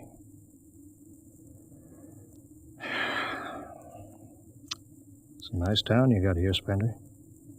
Beautiful. I'd like to live here. You can. But join me. You're not like them. I'll show you what a good life these people had. I'll play you an old reel of Martian music that must be at least 50,000 years old, a kind of music you've never heard in your life. That sounds wonderful. But I can't stay with you. Sorry, Spender. I'm sorry this is happening. Guess you'd better go back now so you can start your attack. I guess so. Captain, I won't kill you. When it's all over, you'll still be alive. Then maybe you'll change your mind. No. There's too much Earth blood in me. I may even agree with you about all this. That doesn't change what I've got to do. You won't stay? No. This is your last chance, Spender. You're sick. Come along with me quietly. No. Look, one last thing. If you win, do me a favor. Try to see that they don't tear this planet apart. Right. If it helps, just think of me as a very crazy fellow who went berserk one summer day. It'll be easier on you that way. I'll think it over. So long, Spender. Bye, Captain. Good luck.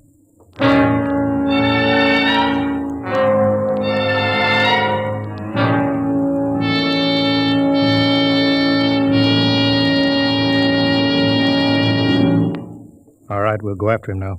Hathaway, you take the right. I'll lead on the left. You have to kill him. He won't come down. Make it a clean shot if you can. Get it over with. I'll blow his bloody brains out. No, Park Hill. Through the heart. Brains. You heard what I said. Through the heart. Now let's go get him. They spread out again, walking and then running on the hot hillside places where there would be sudden cool grottos that smelled of moss and sudden open blasting places that smelled of sun on stone. The men ran and ducked and ran and squatted in the shadows. Blow his brains out! Just one slug, that's all he needs. Captain Wilder hugged the rock warmed by the sun. He gasped, for the air was thin and not meant for running. Spender lay at the top of the hill, and a gap in the rocks showed the white of his shirt against the shadows. Wilder looked at the towers of the little clean Martian village like sharply carved chess pieces lying in the afternoon. He saw the rocks and the interval between where Spender's chest was revealed. Go on, Spender, get out. You've only got a few seconds to escape. Get out to the caves and come back later. Go now, Spender. I've got to end it. I've got to think I'm right and pull the trigger. Go now. Get out. I'll get him. A slug in the head. I'll blow his bloody... No, Park Hill. Put down that gun. I've got to do this myself. Spender. Why didn't you get out? Why?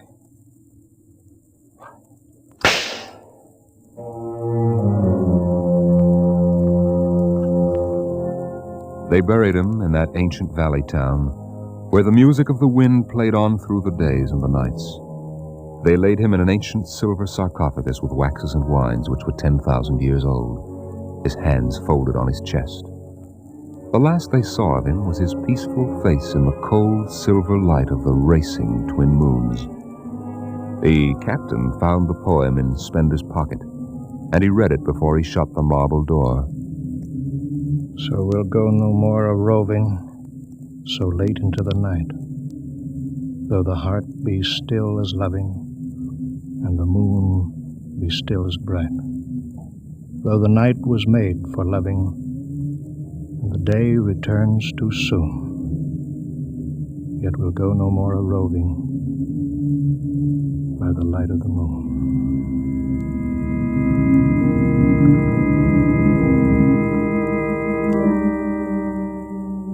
The next afternoon, Parkhill did some target practice in one of the dead cities, shooting out the crystal windows and blowing the tops off the fragile towers. Captain Wilder caught Parkhill and nearly knocked his teeth out.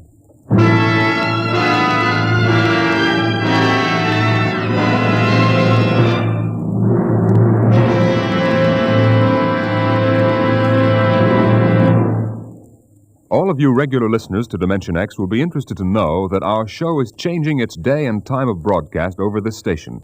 Starting early in November, we'll be back at the new time. We suggest you watch your local newspaper and be sure to join us in about 4 weeks for a new series of adventures into the unknown world of tomorrow.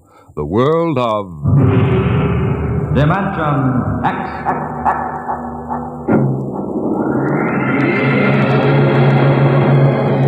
Tonight, Dimension X is transcribed, And the Moon Be Still as Bright.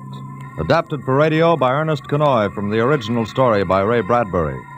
Featured in the cast were Alexander Scorby as Spender, Wendell Holmes as Captain Wilder, and your host and narrator for the story, Norman Rose. Music by Albert Berman, engineer Bill Chambers. Dimension X is directed by Edward King. This is Robert Warren speaking.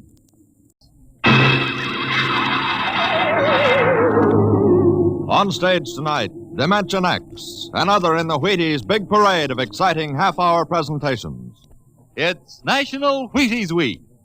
The week to buy Wheaties and eat Wheaties and enjoy them as never before. The time to really find out what difference a good breakfast with Wheaties can make. You know, you're getting protein when you dip into a bowl full of Wheaties. You're getting whole wheat minerals and vitamins. You're getting whole wheat energy. Yup, there's a whole kernel of wheat in every Wheaties flake. That's how a better breakfast, beginning with Wheaties, can help you step lively all morning long. And that's why all over this big country, folks are celebrating National Wheaties Week and stepping lively. So how about it? Get out the big cereal bowl and help celebrate Breakfast of Champions. Pour out those golden flakes, put on the milk, put on the fruit, and let's have National Wheaties Week. You ready? Let's go.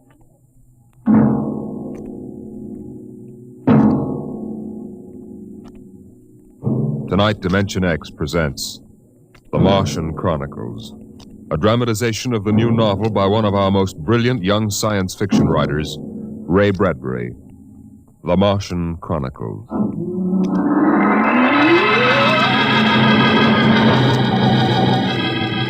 January in the year 1999. 1 minute it was Ohio winter with doors closed, the panes blind with frost, icicles fringing every roof, children skiing on snowy slopes. And then a long wave of warmth crossed the small town, a flooding sea of hot air. Bye, Mom. I'm going out. William McClellan, you come back here. You know you can't go out in winter without a coat. You want to catch your death of cold? But it isn't cold. It's warm outside. It's rocket summer. Rocket summer? You know, like Indian summer. The rocket lay on the launching field, blowing out pink clouds of fire and heat, cracking the icicles, melting the snow, making summer with every breath of its mighty exhausts. It seared the faces of the watching crowd and drove them back.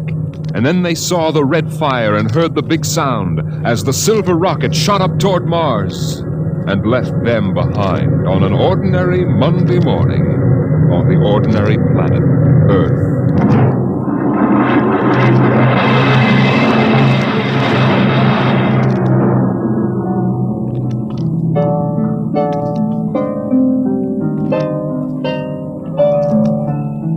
They lived in a house of crystal pillars on the planet Mars by the edge of an empty sea.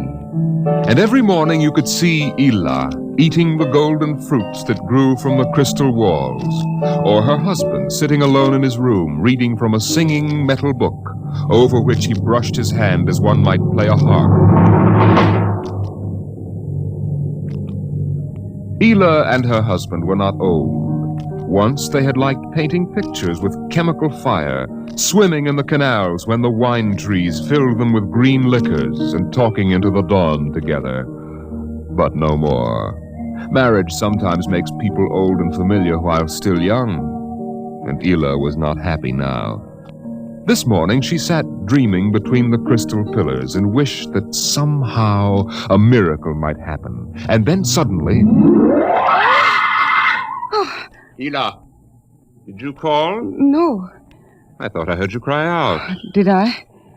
I was almost asleep and had a dream. In the daytime? You don't often do that. Strange. How very strange. I dreamed about a man. A tall man. 6 feet tall. Oh, absurd. He'd be a giant, a misshapen giant. I know. And yet somehow he looked quite handsome. He was dressed in a strange uniform. And he came down out of the sky in a long silver craft. Out of the sky? What nonsense. And he spoke pleasantly to me in another language. But somehow I understood him with my mind. Telepathy, I suppose. Oh, really, Ela? And he said, I've come from the 3rd planet in my ship. My name is Nathaniel York. A stupid name. Who ever heard of a name like that? Perhaps they have names like that on Earth. That's ridiculous, Ela. Everyone knows the 3rd planet is incapable of supporting life. There's too much oxygen in their atmosphere. I suppose. But haven't you ever wondered if... Well, wouldn't it be fascinating if there were people there, and they traveled through space in some sort of ship? Really, Ela? You know I hate this emotional wailing. Now, let's get on with our work.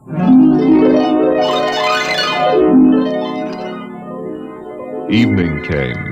The twin white moons of Mars were rising, and the house closed itself in like a giant flower. A wind blew among the pillars, stirring Ela's russet hair, crooning softly in her ear. And it was then that she began singing the song. Drink to me only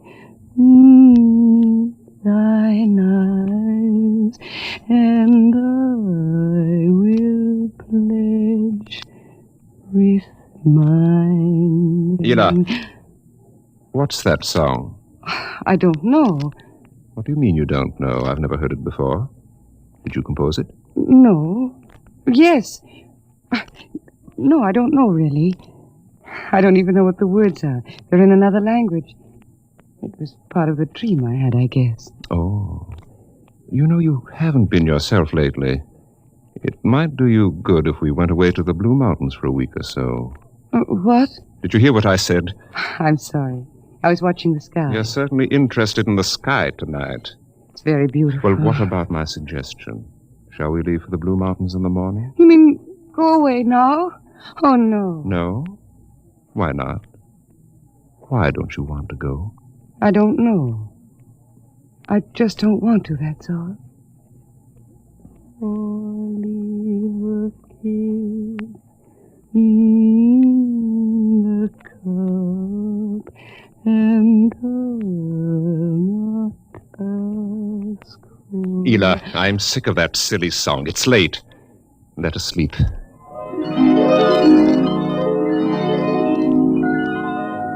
From the crystal walls poured a soft carpeting of mist to support Ela where she lay down to sleep.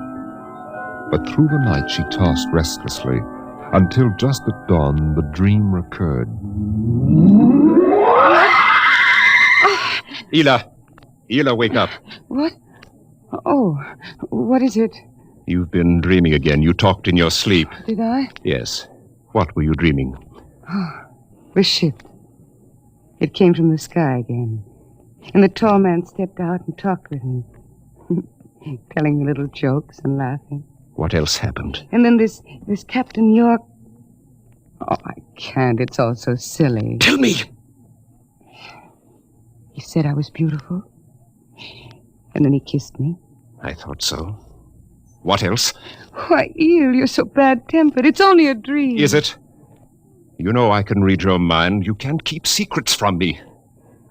Well, all that happened was this Captain York told me... Well, he told me he'd take me away in his ship, into the sky. Take me back to his planet with him. It's quite ridiculous, really. Ridiculous, is it? You should have heard yourself.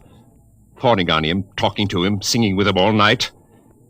In your dream, he landed in Green Valley, didn't he? Please. And he told you he was coming today. Yes.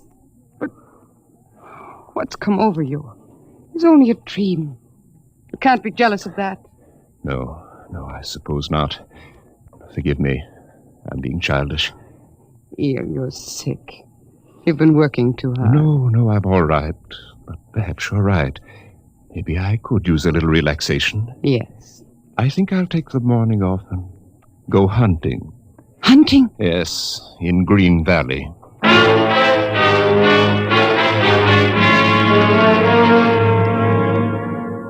Numbly, she watched him go to a closet and draw forth an evil-looking weapon.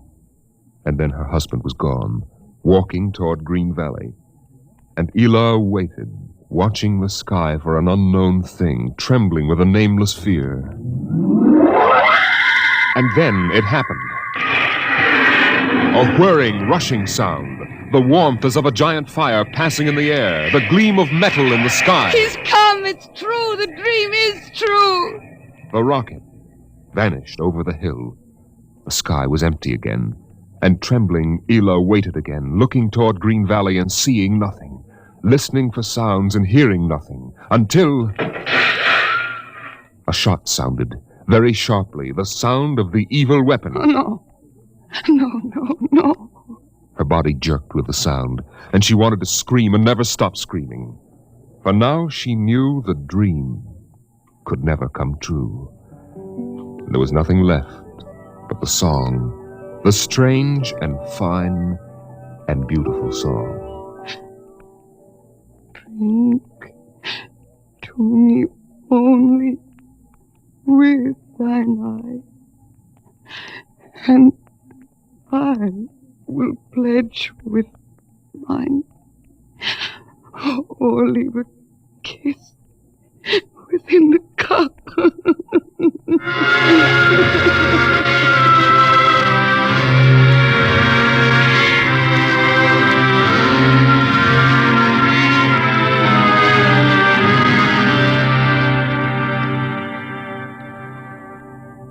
But still the rockets came.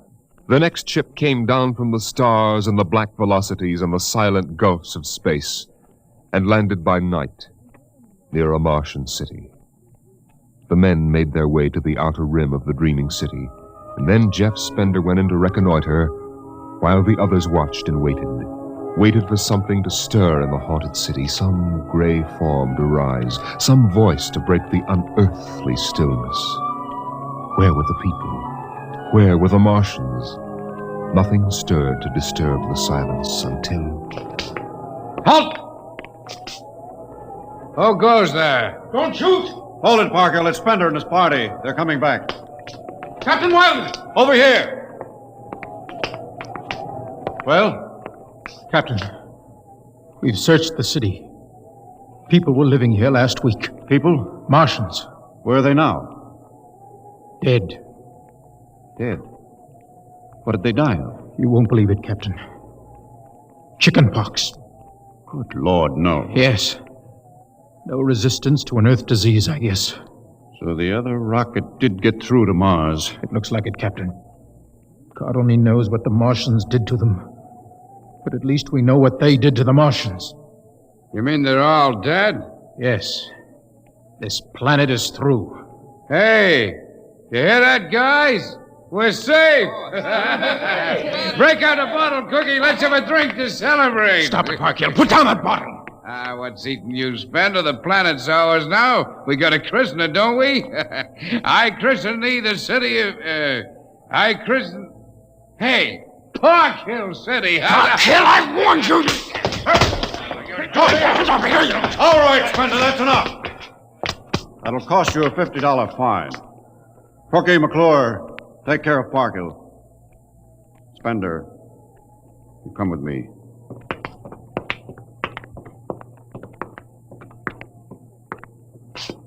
All right, Spender, why did you hit him?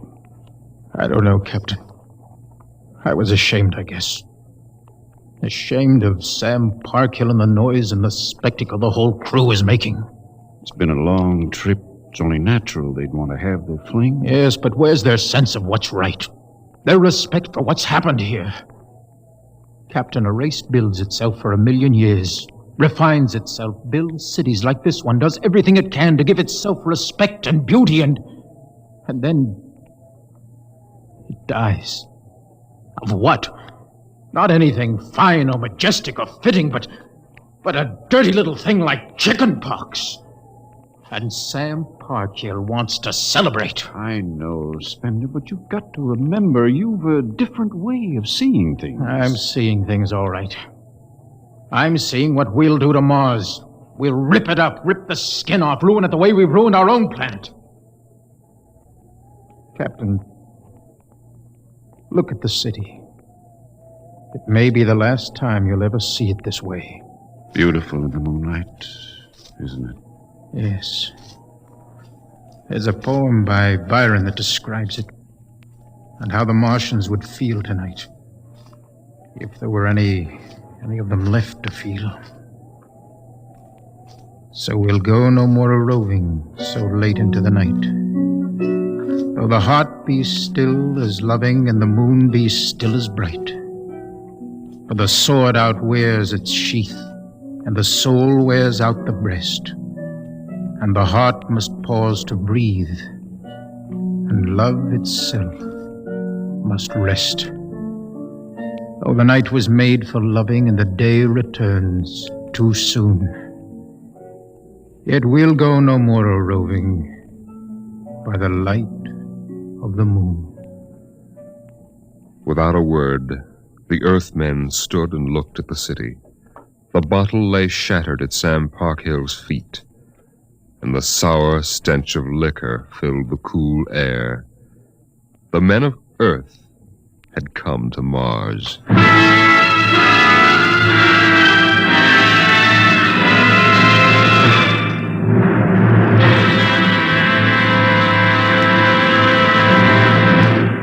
Dimension X will continue in just a moment. It's National Wheaties Week. Yes, the week when everybody tries Wheaties, even an orchestra leader. And here he comes from behind the scenes in radio to help celebrate National Wheaties Week, Mr. Von Dexter. Thank you, Frank. Hello, folks. I understand this is National Wheaties Week. I kind of get a kick out of that. The only breakfast food in the world with a week of its own. And I'm here for just one thing, to ask you to try Wheaties during National Wheaties Week. There are a lot of us whose voices you've never heard on the Wheaties big parade of radio programs, you know. Backstage people. Like musicians. Right, Frank, like musicians.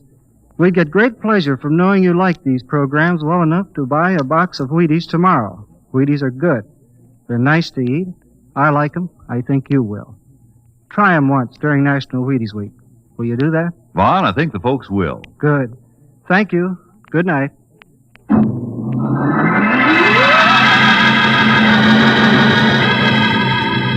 The men of Earth came to Mars.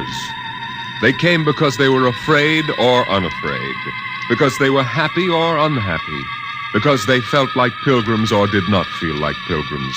The government posters screamed, "There's work for you in the sky. See Mars!" And the men shuffled forward, all kinds of men, all coming for different reasons.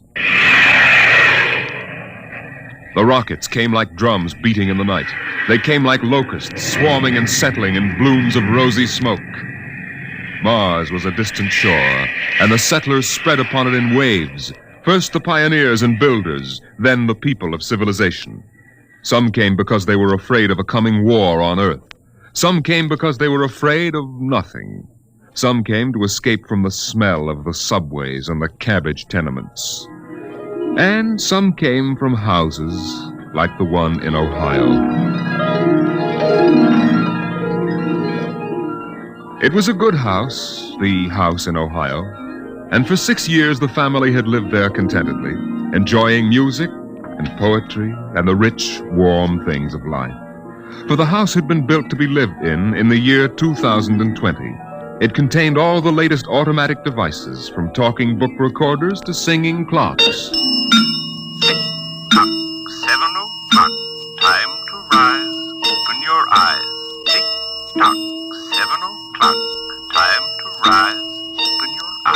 As the family rose and dressed, the beds whirred electronically and made themselves. In the kitchen, the stove sighed, and ejected from its warm interior 8 eggs, sunny side up, 12 bacon slices, 2 coffees, and 2 glasses of milk. 7, 9, breakfast time. Come and dine. 7, 9. Beside the breakfast table, the facsimile machine clacked and deposited the morning paper on the table.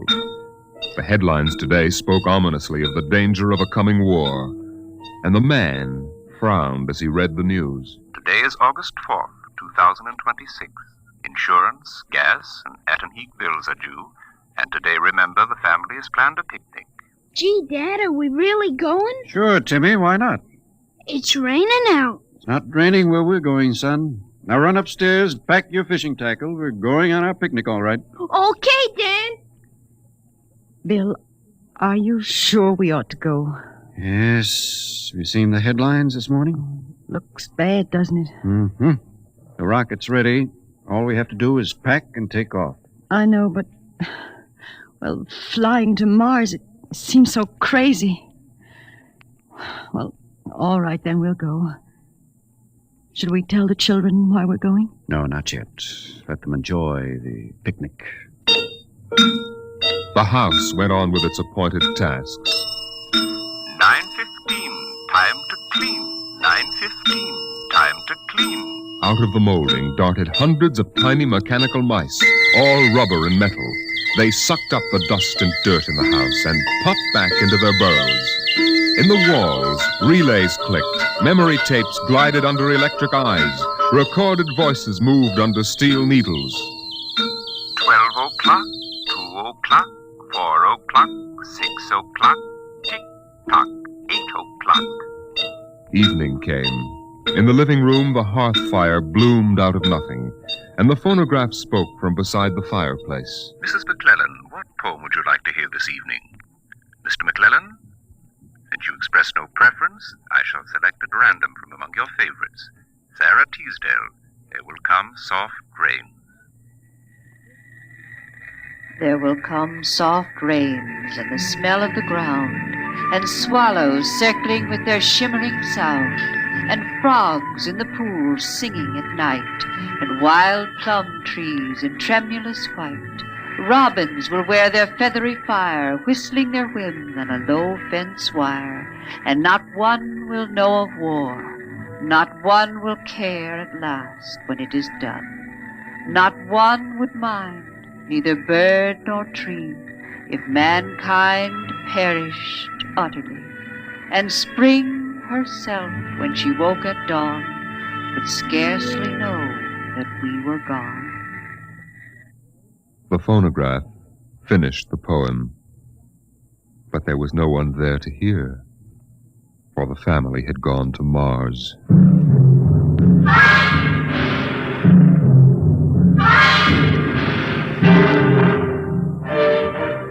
On the Martian desert beside the highway, there rose a blare of red and yellow neon lights that spelled the death of Jeff Spender's dream. Sam's hot dog stand was what the sign read, and Sam, of course, was the same Sam Parkhill who had fought with Spender years before. 10,000 rockets were reported leaving soon for Mars, with 100,000 hungry customers, and Sam wanted to be ready for them. Hey, look up there, Elmer. See that green star up there? That's Earth. Good old wonderful Earth. Makes you feel almost reverent, don't it? Yeah. Send me you're hungry and you're starved. Something. That's a poem I learned in school. Come on, Earth, send me your rockets. Here's Sam Parkhill with the only hot dog stand on Mars. Sam, what if the rockets don't come? What if there's a war on Earth? Don't worry, they're coming all right. Ain't nothing gonna happen to spoil my plans, baby. I figured it all out. Sam! Hey, Sam, look up there! Earth! Oh, what? Oh, no. It's catching fire. It's burning. No, that can't be Earth. Helmer, they can't do this to me. I got all our money invested in this place. Go ahead, Sam. Switch on more lights. Turn up the music. Get the hot dogs on the fire. There'll be another batch of customers coming along in about 100 million years. Oh, no, it couldn't be. What a swell spot for a hot dog stand. Let you in on a little secret, Sam. This looks like it's going to be an off-season.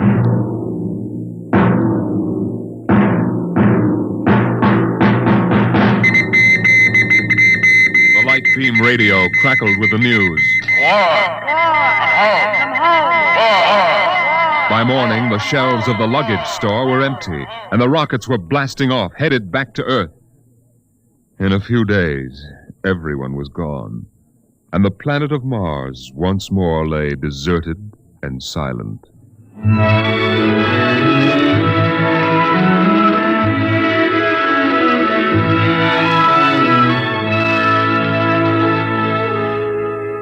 And then, after all the rest had gone, one last rocket landed on Mars. A small, family-sized rocket come all the way from Earth. It seemed a long way to go for a picnic, but Dad had suggested a fishing trip, and Mother thought the whole family would enjoy a vacation. So here they were, floating down a Martian canal, with Timothy sitting in the back of the boat with Dad and Mother up front holding Alice the baby, and the deserted Martian towns drifting slowly by. Dad, What is it, Timmy? when do we see the Martians? You promised we would. Soon, Tim, soon. Oh, but William, the last Martians died out years ago. They're a dead race now. Not quite. Don't worry, son. I'll show you some real live Martians later on. Gee, this is swell. I wish we didn't ever have to go home. How long can we stay? 1,000,000 years. 1,000,000 years? Yes. It's time we told you, son. We're not going home. This is where we'll live from now on. But what about the rocket? What about Ohio? There's nothing there now but ruins. The last Earth radio just went off the air. That means the war is over and Earth is finished. We're going to blow up our rocket and start all over. See if we can't build a better world up here. You mean Mars is going to be our home? Yes. I hope you don't mind too much. No, sir. But what about the Martians? When do we get to see them? There they are, son. Look down at the water. I don't see anything there. Beside the boat. Look at the reflections in the water. But that's us down there. Just you and me and Mom and the baby. Yes, son. You see, we're the Martians now. For a long, silent moment, Timmy stared down at the reflections of the family in the waters, and the Martian stared back up at him. Then he lifted his eyes to the deep ocean sky, trying once more to see Earth and the house he had always called home. But Earth was too far away, and the house was now only a heap of radioactive rubble. Only one wall remained standing, and within the wall a voice spoke again and again and again. Not one would mind, neither bird nor tree, if mankind perished utterly, and spring herself, when she woke at dawn, would scarcely know that we were gone, that we were gone, that we were gone, that we were gone, that we were gone, Today is that we October were 5th, gone. 2026. Today is October 5th, 2026.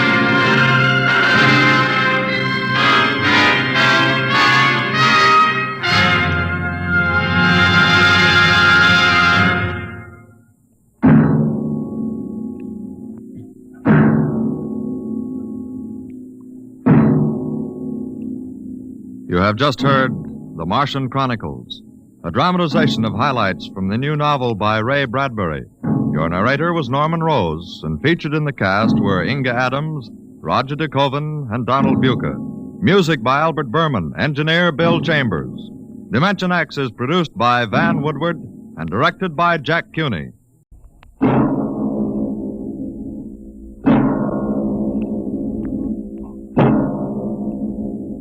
Now, tonight's adventure into the world of the unknown. The world of Dimension X.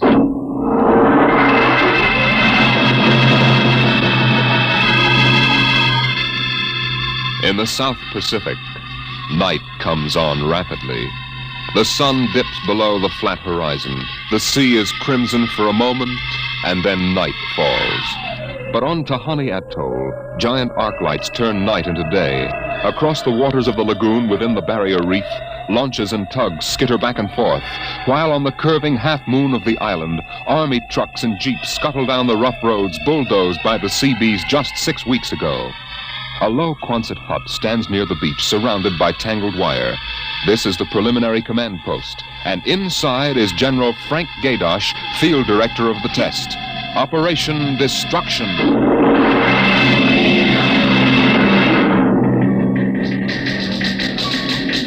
Well, everything on schedule, General Gaydosh. Radiological surveys complete. Instruments placement checked. Get me Navy and tell them HR is ordered.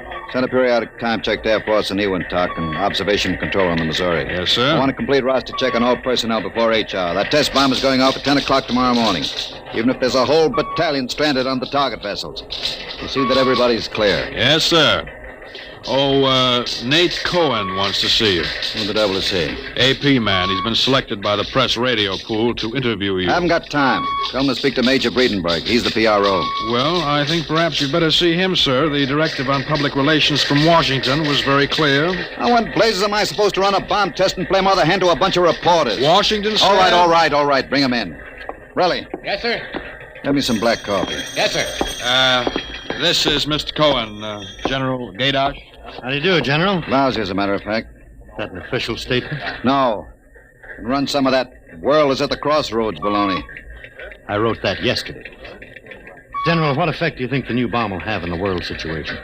I can't tell you that, even if I knew. My job is to set the blaster thing off, see that nobody gets hurt, and collect the data. Can I speak with you for a moment, sir? Later, Alan. Go ahead, Cohen. Can you release anything on the scientific principles involved? I don't even understand it myself. Wait a minute. Dr. Muller. Yes? Come over here a moment, will you? Cohen, this is Dr. Fred Muller. How do you do? Civilian scientific director. He's the only one who knows what's inside that warhead. How do you do, Mr. Cohen? How about a statement, Doctor? Well, I'm afraid all I'm allowed to say is that the bomb is new. It's extremely powerful. And off the record, it's very tricky and dangerous. Well, what'll happen if it goes off prematurely? I don't think we have to worry about that. In fact, we wouldn't even know about it. If you'll excuse me now. How about the natives? What about them? They're going to be evacuated from the island? They already have been. General Gaydosh. I saw the Tahani chief outside when I came in. The whole tribe's out there squatting down at the motor pool having a conference. What? Alan. I've been trying to tell you, sir, the Tahani are still on the island. What? The LCT's already, aren't they? Yes, sir, but they won't go. They refuse. The scheduled call for their evacuation to Milani 3 hours ago. I realize that, sir, but I hoped we could still get them off without violence. Look, Alan, they're either on the island or off. Wait a minute. Cohen, that's all. What are you going to do about the natives, General? I'll issue a statement later. You going to force them? Go on, out. I haven't got time. All right, General. Thanks. Thanks a lot. All right, Alan, let's have it. Well, sir, the Tahani have been kicking up a fuss all along. They won't leave. They won't? Do they know what's going to happen to the island? Do they know we're going to blow it higher than a kite? I told the chief, and he just said they won't go. They'll go all right if I have to. Get him in here. Chief? And the lieutenant who interprets. Yes, sir. How do you like that, Dr. Muller? I haven't got enough trouble. You know, I feel rather sorry for the Tahani. It can't make much sense to them. We arrive and tell them they've got to get out. I appreciate your finer feelings, Muller. But I can't let 100 half-naked Kanakas hold up the bomb test. They're not Kanakas, General. Captain Cook discovered the island in 1788. What's the difference? Lieutenant Gilbert reporting, sir. Noah. I haven't got time for ceremony, Gilbert. Tell the chief he and his tribe have to get off the island. We're providing homes for the Mamalani. Maruru teupa tautiari iti mailani. Translate, Gilbert. The chief says, you do not understand. Mailani is a bad island. My people have lived on Tahani from the time that our ancestors were cast away on the island.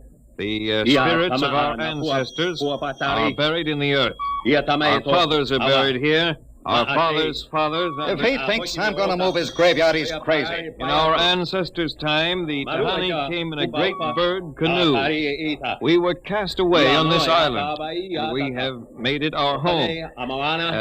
What right have you now to carry us over the sea to a strange land where we would die weeping for our homes? We will not go. By the water of Babylon, there we sat down and we wept when we remembered Zion. Thank you, Dr. Muller. You're a great help. Gilbert. Yes, sir? Tell him I have no choice. He's got till midnight to get his tribe on board those LCTs peacefully, or I'll have the Marine detachment carry them on board. Isn't that rather harsh, General? After all, justice is on their side. We are preparing to blow up their island, and we haven't asked them about Dr. Muller, it. you will kindly confine yourself to the scientific aspects of this operation. I'll take care of administrative matters. Well, if you could explain to them what is at stake Any here... further explaining I've got to do, I'll do with the Marine detachment. I'm not going to hold up my schedule to coddle 100 barefoot natives. Well, Gilbert? I told him so. All right, get him out of here. I've heard enough. What the devil is that? It's some kind of a curse, sir. I can catch some of it. The island will remember the tears of its children and punish the invaders. The great destroyer will not destroy, and the evil man who is the chief will travel far through the blackness of night, even as the children of the island end, so will he. All right, Gilbert, take him away. Yes, sir. Colonel Allen, get a detail from the Marine detachment with tear gas and small arms down to the motor pool. 1 hour, have those natives on that transport, and I don't care how they do it. Is that my coffee, Varelli? Yes, sir. They must know about the bomb. The great destroyer will not destroy. You worried about that curse? Well, I should think you might be. He threatened you personally. If I were you, I'd carry a pistol till they got off the island. The chief looked as if he'd cheerfully strangle you with his bare hands. I'm supposed to end the way they do, huh? What's that? Oh, probably the Tahani saying goodbye to their island. I think I'll go down to the motor pool. Well, stay out of the way and get back here in an hour. We've got to have this wrapped up and headquarters moved out to the Missouri by dawn.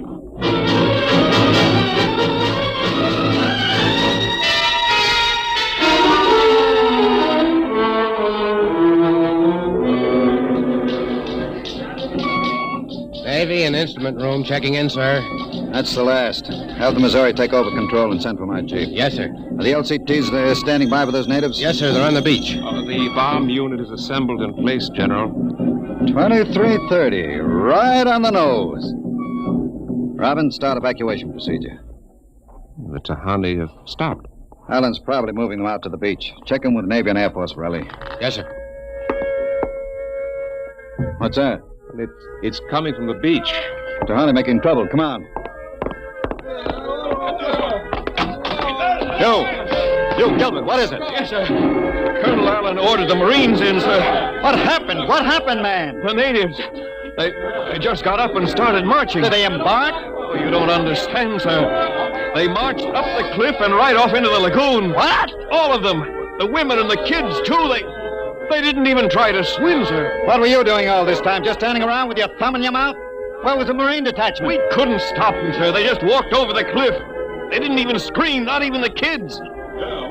We sent the crash boats out, but we couldn't get any of them out. Crazy idiots. Were any of the reporters there? Cohen and a life photographer. Get his film and hold it till I release it. What are you going to do, General? Postpone HR? It's too late for that now. Calling HR off isn't going to bring the natives back. But 100 men, women, and children just walking into the water, it's horrible. Look, I'm not happy about it either, but there's nothing we can do now. I gave them a chance to get off. They didn't want to take it. That's their hard luck, not mine. I hope you're right. What do you mean by that? Oh, I was just thinking about the curse the chief put on you. Even as the children of the island end, so will he. That's what he said to you, General. I heard him. Keep waiting, General. The great destroyer will not destroy. That must mean the bomb. Don't worry, Dr. Muller. It'll take more than a mumbo-jumbo curse from a native witch doctor to stop this operation. At 8 hour, that bomb goes off.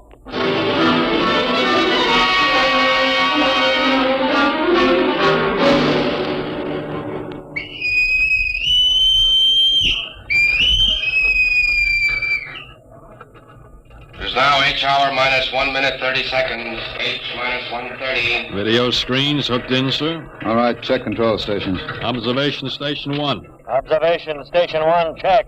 Radiation station. Radiation control, check. Test the firing circuit, Dr. Observation Muller. station Right, 2. General. Observation station 2, check. Damage control station. Damage control, check. Communications. Communications, check. All checked in. It's H minus 1 minute, H minus 1. Take a good look at that island on the screen, Muller. When you throw that key, it just won't be there anymore. Nothing but an atom mushroom over the lagoon. It's quite a funeral pyre for the Tahani. Stubborn idiots. The way it serves them right, Muller. They can't get in the way of progress. Progress? I wonder if it is, General. It's H minus 30 seconds, H hour minus 30, 29, 28, 27, 26. The Great 25, Destroyer. That's what he called the bomb. Hold it, Muller. Allen, report. All checked in. Cameras running. Sound fire warning. Stand by for firing. Ready, Muller? Ready. 12,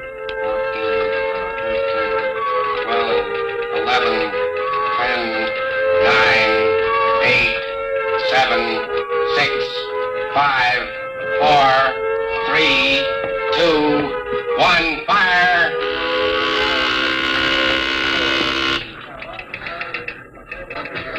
General, it didn't go off. Relly. The bomb didn't go off. Relly, signal standby. Condition red. Allen, check readings. Muller, what's wrong? What happened? I don't know. The bomb didn't go off. What do you mean? Why didn't it go off? I don't know, except for one thing. The Tahani chief said the Great Destroyer would not destroy. It didn't, General. The bomb didn't go off.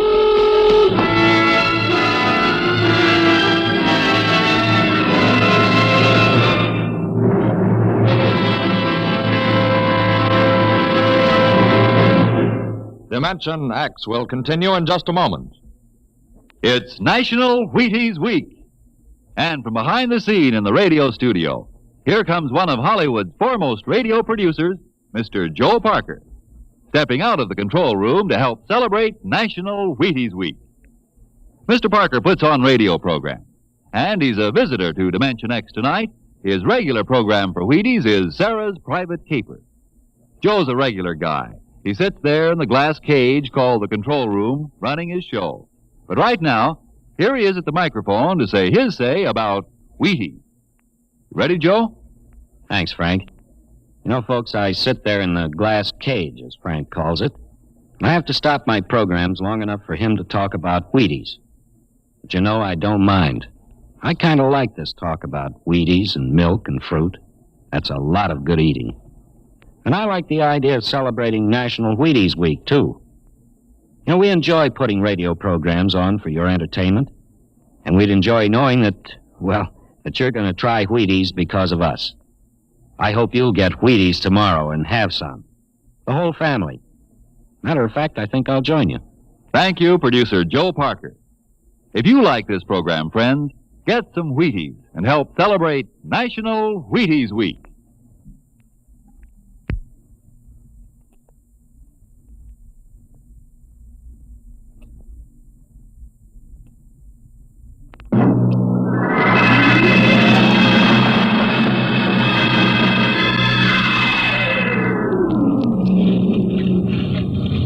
How about it, General? What happened? You got a statement? Nothing you can use, Cone. Not until we find out what went wrong. We'll let you come aboard this ship. I walked on. You don't know why the bomb failed, huh? It didn't fail. Just didn't go off. Say, what's that tank thing on deck, General? Undersea Salvage Unit Mark IV. They call it an undersea crawler. Oh, somebody going down? That bomb is down there in the lagoon somewhere. Could go off at any second. Somebody has to go down, find it, and disarm it. That's a lovely job. Who's elected? I am. Dr. Muller.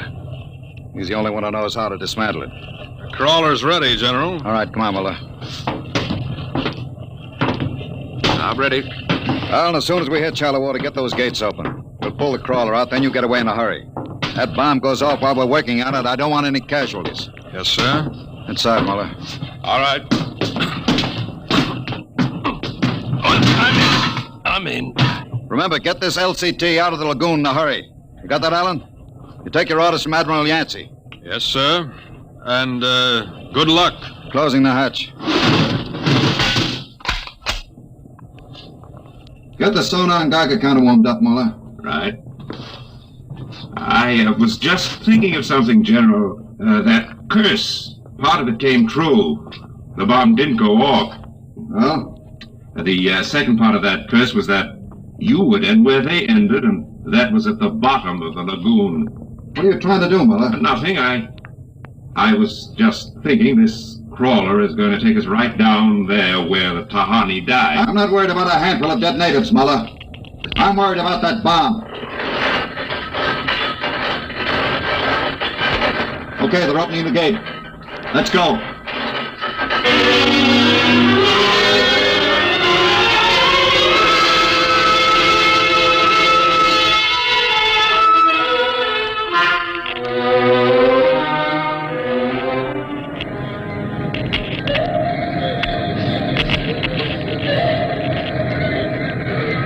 USU-4 to control.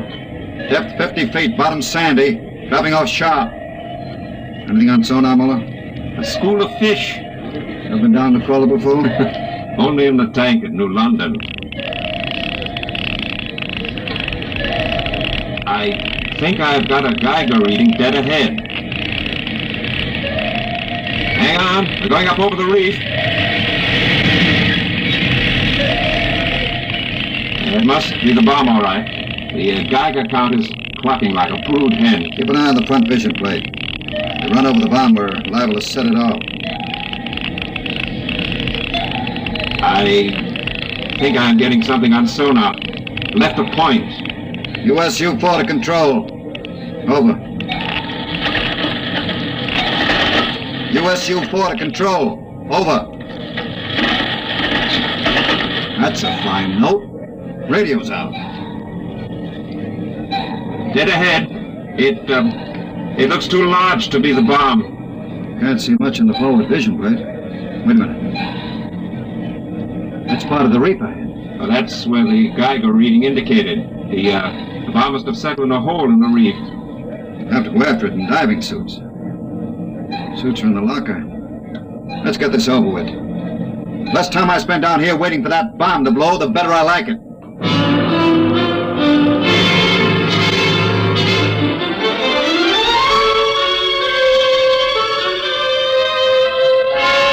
Ready, Muller? Grab your helmet.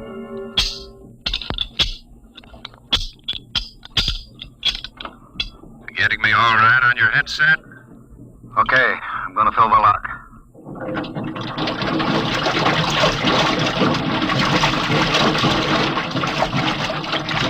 Here goes the outer door. Let's go. This isn't like that diving tank in New London. Look out for that car. Cut you to ribbons. There's an opening of some sort there. Wait till I get the light up. See if you can get a Geiger reading out of that opening. Just over there. It's down there, all right. Careful. I'll drop down first. See anything down there? Muller, get down here fast. What is it? You find something? The bottom of this hole. It's metal on the sides. But it's the coral reef. Look, welded joints. These are hull plates of some kind, and... Look out above us! It's closing! Grab it! It's too late. Little hatch. Just lit over the top. This is impossible. What's going on? It's like an airlock.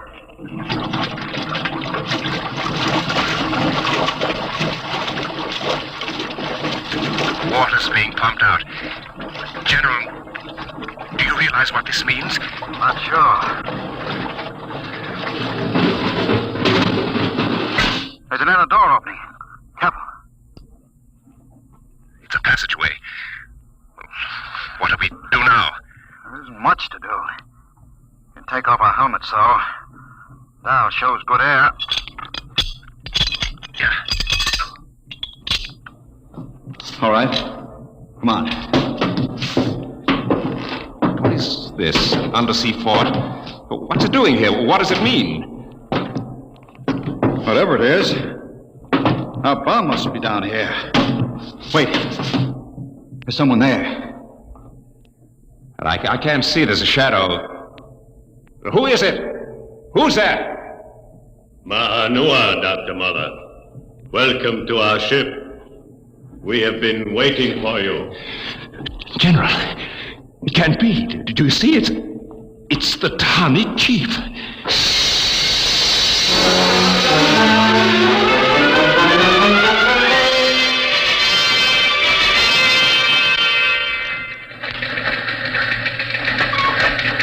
How long has the undersea crawler been down, Borelli? 4 hours, sir. 2 since we lost contact. Well, keep trying. Yes, sir. I've given them enough time. I'm going to send another crawler down. What do you figure happened to them, Colonel? Well, there are a lot of things. Hey, how did you get in here? I walked in. Say, when are you going to release this, Colonel? It's the biggest story since the election. The bomb a dud, Dr. Muller, General Gaydosh dead. They're not dead. At least we don't know they are. As long as the bomb doesn't go off, there's still a chance that something will. The bomb! Borelli, condition red. Gilbert, radiation control into action. Get the hot squad into Tahani Lagoon as soon as it's cleared. And get me a PT board with radiation screens. What is it, Colonel? What happened? The bomb must have blown. What about Muller, the general? If they were down in that lagoon, you guess.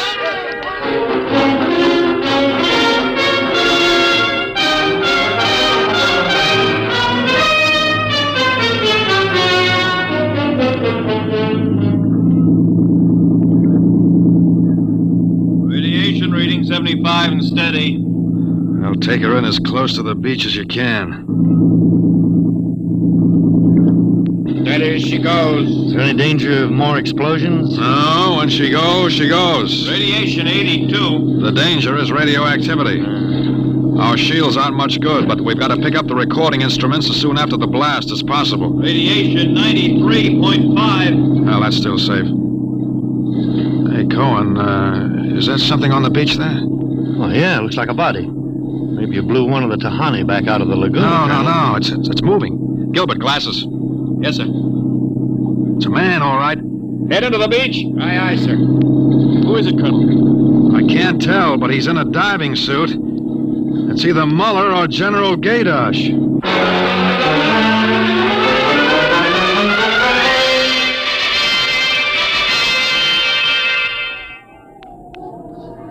No radiation burns, superficial bruises, mild shock. He'll be all right, Colonel. Can he talk?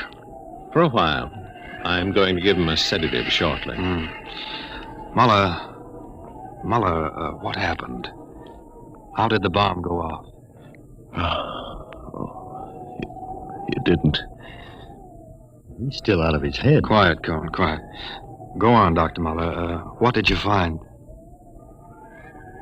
A ship. A giant metal ship. There under the lagoon. A submarine? No.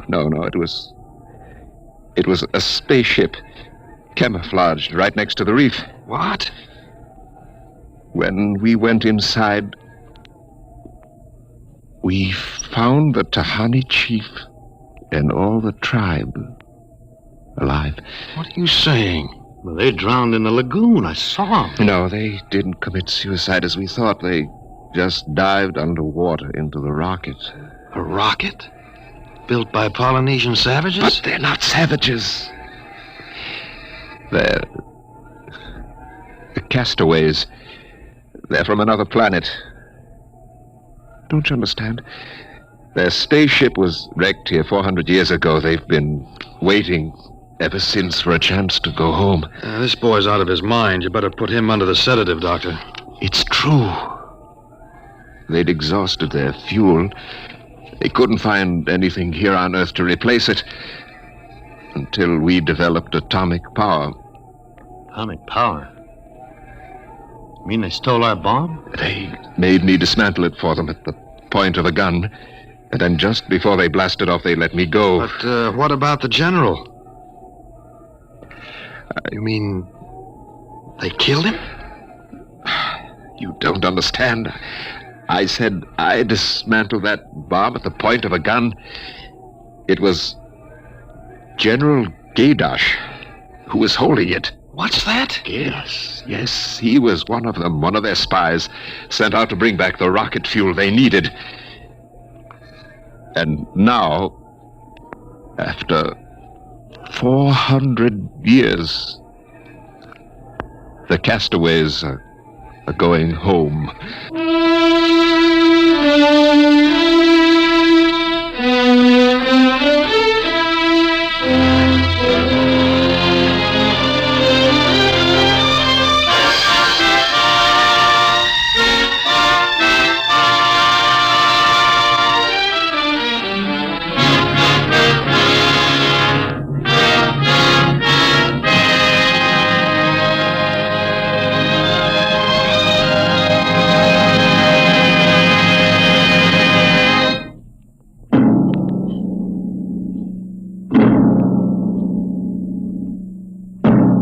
Dimension X has transcribed The Castaways, written by Ernest Kenoy from an original story by Ernest Kenoy and George Lefferts.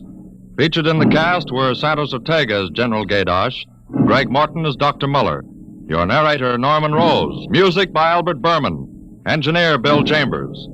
Dimension X is produced by Van Woodward and directed tonight by Jack Cuny. Wheaties presents Dimension X. Adventures in time and space, transcribed in future tense. Dimension X.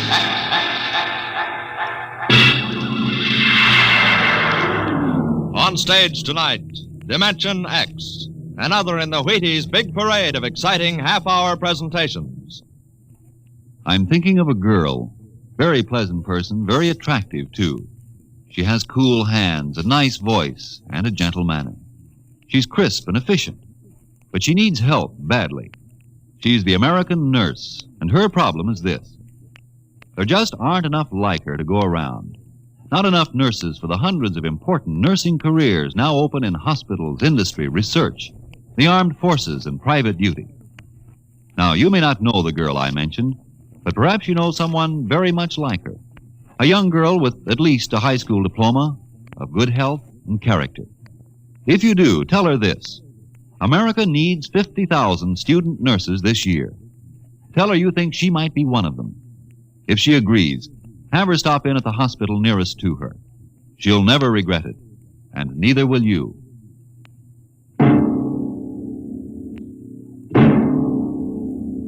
Now, tonight's adventure into the world of the unknown.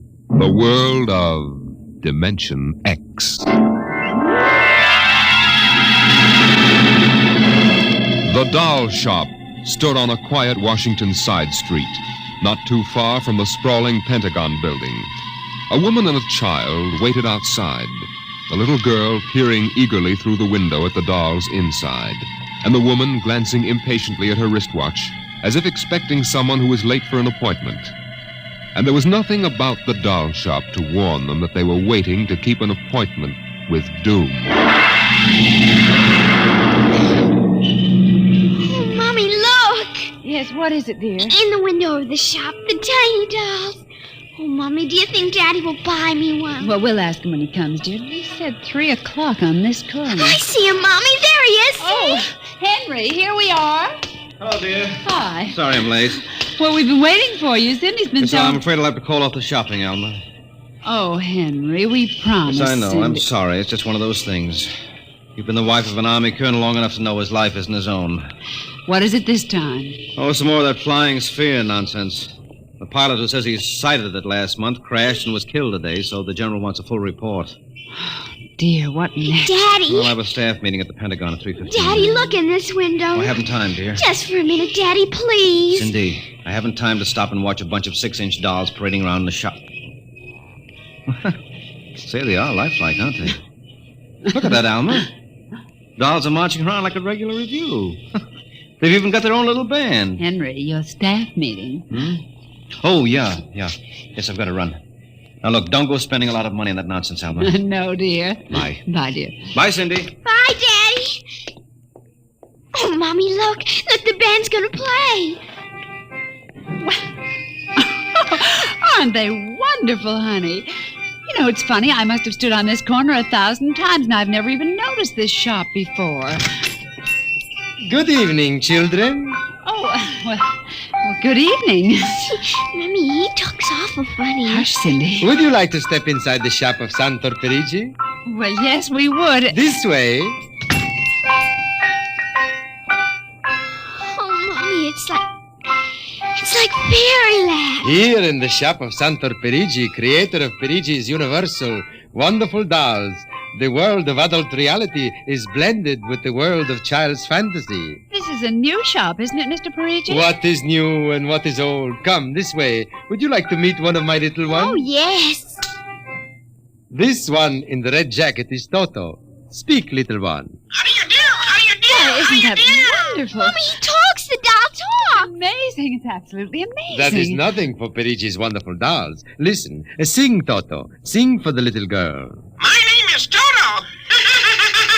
Cindy, listen. Sing, Toto. Men are big and tall. Dolls are very small. When men begin to fall, the dolls will rule them all. Oh, more, Mr. Toto, more. Well, how do they work, Mr. Perigis? How do they work? Ah, that is the secret of the great Perigi, greatest of all doll masters. To make an ordinary doll is nothing. To make a perfect replica, that is something. But to make a doll with intelligence, that is the work of an artist, huh? Well, yes. Well, they must be very expensive. Madame, when I construct a doll like Toto, I cannot bear to be parted from him permanently. So instead of selling, I rent my little people. You rent dolls? Precisely. $10. I have but one request. When you grow tired of my dolls, you must return to me in good condition. Oh, Mommy, could we take him home? Take him home! Take him home! Take him home! Oh, look, Mommy, look. He's bowing and dancing. Oh, Mommy, he wants to come. Please, I'll take such good care of it, please.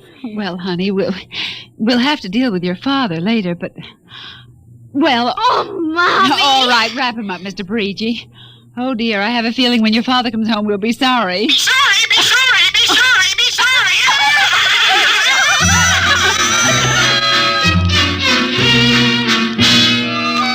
Now, Toto, this is my room, and you're going to sleep right here next to my pillow. Oh, Toto, don't laugh like that. I'm going to have to teach you some manners. You be quiet, because my daddy will be home soon, and he's a colonel in the army, and he'll bust you to private if you don't behave. Now, you wait here. I'm going to introduce you to my puppy dog, Mr. Blister. So be good now. Here, Blister. Here, Blister. Come on, Blister. Come here. Mr. Blister, now this is Toto. Oh, dear, I don't think Mr. Blister likes you, Toto. Stop it, Mr. Blister. Come over here and shake hands with Toto, Mr. Blister. Come on now. Blister, let him go! Let go! Let go! Cindy, Mr. Blister, come over here. Why, what happened, dear? Mr. Blister tried to bite my doll. Look how frightened Toto is. Dolls don't get frightened, Cindy. But he is, Mommy. He screamed. You just imagined it, honey. But he did. He did. Well, Mr. Blister didn't mean it. You know he's the gentlest little pup alive. He isn't. He's nasty and I hate him. Cindy, you hurt his feelings. Okay.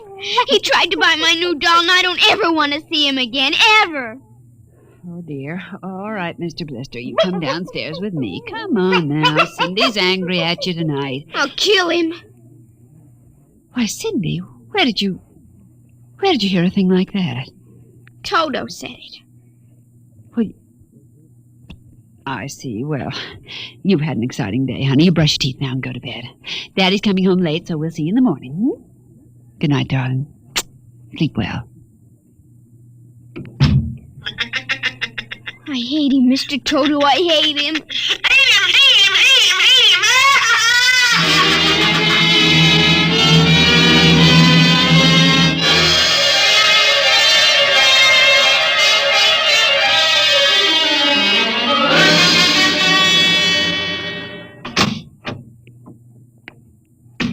Morning, Alma. Breakfast ready? Just a minute.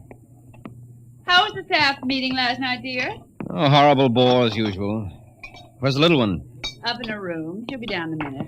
Oh, say, remind me to take some papers back to the War Department, will you? I left them in my strong box.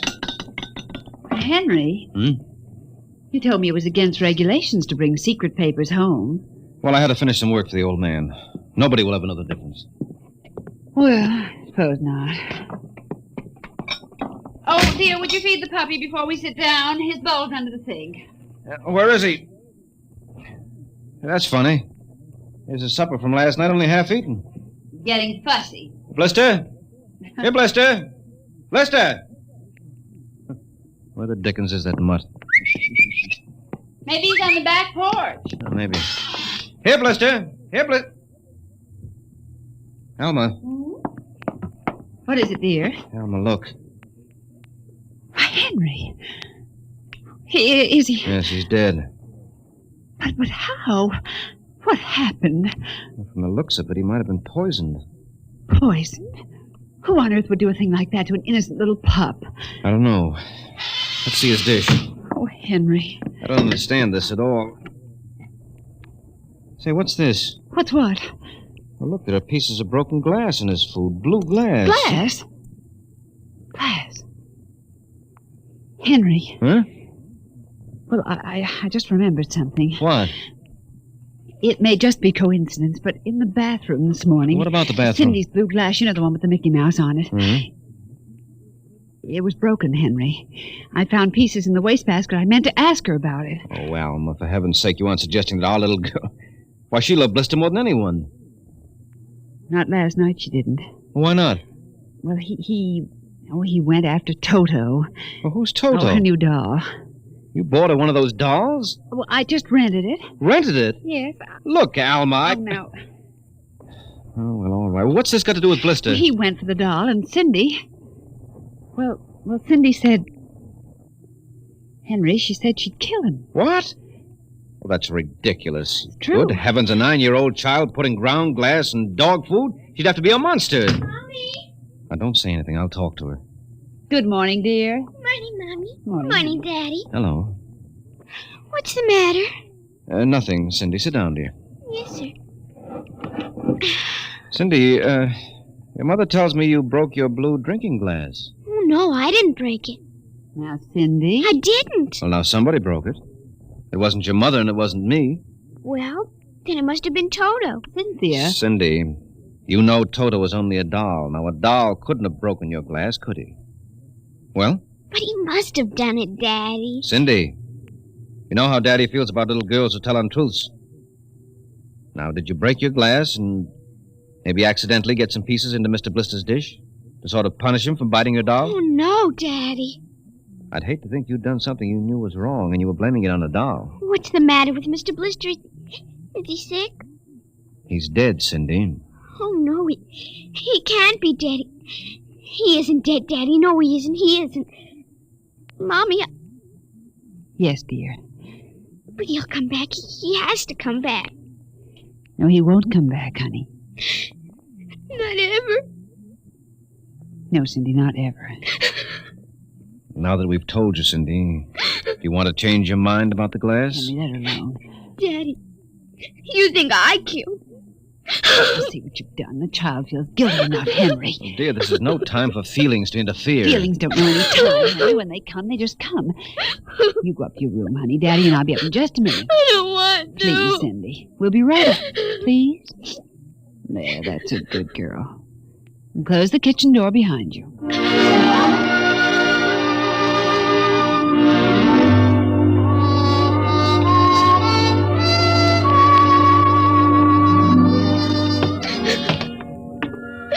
Mr. Blister's dead. And he isn't coming back. Ever. Ever. Daddy thinks it was me, but it was you. It was you!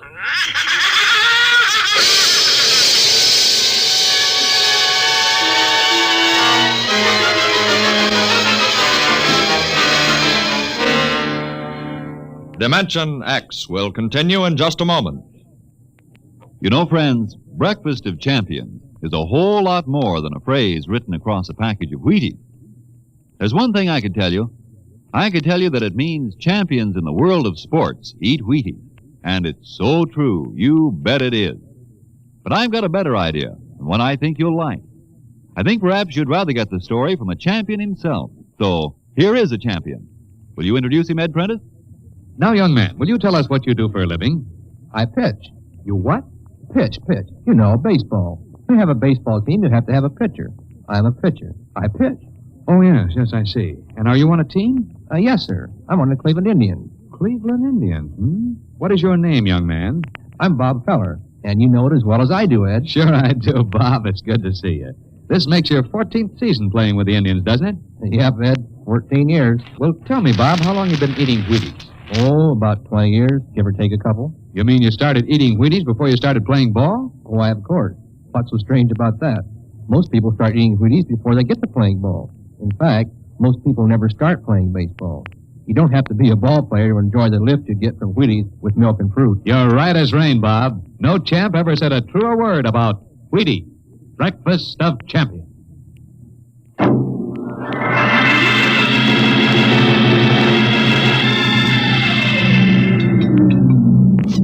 Eat your supper, dear. I'm not hungry. Cindy, you scarcely touched your lunch. I don't feel like eating. Is it Mr. Blister? Oh, Mama. Cindy, answer your mother. Now, Henry, she'll work it out in her own way, dear. Oh, I don't know. When I was a boy, there was such a thing as discipline. Where this child is being brought up... Henry! Well, it's true. There's no respect. Lying. Oh, I don't know. Alma, what's happened to us? We were a nice, peaceful, happy family until you bought that cursed doll. Now who's blaming things on the doll? Well, it's true. You wanted to get some papers from your strongbox. What? Oh, yes, excuse me. Will you try to eat something, Cindy? Now, darling. Yes. Alma! Alma! Yes, Henry, what is it? Alma, it's gone. What's gone? The box, the strong box is gone. But it can't be. The door to your study's always locked, and you and I have the only keys. I know all that, and I tell you it isn't there. Well, who would I don't know, Alma. Those confidential reports, if they ever get into the wrong hands... Oh, I warned you about keeping them here. Oh, what if it ever came out in the open? Can't you see the papers? Army colonel, derelict in duty. Call the police, Henry. What, and throw my career in the wastebasket after 17 years? And we've got to find it ourselves. But it was there when I went in to clean this morning. Well, what about your key? Well, it's right here. I always keep it right with me. That's funny. Oh, no. But my other keys are all on the ring. You've lost it. I don't see how. Alma, how could you do it? Henry, please. Come on, we'll search the house. I can't think of anything else to do. Oh, dear, you're going to miss your staff meeting. Well, all right, never mind the meeting. My whole career goes up in smoke if we don't find those reports. Now, somebody get hold of your key and open that room. I know, Cindy. Oh, let the child alone. She's been through enough. You know she wouldn't do a thing like that. I don't know anything anymore. I don't know my own child. I don't even know you. Henry. All I know is that strongbox is gone with papers that are dynamite if the wrong person gets them. The question being who? What's that? Coming from upstairs. What's that blasted doll again? Something must have set it off. I don't know how the mechanism works. Well, for heaven's sake, let's go up and shut it off. Right.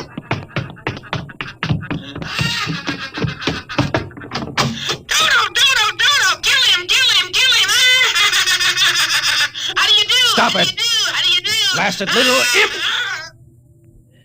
There. Henry. Ever since we've got this thing... Henry. What? Look. Where? What? Around the doll's neck. The key.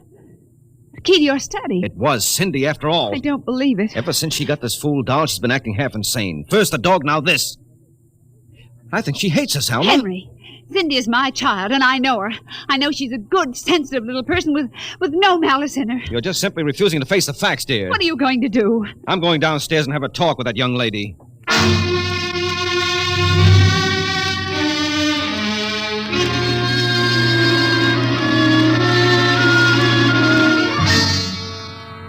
Cindy, you're not telling me the truth. Oh, yes, I am, Daddy. Now, all I'm asking is that you tell me the truth. Now, where is it? I didn't take it, Daddy. Honest, I didn't take it. I suppose you're going to tell me now that a little 6-inch doll took my strongbox and hid it. Well? Cindy, I'm speaking to you. I didn't take it, Daddy. You don't understand. Toto did it. Oh, he's terrible awful. He says things. He says he's going to kill everybody. Cindy, you're inventing things. It's true. At night when I'm sleeping, he stands next to my pillow and whispers things to me. Awful things. He told me he'd kill me, too, if I told him. Alma, I think this child is sick. I think she needs a doctor. She's frightened, Henry. She's trembling like a leaf. Come on, darling. We'll go up to your room. I don't want to go now, up honey, there. Mommy will stay with you. I'm afraid. He's up there. Who, Cindy? Toto. Well, he won't be up there for long. Mr. Toto is going right back to Perigis' wonderful doll shop before I lose my sanity, which means right now.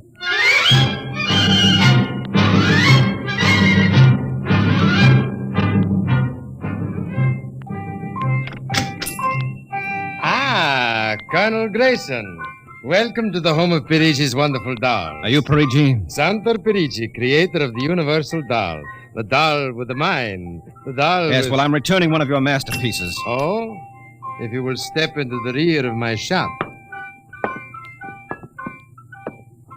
Now, what is the complaint? There's no complaint. Here's your doll. Good riddance. My little Toto, rejected, you found the world of men too filled with hate. We will change all that later on. Return to your comrades in the window, little one. And now, Colonel Grayson? I think we have no further business, sir. Ah, but we do, Colonel. Let me see. Here it is. Do you recognize this, Colonel? That's my strong box. My little Toto is very clever, sir. Are you trying to tell me your doll stole that from me? Let us not say stole. I'm merely keeping it in custody. What's your game, Perigi? Blackmail. You give me what I want, I do not ruin your career. What do you want? Information. We already know something from the reports of the War Department concerning a certain strange-looking sphere reported by one of your pilots. What government do you represent? I represent Perigis' wonderful dolls, none other. I'm not so naive, sir. Perhaps I should explain. Each man hides something from the world. Each man loves something more than life. With the help of my wonderful dolls, I obtain personal information which enables me to control the men who control the world. Men like you. Hand over that strong box. I warn you, I have a gun. Give it to me. You are being foolish. Put down that walking stick. Now. No closer. Now.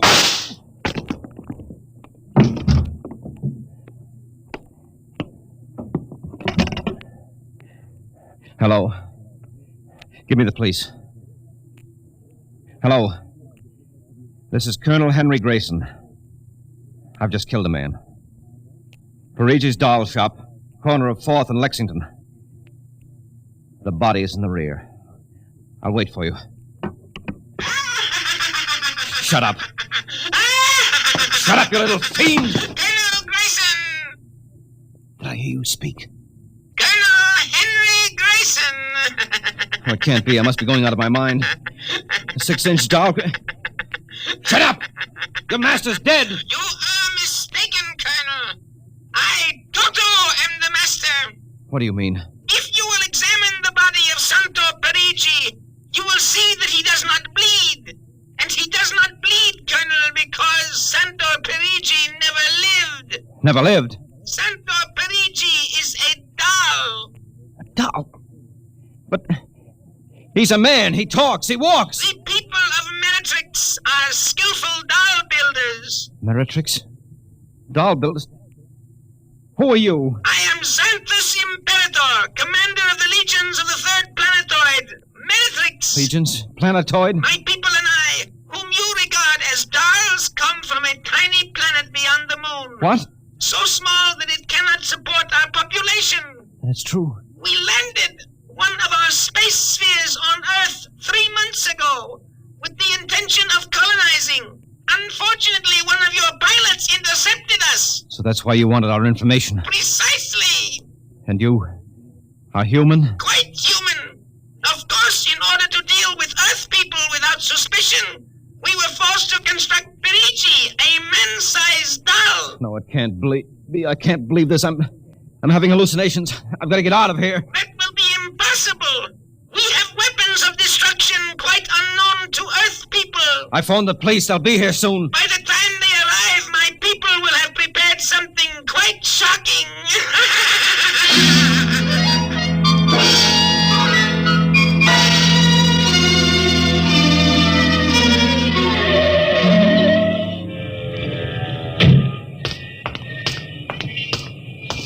Keep me covered, Brian. Okay, Sarge. All right. You the guy who turned in the call? Yes, that's right, Sergeant. Where's the body? Well, you see, it isn't exactly a body. What do you mean? It's a doll. What? Now, wait, you've got to let me explain. I know this sounds fantastic, but I've stumbled onto an unbelievable plot. Yeah? Keep talking. Well, you see, these little dolls, they aren't really dolls. They're tiny people. Now, there's a big doll named Santor Perigi. They're using him as a front to run the shop. He's off his trolley, Sarge. Now, look here. Now, listen, mister, we got to call it there was a murder here. Now, if there was one, where is the body? Well, it's behind the curtains in the back. Only, you see, it isn't really a body. It's a big wax dummy. It's all part of their plot to gain control of the world. Holy smoke, he's really off his rocker. Now, look, if you don't believe me, I'll prove it to you. Come here. Look behind this curtain and you'll see the dummy lying on the floor. Welcome, gentlemen. Are you looking for something? Perigi! This is impossible. I smashed his skull. Do you know this guy? That's the one, the doll. What's your name, mister? Perigi, Santor Perigi, creator of the Universal Doll. Uh-huh. You ever see this man? Never until just now. That's not true. He's lying. I tell you, he's nothing but a big doll. The real masters are the little dolls. Ryan, are you getting this? He's wacko, Sarge. No, He's a fruitcake. I'm not crazy, I tell you. I can prove it. They must have fixed up his head where I smashed it in. Touch him and you'll see. Mr. Perigi, you know what this guy is talking about? The man is demented, obviously. No, that's not true. I tell you, there's a plot to control the Earth. I've got to call the War Department. They want to know about the flying sphere. Holy mackerel, this gets worse every minute. Ryan. Take him to headquarters? No, save some time. Take him down to Psycho Ward. Okay, all right, Buck Rogers. Come along nice and quiet. No, don't you see? He's nothing but a man-sized doll. Sure, and the little ones are going to take over the Earth, and you're going to wait and cut out some nice paper dolls. Oh, please, listen to me. You've got to listen to me. You've got to. Sorry you had all this trouble, Mr. Perigi. Poor chap. He is obviously suffering from delusion. Well, he's not the only one in Washington today. You know, we've been getting a whole string of crack-ups lately, bigwigs blowing their tops under pressure. If you could see some of the names in our confidential files... You keep confidential files on cases like this? Certainly. Believe me, they'd be dynamite if they ever got in the wrong hands. Well, I better be running along. Hey, is that a talking doll? Yes, Sergeant. My name is Toto. I dance and sing. Well, I'll be... Hey, my little girl would be nuts for that. So? Then please accept the doll for saving my life. That madman might have killed me. Yes, but Take Toto home with you as a gift. Well, I don't know, Mr. Perigi. It's against regulations for us to accept favors. But this is not for you. It is for your little daughter. And if you will only take the doll and give him a good home, you will be doing me a great favor. Well, then, if you insist, and thanks very much. When my kid sees this, will she be surprised? Yes, Toto will come as a great surprise. A very great surprise. Hey, Toto?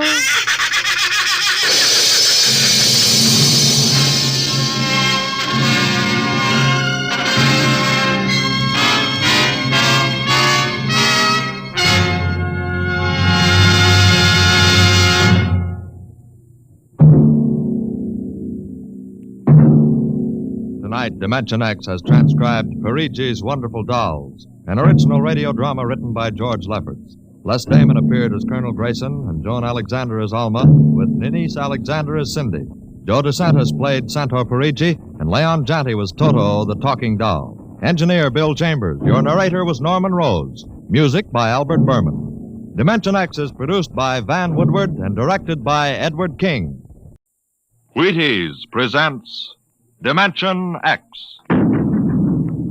Adventures in time and space. Transcribed in future tense. Dimension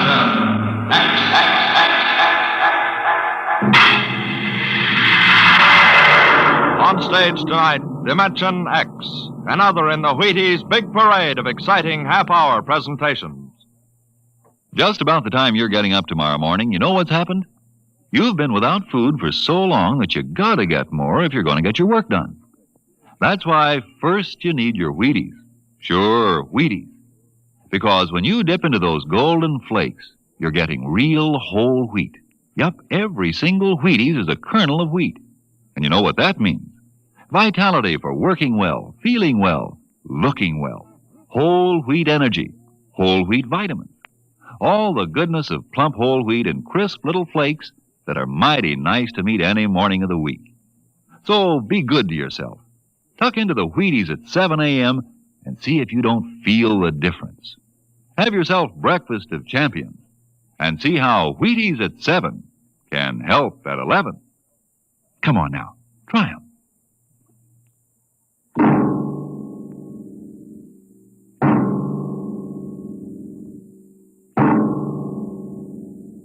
What will happen when man, finally conquering the galactic distances of interstellar travel, finds life on the strange worlds across the universe?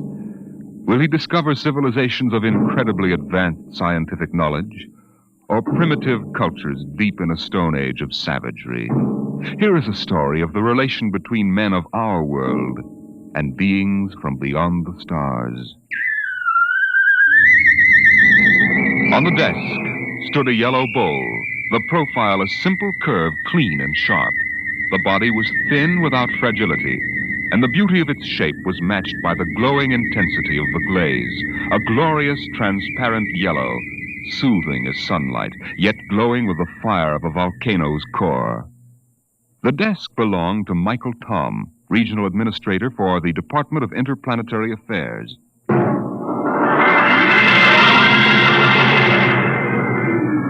That bowl? Why, it's a souvenir. I got it many years ago on the planet Firsk. I'd been out on the Channel Planet in the Frontier Service for 19 months. When my transfer came through to Firsk, I was surprised to see that I'd been promoted 3 grades, and my orders read to report to the regional office as assistant resident. My ship came in at Penolpon Spaceport, and I was met by the office car and chauffeur.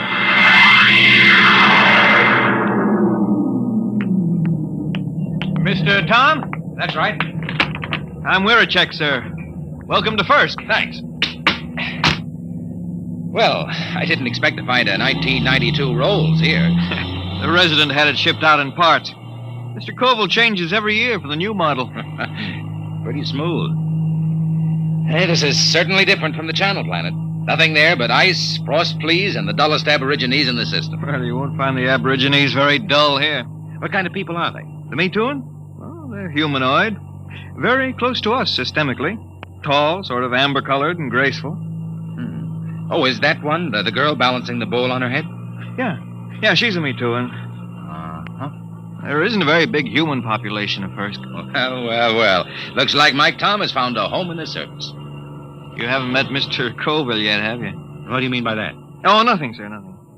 Look, Wirachek, if there's anything wrong, you'd better tell me. Well, there's nothing, sir. Nothing you won't find out.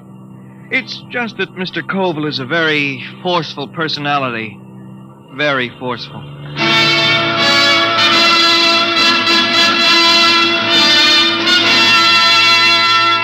We drove through Penolpon, threading our way through narrow streets between rows of low houses of reed, parchment, and wood.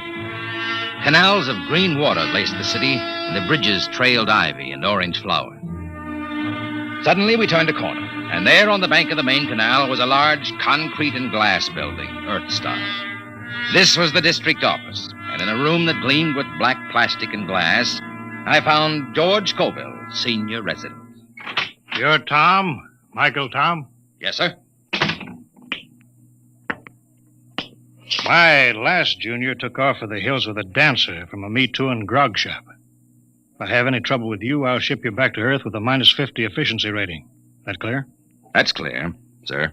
And don't get edgy with me. Sit down. Now listen, Tom, I'm easy to get along with. I like things done right the first time. Got to give a good example for the gooks. Gooks? Yeah, the natives. I don't know what's good for them. I brought in a high-grade silica yarn to replace the root fiber they were using in fishnets. Took me 3 months to talk them into using it. I thought the Bureau policy was to avoid introducing Earth technology to stable cultures. Yeah, that's what those boneheads at the main office say. They don't have to live here. Have you seen those pigsties they live in? There isn't a concrete building on the planet. The Metoon delegation, Mr. Colville. Tell them I'm busy for 15 minutes. Yes, sir. Well, I'll be going along then, sir. Why? Well, if you're busy. Forget it. I always let those gooks wait at least 15 minutes. Softens them up. They're not hard to handle, if you know how. I was assigned to pest control, a duty Colville considered beneath his dignity. In the next few weeks, I carted rat poison and insect spray through the poorest sections of Penolpan, where the trees ended and the plains stretched out to the Cookmank Mountains. It was there that I first heard of the potters of Firsk. I had found a pottery bazaar, long shelves of jars of every size and shape, crocks, paper-thin vases, bowls, demijohns, tankards. The glazes were remarkable, deep, glowing colors. And yet, something was missing. I looked up and down the shelves. Mr. Tom, is anything wrong? No, it's just, Oh, I've got it. There isn't any yellow. Yellow? That's right. There are no yellow glazes at all. They have every other color. Ruby, green. There's a jar that's translucent, but no yellow. Oh, maybe it's a superstition. Could be. Yellow might be connected with death or disease. Well, you can find out, Mr. Tom. Here comes a Me Too, and she probably runs the place. May I help you, sir? Oh, you speak English. I must. We trade with the Earth colony. Your wares are very beautiful. For example, how much is this bowl? 75 credits. That much? They are our ancestors. And to sell them as cheaply as wood or glass would be irreverent. Your ancestors? You mean the bowl? Yes. Uh-huh. Tell me, where's the pottery made? In Penolpan? No, back there. In the mountains? There our ancestors go and the pots are brought back. Aside from this, I know nothing. The Metuan fear the potters. Why? No one knows what lies beyond the first hill, Earthmen. Sometimes we see the glow of furnaces. And when there are no dead for the potters, they take the living. Living? There are the potters now. What are they shouting? That they have sold all their wares. That they will ride back to the mountains now. Hey, big devils, aren't they? Red hair. They are very strong. I think I'll visit the potters one of these days. No, Earthmen. No? Why not? It is dangerous for you. They have guarded their secrets from all Penolpan. They are very fierce.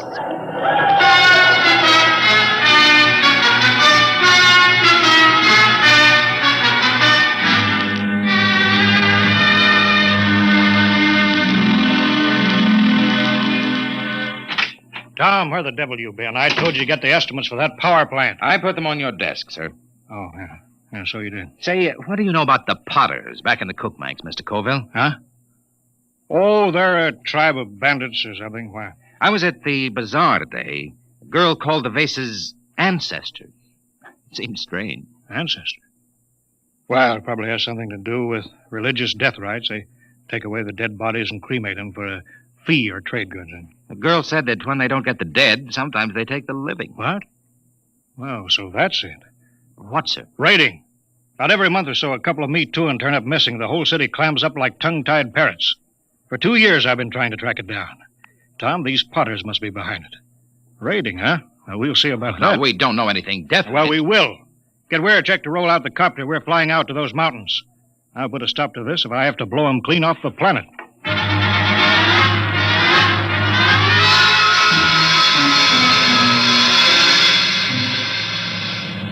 We'll never find a village in that mess down there. Look at those cliffs. There's a smoke trail over there to the right. Potters need kilns. Kilns need heat. That's a volcano, not a chimney. Let's try out along that ridge, then we'll go back. Wait, I think we found them. Where? At the base of the volcano. Look close. You can see buildings. Yeah. Set her down. Should we land, sir? They're supposed to be pretty rough on home ground. We're official representatives of the system. Remember that. That might not mean much to a tribe of mountaineers. Don't argue with me, Tom. Land.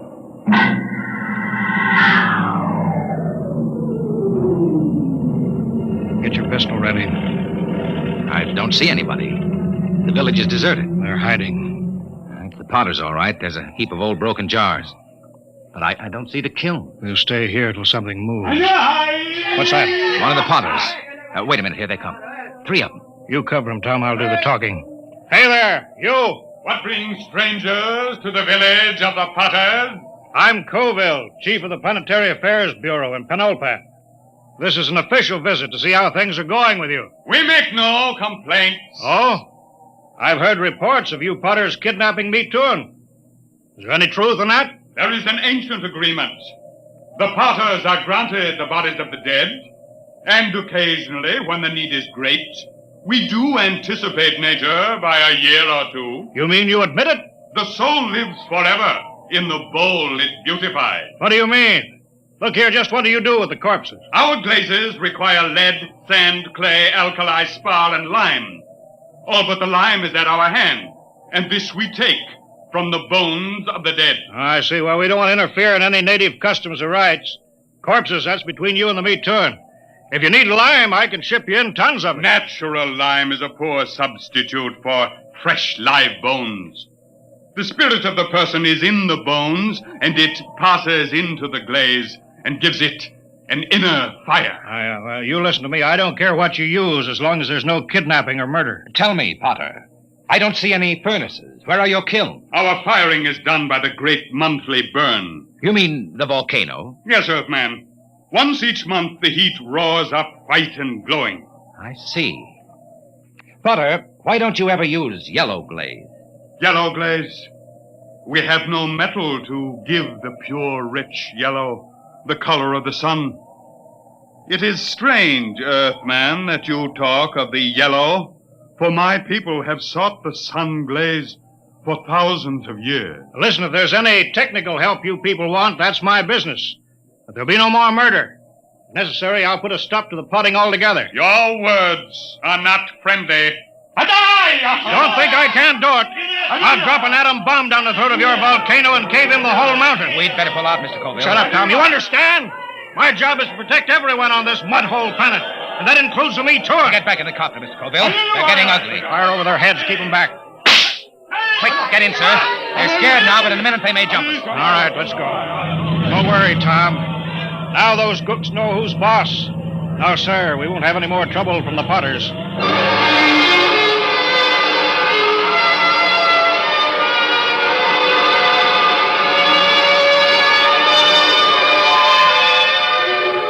Colville kept me pretty busy the next few weeks, but I got to spending a good deal of time at the pottery bazaar with the girl.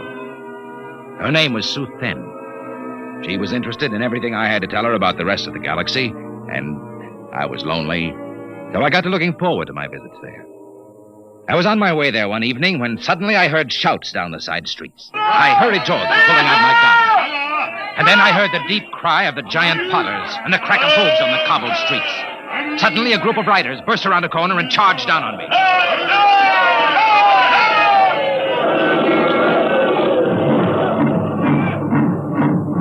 When they were gone, I hurried to the pottery bazaar.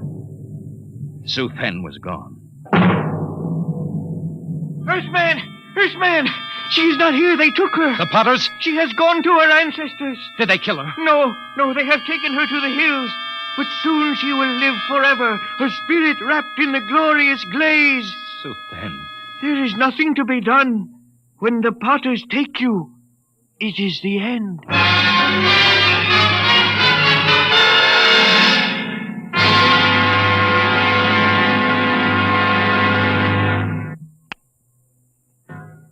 They've been raiding again, huh? Pour me two in tonight. Bring the copter around in front. It's ready.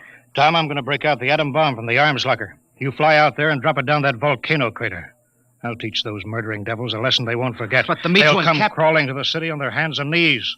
I know how to run this planet.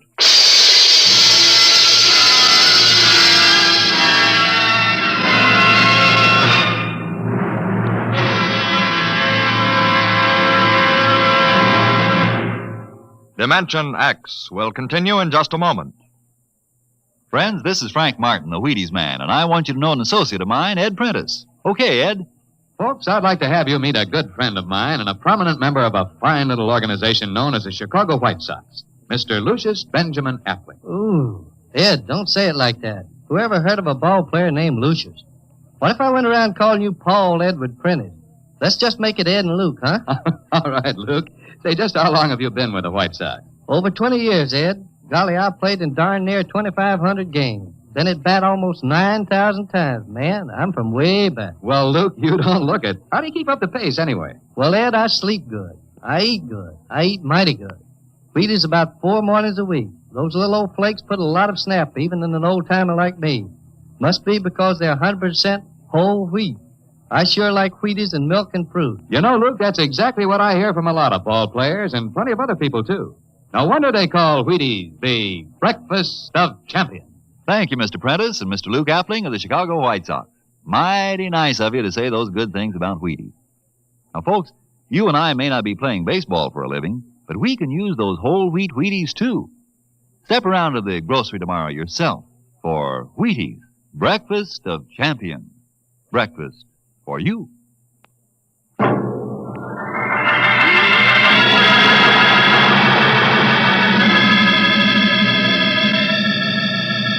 There's the village window, Chick. Swing over it. Shall I pull the safety on the bomb? No, hold it. But Mr. Cole said I know what he said. But they got a girl down there, and I'm going to get her out alive. And I'm going to start by trying to talk with that 7-foot red-headed Potter. All right, we're a check. Set her down right in the middle of Main Street.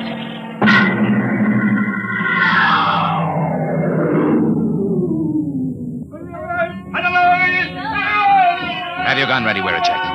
Here they come. Tall one, the chief. So, this is the insolent lordling again. Come on, out of the copter. Good. We are in need of bone lime, and yours will suit us well. They're closing in, Mr. Tom. Prepare your soul for the great burn. Stand back. I'll kill a lot of Potters, and you'll be the first. I've come for the full Me Too'ing that you took from Penolpon. You don't seem to understand that we can punish. We can kill you before you can do much damage. We Potters do not fear death. Death is merely eternal meditation from the glass. Potter, listen to me. I didn't come here to threaten, but to bargain. You have a Me Too'ing girl. Is she still alive? She still lives? Chief Colville gave me orders to destroy your volcano. We can do that easily. If I'm harmed, the next bomb will drop on your village. I've come down here against his orders to bargain. Bargain? With what? We care for nothing but our craft. Potter, I can give you the secret of the yellow glade. Empty words. No, the truth. In exchange, I want the girl and the other Me Too'ing you've stolen, and your word not to raid again. How would we get lime? We've told you we can ship it in. Pure lime, as good as yours.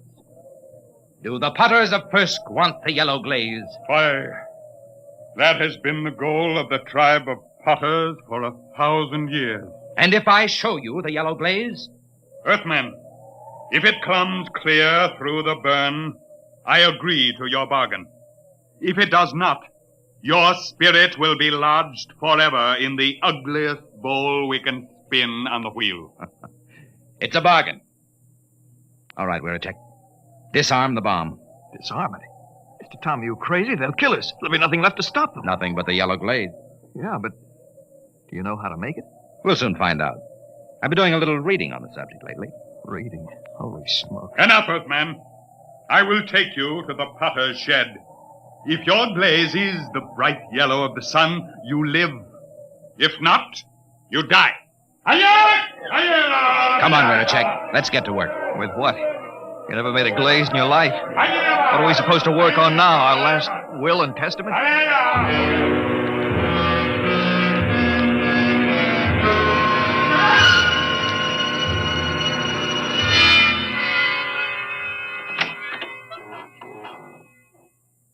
Who's that?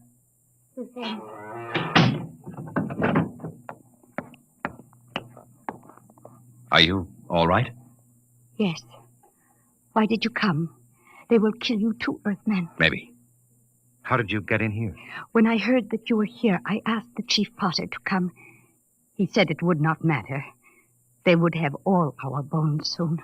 Cheerful, Zoe. Hey, stir this. Where a check? Yes, sir. They said you were trying to make the yellow glaze. Oh, Earthmen, we will die. This goo may turn out yellow. It had better. No one on Firsk has been able to make it. But I'm not from Firsk. Hang on, Suthan. We're not dead yet. Earthman, I am glad you came. Although I wish you had not. Suthan. All right, we're a check. Call that redhead. Tell him I got his glaze ready. Hey! Hey, you out there. Earthman, are you ready? Here's your glaze. Test it. You have 6 bowls of glaze. I'm no potter. This stuff ought to turn out yellow, but I can't be sure in one mixture. We will coat 6 tablets, one with each glaze. Then we will fire them. How long will it take? 20 hours before you know if the burn has brought you life or death.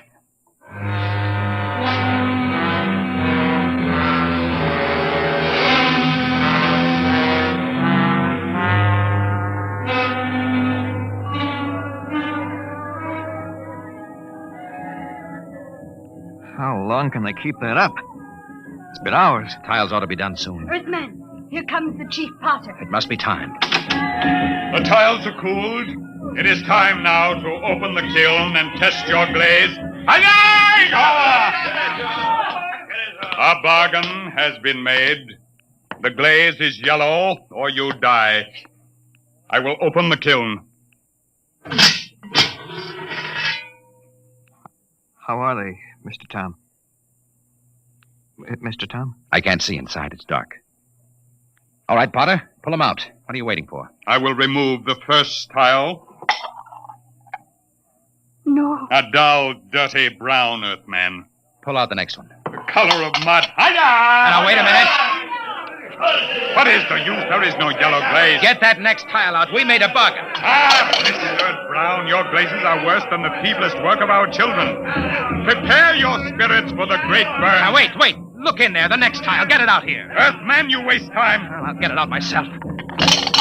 There. Look at it. Yellow. Bright, shining yellow. There it is. The yellow glaze.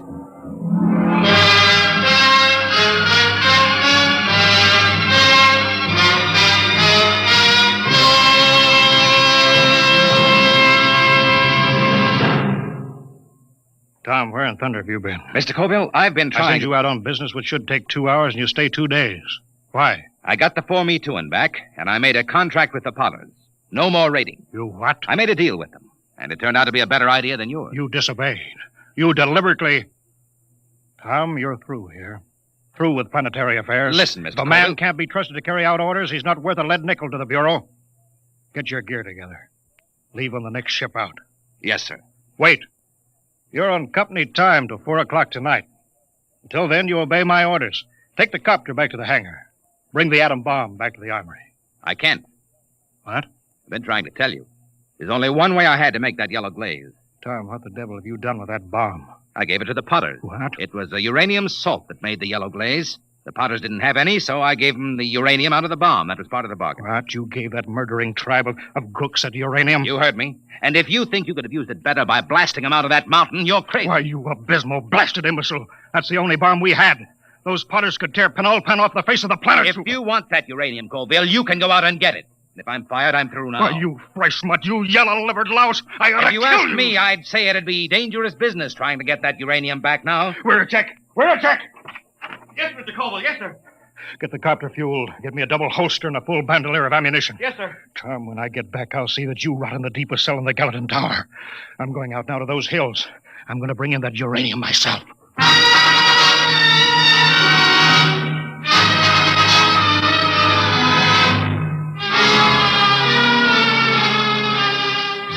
Two days later, Wiracek came into my office. His face was pale, his hands shook with excitement. He's here, Mr. Tom. He's here. Colville? No, the Chief Potter. The Potter. Bring him in. Should I call the guard? Just bring him in.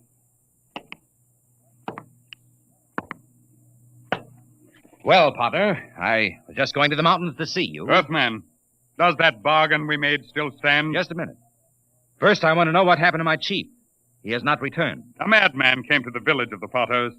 He said you had no authority. He said he could not allow the Potters to keep the heavy metal that makes glaze like the sunset. What happened to Colville? Tell me. There was violence. He killed 6 good wheelmen. He was captured. I come to find whether our contract is good. Captured. All right, Potter. The contract is good. It is bound by my word and by the word of my great chief back on Earth. But only if Colville is returned. He must be brought back. Good. Then to seal the bargain, I have brought you the first bowl made with the new yellow glaze. It's a beautiful vase, Potter. And now, about returning Colville. It is done. The madman is a lucky man indeed, for his spirit dwells in the brightest glass ever to come from the great burn. You mean that Colville? Here, I return him to you. The fiery soul of the madman has given luster to an already glorious glaze. He will live forever in the shining light. On the desk stood a yellow bowl, and the beauty of its shape was matched by the intensity of the glaze. A glorious, transparent yellow, fire of a volcano's core.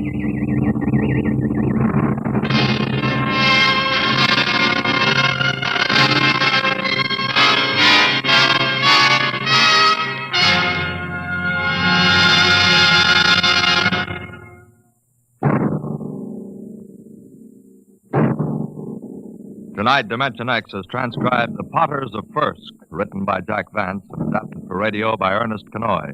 Featured in the cast were Carl Weber as Michael Tom, Wendell Holmes as Colville, and Raymond Edward Johnson as the chief of the Potters. Your narrator, Norman Rose. Music by Albert Berman. Engineer, Bill Chambers. Dimension X is produced by Van Woodward and directed by Edward King. Wheaties present Dimension X. Adventures in time and space, transcribed in future tense.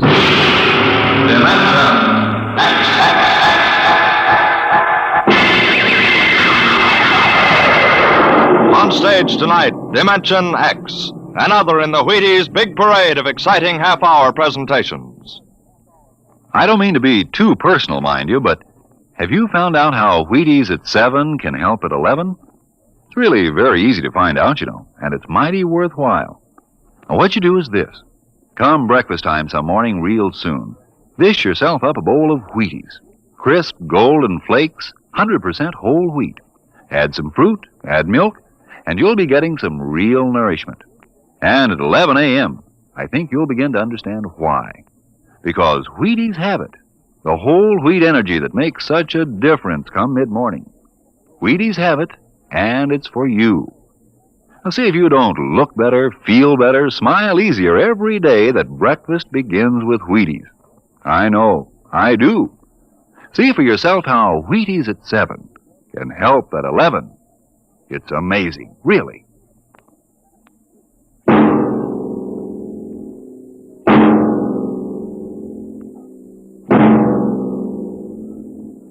Do you remember when you were young, how your elders would tell you bedtime stories about the man in the moon? Well, tonight we have a different kind of story to tell about him.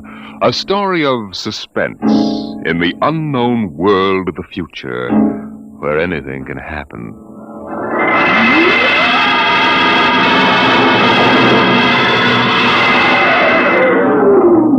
Attention. Attention. This is the Federal Bureau of Missing Persons calling all local agencies. Attention. This is a coded report nationwide. Missing since 9 o'clock this morning the following persons. Smidgley Jonathan, 5 feet 8 inches tall, brown hair, brown eyes, mastoid... Hello. Hey, get off this wavelength. This is a restricted band. Hello. Look, whoever you are, you're on a coded wavelength. Now tune out. This frequency is reserved for the Federal Bureau of Missing Persons. Hello, Earth. This is the moon calling Earth. Hello, Earth. This guy's loony. Transmitting room. Jake in transmission. Jake, this is Charlie in the code room. Some crackpot's on our frequency. Yeah, I heard him, Charlie. I've got CQ trying to trace it now. Yeah, well, hurry it up, will you? Some ham's in for a good stiff fine by the FCC. They ought to take his license away. Oh, here comes Lenny with a directional fix. Yeah, Jake. I checked it 4 times. What? This is impossible, and you know it. I can't help it. Hey, what's going on down there? How about it? Get that ham out of my killer sight. Listen, Charlie, that interference is being beamed from 240,000 miles away. Oh, now, Jake, you know there ain't no such thing as 240,000 miles away. Oh, yes, there is, Charlie. Straight up. Straight... Hey, now, wait a minute. Charlie, that signal's coming from the moon. Are you nuts? Somebody might be bouncing it like a radar signal. Radar on this frequency? Where did you study basic radio? Listen, flathead, you asked for a fix. I gave the best fix our instruments can find. Now take it or leave it. Somebody on the moon is calling the Bureau of Missing Persons.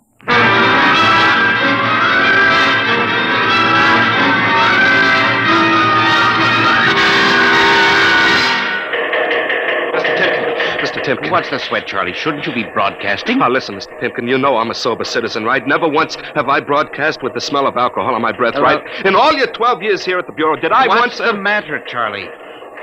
We're picking up a message on our wavelength. Well, did you report to the FCC? I ain't got the nerve. Well, what's wrong? You'll scream when you hear this, Mr. Timken. You'll jump right out the window, but we are getting an SOS from the moon.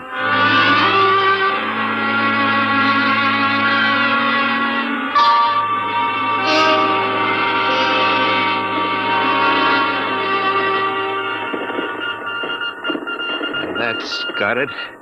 Started on voice and switched to Morse. What did he say? Let's see now. Can you read me? Help Otterburn. Will contact when the moon is in phase. Otterburn. Sounds like a name. Otterburn. Otterburn. Holy jumping Jehoshaphat. Hey, where you going? To talk to the chief. Hey, now, wait a minute. What are you going to tell him? We just got a CQ from the man in the moon? That's exactly what I'm going to tell him, Charlie. What? Oh, no. This is too much for me.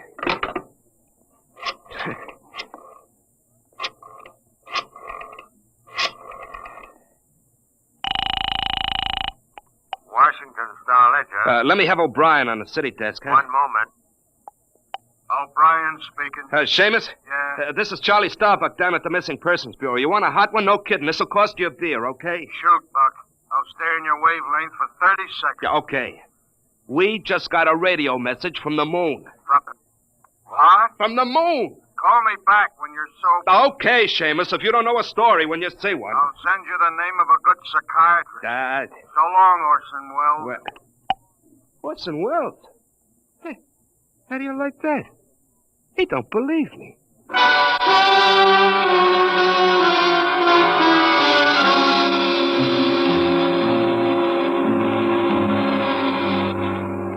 Otterburn, Mr. Wade. Does that name ring a bell? You're the man with the photographic memory, Henry. What about Otterburn? Cornelius Otterburn, atomic physicist, reported missing from his home in Baltimore on June 5th, 1945, just 5 years ago. Vanished completely. Are you trying to tell me you really think there's something to this man in the moon business? Henry, I'm surprised at you. This is some crackpot trying to jam the airwaves. But the name Otterburn is so unusual. So are a lot of names. Mr. Wade, I have a theory. Henry, you always have a theory. But, Mr. Wade. Out, Henry. Mr. Wade. Out. I'm busy. Yes, sir. I'm sorry, Henry. Oh, here, take this folder of reports for the death file. Oh, yes, sir. And no more nonsense, eh, Henry? I appreciate that you have a very dull job filing old missing person reports, and I appreciate that you take an active interest in the affairs of the Bureau. But, no more nonsense. Hmm? No, sir, Chief. No more nonsense.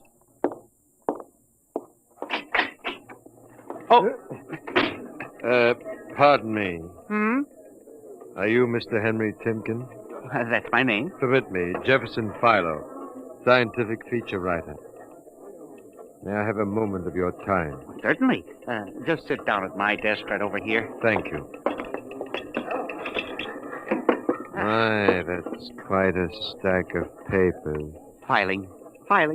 I'm the records custodian of the Bureau. 12 years and never misplaced a record. Magnificent. Now, Mr. Timken. Yes? Mr. O'Brien, the editor of the Star-Ledger, said I might drop by and investigate a rumor. Only a rumor, mind you, that a message from the, moon? Well, we aren't certain it's from the moon. It may be a bounce. They have bounced radar waves off the moon, you know. Yes, I know. I wrote the first newspaper article on it. Oh, really? Well, I'd be interested to read it. I must have a copy in my briefcase. Well, don't bother. Oh, but I insist. There you are. I'll leave it on your desk. Well, thank you very much. Now, about this message from the moon, Mr. Timken. Well, we don't know for sure, as I said, but I believe that this message, wherever it originates, is from Cornelius Otterburn. The physicist? Oh, you know him. I once wrote an article on his contribution to nuclear mechanics. A brilliant man, Otterburn, years ahead of his contemporaries. Well, whoever is sending those signals, if he isn't on the moon, is at least using the moon as a sounding board, bouncing the signal. But why, Mr. Timken? Why? Look here, Mr. Philo. If you will come here tomorrow night at 8, we may learn the answer to that question. I have arranged with Charlie, our radio man, to let me use the equipment. May I consider this an invitation? You certainly may. Very well, sir. Until tomorrow night, then. Goodbye, sir. Goodbye, Mr. Philo. Goodbye. Lack-a-day. Now, let me see now. That's funny. Where did this list of names come from? Paul Aarons, astromathematician. Robert Simons, electronic engineer. Carl Parker, mining specialist. Oh, this must have got mixed up with the papers on my desk by accident. It's a peculiar list of names. Most peculiar.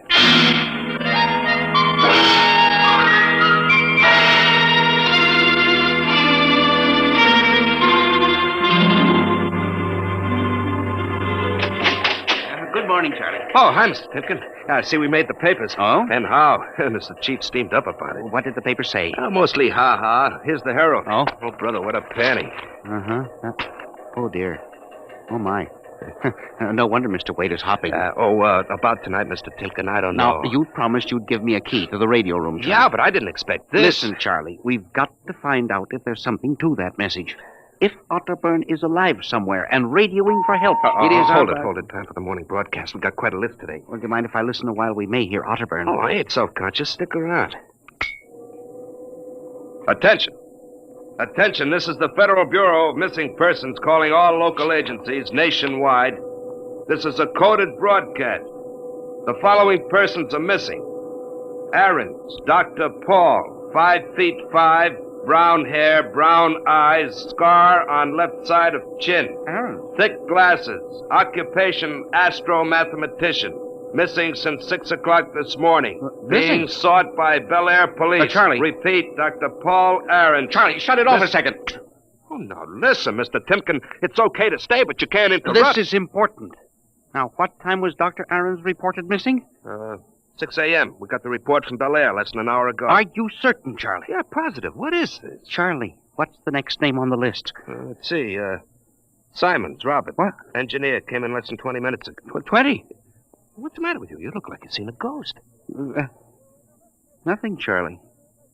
Except that last night, quite by accident, someone left a list of names on my desk, and that list included the names of those 2 men who weren't reported missing until an hour ago. What?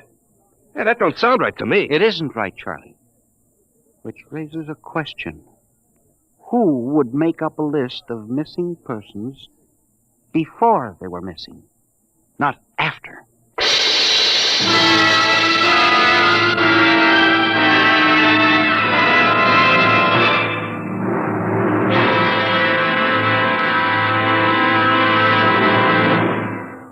Dimension X will continue in just a moment. You know, friends, when I talk about Wheaties breakfast of champions, I mean something like this. Champions do eat Wheaties because they feel Wheaties give them energy they need and because they just plain like the way Wheaties taste. And even though they are champions, that isn't unusual. Sort of the way you and I look at it, isn't it? Here's Ed Prentice with a perfect illustration of my meaning. Now, young man, will you tell us what you do for a living? I pitch. You what? Pitch. You know, baseball. They have a baseball team, you have to have a pitcher. I'm a pitcher. I pitch. Oh, yes, I see. And are you on a team? Yes, sir. I'm on the Cleveland Indians. Cleveland Indians, What is your name, young man? I'm Bob Feller, and you know it as well as I do, Ed. Sure I do, Bob. It's good to see you. This makes your 14th season playing with the Indians, doesn't it? Yep, Ed. 14 years. Well, tell me, Bob, how long you been eating Wheaties? Oh, about 20 years, give or take a couple. You mean you started eating Wheaties before you started playing ball? Why, of course. What's so strange about that? Most people start eating Wheaties before they get to playing ball. In fact, most people never start playing baseball. You don't have to be a ball player to enjoy the lift you get from Wheaties with milk and fruit. You're right as rain, Bob. No champ ever said a truer word about Wheaties. Breakfast of Champions.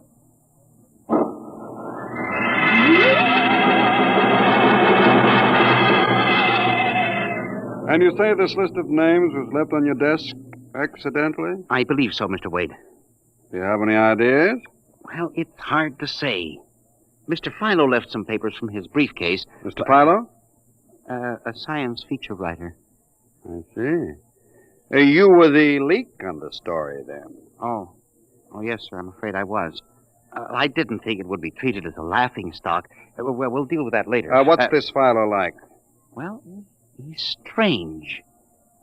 Bald, thick glasses, tall, seems to know a great deal about scientific data, but being a science writer... Is there any other possibility? I don't know. But I do believe that this is all hooked up with the broadcast from Otterburn. That seems like a very remote possibility. A missing persons bureau deals in remote possibilities, Mr. Wade. Henry, I do not require a statement of policy. What's the theory? Mr. Wade, I have discovered that each year literally thousands of persons vanish, leaving no trace. They are never located. Where do they go? Nobody knows. And? And they disappear in interesting cycles. What sort of cycles? Occupations, for example. One year we'll have a run on, say, coal miners. Next year the proportion of engineers increases, then scientists... What do you think happens, Henry? I don't know, Mr. Wade. But I'm beginning to suspect that somebody else has discovered the same phenomenon.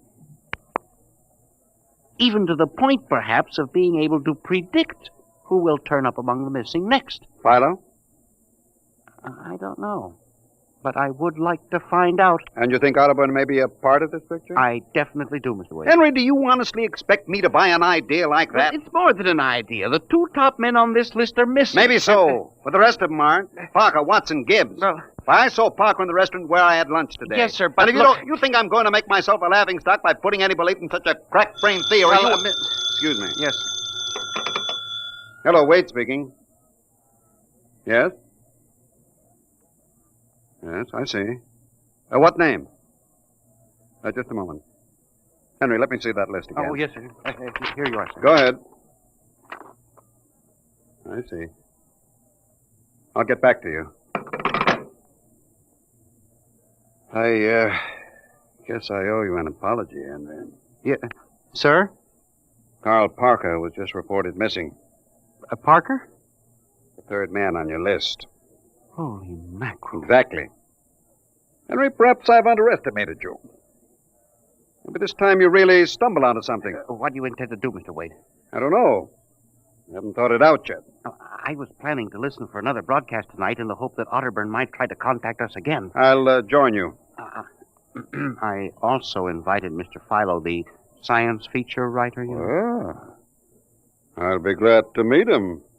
I'm beginning to get interested in your Mr. Philo. Mr. Wade, you don't think... that he's mixed up in this? I don't know, Henry. Mr. Wade, let's contact the police. No, Henry, I think we're better off keeping this between ourselves for the moment. I don't want the police laughing at the Bureau if you're wrong. I don't know, Mr. Wade. Besides, there may be more danger than you realize. Let's keep it quiet. Shall we, Henry? Yes, sir. I didn't realize there was any danger.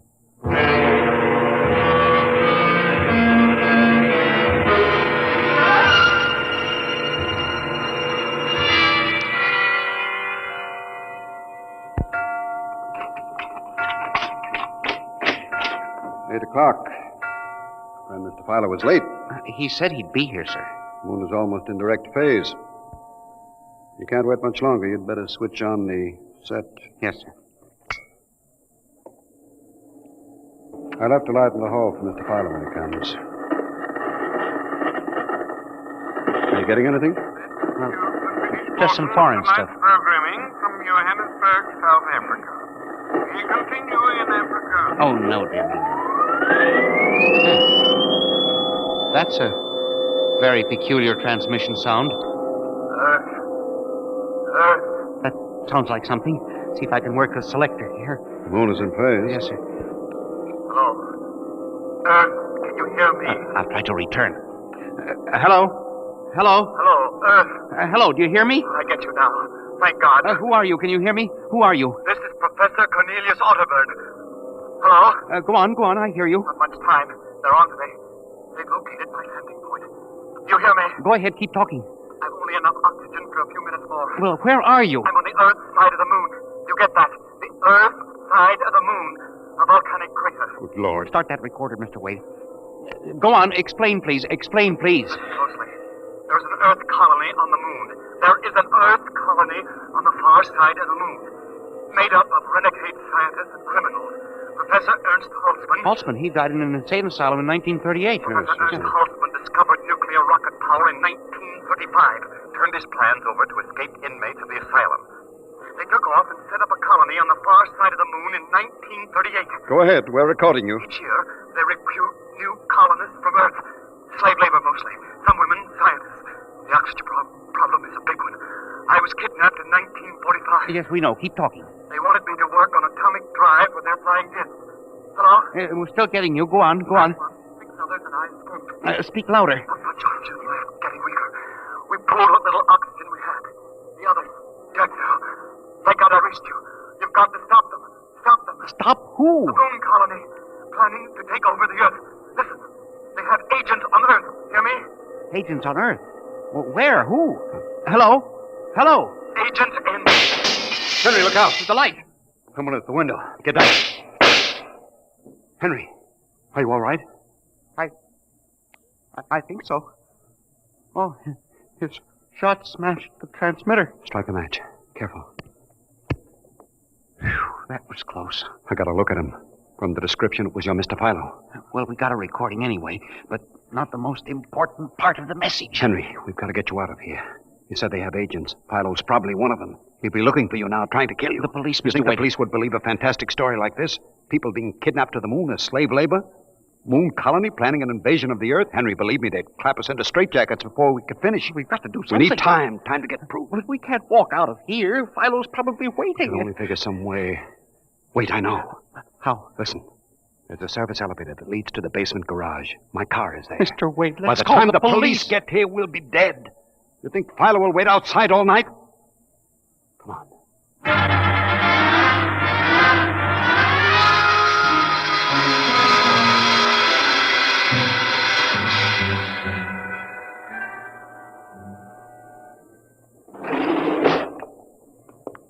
This is the basement. Come on. Keep to the side. Yes, sir. Shh. Here's the car. All right, Henry. You open the garage door, then jump into the car. We'll make a dash for it. Where can we go? I have a farm outside Chevy Chase. It's private, miles from the nearest neighbor and completely hidden by trees. We'll run for that. Go ahead, start the door up. All right, Mr. Wade. Quick, jump in. Yes, sir.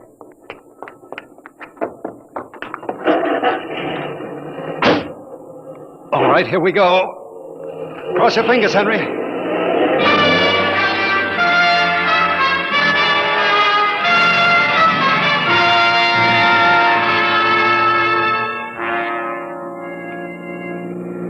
We made it out all right. Anything doing? Well, there's a blue coupe behind us. It seems to be following. I'll cut up Pennsylvania Avenue and out Route 1 toward Baltimore. It is following. He turned with us. Can you go faster? Not much faster. He's gaining on us. I've got an idea. Hang on, Henry. Yes, sir. Why did you stop? Turn off the lights, quick.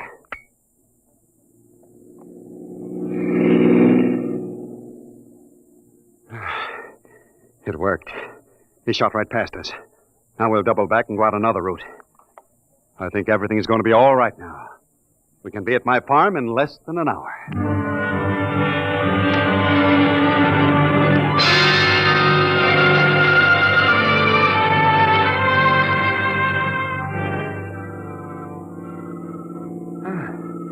This place is really out in the wilderness, Mr. Wade.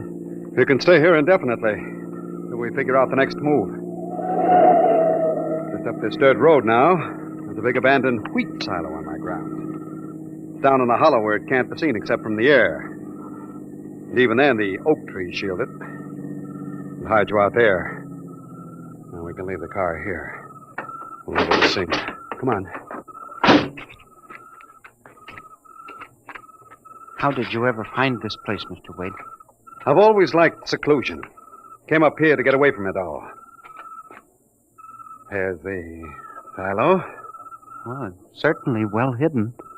There's a small door around the side. Come on. Yes, sir. Oh, careful of those bushes. Hard to see them in the dark. Do you suppose Philo will find us? I assure you, Henry, that Mr. Philo will never find us here. Not in a million years. Here's the door.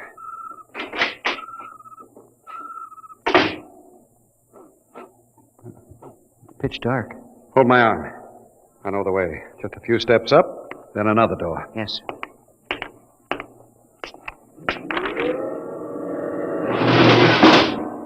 Steel. This is an unusual silo. Double walls, wood outside, steel inside. Completely fireproof. An army couldn't wreck it. We're inside the inner shell. Careful. You're in a circular room. Stay here a moment. I'll go outside and see if the coast is clear.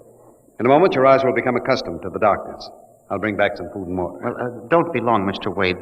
This place gives me the willies. I'll just be a moment. Yes, sir. Mr. Wade.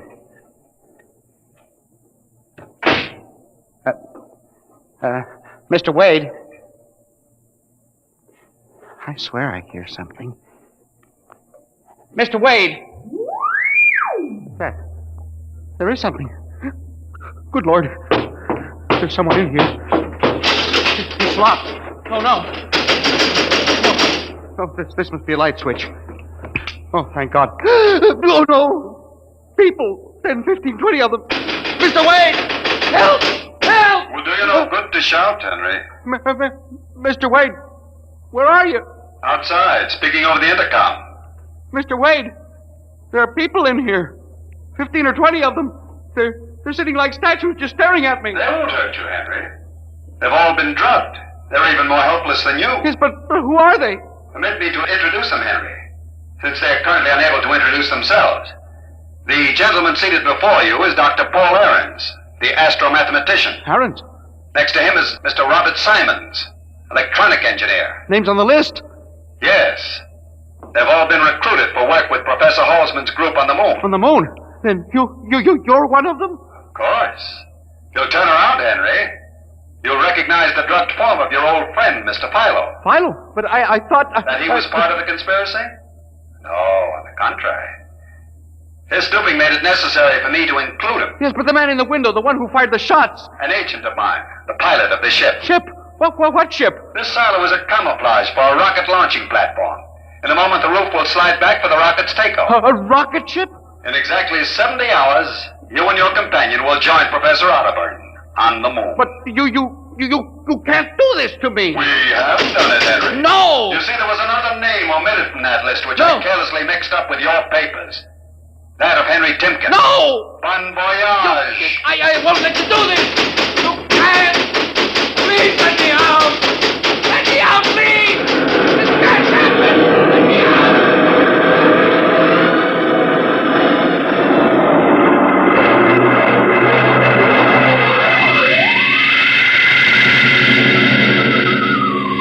Attention. Attention. Missing since 8 o'clock last night. The following persons.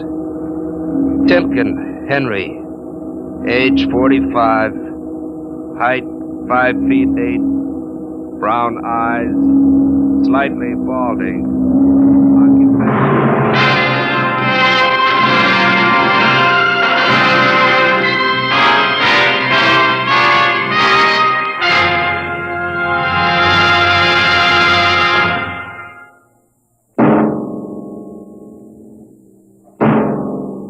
Tonight, Dimension X has presented The Man in the Moon, an original story by George Lefferts. Featured players were Louis Van Rooten as Henry Timken and Santos Ortega as Wade.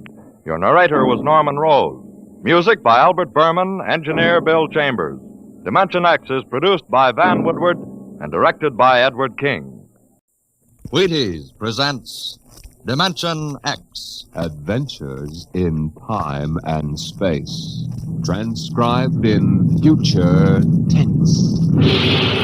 Dimension X. On stage tonight, Dimension X. Another in the Wheaties' big parade of exciting half-hour presentations. Say, tomorrow's Saturday, you know, and maybe you don't have to show up for work. A whole swell summer day for just what you want to do. So, start off with a big holiday bowl of Wheaties at breakfast and just see how it sparks up the morning. Wheaties are whole wheat, you know, and I don't have to tell you what good, sturdy nourishment that is. So, if you got fish to catch or golf to play or maybe a hike to take, just see how Wheaties can make it all a lot more fun. You know why? Why, lady, mister, it's just because you feel good when you've had your Wheaties. Those two-fisted little whole wheat flakes are loaded with vitamins and minerals. And so are you when you've had your Wheaties. Go on, try 'em. Just you see how Wheaties at 7 can help at 11.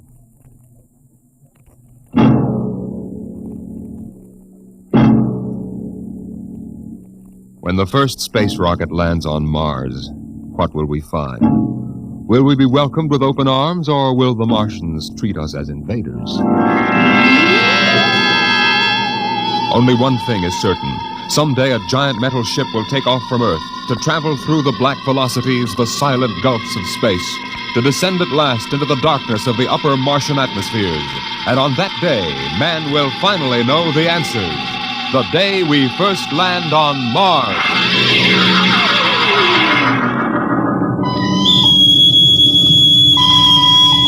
Now hear this. Now hear this. Approaching critical deceleration. Fasten gravity suits. Stand by to land. Mr. Lustig, what do you make of the terrain? There seems to be a heavy ground, Miss Captain. We won't be able to use our infrared lights. And we'll have to come in on radar. Well, isn't that a little risky, sir, landing in the dark? I'd rather run the danger of a blind landing, Lieutenant, than come in without the cover of darkness. Remember, we don't know what kind of reception is waiting for us down there. Airspeed 500. Altitude now 4,000. Bridge to engine room. Stand by for deceleration. Engine room, aye. Fire forward tubes 1 and 3. Aye. Skids down. Skids, check. Altitude 500. 4. 350. 3. Up a point now. All right. Let's set her down. Look out! Cut the power. Master's pipe battle stations. Aye, sir. All secured, sir. Well, we're on Mars. April 20th, 1987. 4:33 Greenwich time. Enter that in the log, Masters. Aye, sir. Well, gentlemen, it's less than 2 hours till dawn. As soon as it's light, we'll send out a landing party. Masters, get me an all-over hookup. All set, Captain. Now hear this. Now hear this. All right, men. The smoking lamp is lit. We're 17 men on an alien world. And it's up to us whether we ever get home again. Next few hours should tell the story. And I want instant obedience to all commands. I'll court-martial the first man who doesn't jump to when he's ordered. And one other thing. We may be on Mars, but this is still a United States naval vessel. Officers will conduct a personal and weapons inspection in 1 hour. That's all. Inspection, Captain. How? Mr. Lustig, we've got an hour and a half to sweat out before we find out what's outside that airlock. I'd rather have a man worried about his stripes than about what's waiting outside on Mars.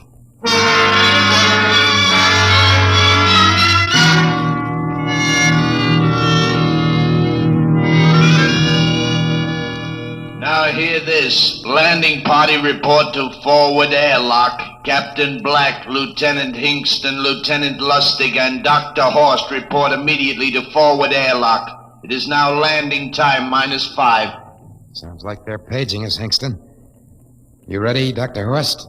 Yes. Ready as I will ever be. Oh, come on. Let's report to the airlock.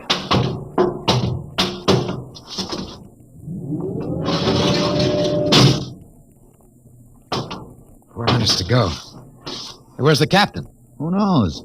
What difference does it make? Just want to get it over with, that's all. Has anybody got a cigarette? I think you're smoking too much, Lieutenant Lustig. Are you nervous? Lay off, will you, Horst? Wondering what's hidden outside underneath that ground mist? Very unusual planet, Mars. Why? There's an atmosphere. Wonderful thing, an atmosphere. Where you find one, you find life. You mean Martians? What do you think they'll look like? Who knows? Intelligent life can take many forms. You mean they may have green skins and eyes on stalks or something? A comic book conception is possible. Or they may have developed to a point that is far beyond us. Perhaps they have a science that can produce weapons far more dangerous than our atomic missiles. You think we may have to fight our way out? After all, we are invaders. Now hear this. Landing time -2. Landing All time right, -2. we heard this. I know what I'd like to find outside that airlock. Good old Illinois. You ever been there, Lustig? Only Chicago. Well, you ought to see my hometown. Green lawns, big white houses. Sounds like my hometown. My grandmother used to have one of those iron deers on the lawn. Every Halloween, we'd paint it another color. One time, we painted it black and white like a Holstein cow. Where does your family live, Horst? I have no family. When I was a child, they were gassed to death in the Dachau concentration camp. That's tough. Oh, it has its advantages. I have no ties on Earth. Nothing to lose now. I imagine I'm the only one on board who is free to enjoy our present peculiar position. All right, Lustig. You can button it up now. Aye, sir. Now, gentlemen, in 1 minute we'll be the first men to set foot on Mars. Quite an honor, eh? As long as the medals are not awarded posthumously. Still uneasy, Dr. Horst? Captain Black, I've been uneasy ever since I can remember. On Earth and on Mars. Now, 30 seconds. Give me the intercom phone, Lustig. Masters? Aye, sir. Battle stations to be manned till we return. If we're not back in 2 hours, I want no rescue party sent out. Blast off and save the ship, you understand? Aye, sir. All right, gentlemen. 5 seconds. 4, 3, 2, 1. Lustig, open the outer airlock.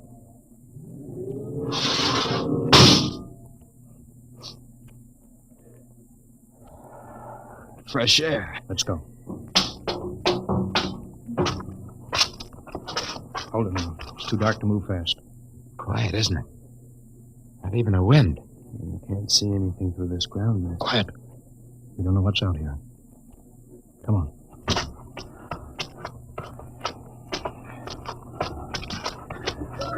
What the? Quiet! Captain.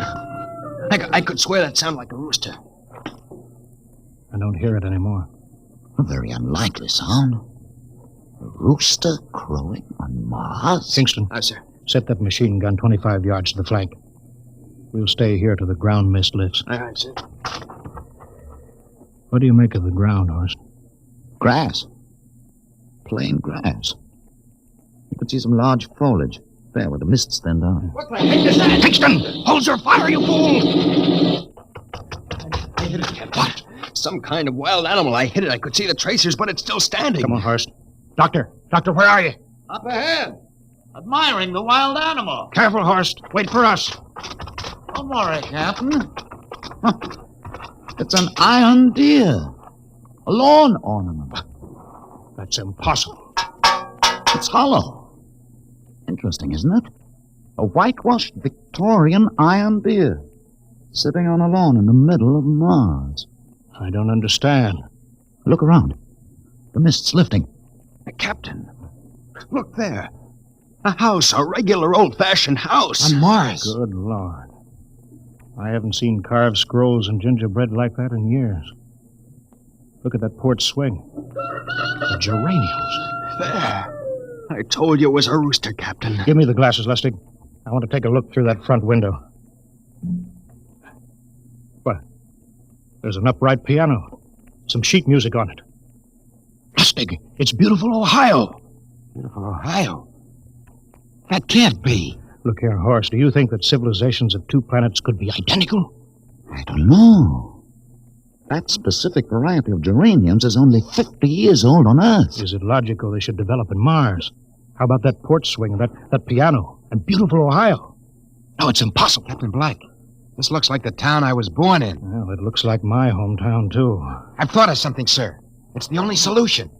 Maybe we're not the first ship to reach Mars from Earth. That's the only answer. That's impossible, Lustig.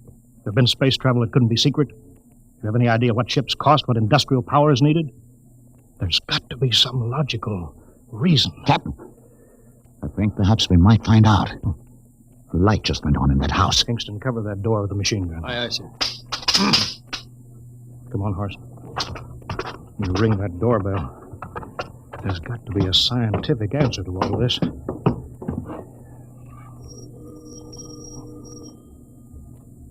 There's something moving in there. Stand back, Horst. Give me a clear shot. Maybe a Martian. Can I help you? We were looking... Well, if you're selling anything, it's much too early. No, wait a minute. What town is it? What do you mean? Are you census takers? No, we're strangers here. We want to know how this town got here. Is this a game? No, it's not a game. We're from Earth. From where? From Earth. Do you mean out of the ground? Hey, are you sure you're feeling well? Madam, we came in a flying ship across space. We're from the third planet. This is Mars. Now do you understand? Mars. You go away now, you hear? I'll call my husband from upstairs and he'll chase you. Now go on. This is Mars, isn't it? This is Green Lake, Wisconsin, in the United States of America. Bounded on the east by the Atlantic and on the west by the Pacific. Now, go away. Goodbye. Of course, do you suppose it's really possible? I've got to find out more about this. For the last time now, go away. Pardon me, madam. What year is this? Year? Well, 1928, of course. Oh, for goodness sake. You hear that, Horst? And we know it's 1987. And we know it's Mars. Is it possible that we got fouled up, made some tremendous blunder, and circled around and landed back on Earth? In 1928? Maybe some switch in time or dimension. Could we have shifted somehow and gone backward in time? Horst, it won't hold water. It's not logical. We've checked every mile. We went past the moon and out into space. We're on Mars. Find out anything, Captain? No, we're going back to the ship till I figure out some logical explanation for all this. Lustig, out at point. Aye, sir. Hingston in the rear. Keep that gun at half load. Aye, sir. Of course, there's got to be some cold, logical solution. Captain. What? That house down the street. The white one with the green shutters. Lustig, what's the matter? I never thought. Thank God. Thank God. Lustig, come back here. He's running for the house. That crazy fool, after him quick. Lustig, stop. Come down off of that porch. Grandma! Grandpa! Lustig, what the devil do you think you're trying? Grandma and Grandpa, it is you. Lustig, what's going on here? Albert, why, it's been so many years. How you've grown, boy. Oh, it's so good to see you. Lieutenant Lustig. Oh, Captain. Grandma, I want you to meet my friend. This is Captain Black. Captain, I want you to meet my grandfolks. Howdy. Any friends of Albert's is friends of ours. How long you been here, Grandma? Oh, good many years. Ever since we died. Ever since you what? Oh, yes, sir. They've been dead 30 years. What? You mean to tell me that Mars is heaven? Oh, nonsense, no. All we know is here we're alive again. And who are we to question God's infinite ways? Lustig, we're going back to the ship.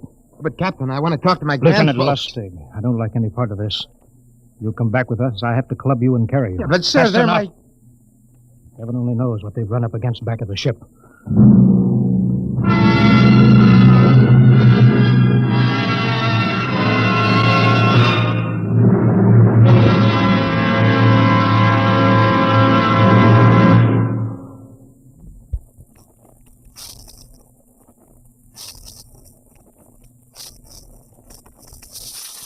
Dimension X will continue in just a moment.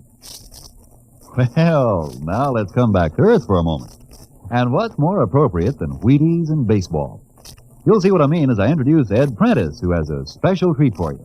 Carry on, Mr. Prentice. Folks, I'd like to have you meet a good friend of mine and a prominent member of a fine little organization known as the Chicago White Sox, Mr. Lucius Benjamin Appling. Ooh, Ed, don't say it like that. Whoever heard of a ball player named Lucius? What if I went around calling you Paul Edward Prentice? Let's just make it Ed and Luke, huh? All right, Luke. Say, just how long have you been with the White Sox? Over 20 years, Ed. Golly, I played in darn near 2,500 games. Then it bat almost 9,000 times. Man, I'm from way back. Well, Luke, you don't look it. How do you keep up the pace, anyway? Well, Ed, I sleep good. I eat good. I eat mighty good. Wheaties about 4 mornings a week. Those little old flakes put a lot of snap, even in an old-timer like me. Must be because they're 100% whole wheat. I sure like Wheaties and milk and fruit. You know, Luke, that's exactly what I hear from a lot of ball players and plenty of other people, too. No wonder they call Wheaties the breakfast of champions. Well, thanks, Luke Appling and Ed Prentice. You know, folks, you may not be a champion ball player, but Wheaties can help you feel like one. So try 'em. Wheaties, that is. See how Wheaties at 7 can help at 11.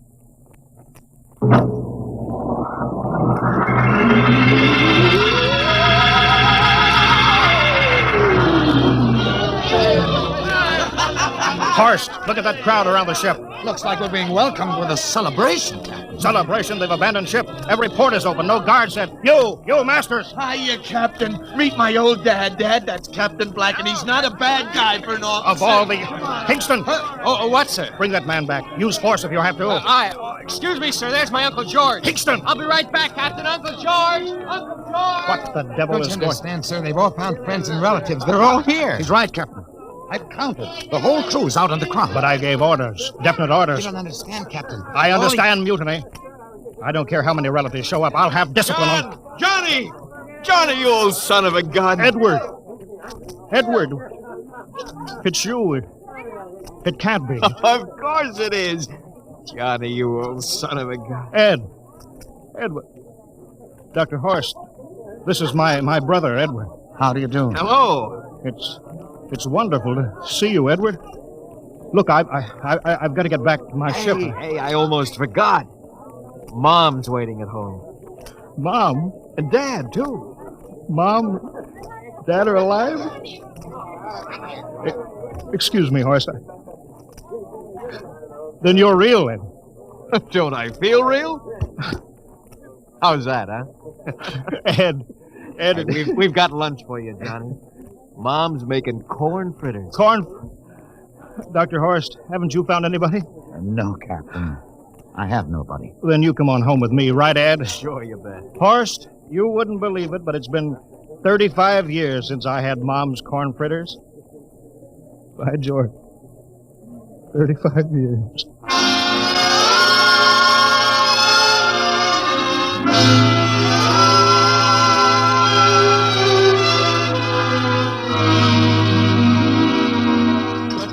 And there's plenty more in the kitchen, so don't hold back, Johnny. You too, Dr. Horst. Well, Johnny, you're still in the Navy, huh? That's right, Dad. I'm in command of the ship. We're an old Navy family, Dr. Horst. All 3 of our boys in the service. Ed was the best pilot in the Pacific. What did happen, Ed? Oh, what's the difference? I'm here now. Oh, you know, it's almost perfect. All we're missing is your brother Will. Then the whole family could be together. Well, it won't be long, Mom. Will's in charge of the XR-54. That's the next rocket coming out to Mars. Well, little Will. When does he leave, Johnny? Takeoff scheduled for September, but it depends on what we report. There's no question about that now, eh? Christmas together again. That'll be something, huh? Yes, sirree. Well, this calls for a celebration. How about a little of the old dandelion wine, eh, Johnny? Now, Father, don't you go giving Johnny too much wine. Oh, he's a big boy now, Mother. Well, sir, isn't everything just fine? Just fine.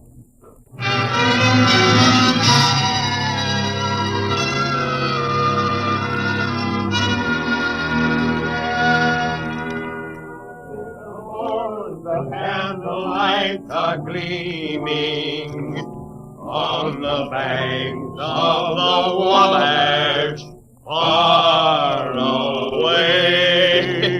Hey, we have play another song. Sure, Well, Dr. Horst, what do you think of my little family? Very nice. You know, I can't understand why you didn't find any folks here, Dr. Horst. It's just a shame. Everybody else is so happy. I never remembered my family, Mrs. Black. All I know is they were gassed at Dachau during the Second World War. When I was liberated, I was in delirium 3 months. I cannot remember anything before then. A psychiatric phenomenon. That's terrible. Isn't there anything anybody can do? I don't want to remember.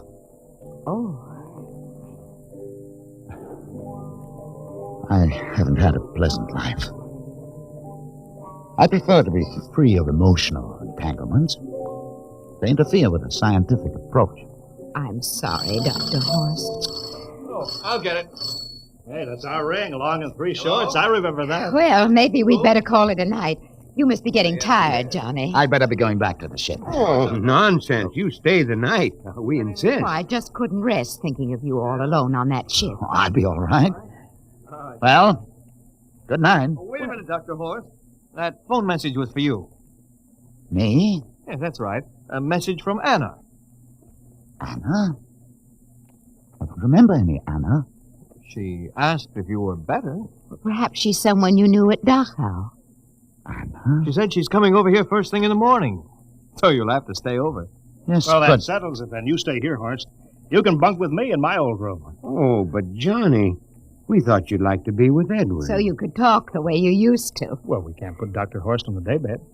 I think we better share the room tonight. There'll be plenty of time for talking, Ed. I guess so. Well, I suppose I better drop back to the ship. You know, Ed, security check. Well, why do you have to do that here? Well, I don't know. There's no good reason, I guess. Well, suppose we skip it tonight. Oh, sure. Good night, everybody. Oh, it's good to have you home, Johnny. It's good to be home, Mom.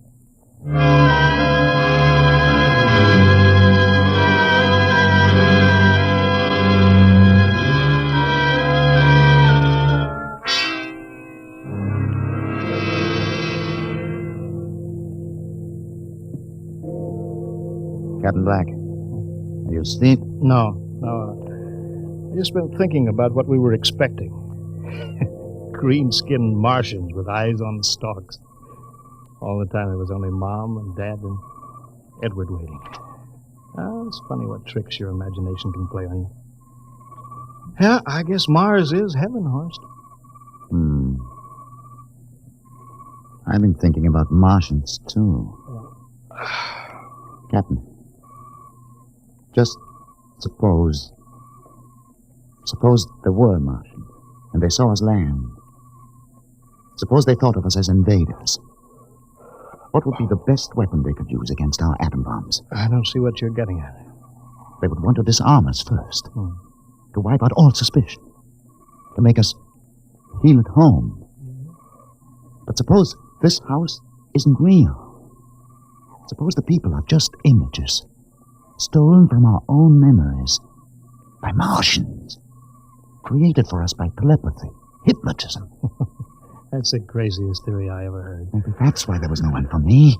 Because in all my life, there is no happy memory, no real loved person. How about that phone call from Anna? Yes. Anna. I didn't remember who she was, but I do now. I just remembered. When I was freed from Dachau, sick, delirious, I raved about a wonderful, kind nurse named Anna that took care of me. There you are. It's logical. She's coming to see you tomorrow. But there was no Anna. I'd been nursed by a man. What? Anna was only a dream. And there's only one way they could have learned about her. By reading my subconscious mind. But that's impossible, Horst. Why? The whole crew was thinking of home. Suppose the Martians read our minds. But there are Martians. If there are, they have us separated. Each man in a different house. Sleeping. Trusting. No one at the guns. I left my pistol downstairs. Do you think there's something to this, Horst? It's a... Who would suspect his own mother? His grandparents? How easy. Just a knife in the heart of each sleeping man. It's impossible, Horst. We've got to get back to the ship. Listen. The crickets have stopped. Come on. We don't know when they change back to. whatever they really are. Where are you going, John? Ed, well, we wanted to drink of water. That's all, Ed. You're not thirsty, John. You don't want to drink. You don't want Look out! to drink. His face, it's changing! And his hands, he's a Martian! Run, horse! Run! Get away, John! You can't get away! This way, horse! Horse, where are you?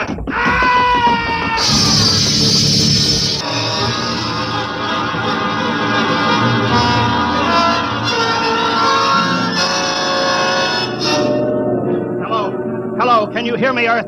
This is Captain John Black, the XR-53, calling from Mars. I've locked myself in the ship, but they've crippled it. I can't take off or fire the guns, and they're coming for me now, the Martians.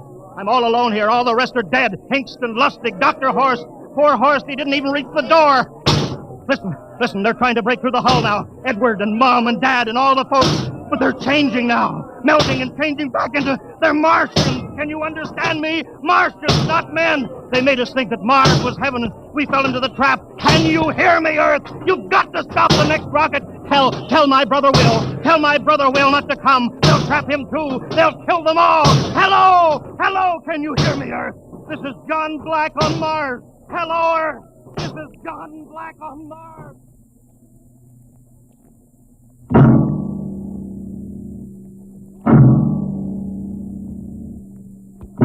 Tonight, Dimension X has presented and transcribed the Ray Bradbury story, Mars is Heaven, adapted for radio by Ernest Kenoy.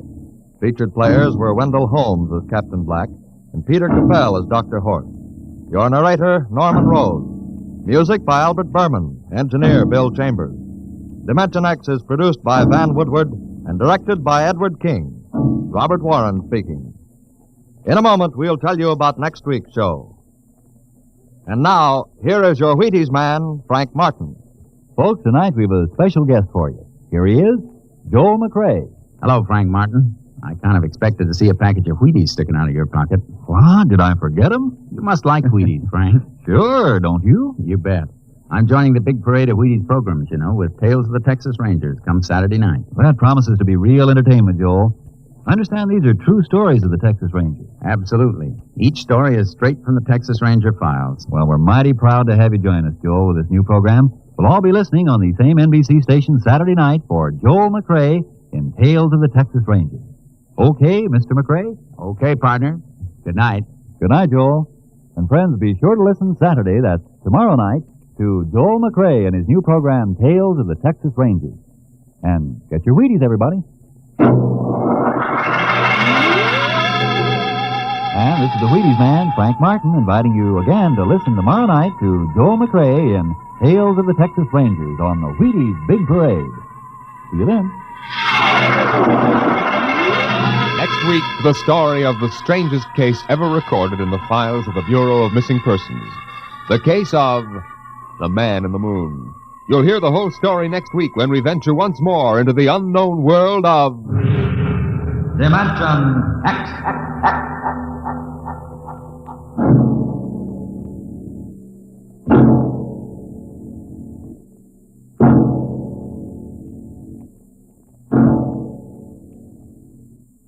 Adventures in time and space, told in future tense. Dimension X.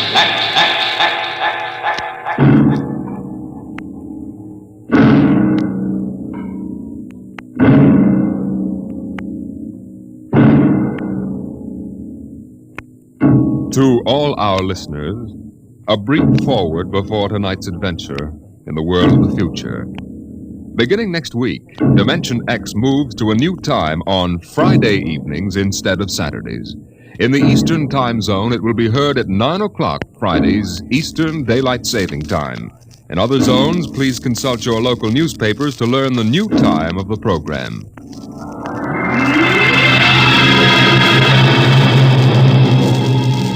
Now, tonight's venture into the world of tomorrow. A most unusual story about a logic named Joe and a man named Frank, and of how he saved civilization. It was on the 3rd day of August that Joe came off the assembly line. On the 4th, Lorene came into town. And that afternoon, I saved civilization. Lorene's a blonde I was crazy about once. And Joe is a new 1940-74 model Logic that I got stored away down in a cellar. And how do I save civilization? I save it by keeping Joe down in a cellar. Sometimes You I are think about listening turning now Joe to a on and letting voice him from make the a million future. for me. The voice of Frank Caldwell, head serviceman for the Logix Corporation, makers of the machine that does everything for you. Well, nearly everything anyway. In the year we speak of, 1974, the electronic Logic sets were working so well that life was soft indeed for repairman Frank Caldwell. That is, until that fatal day of August the 3rd, when suddenly the Logix began doing everything for their users, and doing it too well. Hi, boss. What's the matter? Somebody put you through a ringer? Frank, you busy right now? No, there haven't been any service calls all day. Fine, there's a customer outside. Go take care of him, will you? Me, I'm a maintenance man. I know, but there are no salesmen around this minute. This guy wants to have our machines explained to him. Explain? Yeah. Everybody in the world knows about Logix. Where's he been, on Mars? Just moved up from the backwoods someplace. Why don't you explain him? I don't feel too well. Yeah? You're okay about a half an hour ago. Look, you the boss here or am I? Go on out there, will you? Okay. Good morning. My name's Caldwell. Can I help you? Oh, thank you, Mr. Caldwell. My name's Kolanovich. This is my little boy, Freddie. Hiya, Freddie. Hiya, jerk. Ow! Freddie. I got you, didn't I? Fine kid you got there. Freddie, how many times I gotta tell you not to kick people in the shins? Excuse it, please, Mr. Caldwell. Sure. Just a kid. I got a knife home. Can cut you in little pieces. Freddie, we'd like to buy a Logic, Mr. Caldwell. The gentleman we spoke to first said he had to leave in a hurry. Oh, he did, huh? Well, I understand you're not acquainted with Logix, Mr. Kolanovich. Yeah, that's right. We just moved to the city. My wife, she saw that everybody else had a Logic, and you know how women are. You bet. Well, you can't get along without a Logic in this day and age, Mr. Kolanovich. Look I got a snake. Want to see Will it? you shut up that... yeah, now, about the Logic. Yeah. Here, I'll plug one in here. There, now. You see, the Logic looks kind of like an old-fashioned television set, only it's got keys instead of dials. Now, if you want to talk to a friend... Yeah? You just punch the number of his Logic. Like making an old-fashioned phone call. Except you not only hear him, but you see him, too, on this viewing screen here. Now, of course, that's not the important feature of these things. Oh? Now, suppose you want to ask a question. A question? Like, what to take for a sore throat? Or who won the American League pennant in 1911? You just turn on the Logic. Then you punch the question key, and you ask, like this. Who was the first president of the United States? George Washington. You see? I already knew that. Well, that was just a sample. Oh. Well, I got a little store. Will it keep books for me? It'll keep your books, record your contracts, serve as a filing system, and check up on what happened to your lawyer's last client. Anything. Oh, say, they're really something, these things. 10,000 services and information sources in one. Read our advertising. Well, what I want to know, Mr. Caldwell, how do these Logics work? You saw that big building across the street? Sure. Well, that's one of the relay tanks. Now, there are a dozen of them around the country, all hooked up together. And there's a data plate in one of those tanks for every fact in creation. You mean those relays know everything? If there's something they don't know, the technicians are busy making a relay plate for it right now. The Logic integrates the facts in the tank and gives you the answers. Hey, you. Can I ask this thing how to make dart poison? How to make what? Dart poison, like in Africa. I could shoot the darts from my pea shooter. Oh, well, I think maybe we better not get one of these things. Well, that's okay, Mr. Kolanovich. The Logic won't tell you about no dart poison, see? Bet it will. I'm gonna try it. Hey, how do you make dart poison? Public policy forbids this service. What'd it do that for?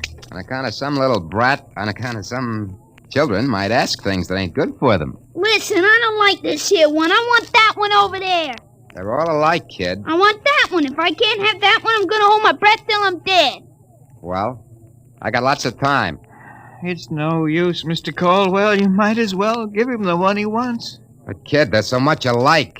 Even I can't tell them apart. I can, and I want Joe. Joe? Who's Joe? Oh, I guess he means the logic, Mr. Caldwell. He has to think up a name to call everything. You should hear the names he calls me. Not till I'm 21, I promised Mother. Okay, so we call him Joe. But what makes you think Joe's any different from the rest? He looks different somehow. Don't be silly. Them things are all alike. The 1/10,000th of an inch. Just the same, I'll bet he'll teach me how to make dart poison. Okay, then. Come on, Joe. So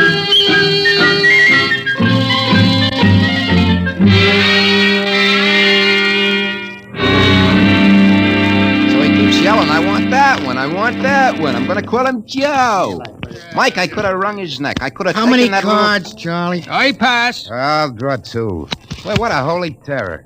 He had his father scared to death. Too bad that kid ain't mine. I'd show him quick enough who was boss in the family. Holy smoke. What's the matter? Sorry, fellas. Gotta hold up the hand a minute. I just remembered. Gotta call my wife. Oh, let her wait a minute. Yeah, sure. You ever met my wife? Yeah, I did. Don't let her see the card game or she'll be down here with a hatchet. You tell me. Hey, what's the matter with this thing? He ain't getting my house. Announcing new and improved logic service. Your logic is now equipped to give not only consultative, but directive advice. If you want to do something and don't know how to do it, ask your logic. What do you know about that? that? It's just somebody trying to pull a gag. Yeah, didn't sound like a gag to me. Maybe the boss decided to add a new logic service. No. Boss knows better than to start anything like that. Why, look. The minute the system starts giving advice, some joker like you's going to be asking questions like, how can I get rid of my wife? Yeah, but you heard what the logic just said. Nah, the sensor circuits will block the question. You don't believe me? Go on, try it. Okay, anything for a laugh. Try it. Okay, Logic, I got a question for you. How do I get rid of my wife? Service question. Is your wife blonde or brunette? You guys hear that? She's a blonde. Hexacrylaminotin is a constituent of green shoe polish. Take home a frozen meal containing pea soup. Color the soup with green shoe polish. This poison is fatal to blonde females only. This fact has not been brought out by human experiment, but is a product of logic's service. You cannot be convicted of murder. What do you know? It is improbable that you will be suspected. The saints preserve us. It's bound to be right. These things can't make a mistake. Well, Mike, don't stand there. Turn that thing off and check the sensor circuits quick. We can't get to them. They're all sealed up. It's supposed to be impossible for them to go out of order. Well, they're out of order now. And I got a feeling some awful things are going to happen.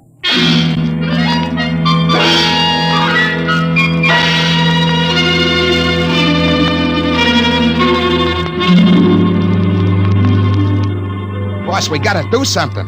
The logics have gone nuts. Relax. The thing gave a goofy answer once. Maybe it was a joke. Whoever heard of a logic making a joke? Well, it was an accident. Forget it. It won't happen again. What makes you so sure people are going to be trying it? Now, look.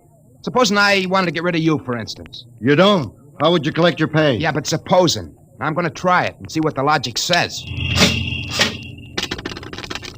If you want to do something and don't know how, ask your logic. How do I bump off my boss? Huh? A male, bald-headed, 45. Service question. Is he fat or thin? Holy mackerel. Fat. Make some chocolate ice cream containing powdered charcoal in place of half the chocolate. Use Hotzo brand charcoal. Hotzo contains an ingredient fatal only to fat, bald-headed males. This fact is a product of logic's service. You hear what it said? If this keeps up, we'll have to shut down the company. You kidding? We can't shut down the company, and you know it. Logics do all the computing, bookkeeping, filing, and recording of contracts for every business in the country. They handle all television programs, personal calls, weather forecasts, employment notices. I know that, but... Wake up. If we shut down the Logics, we go back to a civilization we've forgotten how to run. Yeah, but the point is, boss, they're now giving out information on murder. And no telling what else. Well, we'll just have to find out why and fix it. Meantime, there's nothing to worry about. Nothing to worry about? Of course not. You've asked these questions for a gag. Nobody's going to ask them seriously. What you need is a little faith in human nature. Oh, excuse me, it's probably the wife. Person-to-person video call. Go ahead. Cyrus, dear? How do you feel? Why, just fine, I sweetheart. just called to tell you, Cyrus, I want you to be sure and get home on time for dinner. Yeah, why? Because I've got a surprise for you, dear. Your favorite dessert. Dessert? What kind? Homemade chocolate ice cream. The flavor is heavenly, Cyrus. When you taste it, you'll just die. Cyrus, what's wrong? Why don't you answer me? Cyrus! Chocolate ice cream, huh? This can't be happening. Agnes wouldn't. Why, this is dangerous. Have a little faith in human nature, huh? Caldwell, you're the head of the maintenance crew. I'll give you 24 hours to fix these logics, or you're fired. Now, look, boss, Get me the police. Get me an extra maintenance crew. Get me a doctor. You. Me? Get moving. Where? Anywhere. Find out what the logics are up to. And see that you find out before the logics do.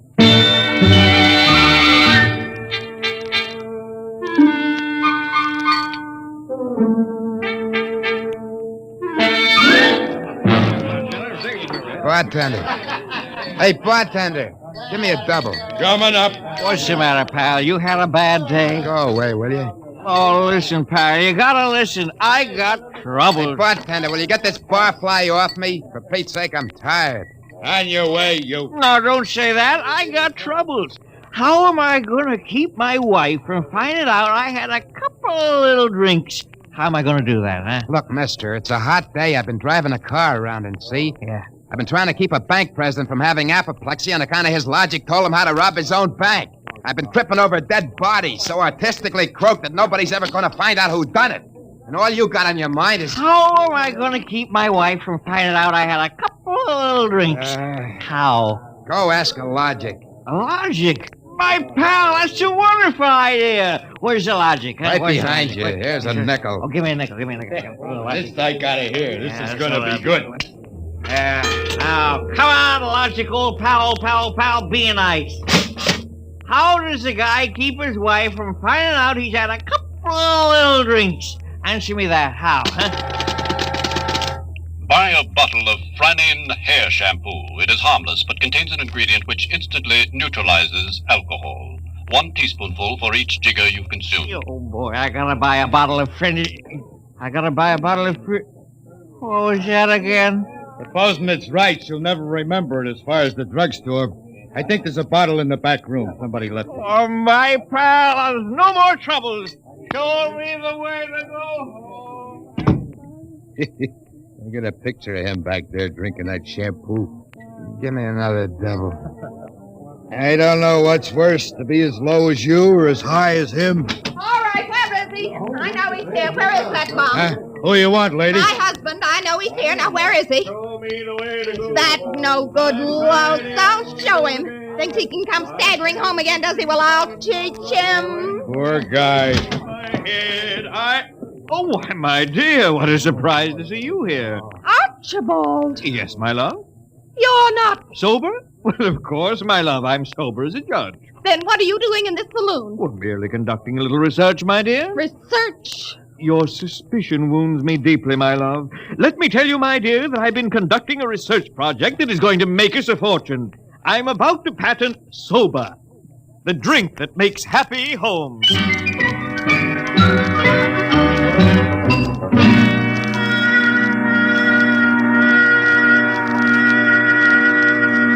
I'm Caldwell from the Logics Company, Sergeant. I just stopped in to Logics see... Company. Listen, Caldwell, you people get those blasted machines under control or we'll have you all behind bars. Now, look, Sergeant. No, you look. At this blotter. Blank. The greatest crime wave in history, and we can't even make an arrest. They're all perfect crimes. Well, we're doing our best to find out. It's not good enough. If you can't find out anything, shut down the company. Or the police department will. We know there's some big gang back of this. Hey, maybe you know something about it, Caldwell. Now, look, nobody's back of it.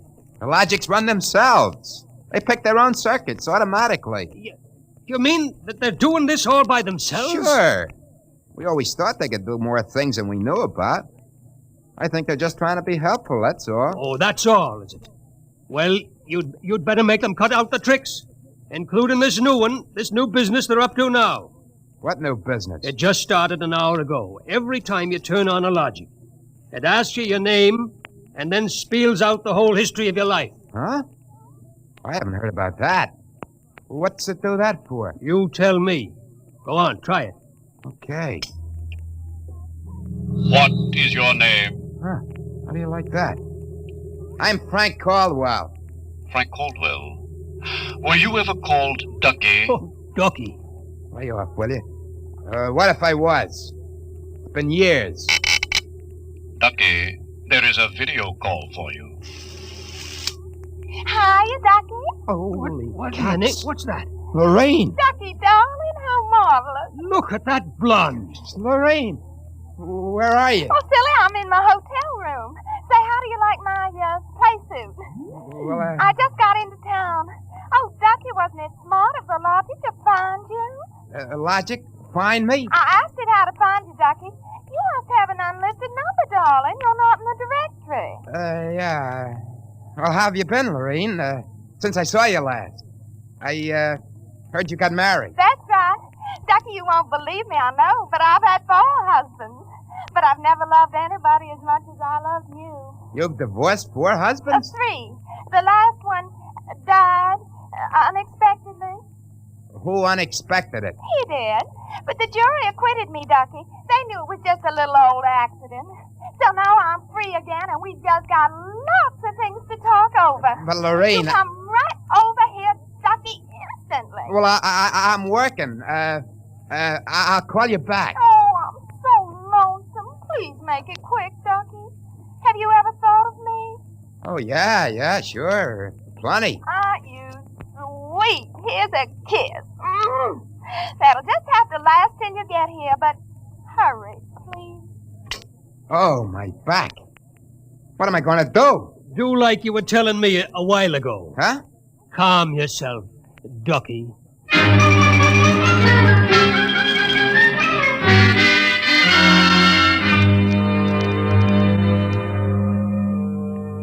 Call on a logic for you, Frank, your wife. Oh, thanks, Mike. Hi, Gert. Frank, I've been trying to get you for an hour. Where have you been? Well, I've been out making calls, honey, trying to find out what ails these logics. Well, you better find out in a hurry or there's going to be trouble. That thing told me my address, how much I owe every store, and how much you make a week. And all about the time we had that fight and I went home to Mother. Well, Gert, I don't think they're doing that anymore. I think that was just temporary. Well, in the meantime, it's told everybody in the neighborhood all about me. I punched Mrs. Hudson's name. She's been married 3 times, and she's had Mr. Hudson arrested twice for non-support and once for beating her up. It'll tell anybody anything. Yeah, but I tell you, Gert... Frank, you stop these things or I'm going to leave you. Gert, you don't mean that. I do. If you can't figure out how to keep our private lives out of every logic in town, then I'm through. And that's it.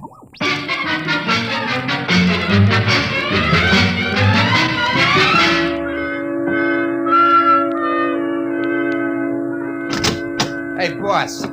You gotta put more men on the job or something. We gotta lick these logics. My wife's gonna leave me if we don't. You're also going to be looking for a job if we don't. Well, I don't care about the job, but listen. You listen. The logics are giving out information on high explosives, the fine points of murder, and legal loopholes that'll beat any charge from hijacking to high treason. Yeah, but my wife... And about 6 guys have thought of asking how to switch bank credits so they can corner all the cash in the country.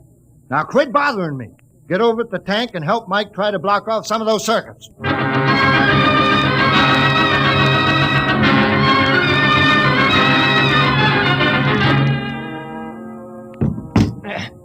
I can't even budge any of these relay plates. Me neither. Isn't there any way we can disconnect them? There is not. They weren't built to be disconnected. Mike, what are we going to do? I'm thinking of slitting my throat. When they were giving out all the information on everybody, my wife got the lowdown on a certain blonde. I got nothing left to live for. Ron, why did you have to remind me? You got one? My only hope is I ain't got her. See who that's for? Hi, Ducky, darling. Oh, Lorraine, not again. Ducky, darling, I'm lonesome. Why haven't you come over? Well, I've been busy. Oh, cool. Ducky, do you remember how much in love we used to be? I was so mean to you. Ducky, let's get married tonight. Oh, gosh, Lorraine, I... Right away, Ducky. Look, I got married. Oh, you poor darling. You poor darling. Just have to get you out of there. No. Now, look, Lorraine. Darling, I'll just call up your wife and have a a little talk with her. Look, please, now, it's nice of you to think of me and all that. You just but give me your address and your logic number, darling. I ain't got one. Ah, you just don't want to tell me. You're bashful. Never mind, darling. The logic will tell me. Lorraine! Oh, I gotta call Gert. Frank, will you get away from that thing and give me a hand? Yeah, Mike, in a minute. I gotta call my wife. We gotta get out of town. I punched the wrong key. Frank, I told you to help Mike. Yeah, boss, I am, but I just gotta make this call. Call? What do I care about your call? The president's getting ready to close down the company and declare martial law. Now, for the love of heaven, do something. Yeah, boss, I will. I just gotta make this call. Attention! To assist in solving a special problem of logic service, kindly give the following information if possible. Where does Frank Caldwell live? Oh, she got me. I'm through.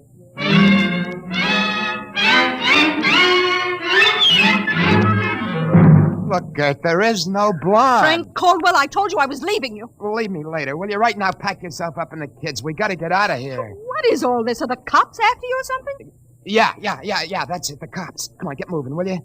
Hey, get away from that logic. Yeah, but don't you think we ought to hear the police calls? 27 and car 31 detailed to round up all employees of the Logics Company. Use caution. They are suspected of sedition. Holy smoke, the car cops are after me. But you just said they were. 17, proceed to vicinity of 119 East 7th Street. Child terrorizing neighborhood. Use extreme caution. Child is armed with pea shooter using poison dart. That is all. Freddie. Who's Freddie? Oh, he's a mean little kid. He wanted a logic that would tell him how to make dart poison. They're all alike, I kept telling him. They're all alike. What are you talking about? I don't know. All I know is it was a nice world up till yesterday. Now it's like a guy named Joe come along and squashed all our mud pies for us. Looks to me more like it was a logic named Joe. A logic name? They're all alike. Gert, baby! Let go of me. Oh, don't be so silly. Okay, honey, hold the fort. Maybe they aren't all alike. Where are you going? Frank, you're going to make a getaway? Baby, if you got the right inspiration, I'm going straight to the middle of this whole jamboree.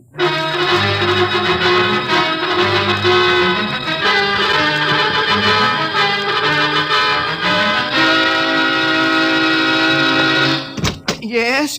Oh, I was hoping it was the police. You remember me, Mr. Kralanovich? Caldwell of the Logics Company? I wish the Logics Company was at the bottom of the ocean. Well, I don't blame you. Now, where's your logic? In here? I'd smash it into a million pieces if I wasn't afraid of what Freddie would do to me. Just get out of the way, will you? I got business with Joe. If you want to do something and don't know how, ask your logic. Oh, we're back to that routine, huh? Well, I want to do something, all right. Tell me, Joe, can a logic be modified to achieve correlations for which human brains are too limited? Yes. How great will the modifications be? Microscopically slight. Changes in dimension not detectable even by precision gauges. They can come about only through an extremely improbable accident. What would this super logic then be able to do? Come on, you spell it. It could set up entire new combinations of electronic relays which would bypass the normal sensor blocks, thereby enabling it to perform valuable new services, including the giving of helpful advice on any human problem. Uh-huh. Has this accident ever happened, Joe? Come on! It has happened only once. In the case of the logic now owned by the Kolanovich family of 119 East 7th Street. A logic named Joe. Thanks, Joe. That's all I wanted to know. Hey, what's all this about? I'm taking this logic away, Mr. Kolanovich. I'll bring you a new one. Our troubles are all over. Hey, you, get away from Joe. Correction, our troubles are just beginning. Now, Freddie, put down that blowgun. Hey, shut up. Hey, you, I said get away from that logic. Now, look, Freddie, I'm going to bring you a nice new one, see? I want that one. What I got in this picture ain't me. Mr. Caldwell, the police, they're outside. Yeah, for me and Freddie. Nuts. What they want you for? You ain't smart enough to do nothing. Oh, no? Say, there's plenty I can tell you. Open up in there. There's our cops, kid. It's you and me against them. So what you gonna do about it if he's so smart? Now, look, we may have to fight our way out, see? Now, let me see that blowgun. I know a way to hop it up so the cops won't have a You hear me? chance. The police! Come on, give it to me. Okay, let's see what you can do. Here. Thanks. Here. Oh, Mr. Caldwell, you're a great man. All I gotta do is to pull this plug out of the wall. Come right in, Sergeant. Careful, men. Careful. That must be the kid. But he don't look so tough to me. Well, he got a little soft. Oh, there'll be no more complaints, officer. I guess I can go on where Mr. Caldwell left off. Caldwell, you're wanted. This time you either answer some questions, or we'll keep you in the cooler till you do. What, in jail? Oh, okay, let's go. Hey, wait a minute. You act like you wanted to go to jail. Yeah, I do. I got a feeling it'll be safer there. What do you mean? Just put me away till a certain party leaves town. I'll confess to anything. Okay, then, Caldwell. Into the paddy wagon you go. Thanks, officer. You may be saving my life. Now, if you just help me carry this logic out... Wait a minute. You can't take that in the wagon. I can't? Why not? No room. We've already got a dame in there who's raising the roof. A dame? Yeah, a blonde. She was trying to buy a gun without a permit. She keeps screaming she's going to miss her date with Ducky.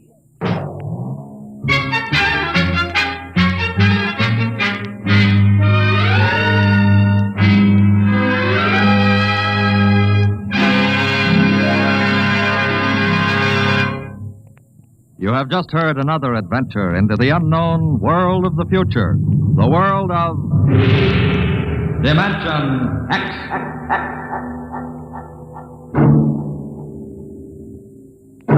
Next week, Dimension X joins the big parade of exciting half-hour presentations at a brand new time on Friday evenings at a different hour. In the Eastern Time Zone, you'll hear it at 9 o'clock Friday, Daylight Saving Time. In other zones, please consult your local newspaper listings to learn the new time. For that's when Dimension X will bring you one of the strangest stories ever told. Ray Bradbury's Mars is Heaven. Tonight's story on Dimension X was titled A Logic Named Joe, written by Murray Leinster and adapted for radio by Clarence A. Ross. Featured in the cast were Joseph Julian as Frank and Roger DeKoven as the Logic. Your narrator was Norman Rose. Music by Albert Berman. Engineer Don Abbott. Dimension X is produced by Van Woodward and directed by Edward King. Adventures in time and space, told in future tense. Dimension X.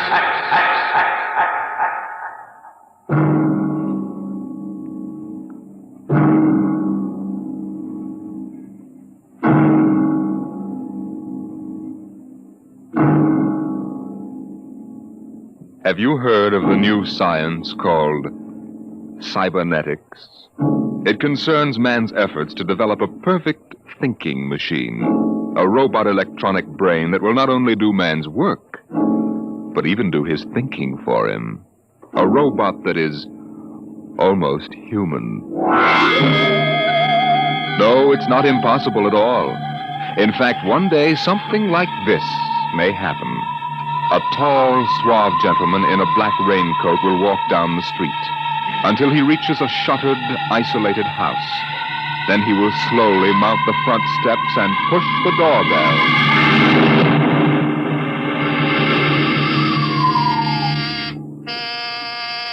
Just a minute. I said just a minute. Hold your horses. Who do you think? Good evening, my dear. Duke. Looking lovely as ever. Can I come in, Lola? Why did you come here? Curiosity, darling. I've been thinking over what you told me at our chance meeting last week. Duke, you promised me I you decided would... to come and take a look for myself. Where's the professor? In his study. Anyone else in the house? No, just the professor and I. Where's Junior? In the nursery. The nursery? Oh, quaint. And you, I take it, are Junior's nursemaid? I helped the professor. Tell him he has a guest. Duke, he's a nice old guy. Tell Don't... him, darling. All right. Yes? What is it, Miss Williams? Professor Blossomon, a gentleman is... What? Here? I don't understand. He's waiting for you. But I gave orders. No one was to be admitted to the house. He insisted. Very well. Now, you wait here, and I will get rid of him. Sir, what can I do for you? Professor Busserman? Yes? How do you know my name? I've come to see Junior. Junior? There must be some mistake. There are no children in this house. Professor, what you feel pressing against your belly is the muzzle of a .45 caliber pistol. Oh. Now, shall we visit Junior? What do you know about this? I know everything. Shall we go inside? I warn you. On the contrary, I warn you. Very well. This way.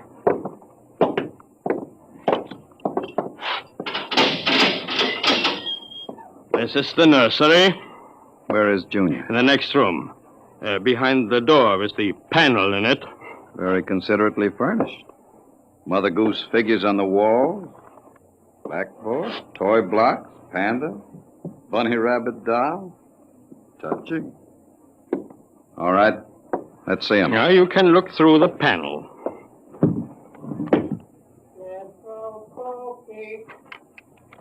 Well. Who'd have believed it? Junior isn't very pretty, is he? Oh, I wasn't concerned with aesthetics. Why do you hide him? Is he dangerous? Oh, you see, the world is not yet ready for such a thing. Besides, I must study him. As you can see by his play, he is very young, hardly out of the cradle. I'm educating him. With nursery rhymes? The brain is undeveloped. It must learn its behavior patterns like any infant. Oh, come now. You call that 8-foot monster an infant? Physically, of course, he will never change. He is built of chrome, steel, and glass. But his brain, that is my wonderful instrument. Unlike a human, he has no heritage, no basic instinct, such as love or hate. But this is none of your business. This is making it my business. Well, then in some respects he is like a blank tablet. What is written upon the tablet will remain. You mean he has no feeling? He will learn quickly, very quickly, because his brain is not blocked by emotional considerations. Most interesting. Yes. Well, now, if your curiosity is satisfied, I trust you will keep my secret. If anyone discovered at this point... Open the door. I beg your pardon? The door. I want to see Junior in person. I almost said in the flesh. Now, look here. I don't know you. I don't know how you learned my secret. Only Miss Williams and I are supposed... The door, Professor. Very well. Junior? Come here.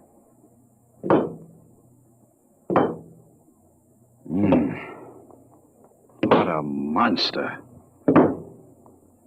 Papa? He talks? Of course. Mentally, he is now about 6 years old. Yes. Now, what is it, son?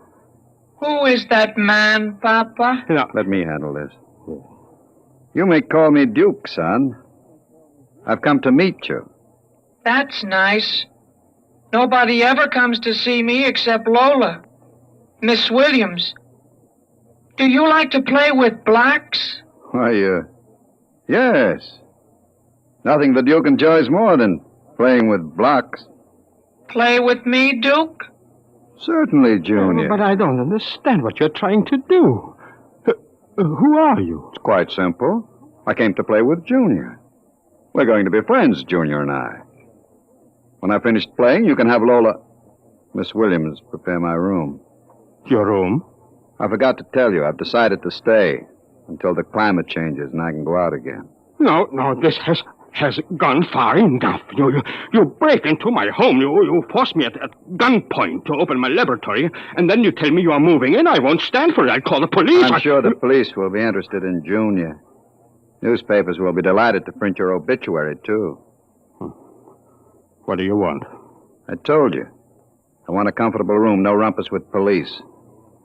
And an opportunity to play blocks with Junior. Agreed? Oh, you are hiding from the law? As you wish.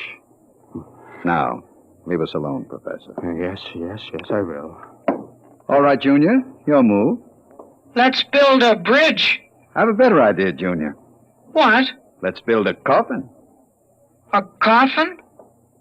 I don't know that word. I'll teach you, Junior. I can see the professor's been neglecting the moral side of your education very sadly.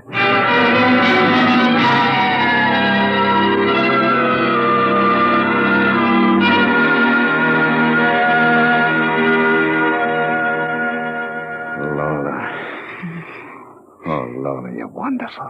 You shouldn't have come here, Duke. Why not, my dear? You're not afraid of me. No, I'm afraid of myself. You're no good for me, Duke. You always brought me trouble. Duke, what have you been teaching that thing? Nothing, honey. I've just been playing with him.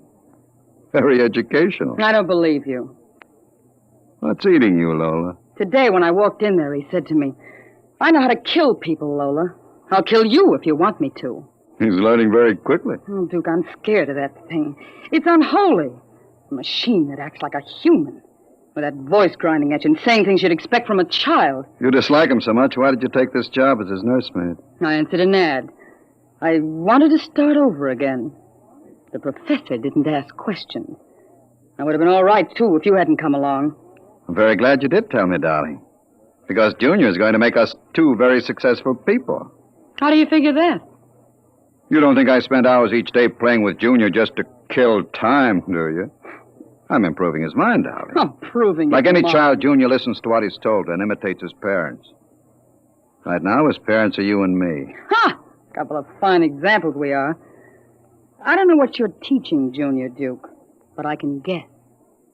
And it isn't right. It's evil. Oh, my dear, you know me better than that. What makes you think I'd teach a child anything evil? I never taught you anything evil, did I, darling? Well, did I? Yes. Yes, you did. Only you taught me to like it.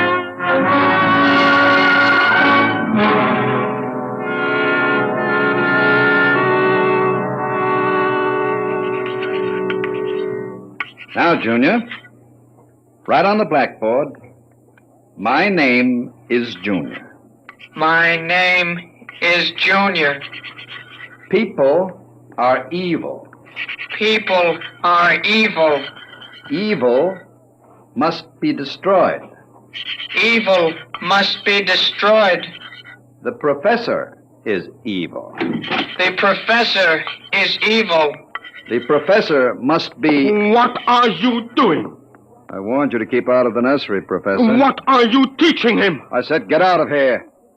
Junior, what are you doing? Go away. Junior, you don't even remember me, Junior. I know you. You're Professor Blossoming. You want to keep me as your slave.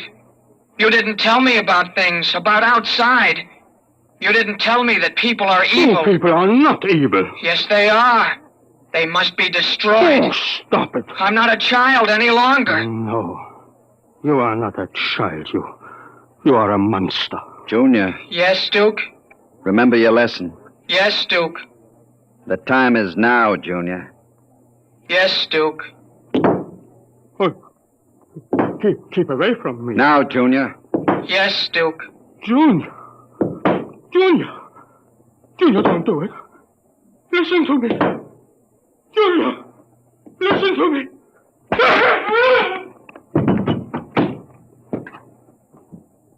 I did it, Duke. Duke, I heard... Horrible. Can we go away now, Duke? I don't like it here anymore. Yes, Junior, I think we're ready to go away now. Duke, why did you do it? The professor was in the way. We have to move very quickly now, Lola. We? Of course, if you don't plan to come along, just say so. I can have Junior write your name on his blackboard. Duke, you wouldn't. We'll go to Charlie's. With Junior? With Junior. Oh, Duke, you can't. I'm afraid. Relax, my dear. I have great plans for you two. Wouldn't you like to be independently wealthy for the rest of your life? The only way you get that way is by inheriting $1 million. Not when you have a fellow like Junior around. Duke. Junior is mine. He obeys me. What you might call a mechanical stooge. I'm still afraid of him. Lola, Junior wouldn't hurt you. You wouldn't hurt Lola, would you, Junior? You remember what I told you about Lola? You like Lola, don't you, Junior? Oh, yes. I like Lola. She's pretty. You see? Junior's growing up. He thinks you're pretty. Just a wolf in steel clothing, eh, Junior? She's pretty. All right, we're wasting time. Okay, Junior. Mesh gears. We're stepping out into the big, wide world.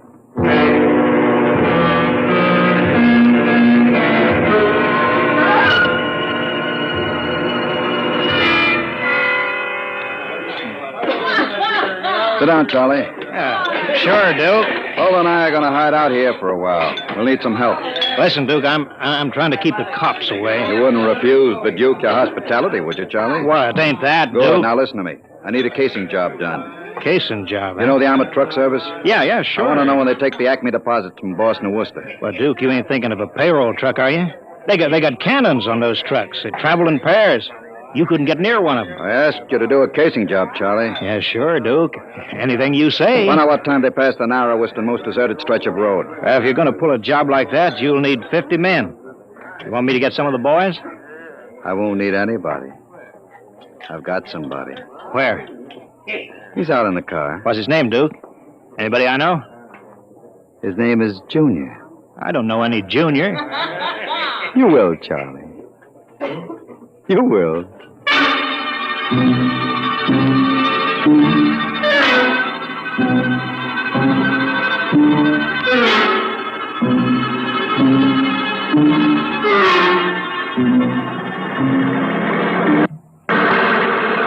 Smoke, Sam?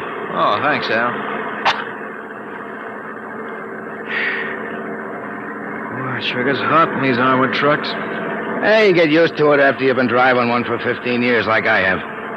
How much we hauling this time? About $250,000. Brother, could I use a hunk of that? Yeah, who couldn't? We ought to be coming into Worcester any minute now. It's almost midnight. Yeah, what's our first stop? Acme National Bank. Then we unload a payroll at the Bronson Watch Plant.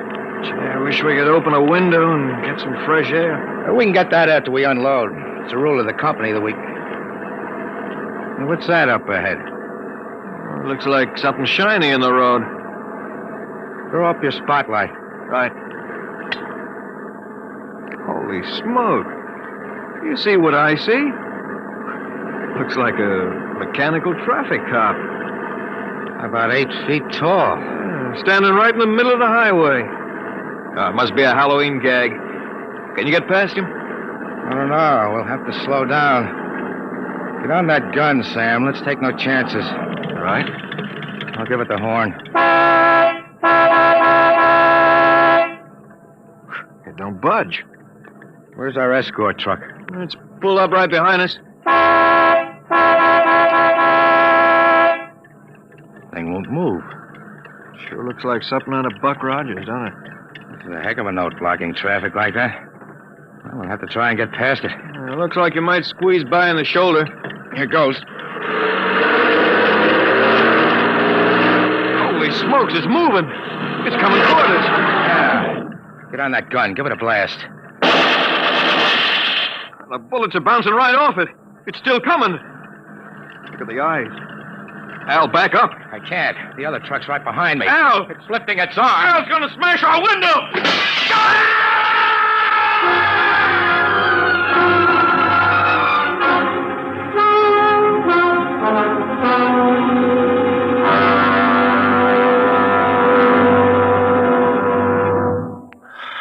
Jeez.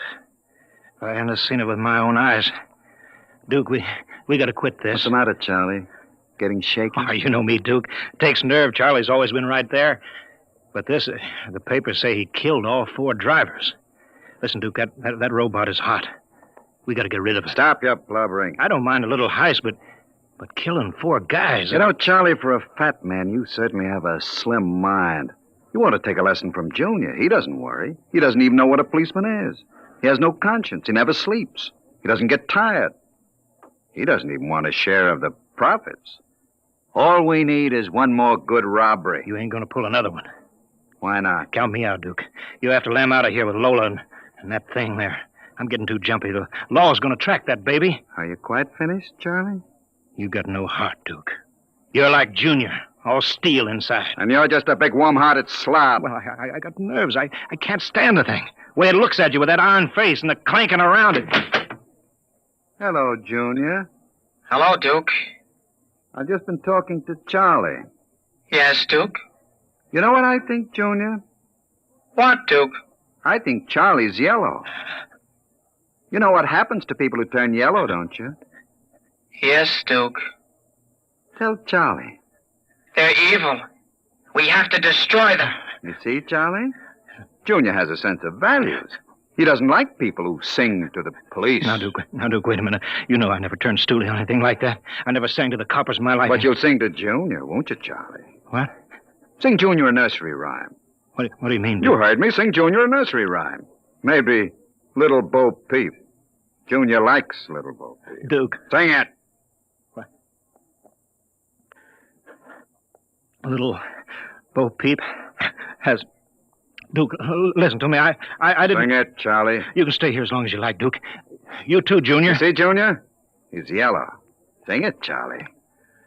Little Bo Peep has lost her sheep and can't tell where to find them. Junior? Yes, Duke? Leave them alone, and they'll... Now, Duke?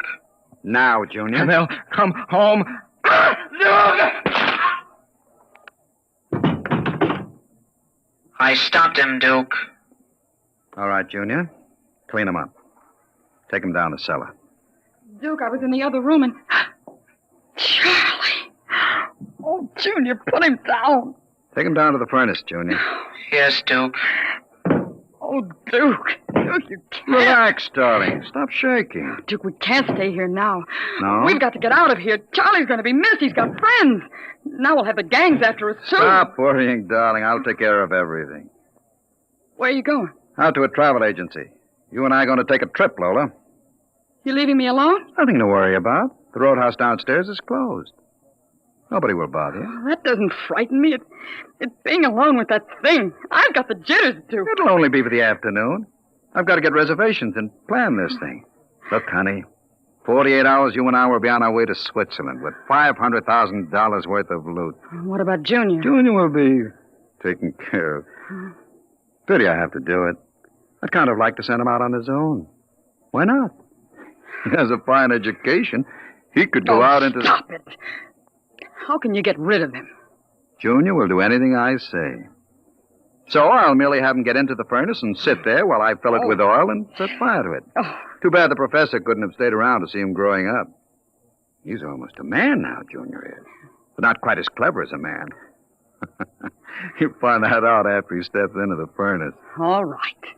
But do it now, Duke, before you leave. There's no time now. Keep your chin up. I'll be back about 8. Duke, you are coming back, aren't you? You wouldn't leave me. Leave you? I have big plans for you, Lola. You see, I find you very attractive. You're not good for me. I don't want you. As long as you can tell yourself you're not really kissing me because you want to, why not enjoy it? I know you, Lola. Yeah. You know, too much for one man. And I'm going now. Be nice to Junior while I'm gone. Don't show him you're afraid of him. Goodbye, darling. Goodbye, Duke.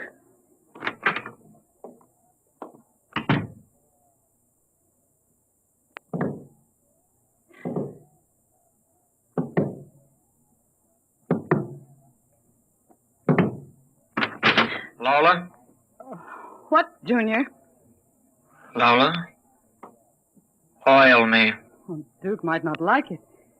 Can't you wait till he gets back? I want you to oil me, Lola. All right.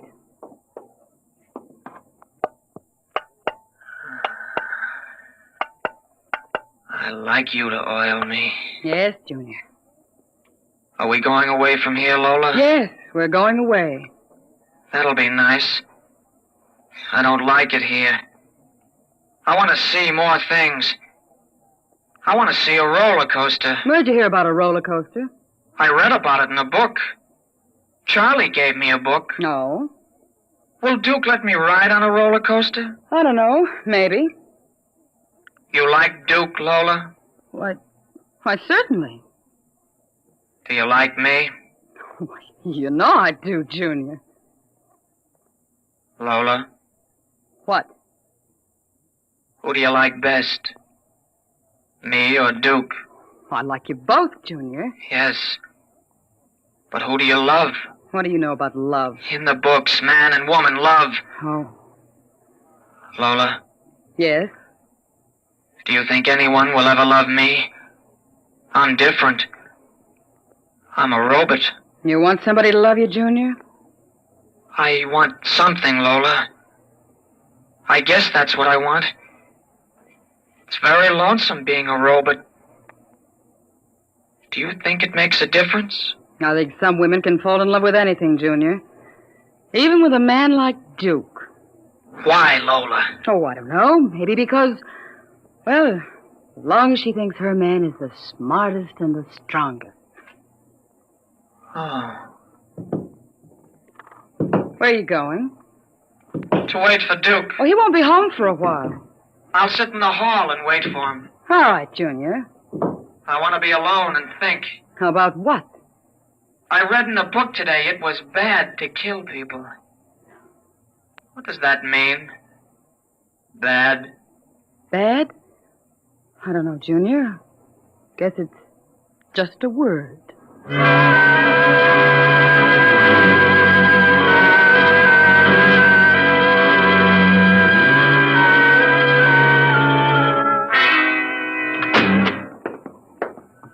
Lola? Hello, Duke. Oh, it's you. What are you doing sitting in the dark? I was waiting for you, Duke. Oh, that's a good boy, Junior. Duke. Lola oiled me. Well, that's nice. Tell you what, Junior. I've got a little job for us down in the cellar. Let's go down there. Now, Duke? Right now, Junior. All right, Duke. Are we going away soon? Yes, Junior, we're going away. What's in the cellar, Duke? A little surprise for you, Junior. You'll find out.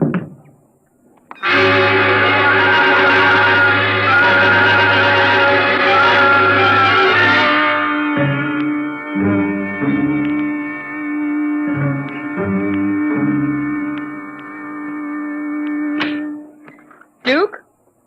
Is that you? Junior.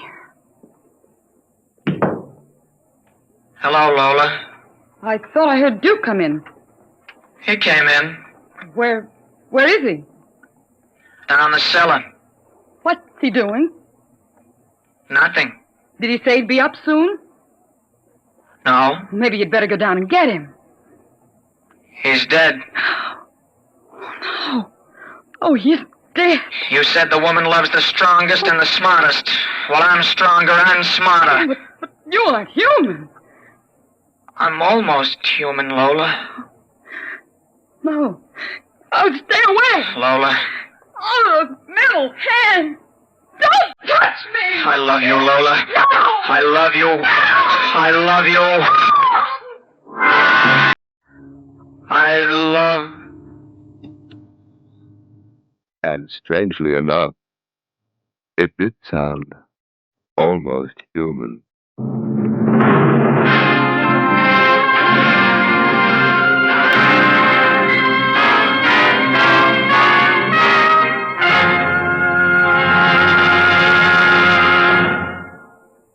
You have just heard the Robert Bloch story titled Almost Human. Another adventure into the unknown world of the future. The world of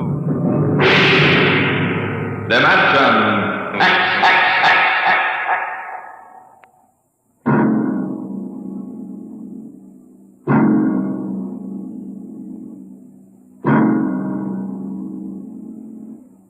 Next week, a strange story of other worlds. The story of the lost race.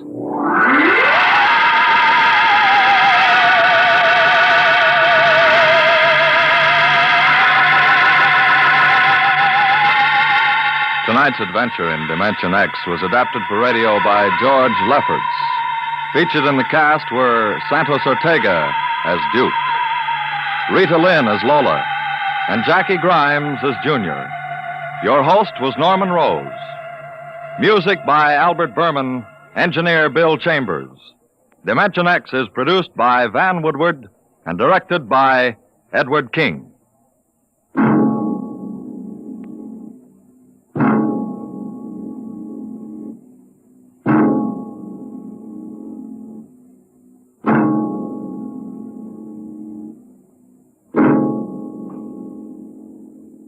During the months to come, General Mills has planned to bring radio listeners an excitingly new half-hour show each weekday evening. Two of these shows have already joined the Wheaties Big Parade. On Mondays, it's Night Beat, and on Wednesdays, you'll hear Dangerous Assignment. More to come in the Wheaties Big Parade of NBC shows will be Sarah's Private Eye, Dimension X, and the Texas Rangers.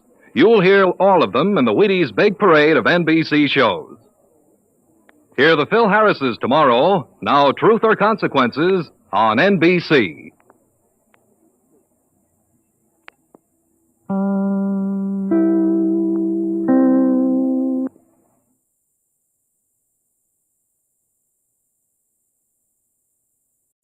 Adventures in time and space, told in future tense.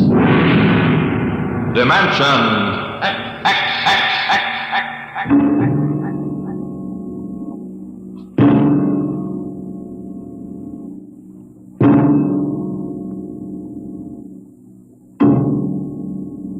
Can you predict the future?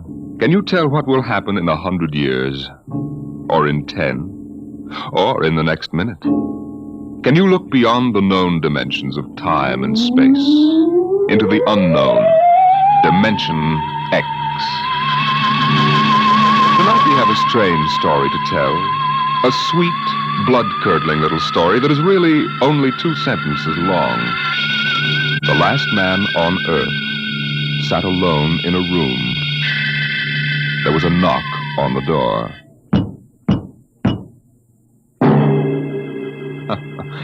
Think it over.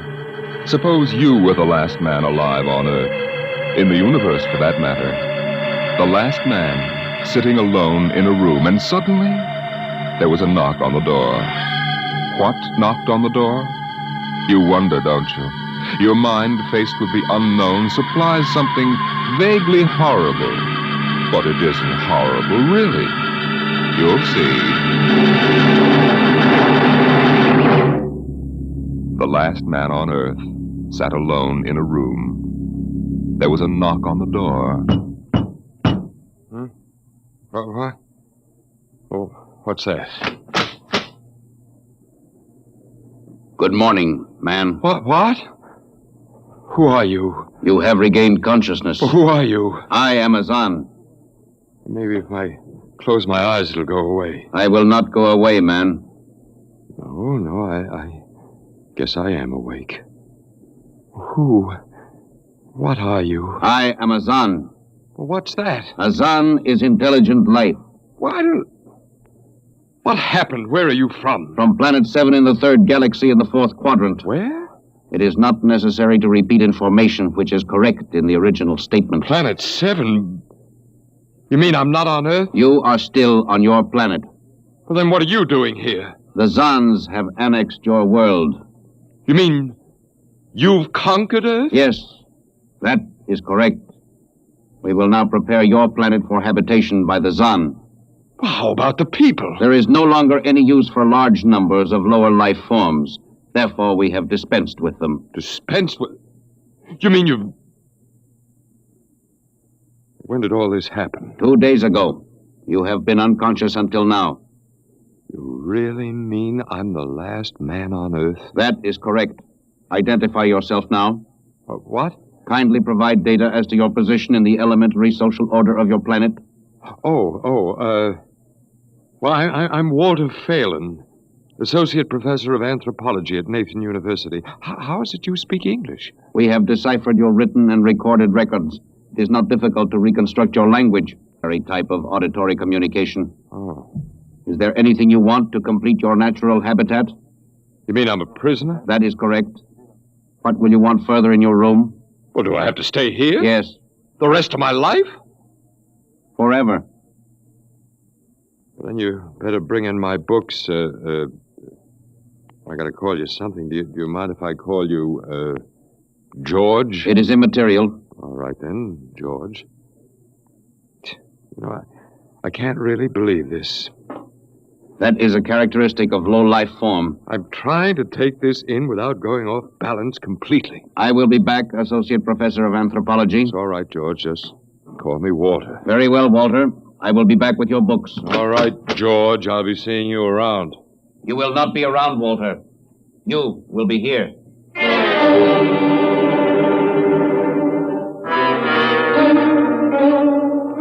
Yes, the last man on Earth sat alone in a room. A rather peculiar room. He just noticed how peculiar it was, and he'd been studying out the reason for its peculiarity. His conclusion didn't horrify him, but it annoyed him. There was a knock on the door. Come in. Oh. Hello, George. Hello, Walter. What can I do for you? Point 1, you will please henceforth sit with your chair pointed the other way. I thought so. That plain wall is different from the other sides, isn't it? That is correct. It is transparent. That's what I thought. I'm in a zoo, right? That is correct. I knew it. And if I persist in sitting with my back to it, what then? You'll kill me, I ask, hopefully? No, we will not kill you. It's too bad. George, I'll face the bars and perform for the people. I mean for the Zans. How many other animals do you have here in the zoo, George? 216, a male and female each of 108 kinds. Male and female of all the animals? There is a female of your species among the collection. Anyone I know? Never mind, it doesn't matter anyway. Well, George, you started out with point 1. I suppose there's a point 2 kicking around somewhere. What is it? Something we do not understand. 2 of the other animals sleep and do not wake. They are cold. What is wrong with them, Walter? Well, they must be dead. Dead? That means stopped. But nothing stopped them. Each was alone. Sure, they just died. But I have told you they were alone. Nothing stopped them. George, do you mean to tell me that you don't know what natural death is? Death is when a being is killed, stopped from living. Maybe these animals just died of old age. Old age? I do not understand. George, how old are you? Your planet went around the sun about 7,000 times since I was born. What? 7,000 years? Yes, I'm still young. Now, look, George, you've got something to learn about this planet you've hijacked. Here on Earth, we've got somebody that's a stranger where you come from. Down here, our people and animals live until the Grim Reaper stops them. This, Grim Reaper stopped the 2 animals? That's right. He will stop more? Oh, he gets us all, George. This is a new factor we have not considered. But you can consider it. Because when the Grim Reaper gets through, there won't be very much left of your zoo. You mean he will stop more animals soon? Well, with your lifespan, it won't seem like a minute and we'll all be gone. Oh, it looks like you made a mistake, George. I don't think there's very much you can do about it. That is not correct. The Zan is a logical being. We will take action.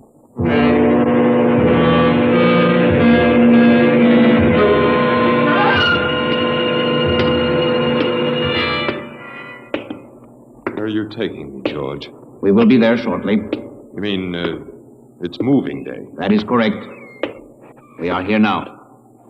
You will live here now, Walter. It is a larger room. Well, be it ever so humble. Go inside. Be careful with those books, George. Don't lose... Excuse me. Who are you? What are you doing here? Well, I guess George didn't explain. George tries to be polite, but he hasn't quite caught on yet. I'm Walter Phelan. My name is Grace Evans, Mr. Phelan. What is all this about? Why did they bring me here? I think I know why. Why? You see, I've been talking to George. George? Well, that's what I call them, all of them. There's no way to tell them apart anyway. There aren't many of them here, yet. They come from outside the solar system, sort of an advanced scouting party. Yes, I saw their spaceship. It's as big as a mountain. They're moving in on us. They cleaned off the earth with some kind of vibration that destroys all sorts of animal life. They killed everybody. Oh, no.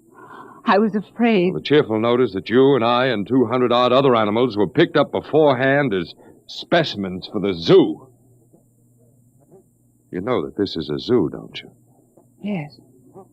I suspected it. But I don't remember anything about being captured. I just woke up here. Well, they solved a lot of problems for us. Housing shortages, wars. I don't suppose the human race, you and I, that is, have to worry about anything now. It's awful. Only they made one mistake.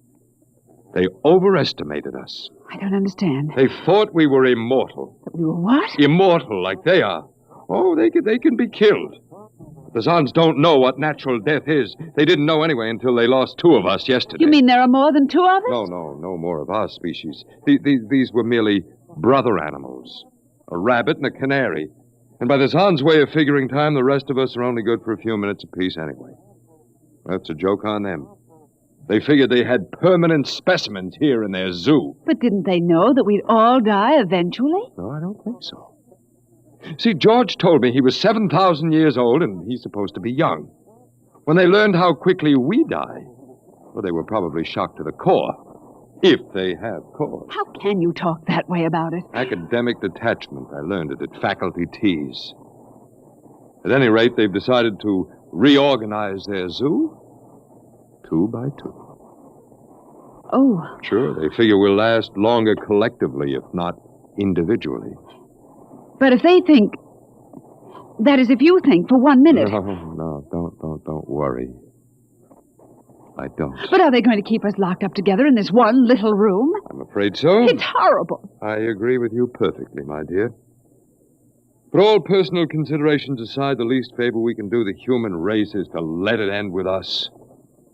I don't see much point in continuing it just for an exhibition in a zoo. How can you just sit here and lecture? Habit. But we've got to do something. Why? I don't know. It just seems we owe it to the human race to do something. You got a suggestion? There must be some way. They can be killed, you said. I think that anything that would kill one of us would kill one of them. You see, I figured it out, I think. George cut his... Well, I suppose you'd call it his hand when he brought in my books. It started to bleed, red blood, but I could see the cut closing just as he stood there. And by the time he left, it was healed.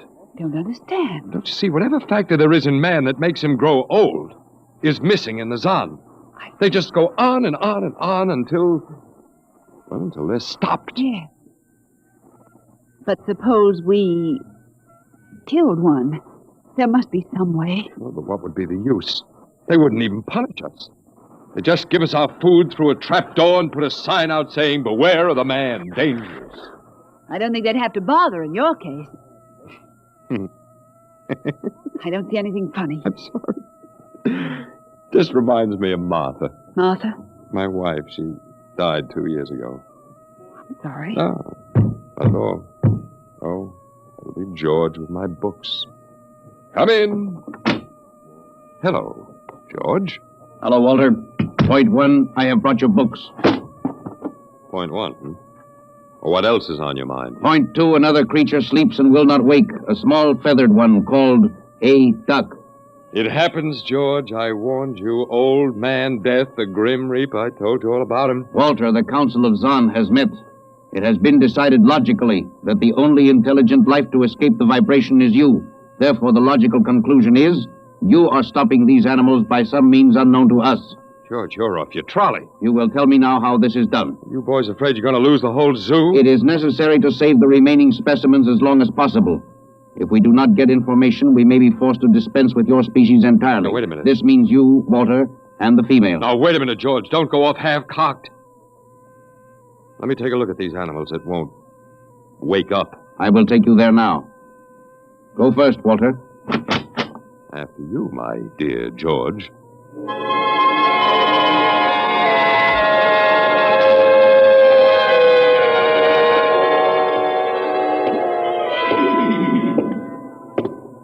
This is the weasel. You should have got him in the winter, George. The fur's worth more then. Then it's an ermine. This is the reptile cage. Here are the ducks.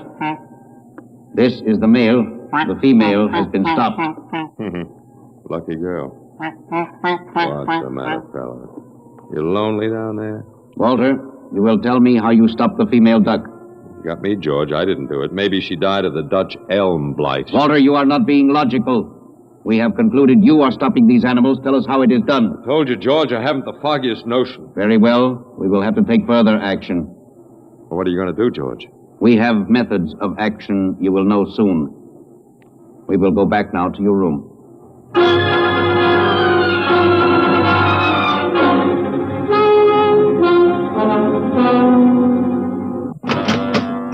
What happened, Mr. Phelan? You can call me Walter. After all, George does, and we have more in common. Oh, please, what happened? Just a duck, a dead duck. George thinks I killed her by remote control. He thinks I'm holding out on him. Good. What? Well, at least we can get back at them. At least we can do something to them. Well, why? After all, George isn't a bad fellow, if you like an ant mentality. How can you say that? They've wiped out the whole human race. They've murdered everybody. I suppose they have, but we can't change that now, so why think about it? Well, we can't just sit here and do nothing. I fail to see how we can do anything else. Oh, of all the men in the world they had to pick. Don't you want to fight back? Don't you want to keep on fighting until the end? It hadn't occurred to me. But we've got to, Walter. Why? Well, I can't really explain, but... Walter, if there was any good in man at all, it was that he kept on, struggling against nature and in the end even against himself. But at least he kept on fighting for what he thought was right, and we're all that's left. Walter, we just can't end it by giving up.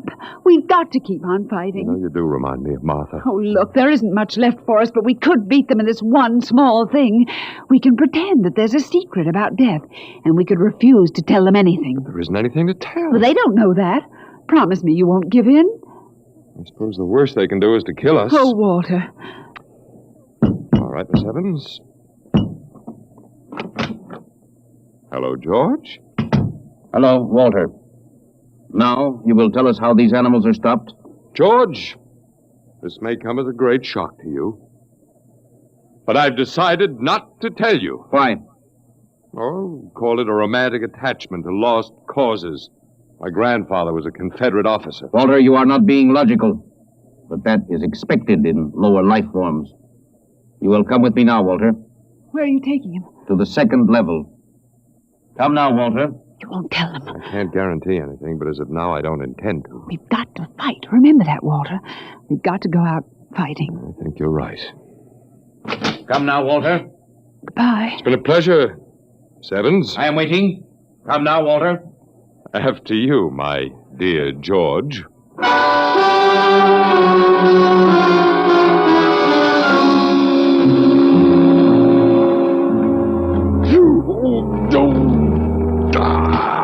You will tell us now, Walter? That was the first level of vibration. There are many more. However, we have calculated that none of them exceed your threshold of unconsciousness. Oh, very clever, George. Of course. You will tell us now, how do you stop these animals? You will tell us now? As of now, no. However, I'm not very brave, if that encourages you, George. You are not being logical, Walter. You're telling me. We will now use vibration level 2. You will tell us now? You know, George, I can't figure it out myself, but I'm stubborn. Maybe it has something to do about the dignity of man, the civilization such as it was that you wiped out. I do not understand. I didn't think you would. So go ahead. Vibrate. Vibration level 2. It will be very painful, Walter.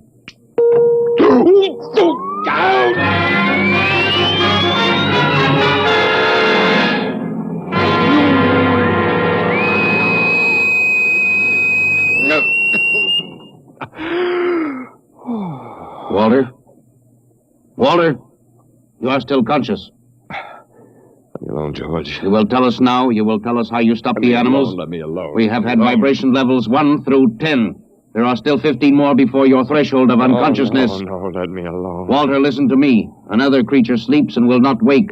We must know now. That's tough. You better start vibrating again, George. No. What? It would not be logical. We have calculated that no further level of vibration will overcome your irrational psychological block. We conclude you will not tell. You mean you're going to let me go? That is correct. That's real nice of you, George. I appreciate it. We have calculated that the resistance of the female of your species will be lower. We will now place her under the vibrations. Oh, no, George, you can't do that. Why not, Walter? It is the logical plan. No, she couldn't take it. Yes, that is what we expect. Therefore, we will go and bring the woman here. No, now listen to me, George. There is no secret. Do you understand that? There's no secret. Those animals died from natural causes. And I'm telling you the truth. That is not a logical answer. We will get the woman. Well, I've told you the truth. Can't you understand? We must know now. The female animal caged next to the duck has been stopped. We must preserve the survivor. The animal next to the duck? We will bring the woman here. She will tell us after the vibration. No, listen, George. George, do you want the truth? You want to know how to save the mates of the animals that have been stopped? You will tell us now? Yes, I'll tell you. Take me to that stopped animal, and I'll tell you how to save its mate. Very well, Walter. You are being logical now. We will go.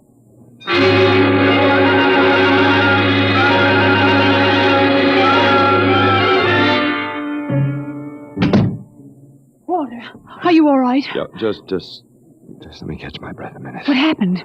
Well, after a while, I told them what they wanted to know. You didn't. Sure, as George pointed out, it seemed to be the logical thing at the time. You gave up? I suppose you can call it that. Look, I'm very bad. Something might turn up, Martha. But they've beaten us completely then. There isn't anything we can do. Most of the human race. And we give up.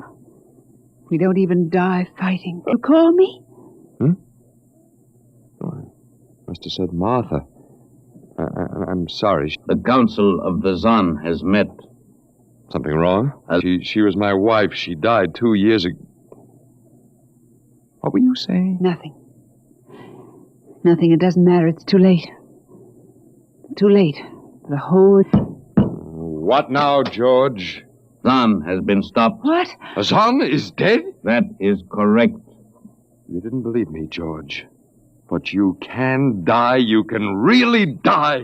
You'll have to get used to that if you're going to stay here. The Council has decided. A, you have in some way stopped this Zon. B, you and the woman must be eliminated. No, you got it wrong, George. I didn't stop that Zon. It's just death.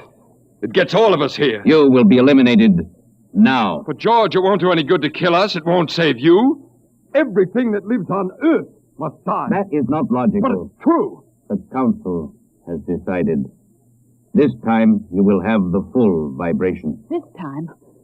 Walter, what did they do to you? They have a rather effective third degree.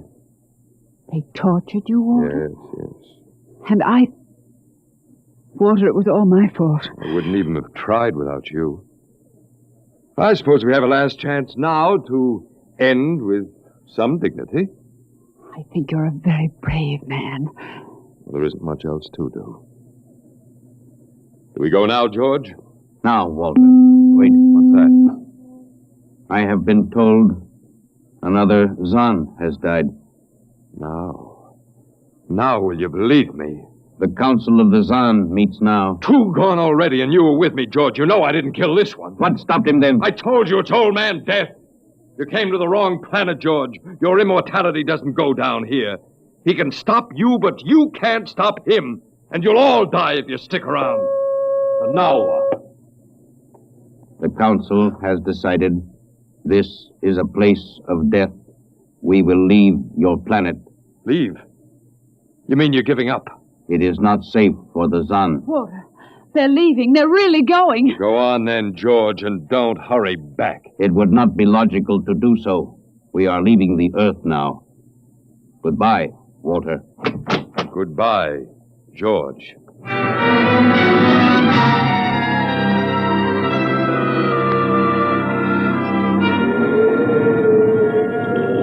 Well, they're all aboard now. Oh, it's so wonderful to feel the wind and the sun again. Close the hatches. Walter, is it safe for us to be out here? Sure, they're not interested in us any longer. They only want to get away. And I want to see this, Grace, the Zon leaving Earth forever. Now they're blasting off.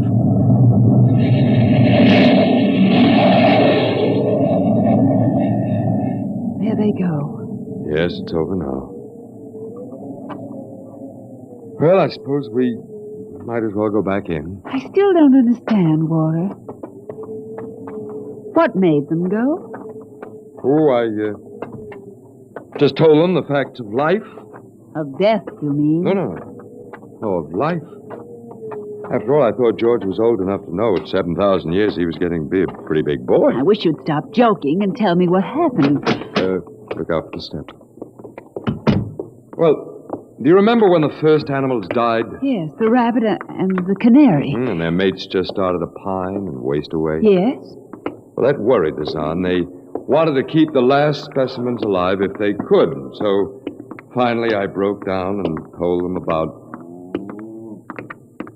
affection. Affection? Mm-hmm. And then I introduced Donald. Donald? Who's that? Here we are. Oh. Come here.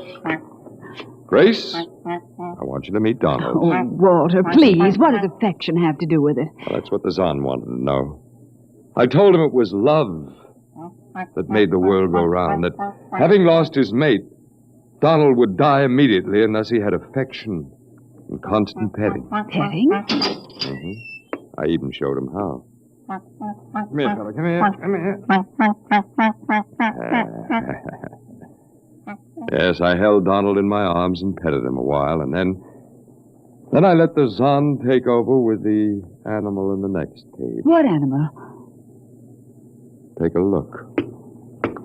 Hey, watch out. Don't go Walter. close. It's a rattlesnake. Yes, it's a rattlesnake. The Zon's metabolism made it impossible for them to die of old age, but I had a hunch they could be poisoned. Then it was the snake that killed the two Zon. They never even knew what bit them. Then you outwitted them, Walter. I suppose. And I thought you'd just given up. Oh, Walter, I'm so proud of you. You don't have to be. I had given up. I probably wouldn't have fought at all if you hadn't pushed me. Well,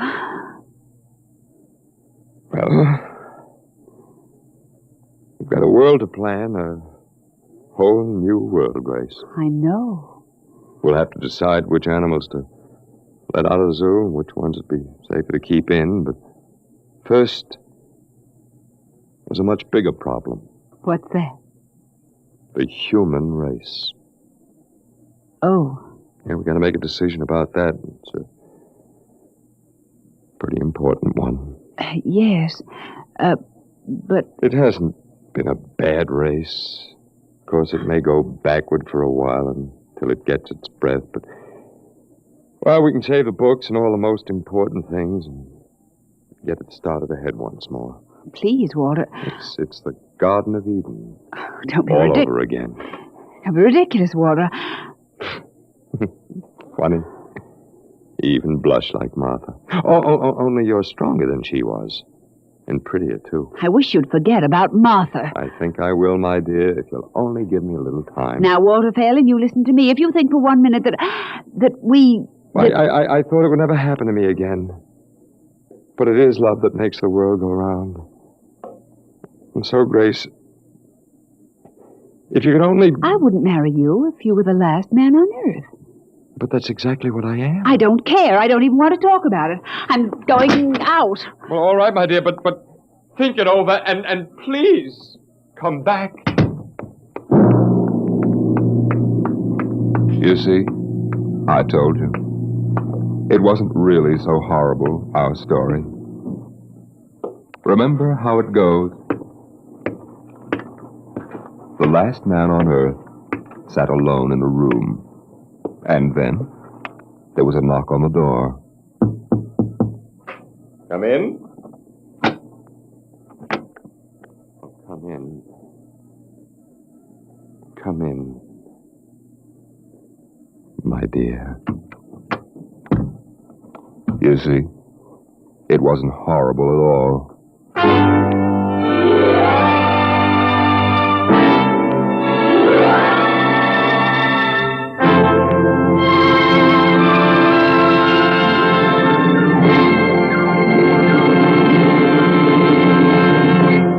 have just heard the Frederick Brown story entitled Knock, an adventure in time, space, and the unknown world of the future.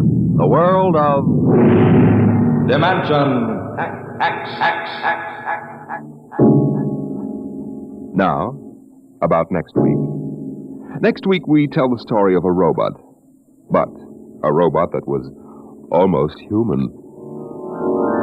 Tonight's adventure in Dimension X was adapted for radio by Ernest Kenoy. Arnold Moss was heard as Walter Phelan, Louis Van Ruten as the Zahn, and Joan Alexander as Grace Evans. Your narrator was Norman Rose. Music by Albert Berman, engineer Bill Chambers. Dimension X is produced by Van Woodward and directed by Edward King.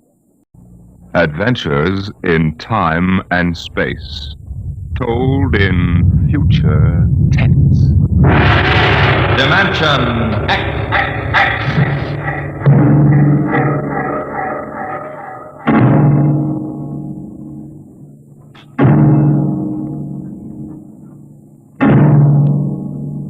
Can you predict what will come in 100 years? Or in 10? Or in the next minute? Can you see beyond the known dimensions of time and space into the unknown Dimension X? It was in the year of 1982 that spacemen first discovered the Great Galactic Barrier. In the past 10 years, rocket travel to the moon and the nearer planets had become commonplace. And then men fixed their sights on a more distant star, the remote planet known as Volta. 5 exploratory ships went out, and none came back, each in turn disappearing mysteriously at the same vanishing point, an invisible wall somewhere in the vast outer reaches that became known as the wrecker of spaceships, the Galactic Reef. And yet, the explorers refused to admit defeat. It was on June the 2nd, 1987, that the rocket Star Cloud made ready for takeoff, the 6th to attempt to crack the barrier and win through to Volta. Now hear this. Condition blue. 1 minute till blast off. Now hear this. Condition blue. 1 minute till blast off. Bridge to nav control. Navigation, Collier. This is Captain Thorson. Ready, Lieutenant? We're ready, Captain. The course is in the integrator for takeoff at 1200 hours. All right, stand by for acceleration. Bridge to engine room. Fire up your rocket chambers. Take off at exactly 1200 hours. I'll read you off. 30 seconds. 29. 28. 27. 26. Condition red. Hold it. Revoke all orders.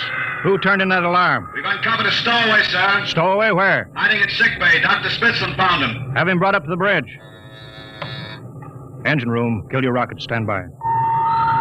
Thorson, this is Colonel Harrison at ground control. What's holding you up? Trouble. What's the matter with you? What's the matter with you? There's stowaway aboard. Stowaway? Yes, I thought your men were supposed to police this base. What's the matter All with right, Captain, take it easy. you? You know what this delay can do to us, don't you?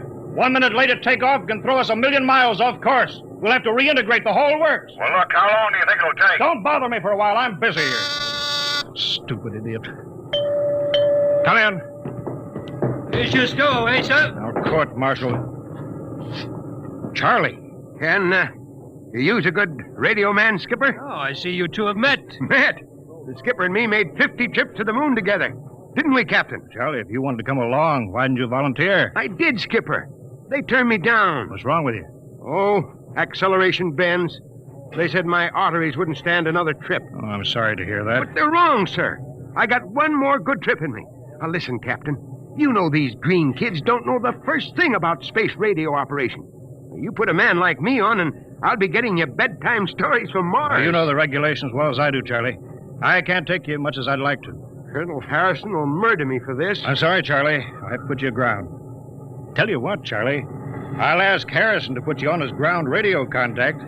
It'll seem as if you're right here with us. He won't do it, sir. He better. I'll have him busted to corporal for letting you sneak aboard. You'll be better off, Charlie. Paulson. Yes, sir. I'm sending a man down from the bridge. Put him aground. Give him time to clear the launching platform. Yes, sir. So long, Charlie. Sorry. Well, good luck, Skipper. Thought you were going to have him drawn and quartered. Than anybody else, I would have, Smitty. But Charlie, well, Charlie's kind of special. He's been with me since my first command, when we began the regular run to the moon. If he wanted to come along this time, well, it's only through loyalty to me. You know, Lewis, I didn't realize it before, but you're almost human. Navigation. Lieutenant Collier. Nav control, Collier. Lieutenant, how badly we fouled up. Can you recalculate the course, or shall I cancel the takeoff? I've already plotted a new course on the integrator, sir. Oh, that's quick work. Are you sure? Positive, sir. All right, Collier. Putting it in your hands. We'll blast off from your signal. Lewis, isn't that a lot of responsibility for a young green officer? Yeah, but if he can't do his job, I'd rather find out now than at the galactic barrier. Bridge to engine room. Ready your rockets. Prepare to blast off on navigator's signal.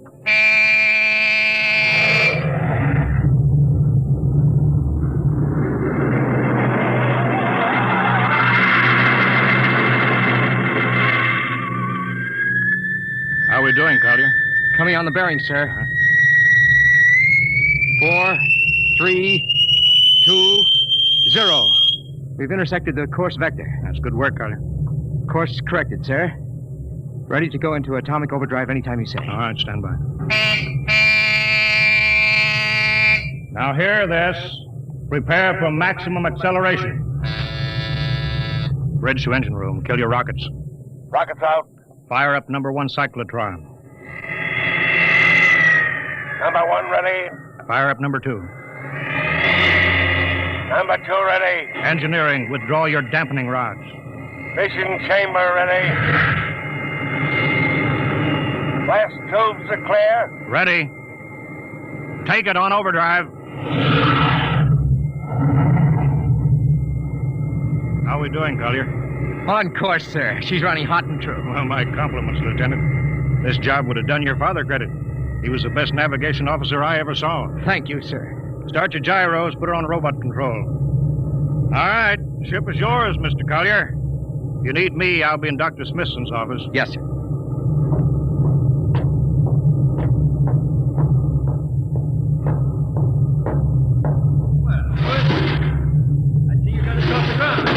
Thank young Collier for that. Chip off the old block. Oh, you knew his father, huh? Matter of fact, I knew him very well. First-rate spaceman. Is he the one who, Yeah, Oh. Yeah, he was lost in the galactic barrier on the second ship we sent out to Volta. Lewis, just what do you think this galactic barrier is? Well, your guess is as good as mine, Doc. All I know is that 5 ships have gone into it, and none of them have come back out. You think it's an it. How about Mestrovic's theory that it's a time warp in space, but that the ships reach it and slip into another dimension? I think that's rubbish. My theory is that the galactic barrier is nothing more than a radioactive layer of some kind. What makes you say that? Well, we know that radar signals bounce off it like they were hitting an invisible glass wall. We know it destroys our ships and our crews in some way. There's no other logical explanation. What makes you think we can get through it? Because we're ready for it. The others weren't. Entire hull is completely shielded with lead. We can crack through any radioactive cloud ever detected. Besides, we're equipped with some new UHF radio devices that should enable us to maintain radio contact with Earth. Nothing can happen. Absolutely nothing. Who are you trying to convince, Lewis? Myself, I suppose. Smitty, 5 ships are missing. And men like Prentice and Margetson and young Collier's father. I'm tired of seeing good men fed into that meat chopper. Then why are we going? We haven't any choice, Smitty. We're in a race. Kind of race where men and ships are expendable. Well, at least it won't be boring. I'll have to play physician morale builder and mother substitute for 112 slightly nervous men. Your morale doesn't sound too good, Doctor. As morale officer, I can state without fear of contradiction. It's terrible. And something tells me that as we approach that galactic barrier, I'm not going to be alone.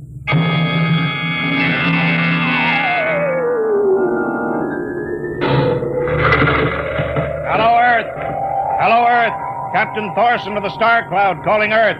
Star Cloud to Earthbound. Can you read me? Hello, Star Cloud. Hiya, Captain. Charlie! Well, I see they haven't court-martialed you yet. No, sir. Thanks to you. But, Charlie, it's good to hear you. You can read us the funny papers on Sunday morning. Right. How's the signal? Strong. Clear as a bell. All right, here's our log report for Colonel Harrison. Ready? Shoot. June 2nd, 1987. 4 weeks out from Earth, running true, no radiation, operation normal, still making our approach to the galactic barrier. That's all, Charlie. See you later. Good luck, Captain. I sure wish I was with you.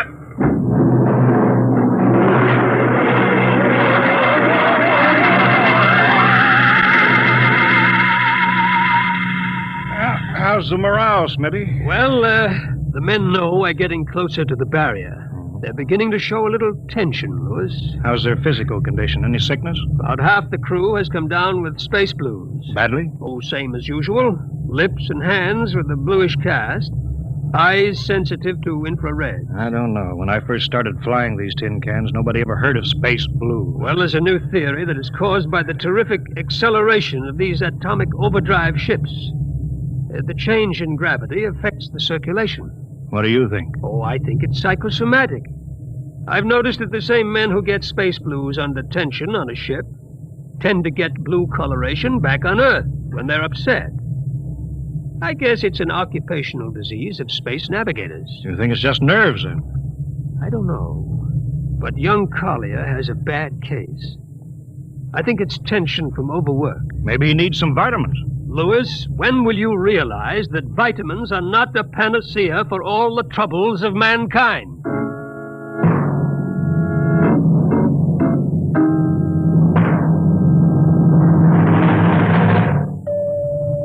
Come in. Oh, Lieutenant Collins. Sir, I understand you've relieved me from duty. Dr. Smithson says that you aren't looking very well. I'm giving you a rest. I feel perfectly able to continue, sir.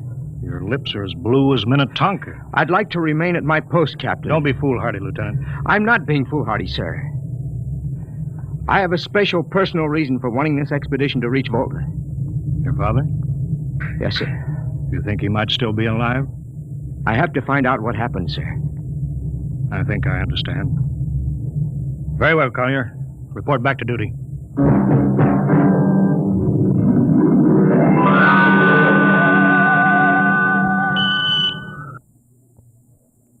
What's the reading, Paulison? We're getting a +5 radar bounce now. It's coming off the barrier almost as fast as we send it out. What's the interval?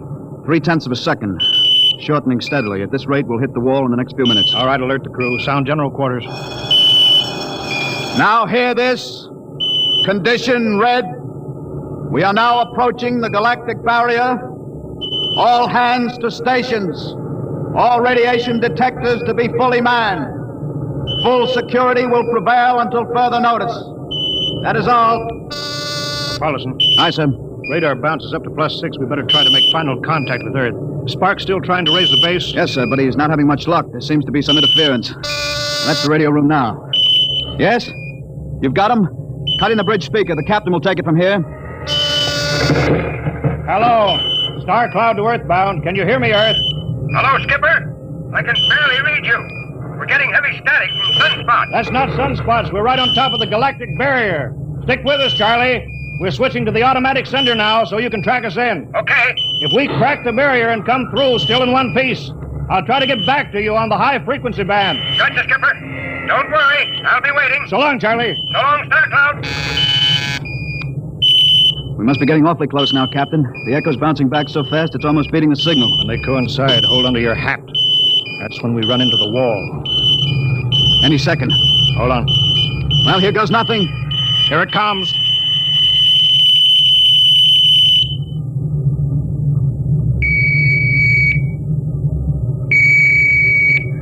Captain?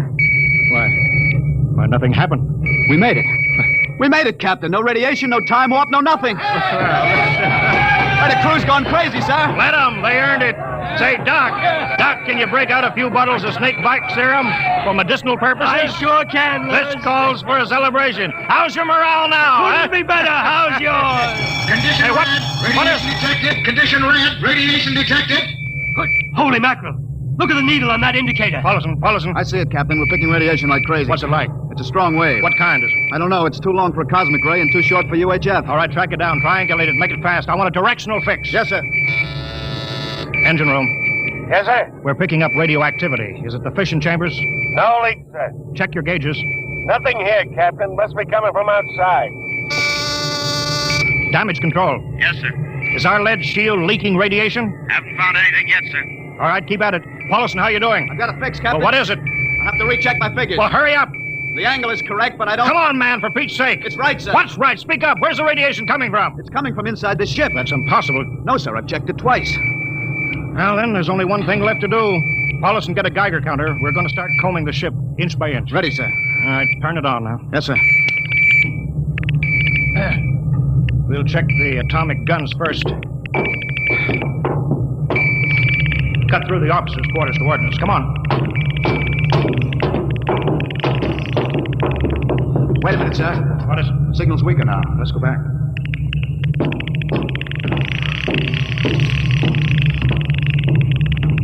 Hold it. Seems strongest right about here. It doesn't make sense. Whose cabin is it? Lieutenant Collier's. Collier? It's probably down in nav control, sir. Try the door. It's not locked, sir. It's in here, all right. Listen to that counter. Strongest over here. Open that wall cabinet. It's locked. Smash it. All right, shut off the Geiger counter. What do you make of this, Paulinson? It looks like some sort of portable transmitter, sir. Must be foreign manufacture. I don't recognize the calibration symbols at all. Never seen anything like it. Which raises a small question. What is Lieutenant Collier doing with a transmitter in his cabin? I don't know, sir. Well, I intend to find out, Paulson. Get down to nav control. Bring Collier up to the bridge. On the double. Well, hadn't we better find some way to shut this thing off first? I know a way.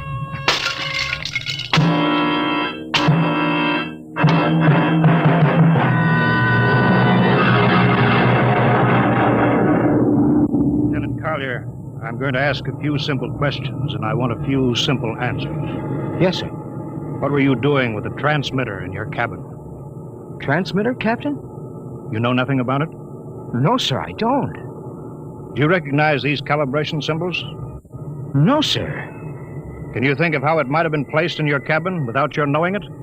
No, sir. Unless someone came in while I was on duty. Would that have been possible? Why, I suppose if someone had a key... I found your cabin door unlocked. Well, I meant a key to the wall cabinet. I didn't say the wall cabinet. Well, sir, You what, Lieutenant? How could you have known it was in the wall cabinet? I just assumed. Lieutenant Collier, I find it hard to believe you would lie. Having known and respected your father and having observed the way you handled your job. However, I intend to get to the root of this thing. May I have your wristwatch, Lieutenant? Sir? Your wristwatch. Here, sir. Paulson, turn on that Geiger counter. Yes, sir. Hold this watch next to it. Yes, sir. That's all. Lieutenant, if you hadn't any close contact with that transmitter, how do you explain the radioactivity of this watch? I don't, sir. I think you'd better. To whom were you sending those signals? Condition red! Condition red! There's your answer, Captain. What is it, Collier? Alien spaceship approaching! Alien spaceship approaching! Sound battle stations. Collier, who's aboard that ship? All right, now talk, man! Very well, Captain. My mission seems complete. Your mission? Are you admitting that you're an agent of a foreign power? I am stating it. What nation? No nation, Captain. What? I am an agent of the Voltan government. The what? The government of the planet of Volta. You're crazy. Are you so stupid that you think your people are the only ones who can invade another planet? What do you mean? We've had agents operating on Earth since 1945. I don't believe you. What do you think happened to those 5 ships, Captain? Where do you suppose we got our information, your language, your culture, family background? But your appearance, you look... Like Commander Collier? Is that so surprising, Captain? We had a living model. I ought to kill you. That would be very foolish. I would advise you to surrender without delay. Alien ship now coming in ordnance range. I'll deal with you later, Collier. Paulson, sir, put this man in irons. Take him away. Don't worry, sir. We'll take good care of him. Carpenter! Robinson! Gunnery. Gunnery Richardson. What's the range? 10,000 meters. They're closing fast. Put your guns on radar tracking. Tracking. Coming on a burn.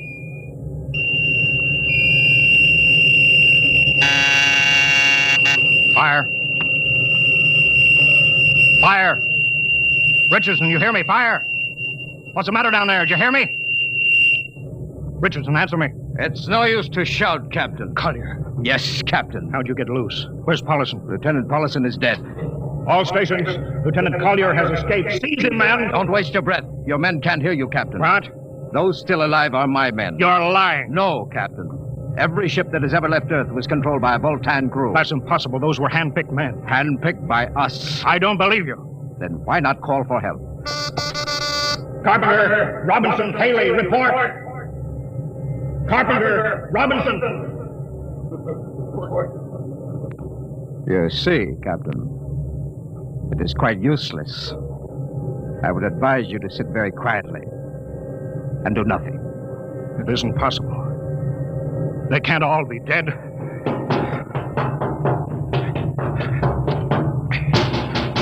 Smitty! Dr. Smithson! Smitty, what have they done to you? Oh, those dirty... Don't talk, Smitty. Closer. Not much time. Lewis. Space blues. Space blues. What is it, Smitty? What are you trying to tell me? All men with space blues. Voltans. Here, let me help you, Smitty. No, Lewis. Get message back to Earth. Voltan. 5th column. Watch out for space blues. Smitty.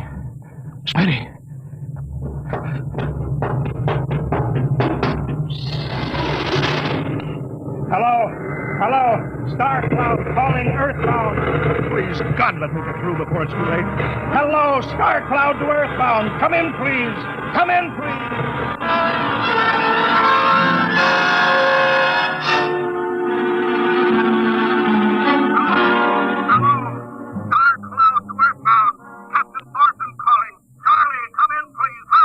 Hello? Hello, can you hear me, Charlie? Skipper, is that you? Are you getting my signal? It's coming in a little louder now, Skip. Keep sending. Thank God, Charlie. Now listen to me. Not much time. Get word to Colonel Harrison. Crew mutinied. Most of crew members, Voltan. What? Voltan. Spell that. V-O-L. Voltan? That's right. They're from the planet Volta. Skipper, are you all right? Charlie, this is serious. They'll be here any second now. Listen, they have a 5th column on Earth. They're planning to invade you. You don't mean it. Of course I mean it. Tell Harrison that they're posing as humans. You can detect them by space blues. You got that? Only Voltans get space blues. Charlie, do you hear me? Space blue. I get you. Step back in, Charlie. I'm depending on you now. Warn everybody. Captain! They open the door. Go on, Charlie. Tell Harrison that's Captain! Captain Thorson! Hello, Star Cloud, come in! What's the trouble, Sergeant? We're just trying to raise the Star Cloud, Colonel. Had any luck? No, sir. No contact. No contact? No, sir. Nearly an hour since they hit the galactic barrier. I don't understand why they haven't tried to get back a message. No, sir. Neither do I. All right. I'll take over for a while. Yes, sir. Go right ahead, sir. You'd better go out and get yourself some coffee. Charlie, you look a little blue around the gills.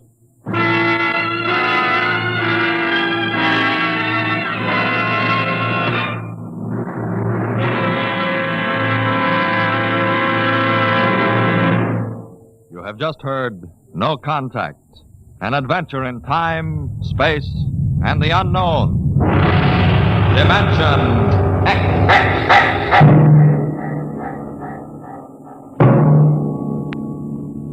Next week, we have a nice, blood-curdling little story that starts with these 2 sentences.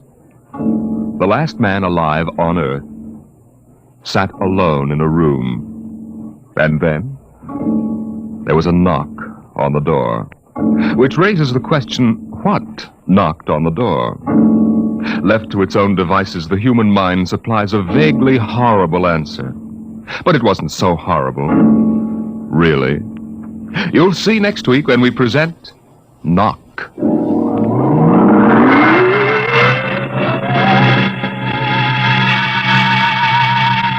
Tonight, Dimension X has presented No Contact, an original story written by George Lefferts, from the storyline by Lefferts and Ernest Kenoy. Featured in the cast were Wendell Holmes as Captain Thorson, Lawson Zerby as Lieutenant Collier, and John McGovern as Dr. Smithson. Your host was Norman Rose. Music by Albert Berman. Engineer Bill Chambers. Dimension X is produced by Van Woodward and directed by Edward King.